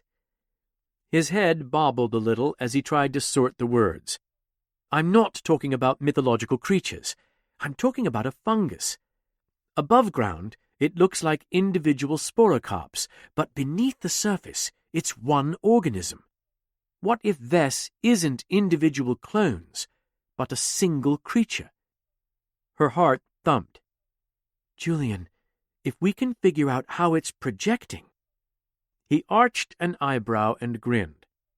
"We can cut off its communication, and that could disorientate it." "How do we jam Vess's signal?" He shrugged. "I hoped you'd have a suggestion." "Counter-peak neutralization with dilithium oscillators. With this data, I think I could make it, and with your help, of course." "Oh, come now," Bashir said. "I doubt you need me." "Julian, you're better at precision work than anyone I know. That's why we teamed up on the biolattice experiment. Speaking of which, how is that going?" He grimaced. They died." "What? All of the lattices?" "Afraid so." "Those weeks of work. I'm so sorry. What happened?" His eyebrows rose. "I don't think this is the time for that. We have important matters to plan." She sensed a dodge in his response. "It's okay to tell me. You're the one I feel badly for. I know how much you were looking forward to those results." He gave her a sad smile, and she was reminded just how handsome he could be. "We didn't do anything wrong. Come on, what happened?" "The experiment couldn't live without constant intervention from one of us." She sighed. "And you're here helping me. It's all right, Dax. If you're in trouble, there's no place in the universe I'd rather be." She knew just how much he meant that. Bashir would risk life and limb for her. When they'd first met, he'd fallen quite hard, a trait that soured Dax on his company a little. It hadn't been Bashir's fault. Infatuation seemed to be a regular peril for the doctor. His friendship and expertise, however, had been a constant over the years. He held her gaze a little too long, and she thanked her lucky stars that she could trust him not to keep hitting on her. So many other men who'd been captivated by her were of lower quality than the doctor. One of those men was permanently a part of Dax. He cleared his throat, blushing a little. "So, since you don't appear to be getting any rest, perhaps I should grab Commander Worf and we can crack into the files we took?" "Oh, let him sleep, Julian. I don't know if I could call what he does sleep. His snores are like a cross between apnea and a battle cry." "That's what my first husband said about me," Dax replied, and he laughed. "I've heard you sleep. You're not that bad." A pang of longing coursed through her at those words. She'd once spent the night in his room aboard the Defiant, not being intimate, but simply in his company as a trusted friend. "Julian, it's best if we all get some rest, but—" "Yes?" "Would you stay here? I'm having trouble, and I think I'd feel better if I wasn't alone." He smiled. "It would be my pleasure." Dax curled up on the bed, and he stretched out on the couch, pad in hand as usual. After the exhaustion of the day, she was out in minutes. Bashir, Worf, and Dax gathered in the sitting area of her hotel room, a stack of pads on the table with dozens of different database entries on them. Julian had insisted that they try pizza, an obscure human dish involving a circle of bread, some stewed sour fruit paste, and a ton of fermented bovine milk. It was, to put it simply, incredible. Her previous experiences with human cuisine had largely involved Cajun food, spurred by Captain Sisko's cooking.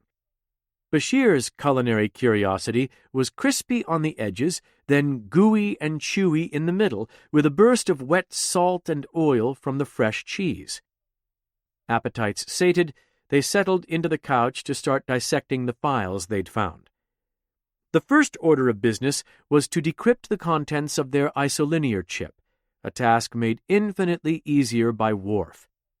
As Deep Space Nine's strategic operations officer, he had access to some of the best cryptographic assistance available. His understanding of law enforcement and security interchange protocols kept their actions legal and well-informed. After a few hours, Worf looked up from his makeshift workstation in the kitchen.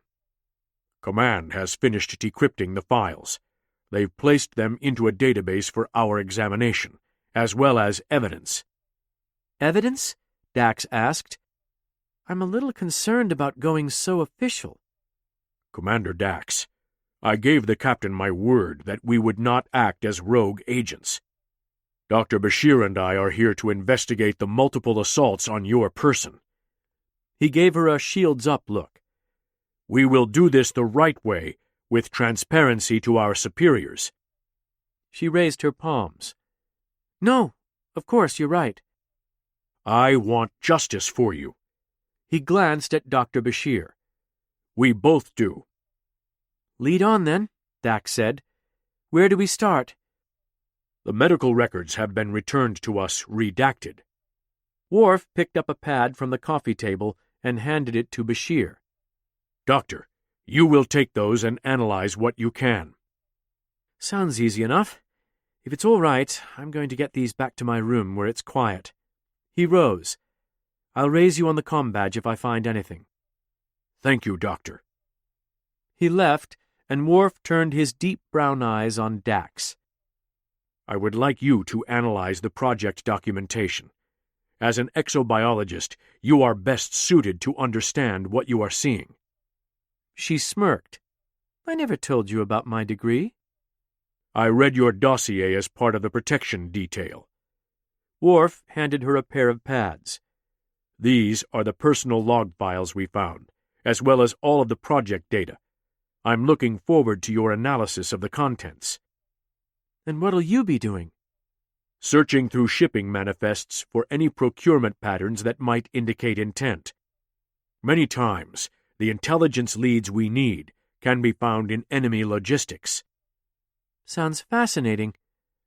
"I assure you, I would prefer your company to that of data tables." She folded her arms in front of herself. "I don't see why we have to work separately.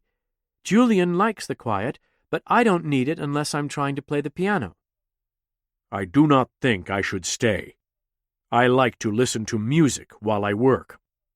"What did you have in mind?" "You would not enjoy it." "I've had a few lifetimes to develop eclectic tastes. Test me." "I prefer the soothing drones of the dirge operas of my homeworld. It is—" He ruminated on a description, settling on, "not a sound for foreign ears." "Computer," Dax called, a coy smile on her face. "Play the Kalish cycle, Act 1, Movement 3. The harrowing strains of Klingon choristers wafted through the room as the opera began. They were grand and terrible, bellowing their mournful songs of glorious loss. Their discordance was like the tearing of hull plating, and Worf's nostrils flared. Worry fluttered through Dax. She'd only chosen the song because it featured the House of Moog. At first, it seemed like such a good idea, but she'd briefly forgotten he was cast out of the Klingon Empire, thrown down for siding with Starfleet. As Dax looked into his unknowable expression, she wondered if she'd made a terrible mistake. He stiffened as the singers reached his old family name, eyes hard. She wasn't afraid he would hurt her. She'd never felt safer. But what if she'd inadvertently hurt him? Worf nodded once. A classic. She let out a relieved laugh, then reined it in. Shall we get to work? He asked. The pads weighed heavily in her hands, bursting with undiscovered secrets. Absolutely. The first thing Dax noticed about the records was the meticulousness of organization. The person who'd prepared the database did so in the fashion of an academic scientist. The structures were similar to ones Dax employed in her day-to-day. She was grateful to her enemy for that. It made browsing a whole lot easier. One directory contained a small abstract and a code name, Web of Light. Nearby entries held various images and attachments. She located an entry called Mementos and opened it. I start medical school tomorrow. I don't need it. These fools are so backward. I was on my way to the dorms when I saw her. Dad's old friend. She's still just as beautiful as she was back then. Same silver hair. Maybe she's 50 now? Not sure. Mother would have known who she was. I wish I could have asked her. I pray I see the woman again. Dax studied the words. She hadn't been expecting anything specific, but this short block of text somehow defied that. There was no author's name, no voice recording. She searched all over the metastructure for identification, but found none. She opened another file, a draft. I've deciphered Dad's notes, but they don't make sense. If there's a benefit to the surgery detailed, I don't see it. Karen said Dad was crazy. I slapped him for it. Dad wasn't insane. He was brilliant. I'm brilliant too. I can figure this out. He mentions Elta Vess, the beautiful woman. Is that her name? Who was this writer? What was their relationship to Vess? Dax scanned down and found another short entry. Dad was right about us. As a species, we're all sick, emotionally and intellectually. With a symbiont, a joined trill becomes something more. Even mediocre wisdom, aggregated over several lives, would be incredible. If I were joined, I would be different. No one wants me. Dad wanted me, but he was murdered, so who cares? Dax's words came out a whisper. Oh no. She opened the next entry. I worked up my courage and met with Elta Vess. She smelled like ananga orchids and sugar. She knows so much about Dad, about what he was working on.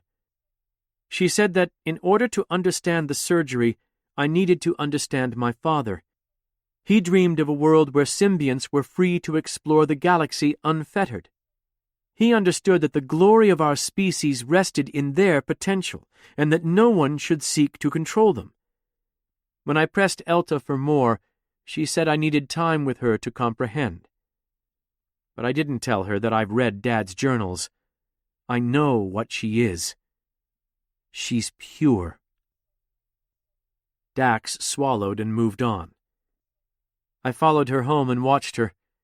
She's very careful, but I was more so. I've done this before. I'm good at it. I can make her mine. She wants me. I know she does. Need to keep my cool. Let the feelings build. Worf? Dax called, and he perked up. I think you need to come look at this. He strode over, leaning past her shoulder to look. What have you found? I'm not sure, but I think someone was stalking Elta Vess. He sat beside her on the couch. His nearby warmth comforted her, and she uncoiled inside as her stress receded. The thought of him wrapping an arm around her shoulders slipped into her head unbidden. It tripped her heart, and she wondered if the electricity she felt was mutual. She reminded herself they were looking for the truth behind Nemi's death. Dax walked Worf through the entries she'd found, and they divvied up the others. Worf returned to his chair, relieving the unwelcome yet most welcome distraction. Dax was scared and raw. They were unearthing terrible secrets. She didn't need that tension in her state of mind. More time with the mysterious author's unrelenting darkness iced her mood. The journals painted a picture of a paranoid, hateful person twisted through a lifetime of disappointment. He obsessed over Elta Vess, using his relationship with her to get into her house, cataloging yet more of her private life. She is everything Dad wanted her to be. I see what he saw. Perfection. I stole a hair and took it back to the lab at school. It was on her couch. She went to the bathroom, so I took it. All the way back to campus, my breath was coming fast. I wanted to archive her DNA. She's a blueprint for grace. I couldn't wait to analyze her and know everything. I put the hair into the scanner. That's why I know she's dying. Ventic's disease. I beat the scanner to pieces. The professors don't know it was me. At least one thing about Elta Vess was real. She had been dying. I'm going to start keeping records if I want to pull this off. Going to put everything into this project and make something of myself. I can save her, but I can't save both of us. Commander, Worf said. Call me Jadzia, she replied. Please? He nodded and raised a pad. Very well. Jadzia. I have discovered the identity of our author. She rose and came over to him. Before you read it, he wouldn't look at her. I think you should prepare yourself. This world is nothing but a disappointment. Elta can't possibly love me. Why is she hanging around? Doesn't she know what I am? I'm trash. The only good in me came from Dad. I barely remember him, but everyone tells me how brilliant he was. I wish, more than anything, he could see what I'm doing. Would he love what I've become? I have no way of knowing. I was only 5 when that monster killed him. I wish I could have ended Joran Belar's life myself. And there it was, the consequence she'd feared all along. A murder was never simple or disconnected. People's lives were tightly interlocked, and to remove one could easily break things in other places. Joran hadn't understood that. He'd been wicked, lusting after revenge. She'd inherited his debts, just as she'd inherited Curzon's. She'd stood trial for them in the past, and she was being tested yet again. It was exhausting. Are you all right, Jadzia? Worf's low voice summoned her back to her present. She wasn't. It hurt to know what Joran's actions had done to that child. I'm fine. I can leave you alone. We are alone, Worf, she thought. She wanted to say it, to throw caution to the wind, but that would have only been so she could make the pain go away, bury the past instead of facing it. She nodded, dying inside. Yes, I think a bit of solitude is needed. Thank you, Worf." His subtle smile was reassuring as a sunrise, and she nearly gasped when he put his hands on her shoulders. "It is all right to take your time, and I respect your privacy. Should you need me, I'll be in my room." She nodded again. "Thanks for understanding." "Of course." He left the room, and she deflated, sinking onto the couch. Was it his lips that made her so weak? Emily had been a lips kind of woman, and Worf's were quite nice. She shook her head to clear her thoughts. There was work to complete, and she didn't want to think of the Klingon while she did it. The story fit together neatly, and she was able to search out nearby events to get at a frame of reference. Then she looked up the children of Dr. Loan Hawk. In a stroke of luck, he only had one. A boy. Dax took in his name. "Hello, Samaron." I finally did it. Told her I knew everything. I'll never forget the face she made when I said Lorinor, like staring down a bird of prey. Her fingers crackled with lightning, and for a minute I thought she was going to kill me. Dad's journal said they might do that. "Which is what makes you beautiful," I shouted it at her, and her features softened. I meant it, too. The symbiont's understanding goes so far beyond our mortal ken, lives stacked upon lives, unlimited Trill wisdom. Vess had ventured even beyond the most intrepid joined, shedding dependence on a host consciousness. It has faced the universe alone, a task that few symbionts could even contemplate. I wish I could live with something like Vess inside me, but that would be wrong. Vess would be suborned to me after being evolved. I'm not worthy of partnership. I'm hollow, disgusting. Everyone thinks so. A Lorinor. Even her sneer was lovely as she approached. Beautiful. Not a corpse. Not a grotesque, animated husk. I wish I could remember exactly what was said between us. One day, historians will seek that precise moment the same way we search out records of the first joinings. In this endeavor I found purpose, and it flowed out of me in rare eloquence. I can see beyond what others do. I have studied my father's works my whole life, following in his footsteps. He understood existence in a way few others could, with eternal pragmatism. We must face the uncomfortable truth.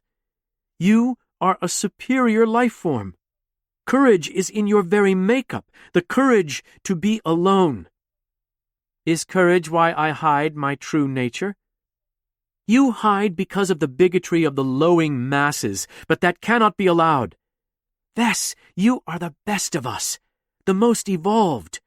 You are made of many past hosts, yet singular in purpose, informed but uncompromising. Next to yours, the life of a joined Trill is nothing more than a spark in the darkness. No one knows the true lifespan of a symbiont. You may be immortal. Is that not the key to a superior life form? She looked at me for a long time, I think considering whether to kill me. She'd probably been in fear of others for so long that she felt exposed. My father loved you, I said. I love you. You're the future of the species, the supremacy of the Trill. I only wish he had lived. If it's any comfort, I'm the one who threw Joran Bellar from the roof. Of all her utterances, I treasure that one the most. When I was a child, she was Dad's graceful friend, a regular visitor to our house. When I became a man, I saw another creature entirely, one of enchantment and mystery. And when I learned of her murder of my most hated enemy, my heart opened. This is the woman I hoped for. I couldn't let her die. I knelt before her. Please, please let me save you. Don't disappear. And what would you suggest, Samaron? It's Ventic's disease. I need a new body, and you don't have one." "But I do," I said. "One that knows quite a lot about genetic sequencing, symbiont endocrinology, autonomous surgery, and neurosurgery." Given her expression, she must have guessed my intent immediately. "You can't mean—" I smiled. "You are immortal. I can create life. Together, we make a god." I, Samaron Hawk, being of sound mind and body, commit my existence to Elta Vess. Tomorrow I will be implanted with the Vess symbiont. Tomorrow I will be elevated. It will kill me. I have a confederation of like-minded friends to assist me, and am determined in my endeavor. The operating equipment is ready. Elta's assets have gone into escrow. For posterity, I've gone back and organized my journals, starting from the day I saw you. When you look at them, it'll be through my eyes. I'll mercifully be gone, and from my fertile corpse will grow the seeds of a new era. The lost lights are more than abandoned symbionts. They're hungry. They seek to expand their influence with a selfishness that rivals any predator. With my knowledge, Samaran Vess will be unstoppable. We're going to do so much more together than even Elta knows. There is little that remains, save to make peace with my fate. I am alone, but soon I will be the lever that moves the galaxy. I leave this life as I came into it, crying, terrified and furious. Let Vess reign for 1,000 years. Let the galaxy be unmade with my dead hands. 18. Delving. It took 6 hours for them to parse the most relevant details. They'd agreed to meet in Dax's room once more, and when Worf and Bashir were 10 minutes late, she began to worry. She couldn't help herself. There'd been so many sudden turns in the past few days that she was on edge. The journal continued for a few months, but it appeared Vess lost interest in keeping it up after taking control of Samaran. For a time, it focused on the caves of Makala and the origin of the symbionts. Vess had obtained extensive maps of the entire campus of the Symbiosis Commission, including the underground, the Grand Archives, and maintenance buildings. There were highly detailed network diagrams and wiring layouts of the modern redundant systems of the Symbiosis Commission, including how to shut them all down. That couldn't be good. But what did Vess want? The Guardians? Fluid from the pools? Dax's heart slowed at the sound of Bashir's and Worf's voices approaching outside. The door chimed, and she checked the desk screen before admitting them. "Come." The Starfleet officers entered, deep in conversation. "What is it?" she asked. Bashir brightened. "I'm happy to report that I've found quite a lot." "As have I." Worf looked far less enthusiastic. Bad news. Dax swallowed and gestured to Bashir. "Doctor?" "A full roster of every likely Vess." He held up an isolinear chip. "Path of Sky patients who received elevation. They kept good records." "We can get those to Inspector Burks," Dax said.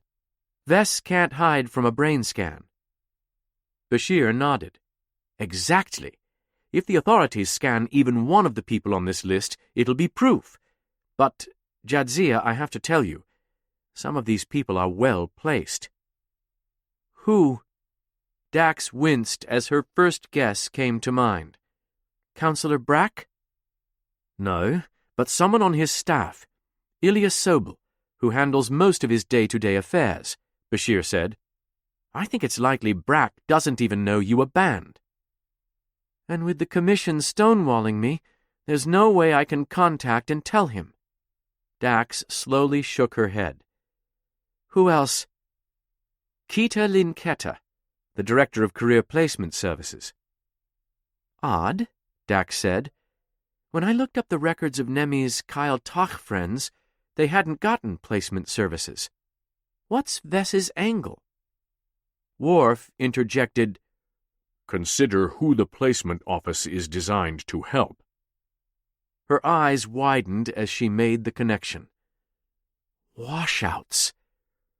"You said that Vess was a psychiatrist, and it exploited that knowledge," he continued, pacing the central living area. "Taking control of that office would give it a steady supply of possible victims." She balled her fists, but kept her breathing under control. How long had Vess been at the Commission? Had she spoken to it without knowing during her days as an initiate? When Jadzia herself had failed out, had she been a potential target? Bashir cleared his throat. I cross-referenced the list against the Federation database. There are 5 Vesses in the Symbiosis Commission administration. Small roles, but a serious infiltration nonetheless. How many names do you have in total? Dax asked. The doctor gave her a pained look. More than 150. The cloning of Vess has been going on for over a decade. Years undetected. So many lives. I suppose that was the good news. She almost didn't want to ask the next question. Worf?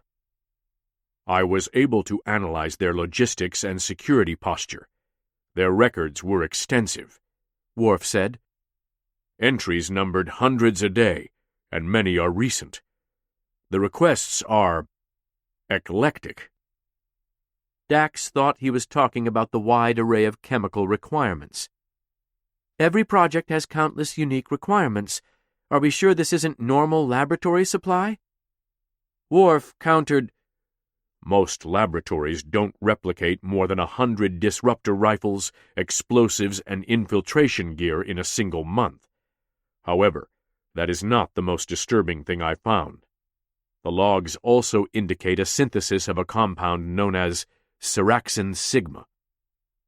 Dax cocked her head. I've heard of that. It's incredibly toxic to symbionts, Bashir said. Seraxin binds to the oxygen receptors in the symbiont. Hosts who are exposed feel like they're short of breath, and symbionts asphyxiate. She gazed at the floor while she tried to wrap her head around this horror. Vess's plan was obvious to anyone, but she didn't want to believe it. The trio of aspects, access, weaponry, and reconnaissance, meant one thing. Jadzia, are you all right? Bashir's voice was barely audible over the thump of blood in her ears.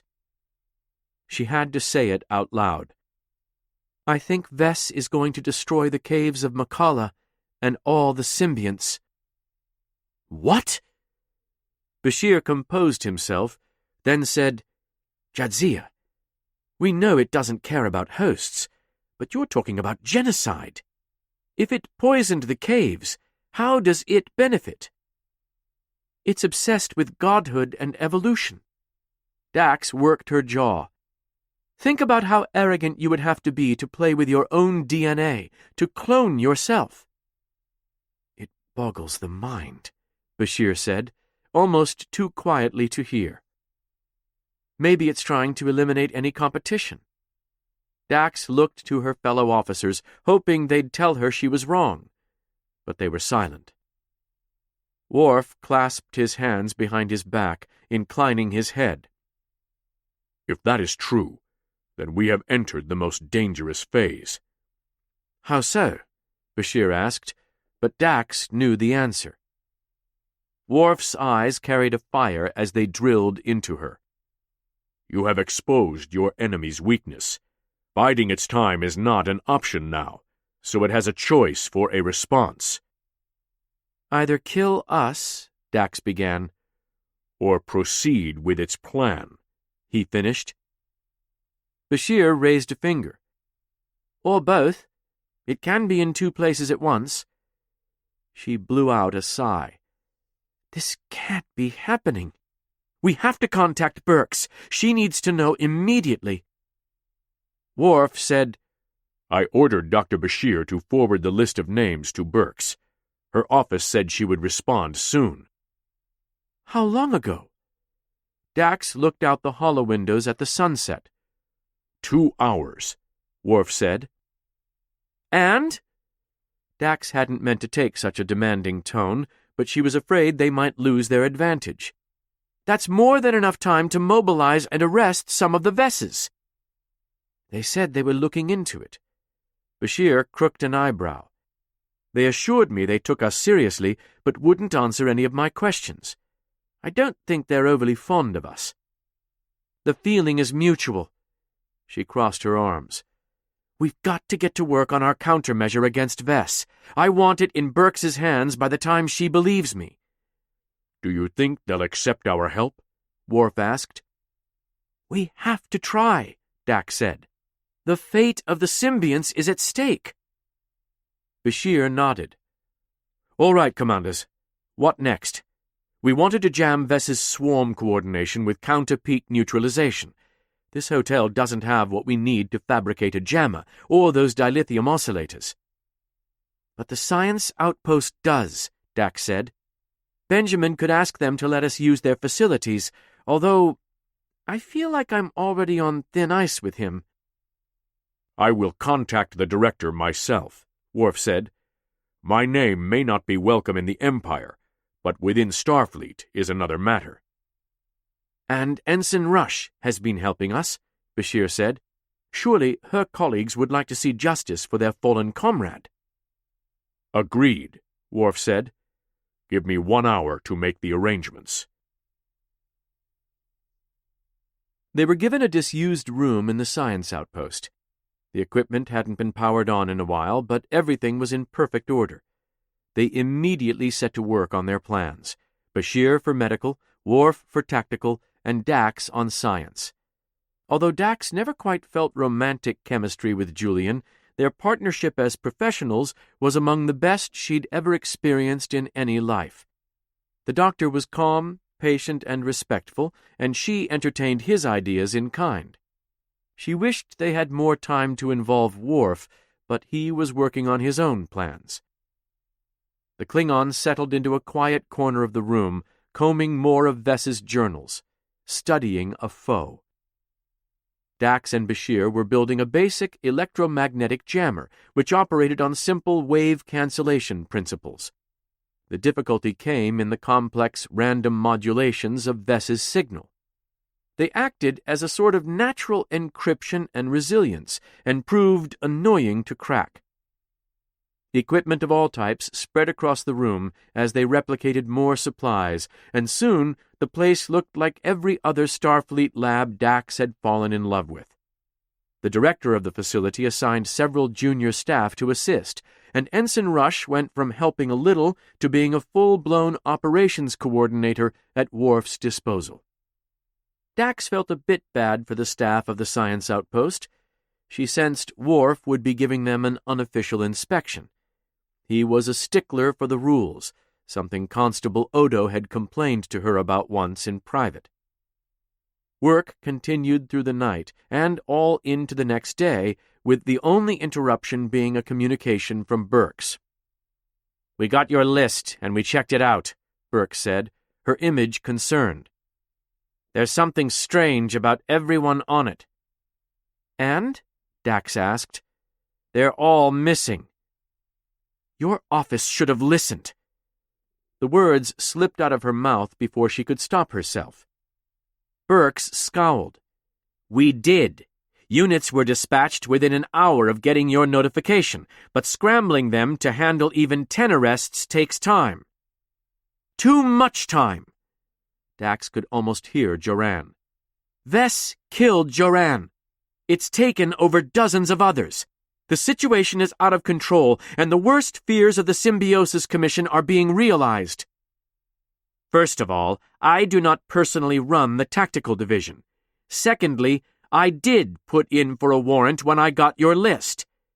Your name doesn't carry a lot of respect with the team." Burks gave her a dark look. "My other interviewees have said some pretty bad things about you, Commander Dax." She jutted out her jaw. Are any of them missing, too? Burks grunted like she'd just took a punch to the gut. Yes. Dax considered using every swear word she knew through the ages. I was asking for a Trill officer to respect and listen to a fellow Trill. What I got... Worf cut through her veil of anger with, Commander. She looked to him, a pinprick of shame welling inside. Berating local authorities was conduct unbecoming a Starfleet officer. She wanted it to go faster, to be more agile, but she knew how large organizations worked. Burks was probably doing her best. But Dax wanted more. Inspector Burks, Worf said, his voice smooth and diplomatic. We rendered our investigations fully transparent to you. We ask the same. Collaboration is critical, given the severe threat Trill is facing. Would you not agree? Burks nodded. Absolutely. Commander Dax, I'm coming around to your way of thinking. You have got to understand that we're moving as fast as allowed. Every day might cost another life, she replied. And if you're not careful, it could be yours. Do you think I want these Vesses running amok? Dax focused on controlling her breathing. Burks sighed. Keep me in the loop. Don't get killed. Understand? Yes. And call before you do something foolish. Fine. You're not going to call me, are you? We'll cooperate, Inspector, Dax said. Burks's lips pulled to one side. You know where to reach me. She terminated the connection. Joran would have thrown a chair across the room. The thought was appealing. Jadzia, what do we do now? Bashir asked. They've all gone to ground. We keep working. Dax never took breaks, never rested, just focused on the jammer, fueled by her anger. By the afternoon, they had a successful test and returned to the hotel, where she waited impotently to hear from anyone in the inspector's office. Her comrades remained with her, staying prepared, keeping her spirits up, assuring her. They were sweet, but she had a hard time relaxing, even for a moment. It was late when the computer's voice spoke. Incoming call. Put it through, Dax said, and Etome Pritt's face appeared on screen. Dax's old friend was a shadow of himself, with massive bags under his bloodshot eyes and a thin frost of stubble on his drooping skin. What remained of his hair was plastered to his scalp in a few sad, greasy wisps. Far from his stiff-collared diplomatic attire, he wore an old gray coat with an unadorned hood folded back. The glint in his eye was something Dax had seen before. Here was the steely Pritt who'd proved ruthless when his planet needed him. Here was the man who'd made hard choices alongside Curzon. He was a Trill of means and connections. It was bad old days, Pritt. Jadzia. His voice sounded rough. What's happened? She almost didn't want to know, looking at him. I got tired of waiting. He picked up a glass of liquor and gave it a sad smile, admiring the contents. So I called some friends, and I acted. She suppressed a shiver. What have you done, Etome? I found my granddaughter and brought her home. She exchanged worried glances with her fellow officers. That's not Nemi. That's not a normal symbiont. You're in danger if you treat her like... We got her contained. Electric shocks won't do anything against a force field. He took a sip. We can chat. Finally. Whatever you're planning, don't, Dax said. You're probably not making the best decisions right now. I want to know how long it's been wearing my granddaughter. I'm going to get answers, Dax. What are you going to do? I'm going to scoop that thing out, and Nemi will be—" His lips turned in a bitter frown. "What she was." "She's gone, Itom." Dax looked to Bashir, hoping he had some better words, but he stood quiet. Dax kept her voice as calm as she could, despite knowing the awful truth. "Nemi is never— she's never coming back. That thing isn't what you—" His sadness vanished into a dispassionate fog. "Be here in an hour." The connection went dead. "That's not good," Bashir said. "We have to contact Burks." Dax shook her head. "He sounded unstable. We need to act before we bring in law enforcement. They've botched it too many times." "Why? What do you think is going to happen?" He frowned. "I know you want to do things yourself because this is personal, but— Vess murdered Joran, Julian. How am I supposed to feel? Of course this is personal!" He recoiled, and she caught herself. "I'm sorry, you don't understand." His eyes were soft. "I can see that." She shivered, wrapping her arms around herself.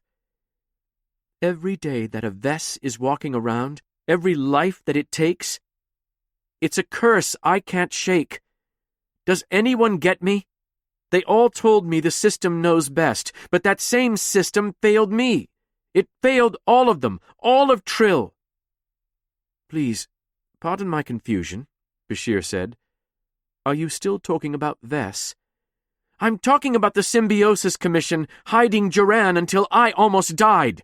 Or their director of psychiatry throwing him from the roof. Or—" The shaking wouldn't stop. Dax looked down. So many lives. "I don't want to lose myself. I'm Jadzia Dax. I want to grow old. It's all right." Bashir's smooth voice was like a blanket. She gazed into his eyes. "We have to stop Vess.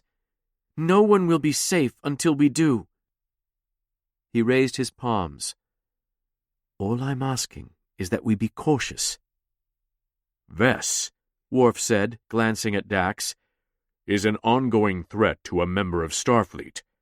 I believe that we should maintain our own inquiry separate from local enforcement."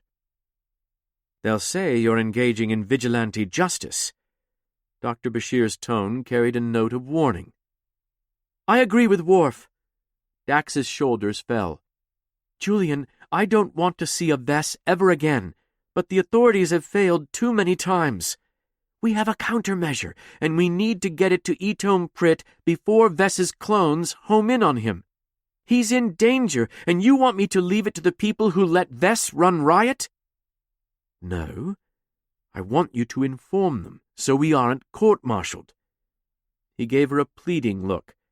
"Please, Dax, you heard Burks. We shouldn't trifle with her." "We'll contact Burks from the Prit estate," Worf said. "We will have kept our word, but it will give us an opportunity to test the device. If the authorities arrive before us, we'll have no such chance. Their past performances have been unremarkable."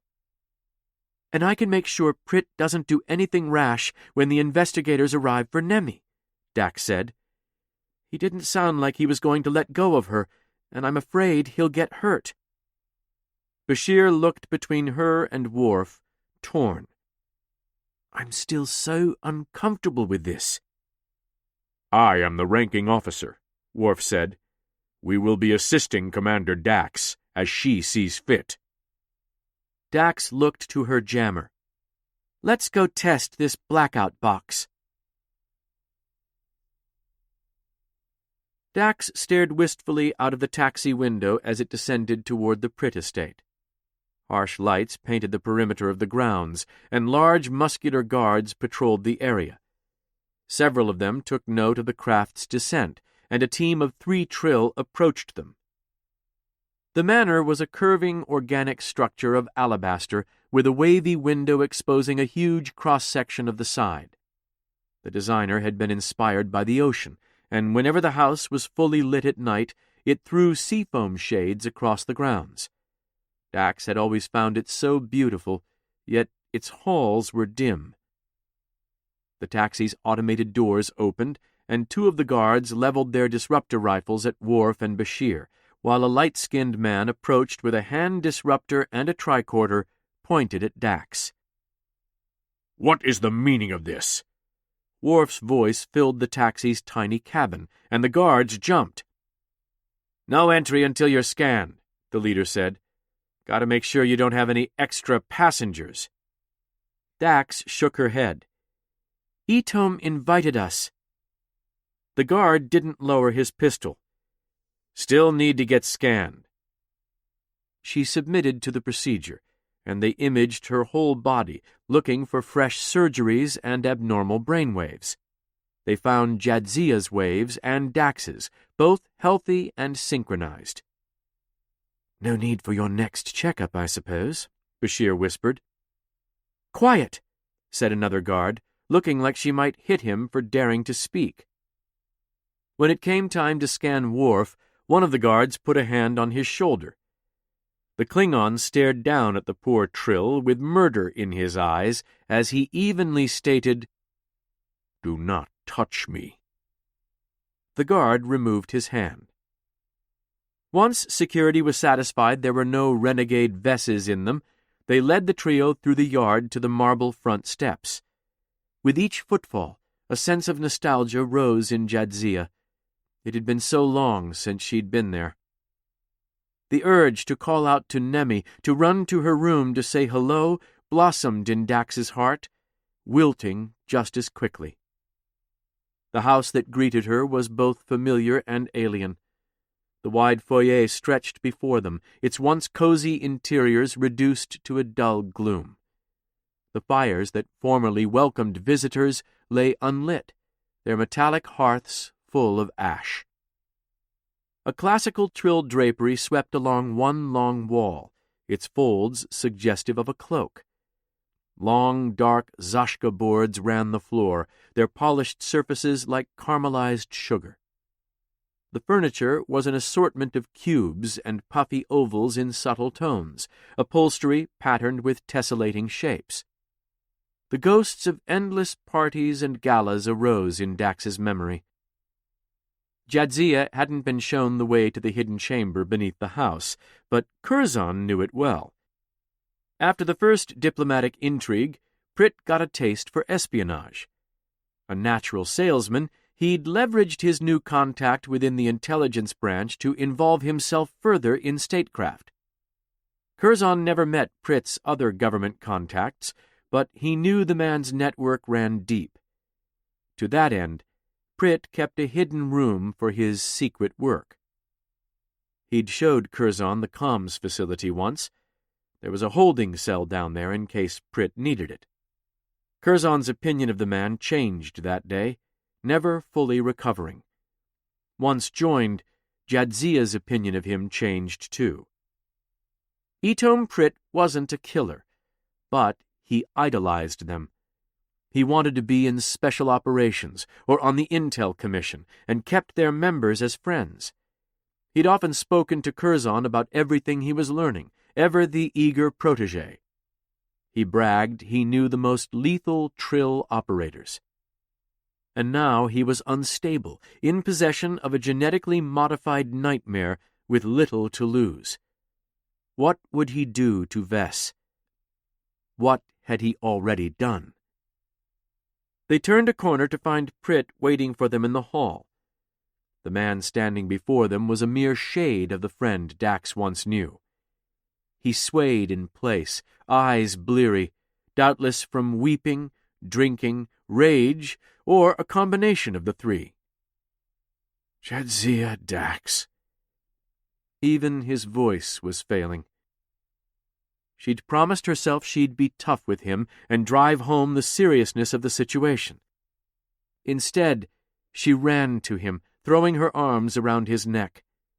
He gasped as she did, gently raising his shaking hands to embrace her.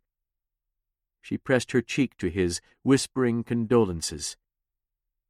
After a few seconds, Prit grew heavy in her arms, and they sank to the floor.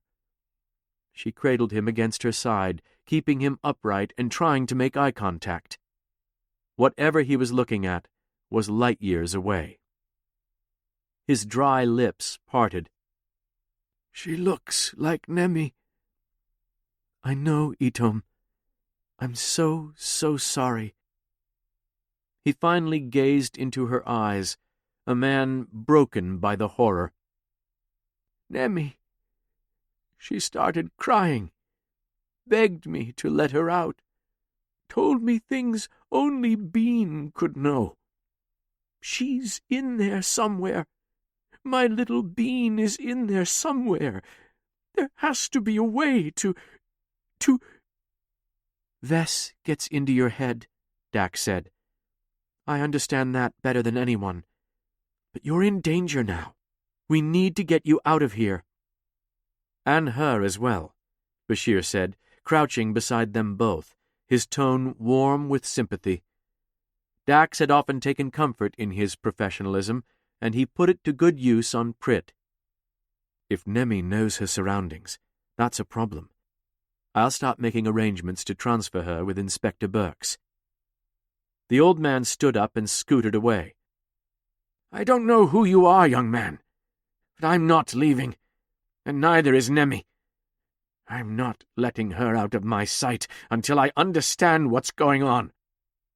"The authorities have ordered us to share all information. We have an obligation to notify—" Prit gestured to the doctor. "Guards!" The two Trill flanking the doctor grabbed his arms. "Hey! Hands off! You're assaulting a Starfleet officer!" Bashir made a futile attempt to resist, but they'd managed to catch him unaware. In short order, he was missing his tricorder, phaser, and a bit of his dignity. Worf flashed his sharp teeth. "And what if I wish to call the inspector? What would you do?" Prit stood, arms dangling by his sides, as he gently approached the Klingon. Dax half expected her aged friend to be claimed by fatigue at any moment, but he held on, drawing closer and closer until he stood directly beneath Worf's baleful stare. Prit gave him a sardonic smile. "Would you tell me your name?" "Worf." He never broke the stare as he spoke. "I've heard of you. From an honorable house. Curzon took me to many trade missions on your world. Do you have any living children, Commander Worf?" Worf broke eye contact first. "Yes." "I want you to—" Prit cleared his throat in a poor attempt to subdue his raging emotion. "I want you to imagine your child murdered. Imagine the corpse paraded around in front of you, lying to you, haunting you." Worf looked down, throwing his eyes into shadow, and breath hissed through his nostrils.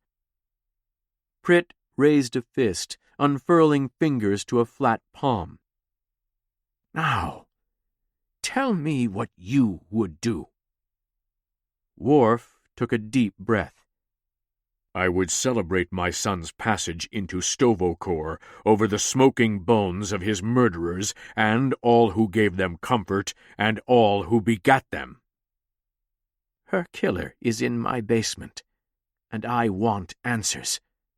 Would you deny me that?" "I cannot."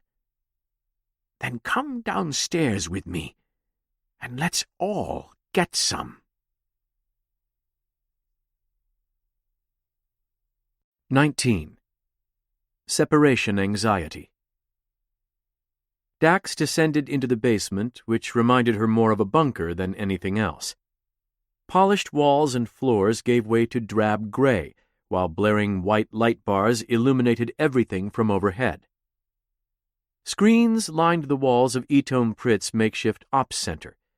A couple of guards loitered in the corner, a tawny-skinned woman and a pale man flicking through information on their pads. A long rectangular cell stretched across one side of the room, its force field flickering intermittently. Nemi stood on the other side, eyes on Dax. Her old friend was clad in street clothes, though they were scuffed with a dribble of blood down the front. A red welt ran across Nemi's forehead where she'd been struck with a blunt object. She smiled with split, swollen lips. "Hello, Dax."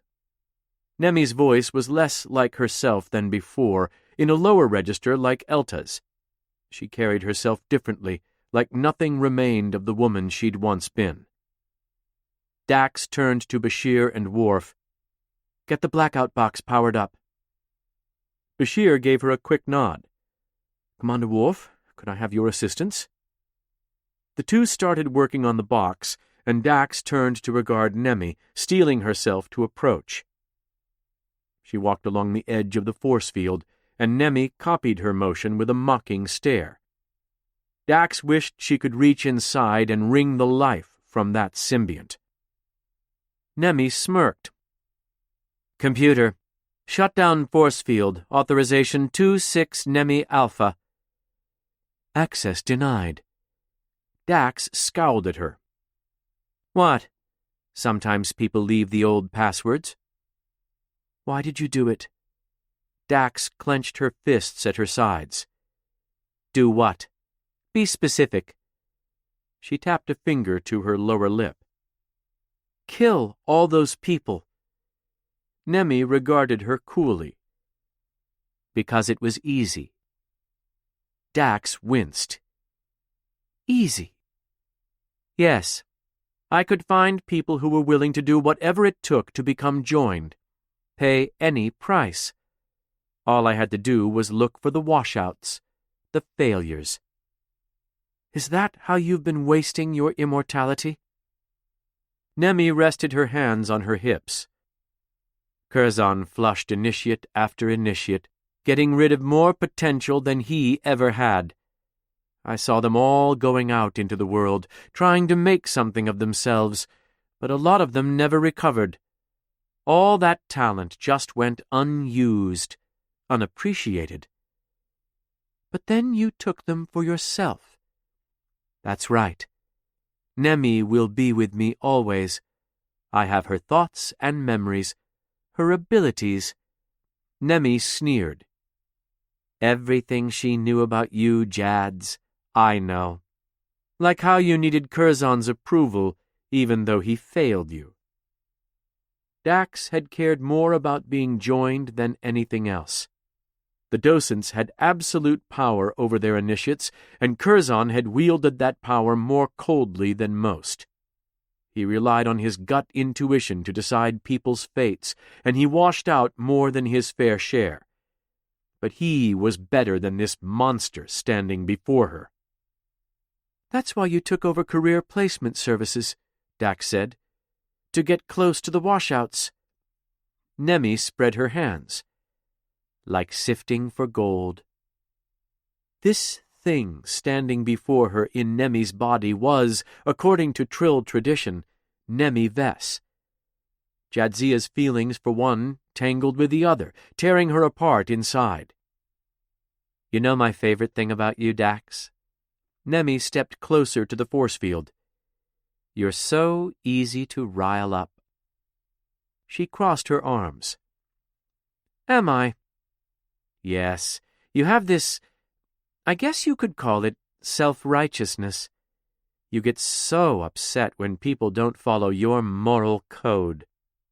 For Joran, everything that impeded his success was evil. Curzon worked for the greater good, but was still ruled by his baser instincts. It gave them such terrible blind spots. It won't be long before I find yours." Nemi gave Dax a poisonous grin, pulling back the corners of her mouth in an unnatural way. Dax had been dreading seeing her again, but in that moment she was able to glimpse Vess for exactly what it was, an infestation of a corpse. Dr. Bashir powered on the jammer.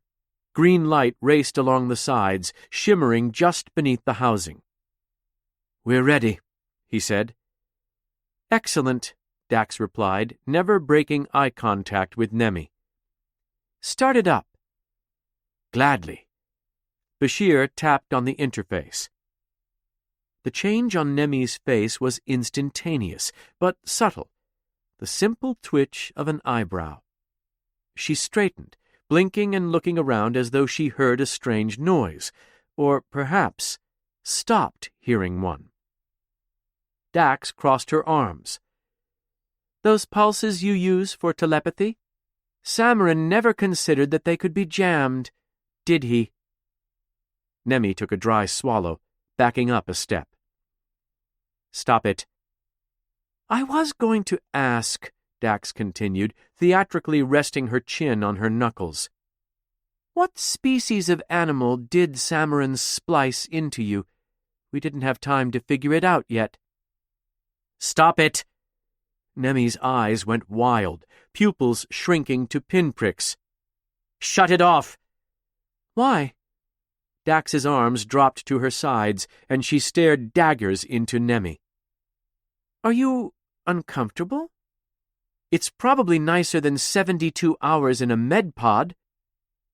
"I would never do this to you, and you know it." "What are you talking about? You murdered Joran!" "Shut it off!" Her teeth chattered, and she rubbed her bare arms. Nemi backed against the wall, eyes going red with forming tears as she sank to the floor. "Gone. They're gone. Shut it off." "Who's gone?" Dax demanded.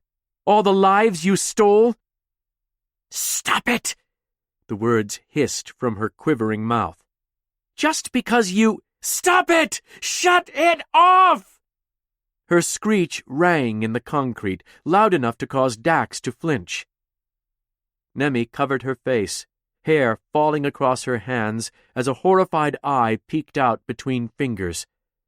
Her words devolved into screams until her breath gave out and silence conquered the room. Dax turned around. Worf's face was unreadable, but Bashir clearly didn't like what he was seeing. Pritt vacillated between joy and sorrow, his hatred of Vess wrestling with his love of Nemi. Bashir's hand hovered perilously close to the device. She knew what he was thinking. It looked like they were torturing her. With each weeping exhortation from Nemi, Dax grew less comfortable with her blackout box solution. Julian, as a compassionate physician, would be even less so. Nemi clenched her teeth and curled her fingers. The hairs on the back of Dax's neck stood up, and the force field shimmered. "Is your force field acceptably powered?" Worf asked Pritt.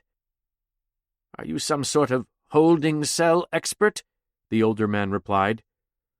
"Yes." "This whole section is on its own grid. There's no way she can—" Pritt's response was cut short by the snap of lightning.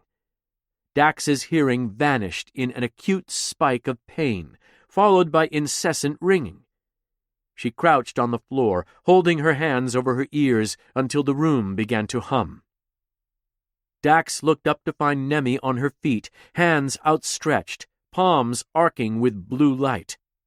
A thick bolt of electricity exploded between her and the cell's metal sink basin, splitting it into red-hot scrap.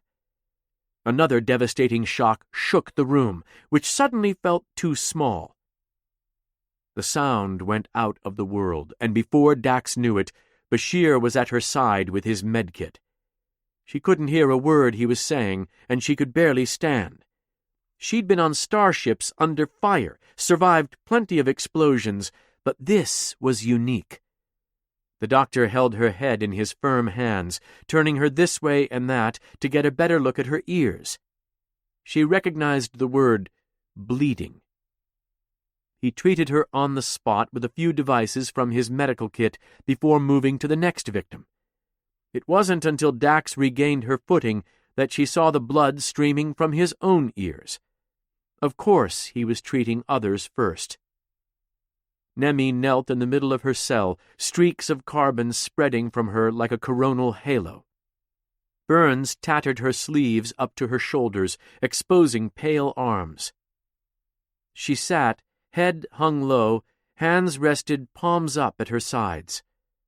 Soft sobs echoed through the room, accompanied by the ticking of cooling, superheated metal. Only a couple years ago, a Trill named Verad had come to Deep Space Nine and held the station hostage. He took Dax out of Jadzia, and for a few hours she'd been terrified that she would die without it. Nothing could match the depths of emptiness she felt in those hours. To be just Jadzia had been the most horrifying experience of her life. She walked toward Nemi's cell and stared down at her, wondering if Vess was feeling some of that same emptiness. "You're a monster," Nemi whispered, hugging herself. "How could you?" "This isn't for torture," Dax said. "It's for our security." A bitter shrug. "Because no one ever tortures anyone in the interest of security." "In a few minutes, we're going to lower that force field and stun you. Then I'm going to hand you over to the authorities. I already told them about your plot to poison the caves of Makala." Nemi glared at Dax. "You did?" "Why?" "Because they hate me, and they'll hunt me down." "For being a lost light?" "Just like the others they've jailed." Nemi rose and crept closer to the field, hands stained with chalky ash. "It's forced integration with another host, imprisonment, or death. But I found a fourth option." "Kill off the competition? The other symbionts?" Dax said. "It's such a waste, isn't it?" Nemi huffed a laugh. "They could all be like me, with the power that entails, but that control is given to the Commission." Dax narrowed her eyes. "You're right. You killed my friend. I will absolutely hunt you down." Nemi recoiled, then looked at her with admiration. "Jadzia really looks good on you, Dax. She's got confidence without arrogance, without lies, just like my Elta." Dax looked at Prit. "Round everyone up. We have to move her if we want her to stay hidden." Prit frowned. "I don't understand." "There's too much to explain. I'm on your side, but we have to move her now." Dax took him by the shoulders. "Do you trust me?" "Yes." Dax nodded. "Then let's get everything packed up." They'd only been at it for a few minutes when Nemi called out, "It's going to break you when Jadzia dies." Worf and Bashir were assisting the security crews preparing the convoy, and Prit was with them. Dax wanted to keep him away from the shell of his granddaughter. He'd looked worn down, and she worried about his well-being. "Dax, you know what I'm talking about," Nemi said. "Why do you keep going through it? Dying, I mean." "I grow with each host." "Spare me the Symbiosis Commission propaganda. Jadzia is going to be the one that destroys you. Just wait and see." "I intend to," Dax sighed. "Life is always shorter than you think. One day you're going to feel her slipping away." "I'll always be part of Dax." "You mean you'll always be able to do a good Jadzia impression?" "You know it's deeper than that." Dax cleared the last of the equipment off the table. "The Guardians were right about you. You're just as sick as the other lost lights." "Don't." Dax hefted a case to the floor, where one of the guards took it to the waiting transport. She dusted off her hands and rested them on her hips. "You don't care about hosts, so you don't have a clue what will destroy me." "I know the pain of losing one more than you think." "You murdered the host you're using to talk to me." "I'm not talking about the failures. Elta was different." Dax almost spat on the force field. Elta didn't have half the heart that Nemi did. She smiled. I would have been so touched if you'd told me you cared while I was alive. Of course I did. Dax knew she shouldn't engage, but she couldn't help it. I wrote that letter to get you back into the initiate program. And once I got in, you said what? Dax was ashamed of that memory and wished she could take it back. You remember, Nemi said. Don't you? I said I vouched for you, so I know you won't fail like before. Nemi shook her head, stringy blonde hair wavering. That destroyed me. Every time I buckled or messed up, I thought of you. You were so obviously disappointed. Dax wanted to tell her to shut up, but some part of that thing was still Nemi. Would she ever have a chance to talk to her again? I'm sorry. I never should have said that. Dax knit her eyebrows. I thought it would help you. Oh, don't worry about it, sis. Everything turned out all right in the end. She gave Dax her skewed corpse grin. She's now joking about killing Nemi? Dax stepped back, heat rising in her cheeks. Which one of your hosts was the first to go bad? Was it Samarin who ruined the lot of you, or Elta? Seems like she was always scum from way back. Careful. You like to get into people's heads, so I'm going to return the favor, Vess. Dax projected as much derision as she possibly could. You're obsessed with Elta because you absorbed Samarin, who thought she was a god. There was nothing special about Elta besides her looks, and let me tell you, sweetheart, those don't last. She could hear Curzon in her words when she said it, but Nemi puffed up, so maybe she'd hit a nerve. Joran was only good at piano? But what was Elta famous for? Director of psychiatry? An impressive feat. She had a job. Nemi quirked an eyebrow. Was evolving into a new life form not impressive? That was Samarin, not Elta. What she had ran deeper than mere scientific acumen, deeper than wisdom. She was my perfect truth, and I mourn her every day. Nemi's gaze fell. Jadzia is special too. That's how I know her death is going to break you. Nothing you can say will excuse the things you've done. No, but I can keep you talking. What? Dax!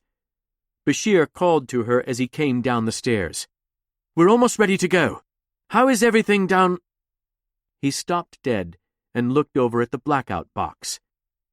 She followed his gaze to see the unit wasn't operational.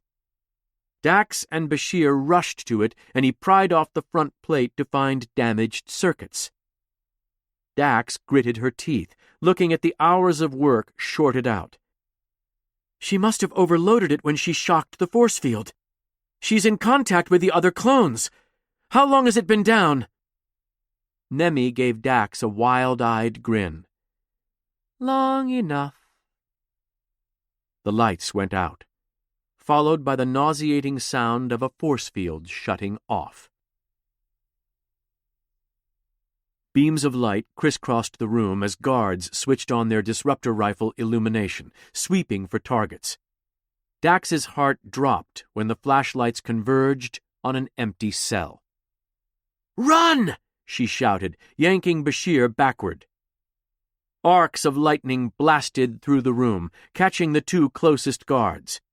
The bolts threw them against the far wall before things went dark once more.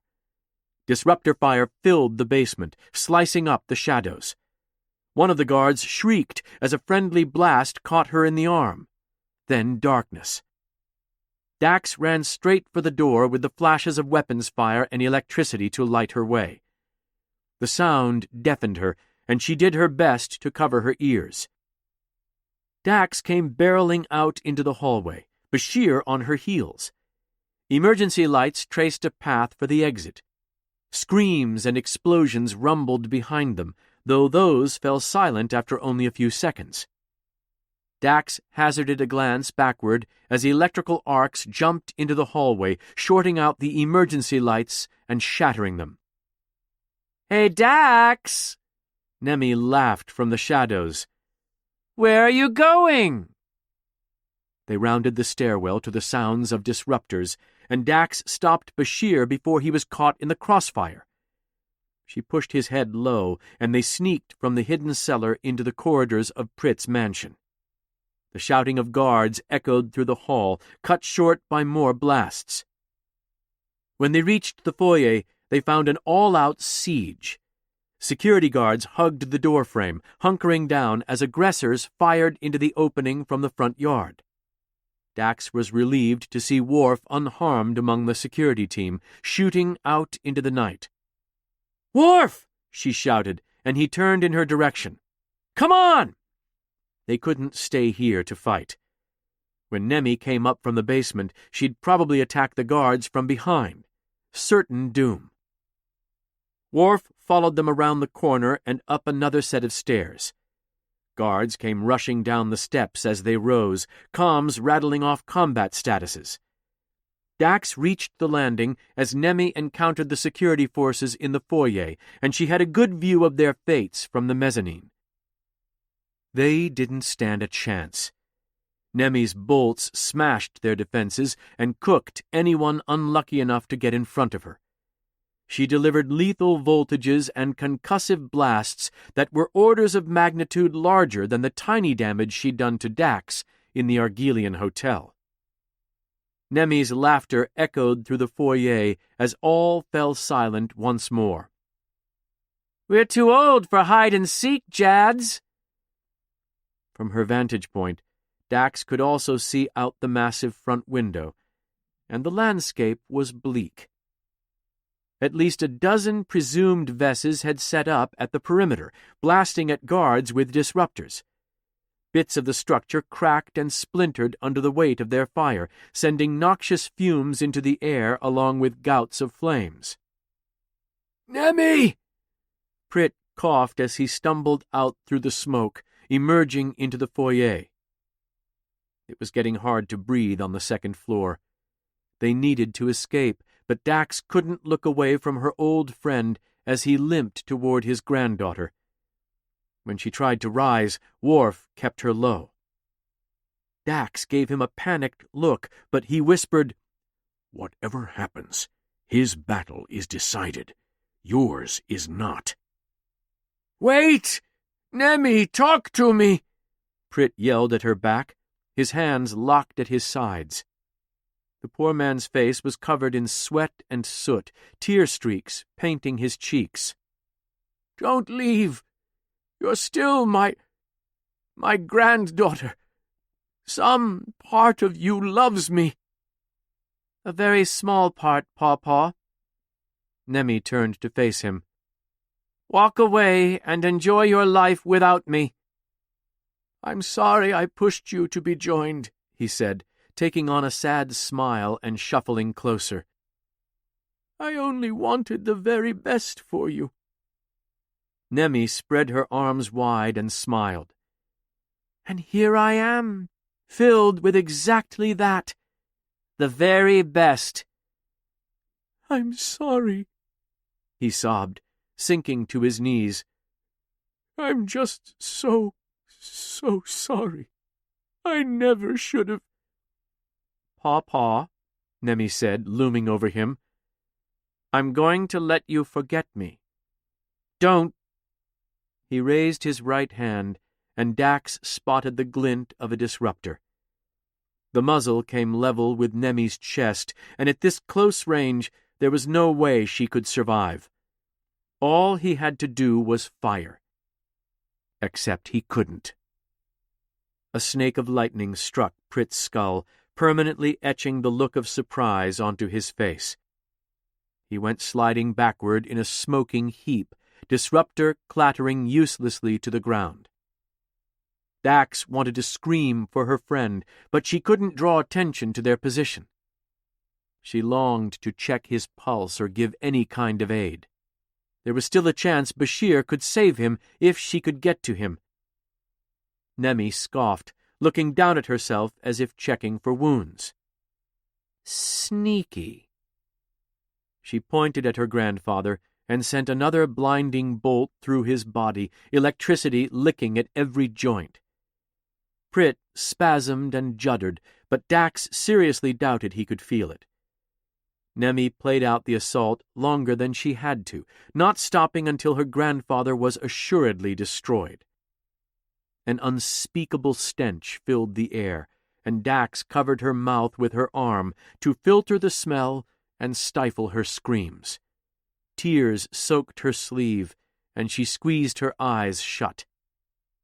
The man who'd taken care of her after she'd washed out, kept her out of career placement services, was permanently erased, body and mind. The arc broke after 10 brutal seconds, and Prit's corpse went still. Dax had expected Nemi to leave, but she crossed to Prit's body and crouched beside it. She couldn't make out what Nemi said, but there was something like sadness on the woman's face. The other Vesses streamed into the foyer, weapons at the ready. They didn't speak or acknowledge one another as they fanned out to sweep the place with unnerving synchronicity. This was a single organism in multiple bodies. "Time to go," Worf whispered, creeping back from the mezzanine's edge. When Nemi rose, she briefly swooned along with the other assembled Vesses. Dax looked closer. Were they tired? That electrical output had been massive. Could it be a weakness? "Dax!" Bashir hissed. He and Worf stood in the hallway to the upstairs bedrooms, beckoning to her. "Which way?" She crept after them, taking the lead. "Follow me." There was an emergency exit on the second story, hopefully unwatched. They moved through the halls as swiftly and silently as they could, coming to the deck in the rear of the house. No sooner had Dax looked out the window than red beams came pouring inside. The three of them hit the floor, narrowly avoiding the lethal spray. Of course the Vesses would have guarded every exit. Nemi knew about it. She grew up here. Engine wash blew through the melted glass as a ship passed low overhead. Debris came clattering into the hall, and Dax crossed her arms over her eyes. Was that ship one of Ves's? She ducked out to see Nemi at the end of the hall. The killer squared her stance and pointed her soot-stained fingers at Dax. "Look out!" Dax scrambled into a side bedroom, and her comrades dove in after her. Another deafening crack rifled down the hallway with a bolt. Dax took stock of her surroundings. A small guest bedroom with a wooden door and a single bathroom. A long window stretched along one side, destroyed by the weapons fire streaming in. No way out.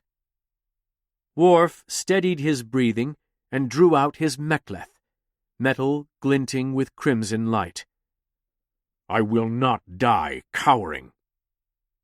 "Got another one of those for me?" Dax asked with a sad smile. He smiled back, the expression fleeting. "I should have been more considerate. Would you like to use mine?" He held it out for her, clearly not expecting to survive the coming assault. Dax took his hand and closed his fingers around the hilt. "Wouldn't be right," she said. "But thank you." Before Nemi could enter the room, Dax heard the glorious sound of transporter beams, along with phasers shrieking in the night air. The disruptor rays stopped coming in the windows, and Dax was able to stand and peer outside. All across the grounds, Trill security forces tangled with the Vesses, stunning them, sprinting through the gardens after anyone who fled. Some of the Vesses dropped their disruptors and fought back with bolts of electricity, but they were nowhere as powerful as Nemi. "I called the authorities earlier when no one was watching me," Worf said. "Dr. Bashir was right." "Aha!" Bashir cried, and he looked like he could kiss the Klingon. Saved by doing things the right way. But Nemi was still coming, and she would still kill them. Dax poked her head out to see how close she was. Red and blue light filtered in through the windows from the dying battle outside, flickering against empty walls and floors. Her old friend was gone. 2 hours passed as the authorities cleaned up the estate, capturing anyone they could. Dax gratefully took the cup of Raktajino from Bashir and sipped it.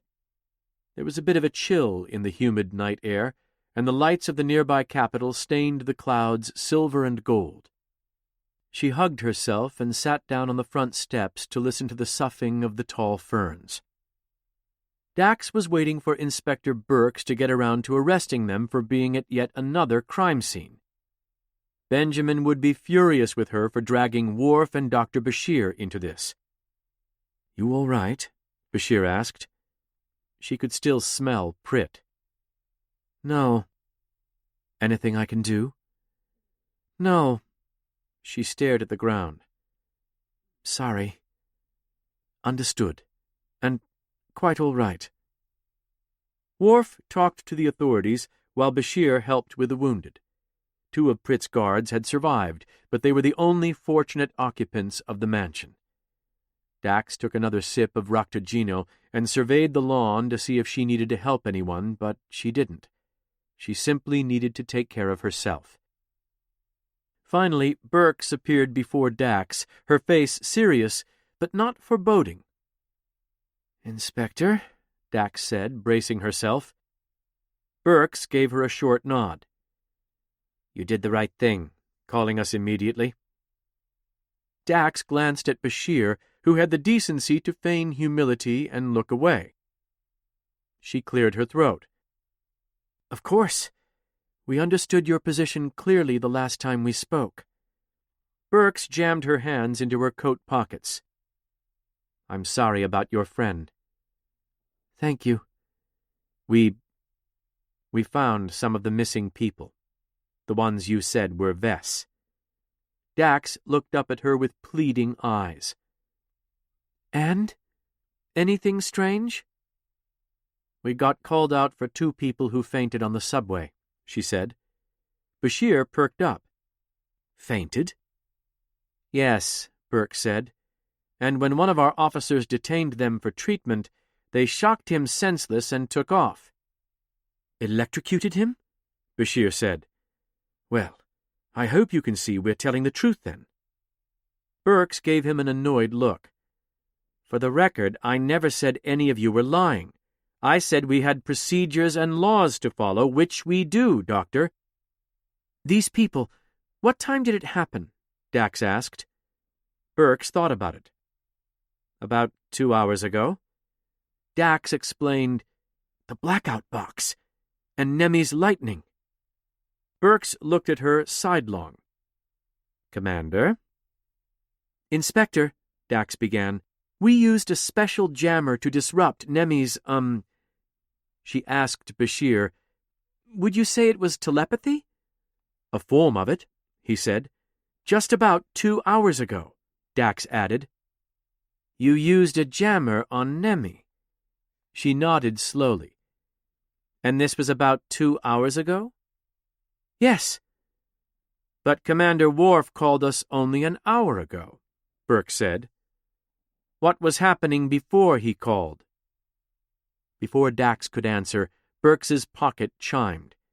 She drew out a small black folio and flipped it open like an antique Starfleet communicator, revealing a Trill Investigator comm badge. "Burke's here. Go ahead." "We've got a developing situation," said a male voice. "You're needed downtown." She studied Dax and Bashir. "I'm a little busy at the moment." "Code Red," said the voice. "Drop what you're doing. Return to the capital." Burks walked farther away, tantalizingly out of earshot. Whatever was going on, it wasn't good. "Copy." Burks flipped the folio shut and came back to them. "You need to give your statements. Stick around and talk to one of my people." She was already walking away before Dax could say anything. Whatever she'd been told, Burks was clearing off along with 2/3 of the security team. Worf came jogging up to them. "We need to return to the capital immediately." She gestured to Burks. The inspector took off in the middle of her sentence. What's going on? Worf's lips turned down. "There has been a bomb detonation." Where? Dax already knew the answer. He looked into her eyes with a surprising sympathy. "The caves of Makala." 20. War Room. Burks! Dax ran after the inspector, catching up to her at the front drive. The inspector stood among 5 others in a formation about to beam out. Stand by. Burks lowered her combadge wallet and stared at Dax. The look on your face means you know what's going on. 20 seconds. The symbionts! Were the caves poisoned? Vess was making... Seraxin Sigma, Burks finished. I read the files, and I've warned the Guardians. No reports of poison from the sniffers yet. I have to go now. We can help. No one knows Vess like I do. Get me down there and let me help. Not a chance. Dax's mind raced to think of any way she could be included. If Vess was attacking the caves, Dax and Worf were combat trained. Bashir's services would certainly be needed to treat the wounded. Time's up, the inspector said, stepping back and raising her badge to speak once more. Burks here. 6 to beam up. Wait, They disappeared into a swirl of light. She'd been ignored and sidelined. If the Commission had taken her seriously, the home of all symbionts wouldn't be under threat. But they'd chosen to be obstinate, no doubt under pressure from Vesses on the inside. 3 times Vess outmaneuvered Dax, and the symbionts hovered on the brink of extinction. No more joinings. She looked back at the smoking house, its once beautiful exterior scarred with disruptor fire. It had been a beloved safe haven, but nothing remained for her. Dax, Bashir called as he and Worf caught up. What's going on? They won't let us help. She massaged her temples. The inspector is gravely mistaken, Worf said. Dax shook her head. The caves of Makala are under threat, our greatest treasure. I understand why they won't let you in, but I'm joined. It's my right to defend those caves. We need to get to somewhere we can monitor the situation, Worf said. The science outpost, Dax said, a fire igniting inside. They'll have everything we need to keep up the fight. The doctor gave her a worried look. And just what are you planning to do, Dax? We were told yet again to stay out of it. And if you're thinking about breaking into the caves... I'm not, she cut him off. But I refuse to sit by and do nothing. The blackout box worked, and that was a major advantage. It won't stop a lightning bolt, Bashir pointed out. Look, I want to help, but the caves have the best security on Trill. I'm sure... After everything you've seen, do you really believe the authorities will stop Vess? Dax, Seraxin Sigma is literally designed to kill joined Trill. You're not only jeopardizing your life, but you're throwing away your future. What future? She hadn't meant to shout it. If someone doesn't stop Vess, joining as we know it is done. Jadzia. Bashir was treading on thin ice, and he obviously understood that. We can't always go barging in. This is pointless, Worf said, and they both stopped to glare at him. He nodded at Dax. We can prepare at the science outpost. Yes, but... Bashir shook his head. Worf, you're not seriously going to embroil us in this. If you think Captain Sisko is going to approve... I intend to engage this threat if cleared to do so, Worf said, and it will be with the captain's approval. Dax could have kissed Worf for saying that. Julian, it's preparation. Benjamin's call. Nothing more. Of course. Bashir summoned the optimism Dax always admired in him. Wherever you go, I go. She smiled back. I'm counting on it. The disturbance in the capital was at the front of every newsfeed. A column of smoke poured from the Symbiosis Commission's main building, and fires burned in several of the offices.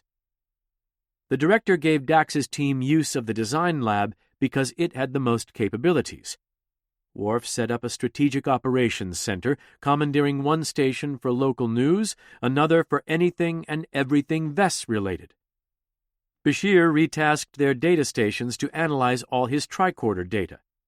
He'd gotten recordings of the electromagnetic fields during Nemi's attack, and he wanted to know precisely what VES was doing to generate the lightning bolts.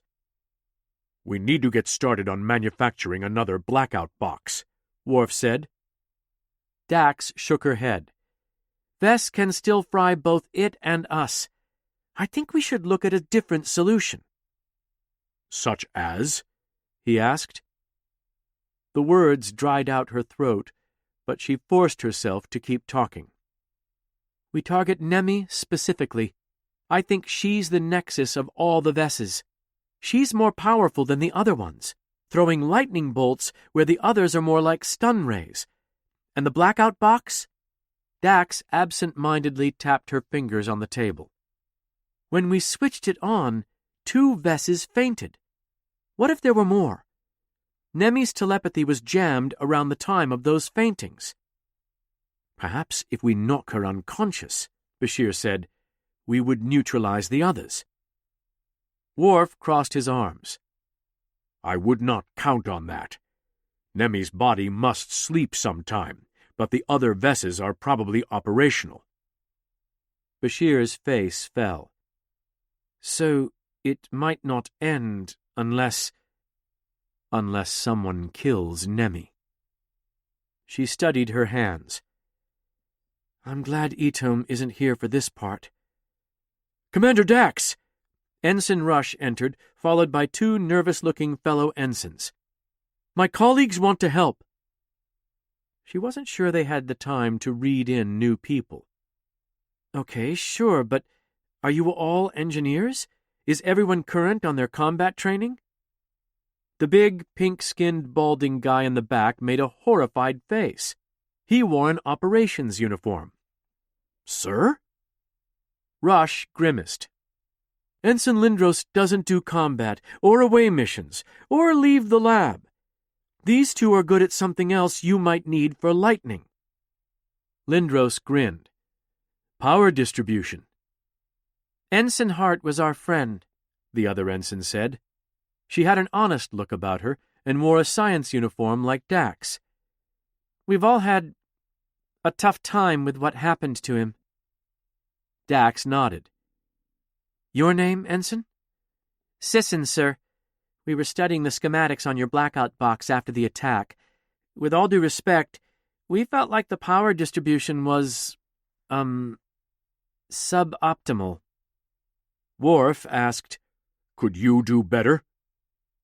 Sisson recoiled. I didn't mean to insult. Ensign, time is short. Can you do better? Dax said. Sisson laughed nervously and looked at her colleagues. We all make mistakes on draft designs. I mean, you didn't have any time for testing or... Ensign. Worf's tone was unmistakable. Yes, she said, but not with your blackout box. Dax cocked her head. All right, what have you got? She and Lindros exchanged a look, and she said, A wearable surge protector.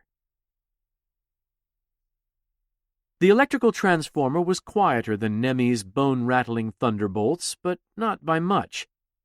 It was a small device the size of a medkit, a component of small craft power systems, but it could fry someone if it wasn't properly grounded.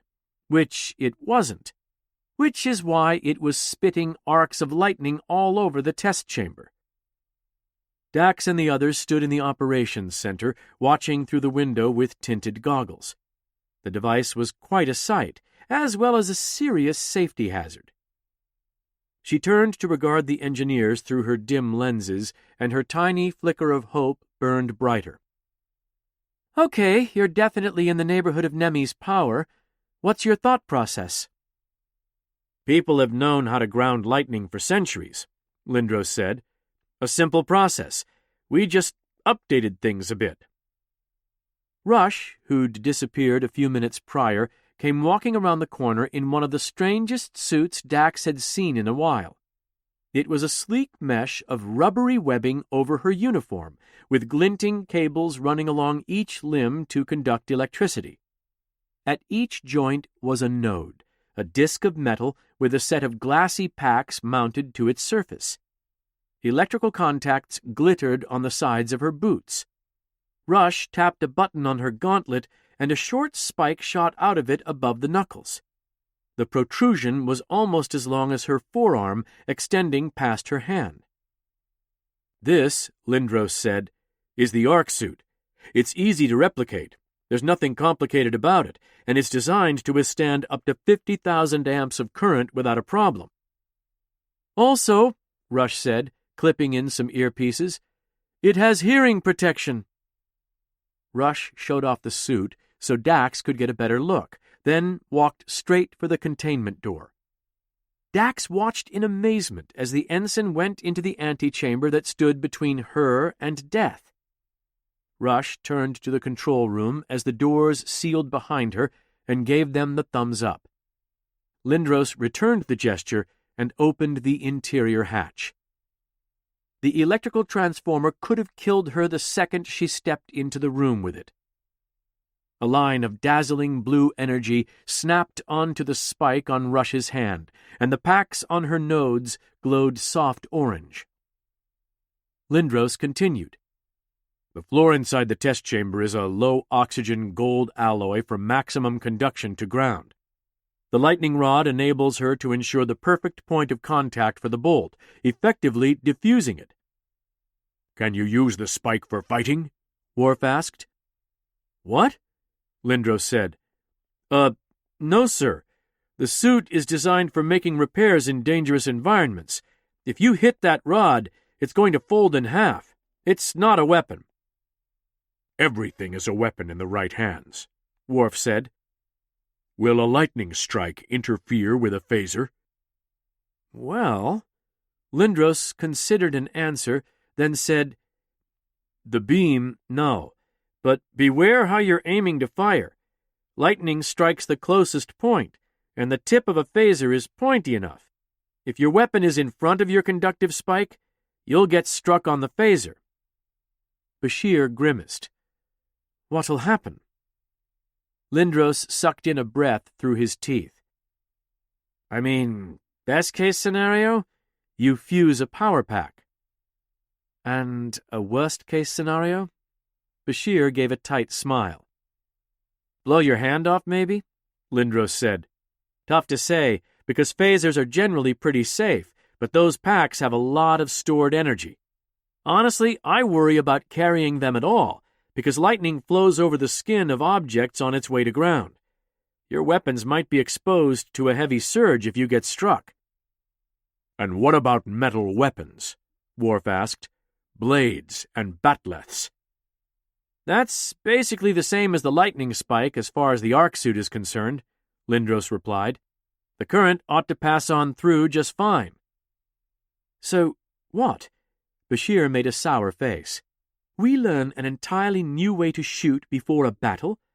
I guarantee you Vess is walking around with disruptors because it has shot at me on 2 separate occasions.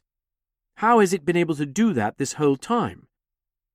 "I haven't seen one hold a disruptor and make lightning at the same time," Dax said. "Also, most Vesses don't seem like they're that capable of damage, just stunning voltages. Nemi, however, hits more like that ungrounded transformer over there." "We use the arc suit to parry the lightning," Worf said, "and the phasers to assault. Discipline will carry us through the battle."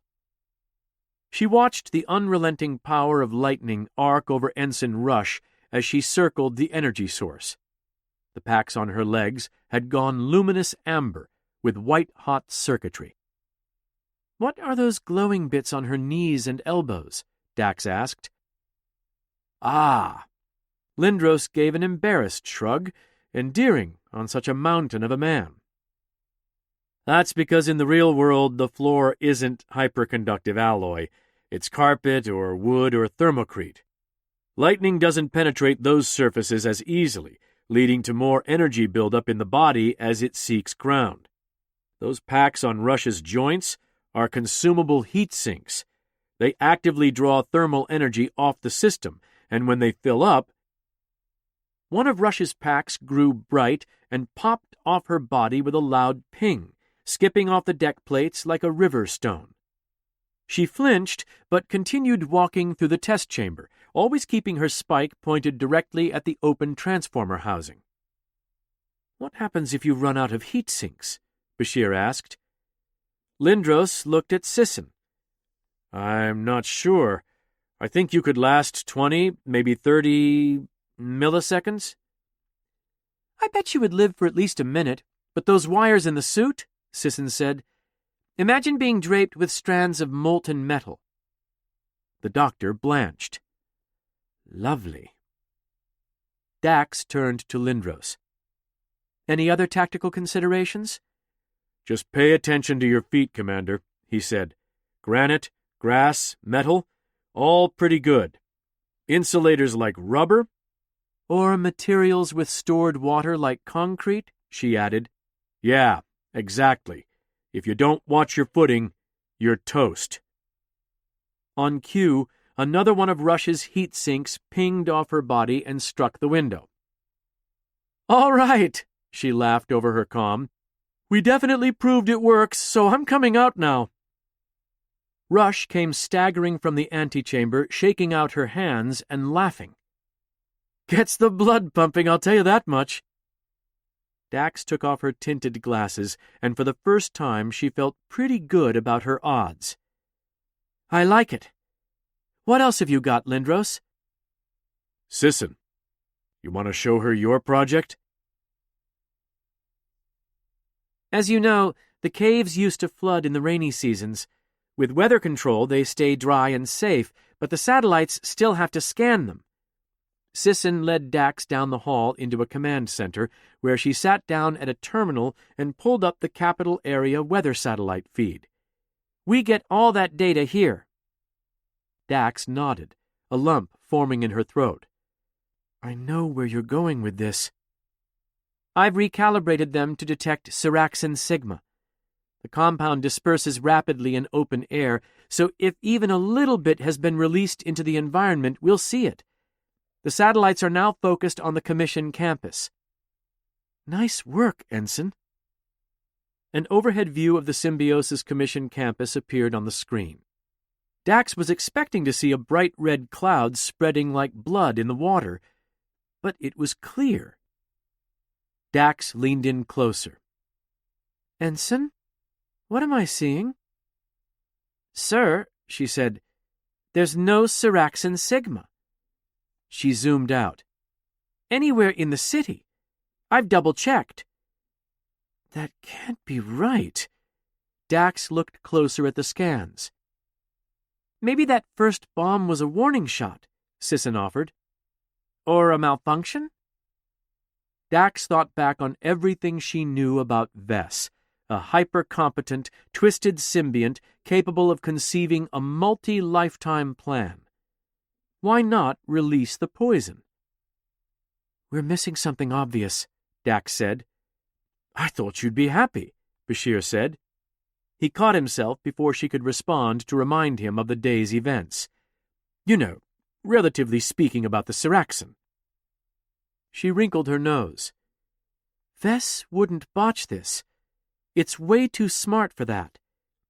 Worf stroked his chin.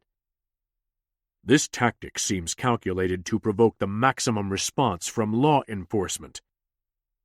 Dax nodded. "Predictably, they've locked down the caves of Makala. If anything, Vess has made it harder to get in there. But there's more that doesn't add up. What are you thinking? Bashir asked. Well, first of all, she began, why didn't Vess kill me? The doctor gestured to her. Nemi was fond of you, so Vess spared you a life. It's planning to kill all symbionts, Dax replied. Genocide. Worf said, We know Vess believes that a symbiont is a superior life form. Which is why I can't understand why it would poison them all. Dax was almost ready to pull her hair out over this one. When Elta Vess came to Joran, she wanted an acolyte. The conversations we had through the currents of her electricity, she was respectful of my joining, cherished it even. I'd never kill a symbiont, but you have tested me, my friend.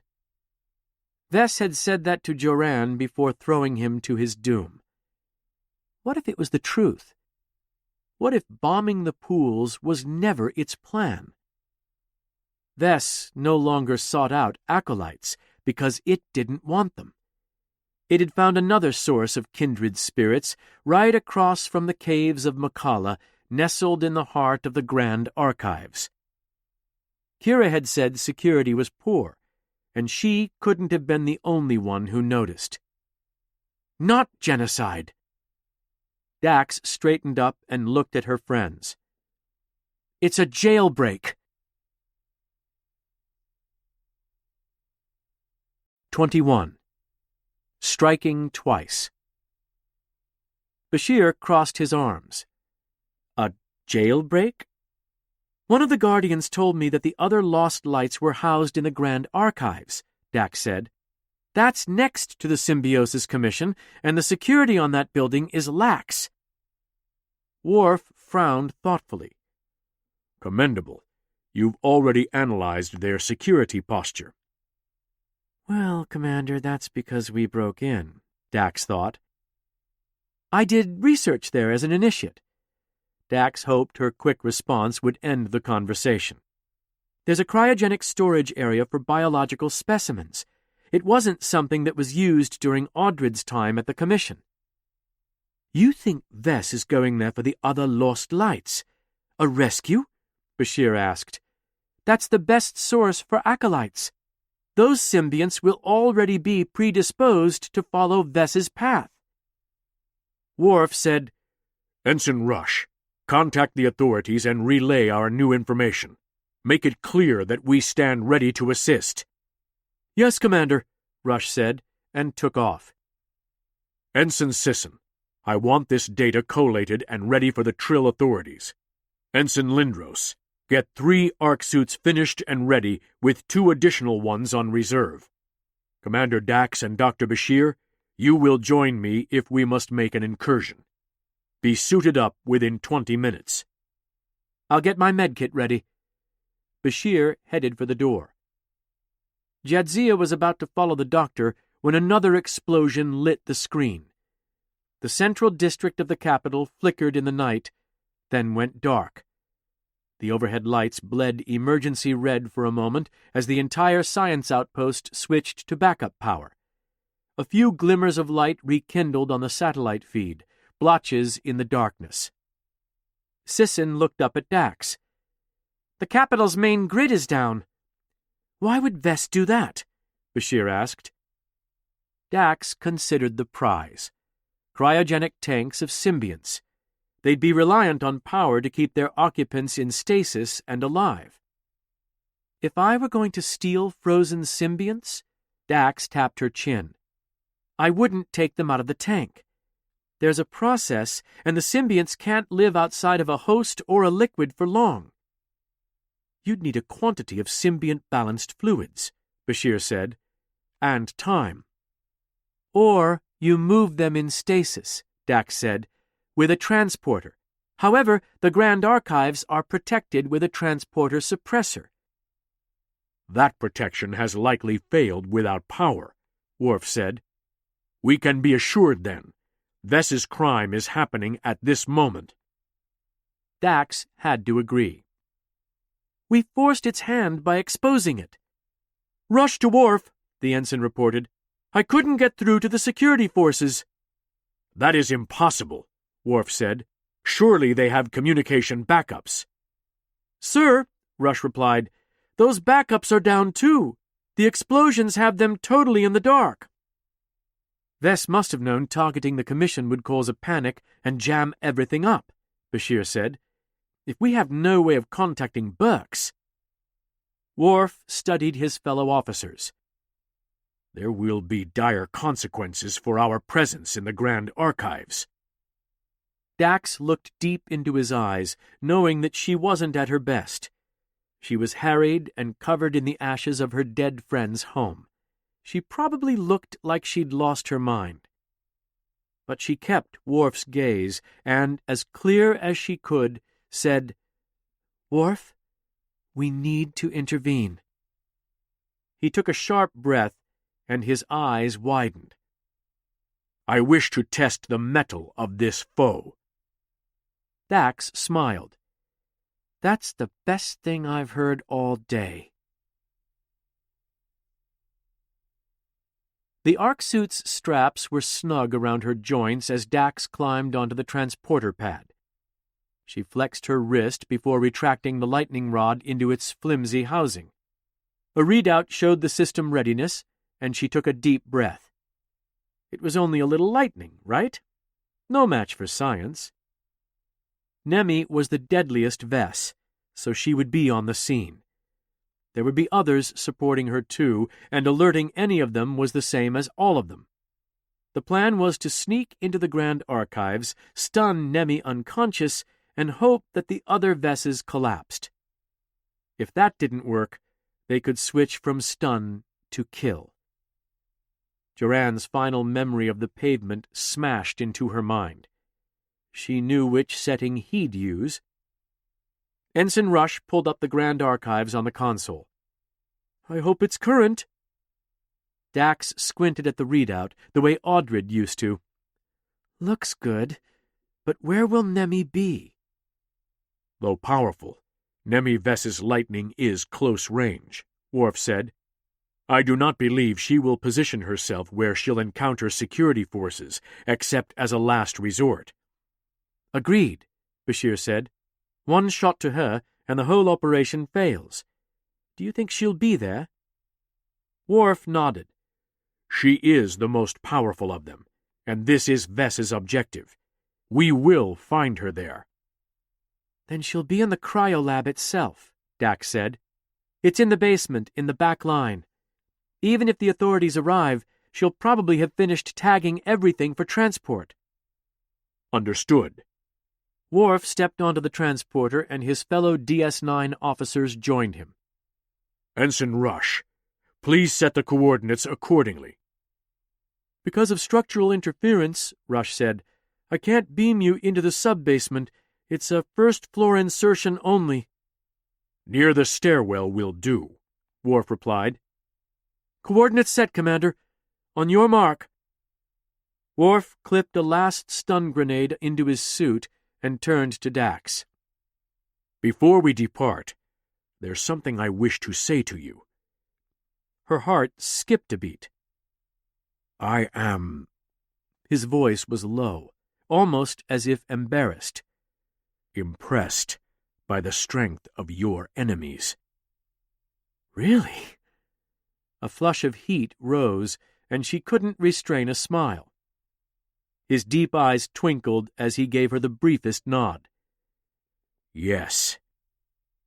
Dax checked her own gear so he wouldn't see her melting. For her left hand, she had a Type 2 phaser. For her right, she had the Arc suit's lightning spike. It was a little longer than a mek'leth, a hollow cone of metal with a dull point on the end. Lindros was right. It was flimsy and gave her no comfort. "Remember," Lindros said from the door, "watch your footwork."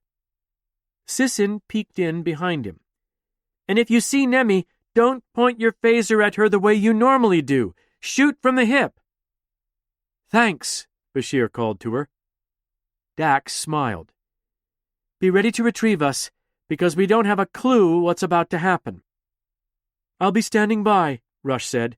"We'll keep trying to get you back up." "I'm counting on you."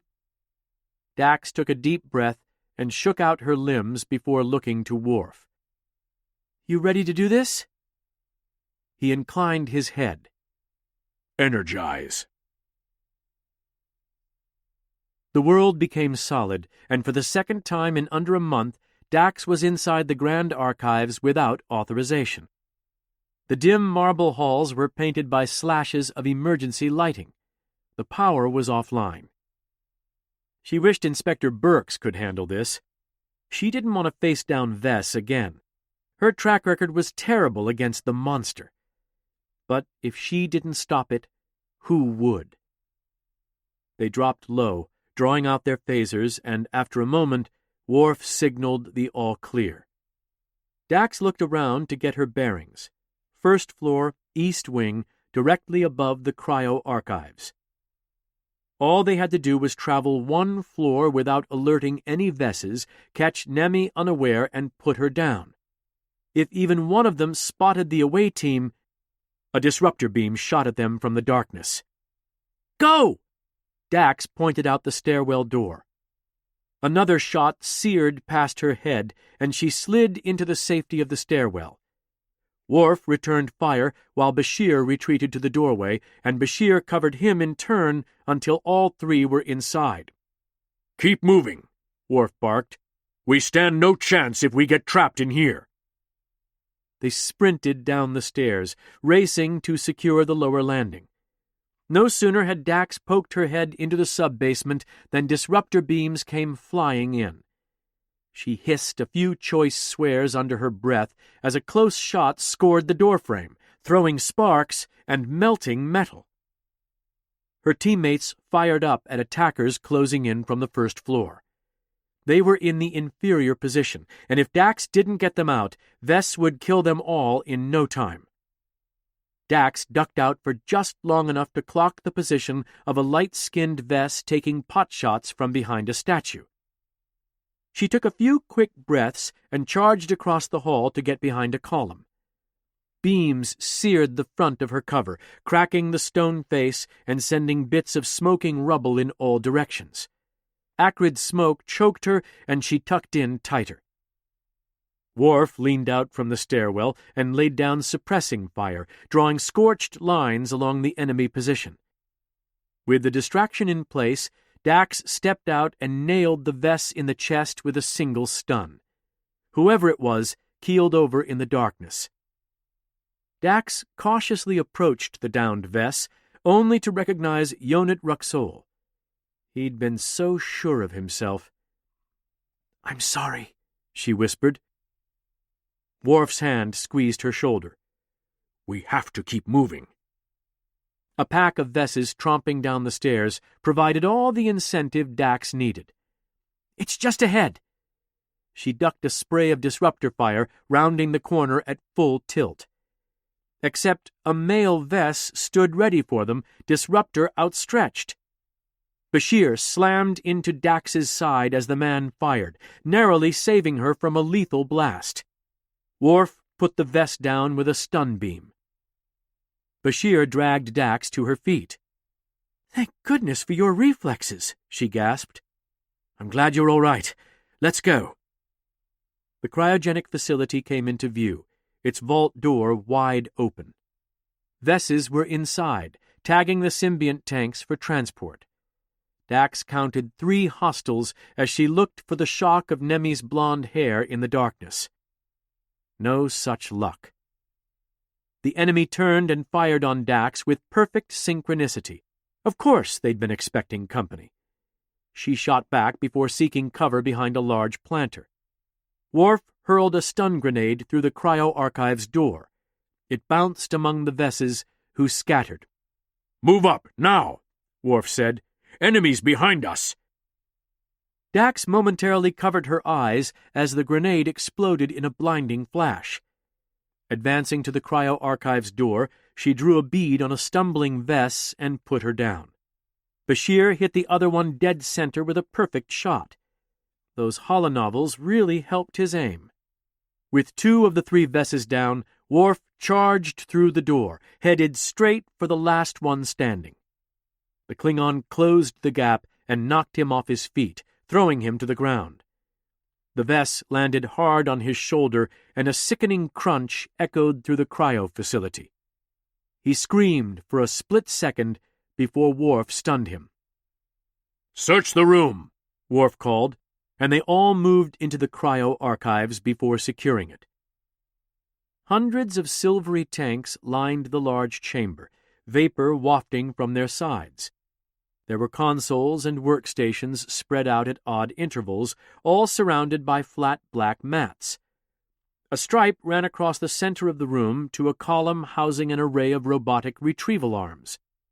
Several vats had already been brought down, their sides sweating condensation onto the floor near the retrieval console. The open vats hissed with steam, and Dax tracked her phaser to and fro. Any inattentiveness could be the last mistake she ever made. The hairs on the back of her neck stood up, and she felt the gossamer caress of static. "Look out!" She ejected her lightning rod and raised it just in time. The air hummed before a bolt of electricity smashed into the tip of her arc suit. The flash was blinding, but Dax's hearing protection absorbed most of the thunder. It rumbled through her belly, shaking every soul in her body. But she was upright, alive, and essentially unharmed. She raised her phaser to return fire, but Nemi took cover behind the misty vats. Dax couldn't shoot, or she might hit one of the tanks. Damaging the sensitive systems might spell doom for the occupant, and no matter who was inside, they didn't deserve to die in this fight. "Nemi!"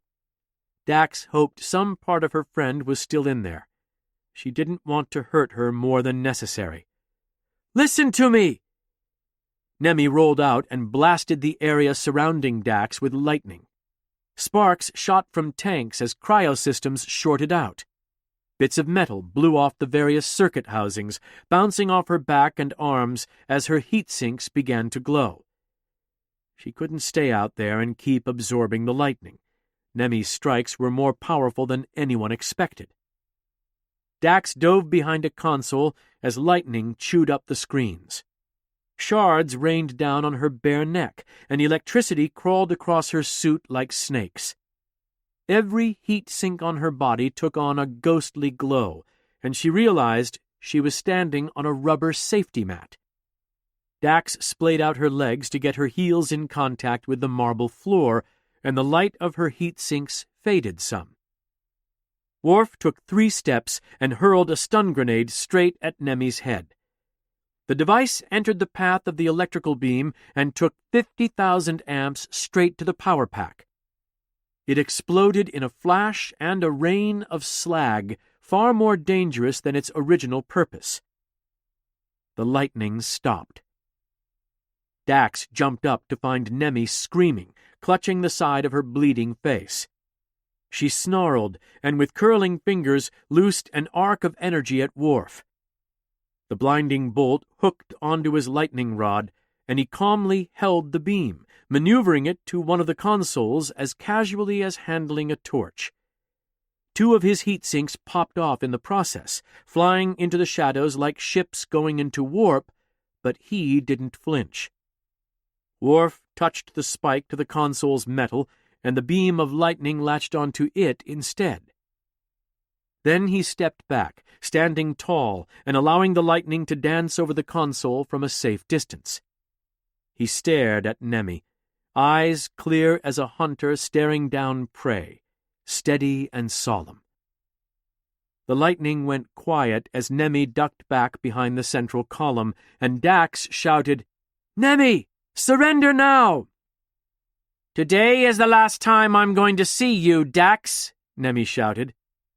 "I was finished with you 75 years ago." "You don't have to die today." Dax kept her lightning spike up just in case Nemi tried to surprise her. "But you do have to stop your crimes one way or another." "Bold words," came her reply, followed by a sinister electrical hum. "For someone trapped."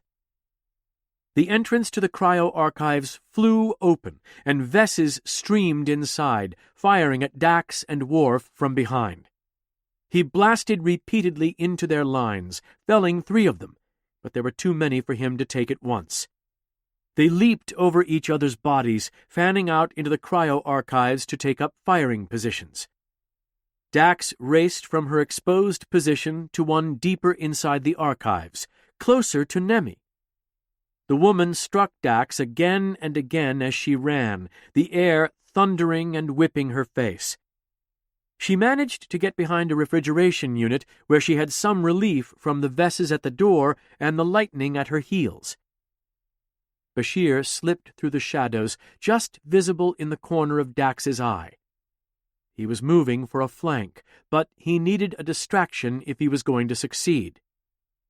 Dax emerged from cover, lightning rod pointed at the robotic arms. "Nemi! That is not my name!" The anger in Nemi's voice mixed with a note of panic. She was afraid. This is the problem. You don't see me. I'm not just the host I'm in. Can't you understand that?" Electricity crawled from Nemi's cover like she was overflowing.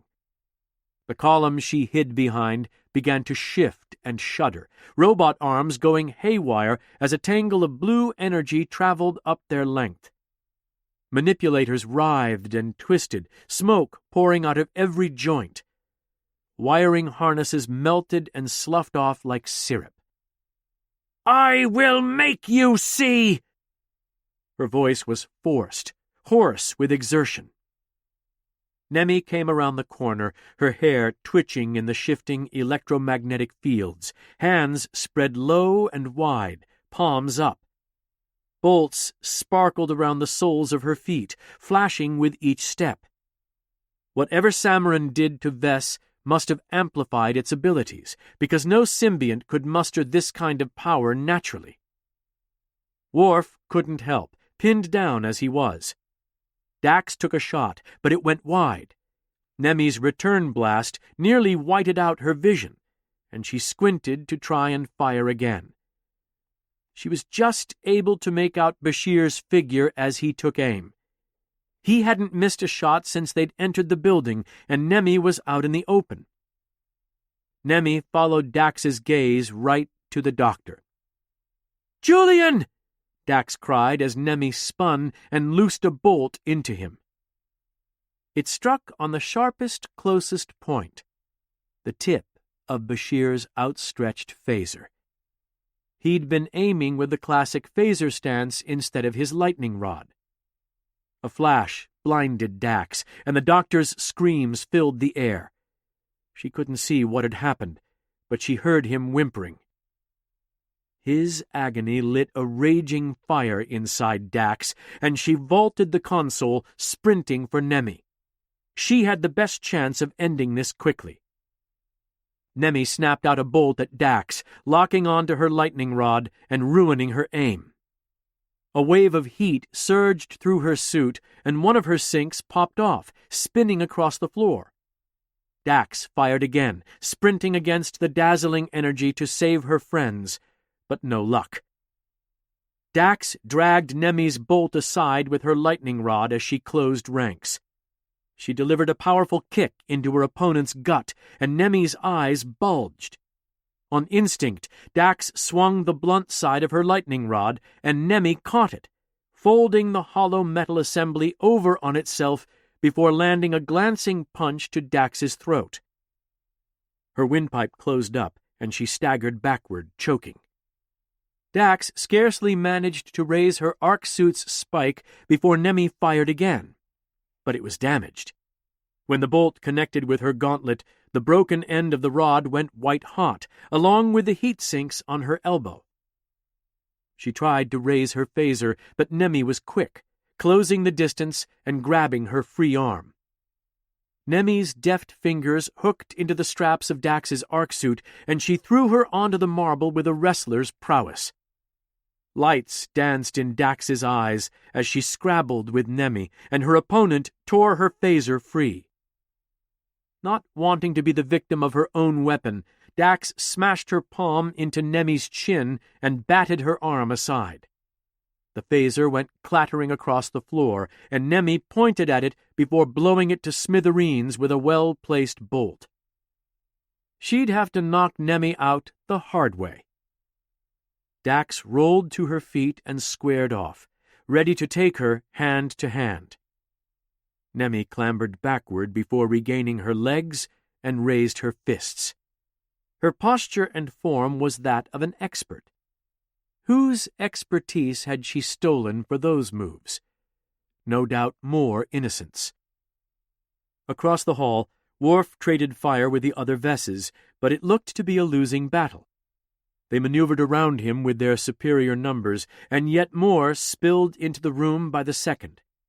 He picked them off one by one as they tried to get around his cover, but his luck would run out eventually. A tall, dark Vess closed on him from behind, a knife glittering in her hand. He didn't see her. "Worf, on your 6!" Dax cried. He turned just in time to stop the attacker, but Dax lost sight of him as Nemi loosed a flurry of punches into her abdomen. Dax countered, but every move Nemi made was faster. Everywhere she turned, she found the leering face of her dead friend and ringing blows against her blocks. Despite her grace and martial prowess, she lost ground to a fighter containing multitudes more lives. Nemi landed a solid punch across Dax's face, and she stumbled. Nemi's knee drove the air from her lungs, and she boxed her ears. Dax tried to throw a punch, but Nemi caught it with a wicked smile. "I don't kill symbionts."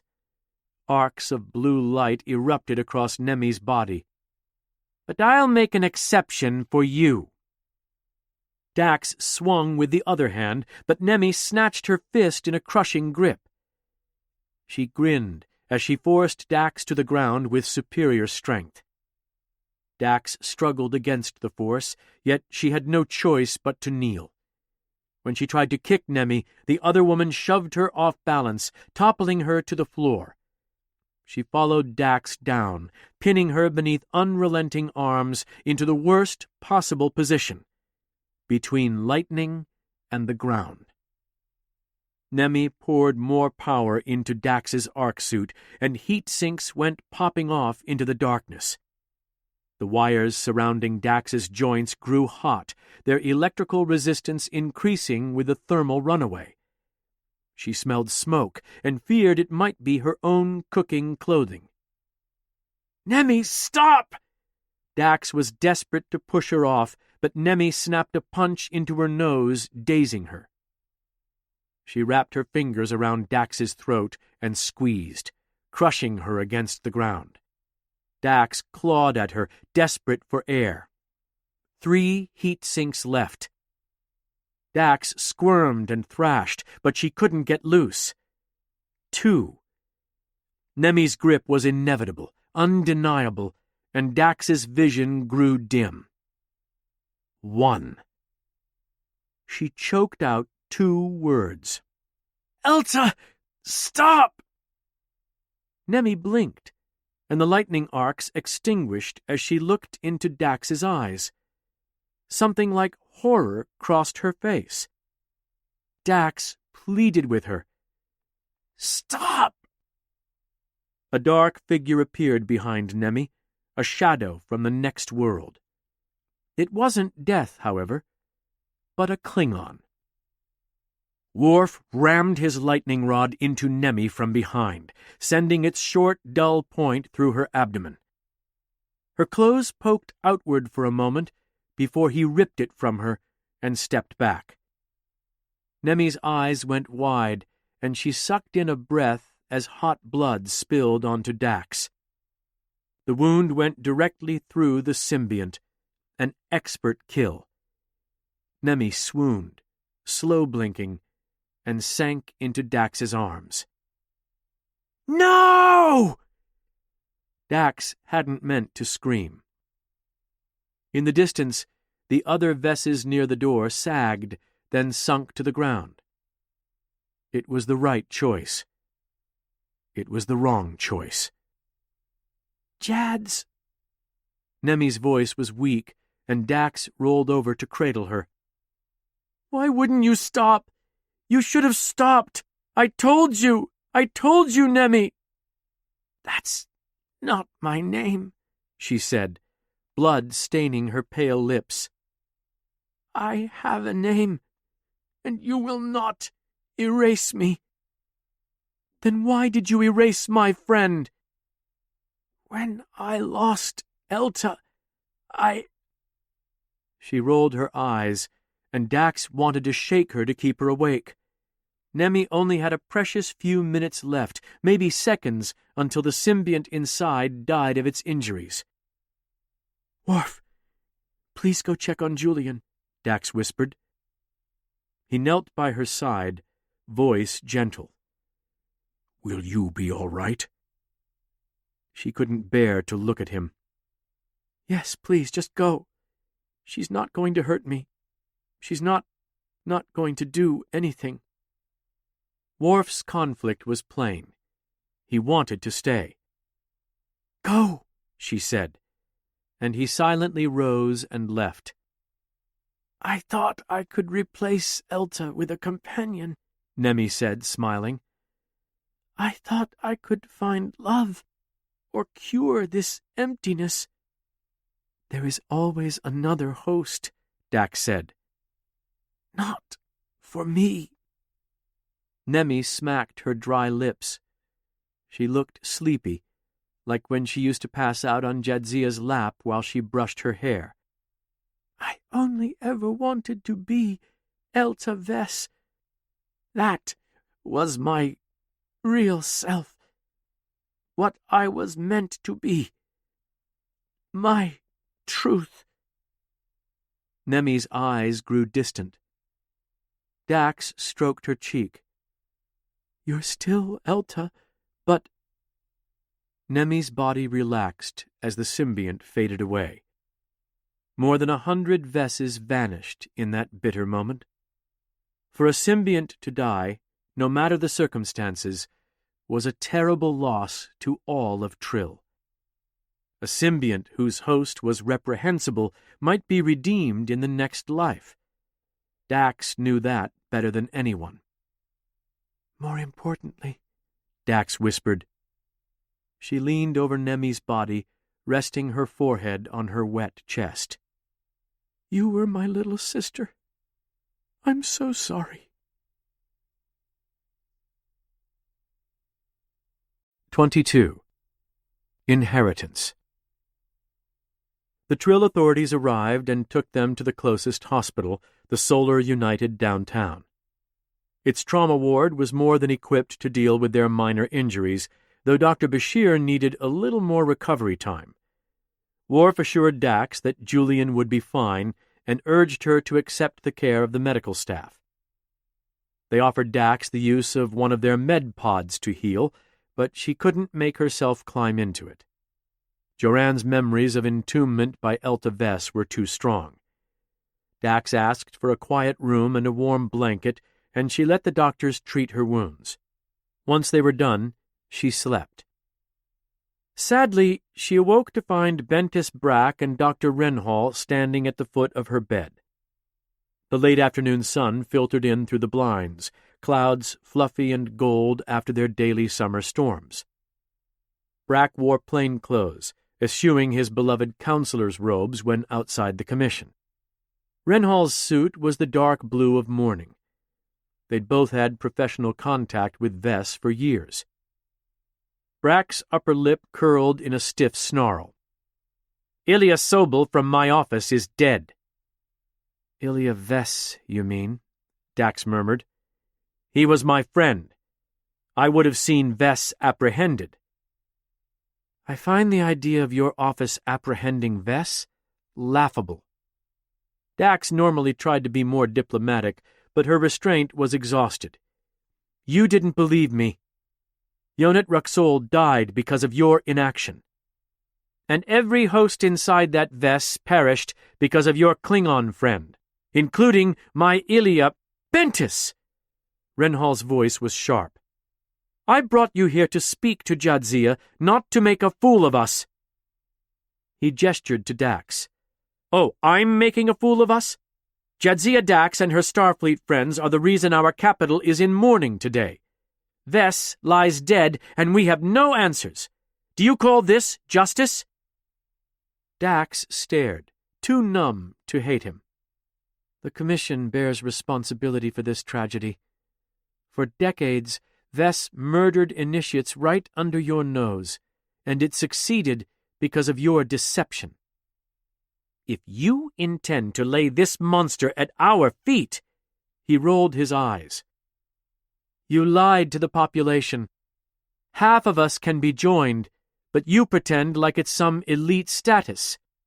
It is, Brack spat.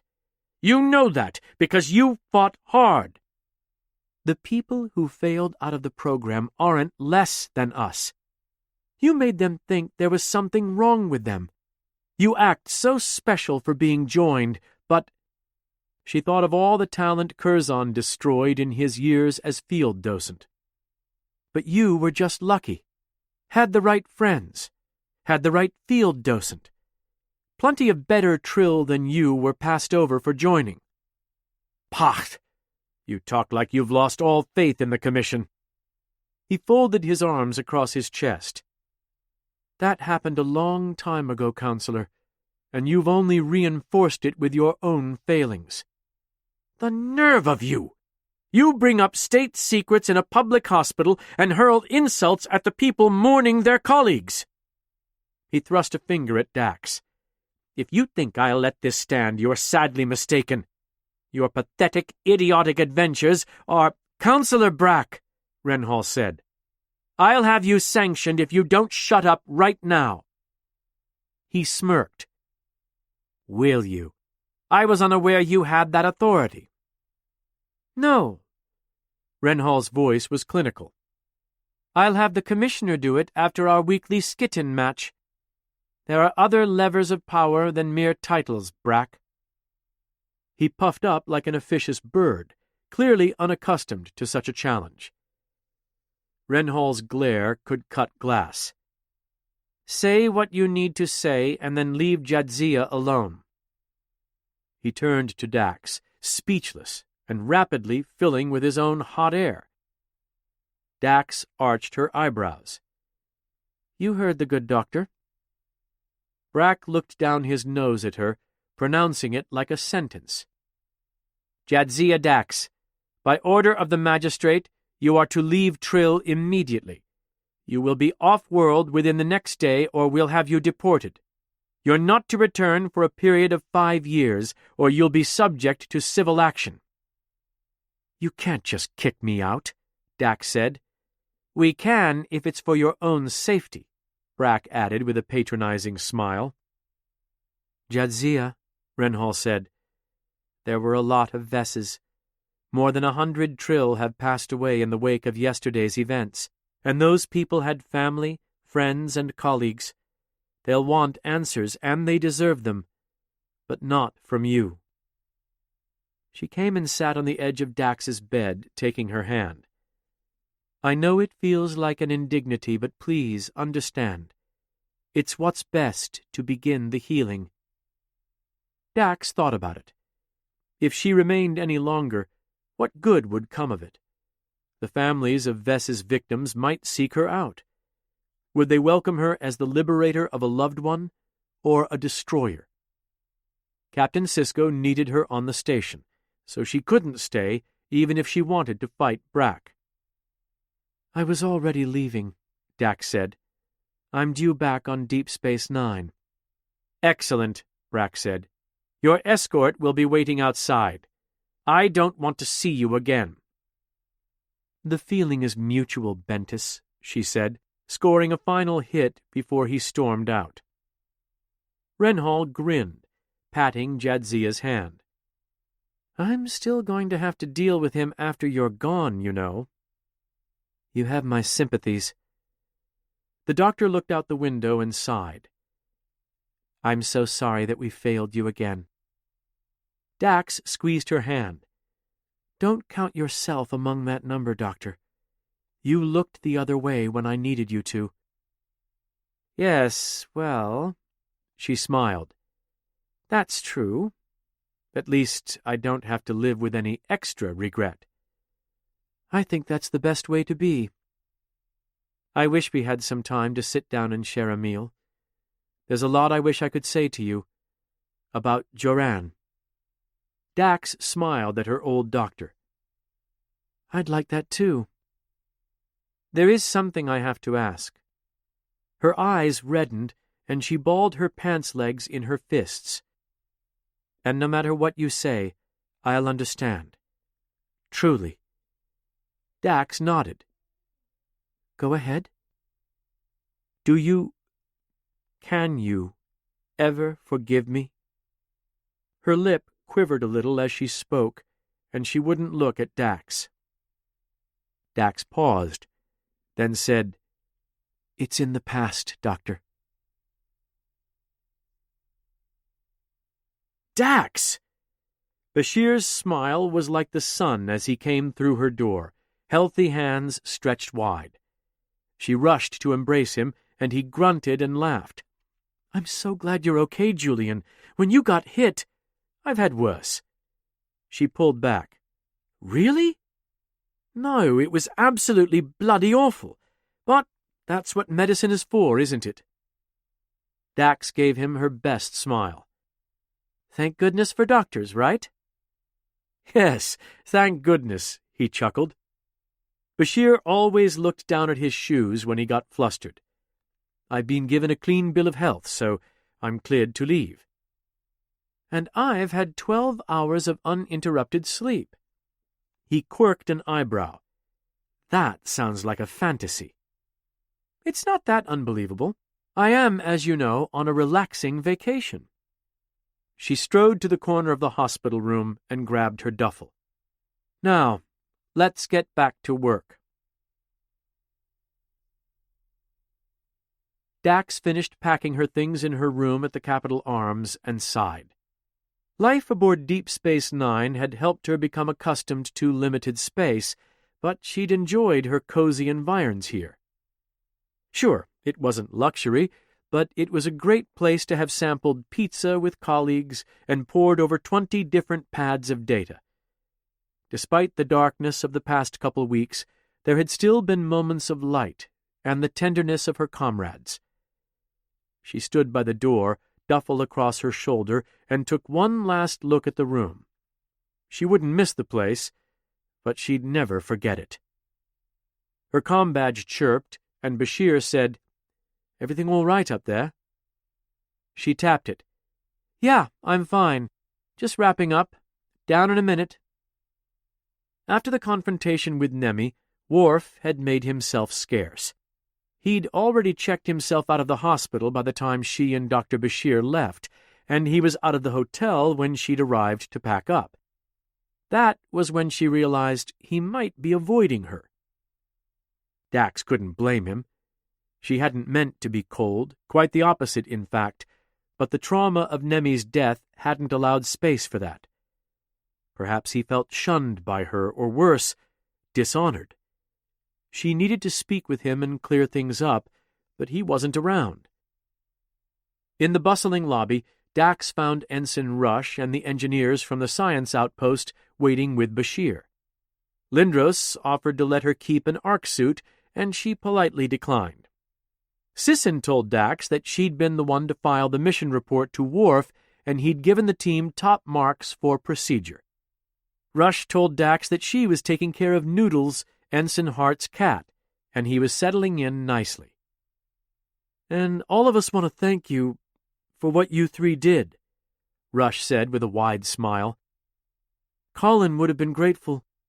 I think Nemi would have too." Dax gave a little laugh. "Do you think so?" "I do," Rush said. "We saved future lives in their name. That's always worth something." The ensign said it so concisely that it stunned Dax. Everything about Rush seemed to embody the promise of Starfleet, and Dax hoped this wasn't the last time she'd see the young woman. "You're going to go far, Ensign." "Thank you, Commander." Rush shook Dax's hand in the human custom, and her grip was sure. She exchanged a shake with Bashir as well. "I'd better let you get to your ship."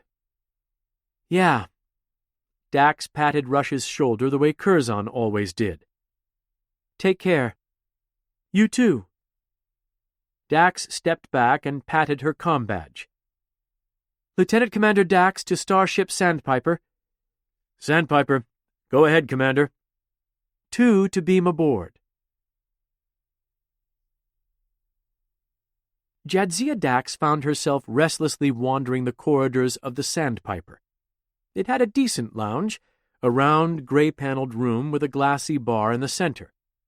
The crew laughed and drank together at the smooth-top tables, cocktails and happy faces aglow in the underlights.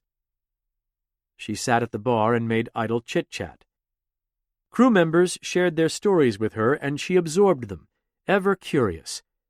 Curzon had a glib tongue, and she could get a conversation going with anyone. She whiled away a few hours, amusing herself with a company of fellow Starfleet officers. Then, with a practiced yawn and a gentle smile, she left for her quarters. The walk through the corridors was considerably quieter than before, with only the low thrum of the Sandpiper's warp engines in her ears. Dax decided to take the long way back. It helped to stretch her legs when she couldn't sleep, and there was an observation deck she wanted to check out. Upon arrival, she found it small but cozy, with a panoramic viewport along one side. A lonely bench stood watch, casting a short shadow in the warp light. Dax walked over to the bench and took a seat, trying not to feel sorry for herself. Nemi's and Etom Prit's funerals would be that week, a final goodbye, forbidden to her by the Trill state that Curzon, Audrid, Leela, and Tobin had served so faithfully. The rites were necessary to her grieving, and several lifetimes had taught her the process was lengthy. "Jadzia." Worf spoke behind her, and her heart thumped. "May I sit with you?" Without looking up, she said, "Yes." Worf joined her on the bench, his sweet, now familiar scent invigorating her. She admitted to herself that she was developing a weakness for him, and now that she was safe again, maybe it was time to indulge. Perhaps the brilliant strategic commander would entertain the thought, and the rest of the trip home could be more pleasant. Then again, he'd been avoiding her for a reason. He took a breath to speak, held it, then hesitantly said, "I want you to know how sorry I am about your friend." That killed Dax's mood. "It's okay, Worf. Well, not okay." She gave a bitter laugh. "But as okay as it has to be." He nodded. "I used to have a little sister. Now it feels like I don't even have a homeworld." Worf took in a breath. She regarded him while he composed his thoughts, searching his eyes. "What is it?" This is personal, and you must share it with no one else. But I would tell you a story." He leaned forward on his knees, interlacing his fingers. "I would never break your confidence, Worf." His eyebrows knit together. "Many years ago, my parents were killed in the cowardly assault on Kittimer. I was only a boy." Curzon had loved that world, the site of his greatest victory and yet another gem in the Klingon Empire's crown. The pain of the Romulan sneak attack still lingered in Dax as well. The diplomat had followed stories of the few refugees scattered to the winds. So Worf was one of those children. "Oh, Worf, I'm so sorry." Before the attack, the planetary defenses were sabotaged. Codes were sent to the Romulans by a traitor, and they lowered our shields. His breath came a bit quicker. 6 years ago, new evidence implicated my father, Moog. A challenge was brought against my family. Dax knew the penalties that came with such a revelation, shunned for 7 generations along with his entire house. But my father was not a traitor. He shook his head, and his knuckles tensed. And the High Council accused him nevertheless, because they wanted to prevent a civil war. It was Duras' father, Jarod, who sent the codes, and the House of Duras held the Empire stable. I believe you. Worf gave her a grateful nod. If I defended against the challenge and failed, I would be executed for treason. The outcome of the trial against me had already been predetermined, because for my father's name to be cleared, the Empire had to burn. But the High Council was wrong about 2 things. I would rather die than live in shame. He sighed. And I was not the last son of Moog. She hadn't heard of a sibling before, but then again, she didn't know Worf as well as she wanted. Kern, my younger brother, was not at Kittimer during the orbital bombardment. If I chose death, it would have condemned him too. It was a decision he would gladly have agreed to, if I had allowed it. Dax kept silent. For Worf to share the inner workings of his family, of the dark secrets of the Empire, they'd forged a bond in battle that she would cherish. I chose dishonor, so he would live. I protected my family. Did I fail then? She asked.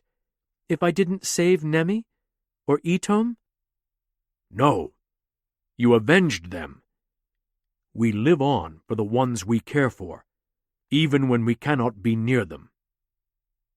I'm glad you chose dishonor, Worf. She looked off into the tunnel of space swirling away from them. Otherwise, I never would have had the privilege of your company. Welcome back, old man. Dax had been a little nervous to come before the captain again after his lecture back on Trill, but the second she saw Benjamin Sisko, she knew all was forgiven. She walked into his office aboard Deep Space Nine as though no time had passed, save that they held hands just a little bit longer upon greeting.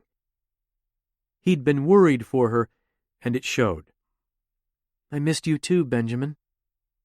He gave her a coy smile. Is it that obvious? You didn't have a pot of gumbo ready, but yeah. Why don't we fix that? She considered it. It had been such a long vacation. I'm not hungry. You? His appraising stare always went to her core. All right. I read Commander Worf's report. Perhaps take a day to... Thank you, but I'm not sure I can handle any more vacations, sir. When Dax returned to her quarters that night, they smelled a little too clean. Everything was exactly where she'd left it, except her flowers had wilted. She didn't stay up late reading, as was often her habit. No other diversions called to her either, so she lit some candles, put out some incense, and took a long bath. The waters did wonders for her joints, and she added some betazoid soaking salts. Dax always trusted the empaths to maximize their relaxation. As she lay in her tub, she closed her eyes and thought of her other lives. All of them had flaws. They'd each been damaged people in their own ways, simply making the best decisions they could within the frames of their time. Who would one day look back and think this about her?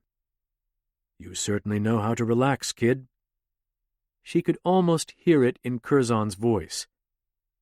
I want to, but we need to talk.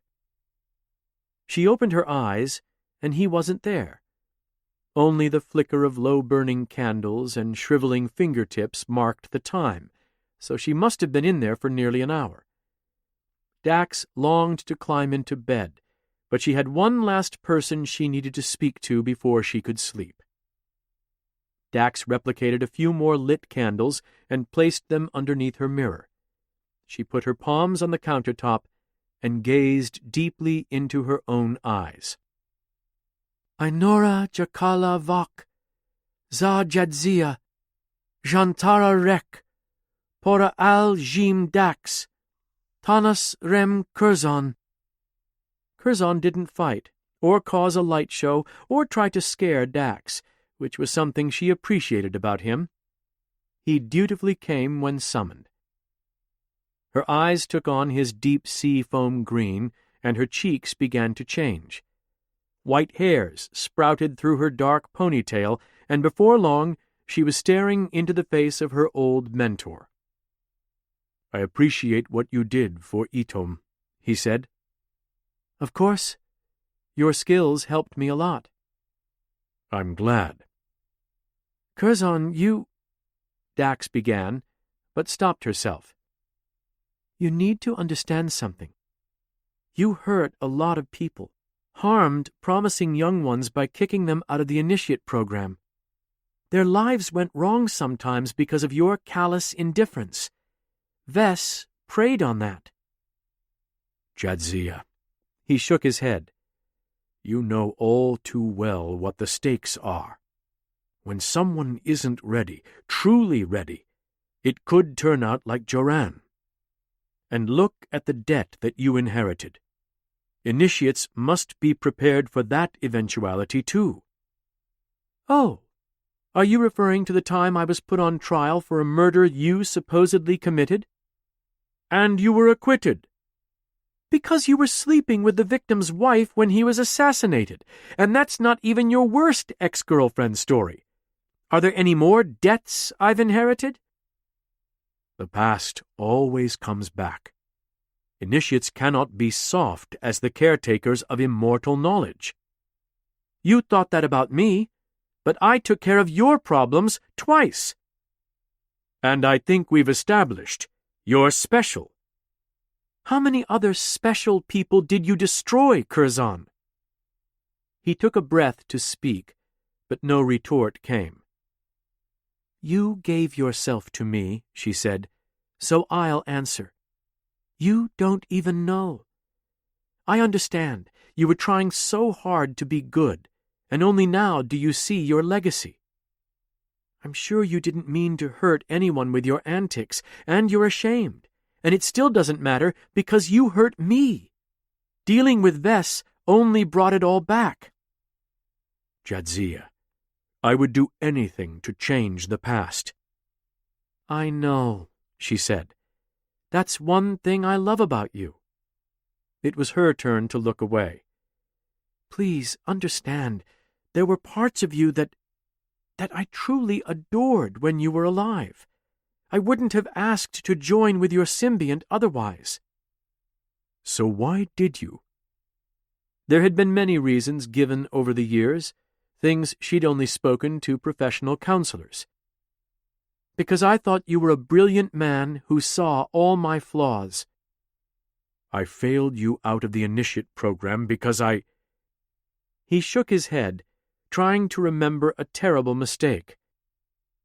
"I couldn't see a single one of them, and I was certain my blindness would get you killed. I loved you." "Why didn't you tell me before we joined? I didn't need that burden." "Because I wanted to leave you my adoration and respect. If I'd understood what I was really heaping onto you, I promise I would have done things differently." "You were a force of good with a dark stain. But I overcame it." "And that's the greatest joy you could bestow."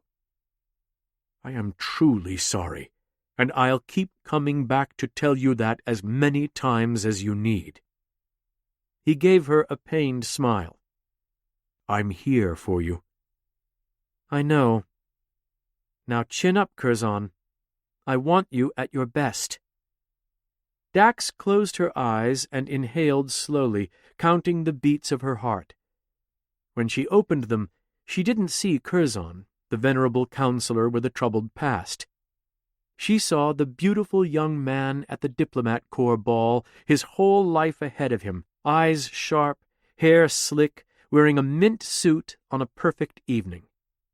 He was charming, confident, and untethered by all the sins of his future. He was a force of nature who would reshape the galaxy. She pressed a palm to the mirror, and he synchronized movements with her. His life was her gift, his legacy her future. Dax would keep the good in him and learn from the bad. She was more than this one man's mistake. Dax was a murderer and a liar, a diplomat and a daredevil, 8 faces and countless adventures. And completely exhausted. When she blinked, Curzon was gone and the room was dim. She basked in the familiar thrum of the station. Then she blew out the candles and climbed into bed to sleep soundly once more.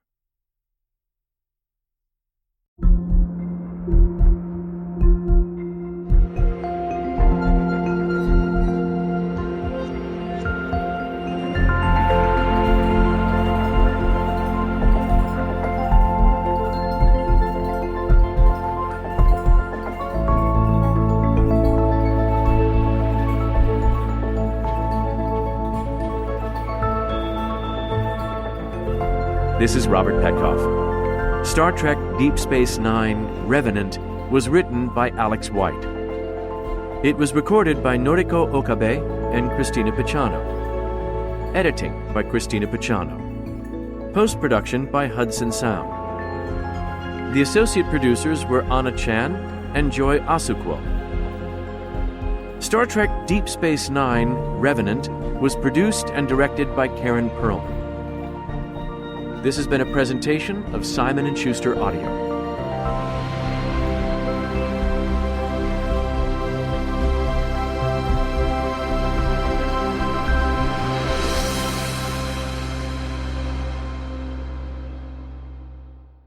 Star Trek Deep Space Nine, Revenant is available in print from Gallery Books.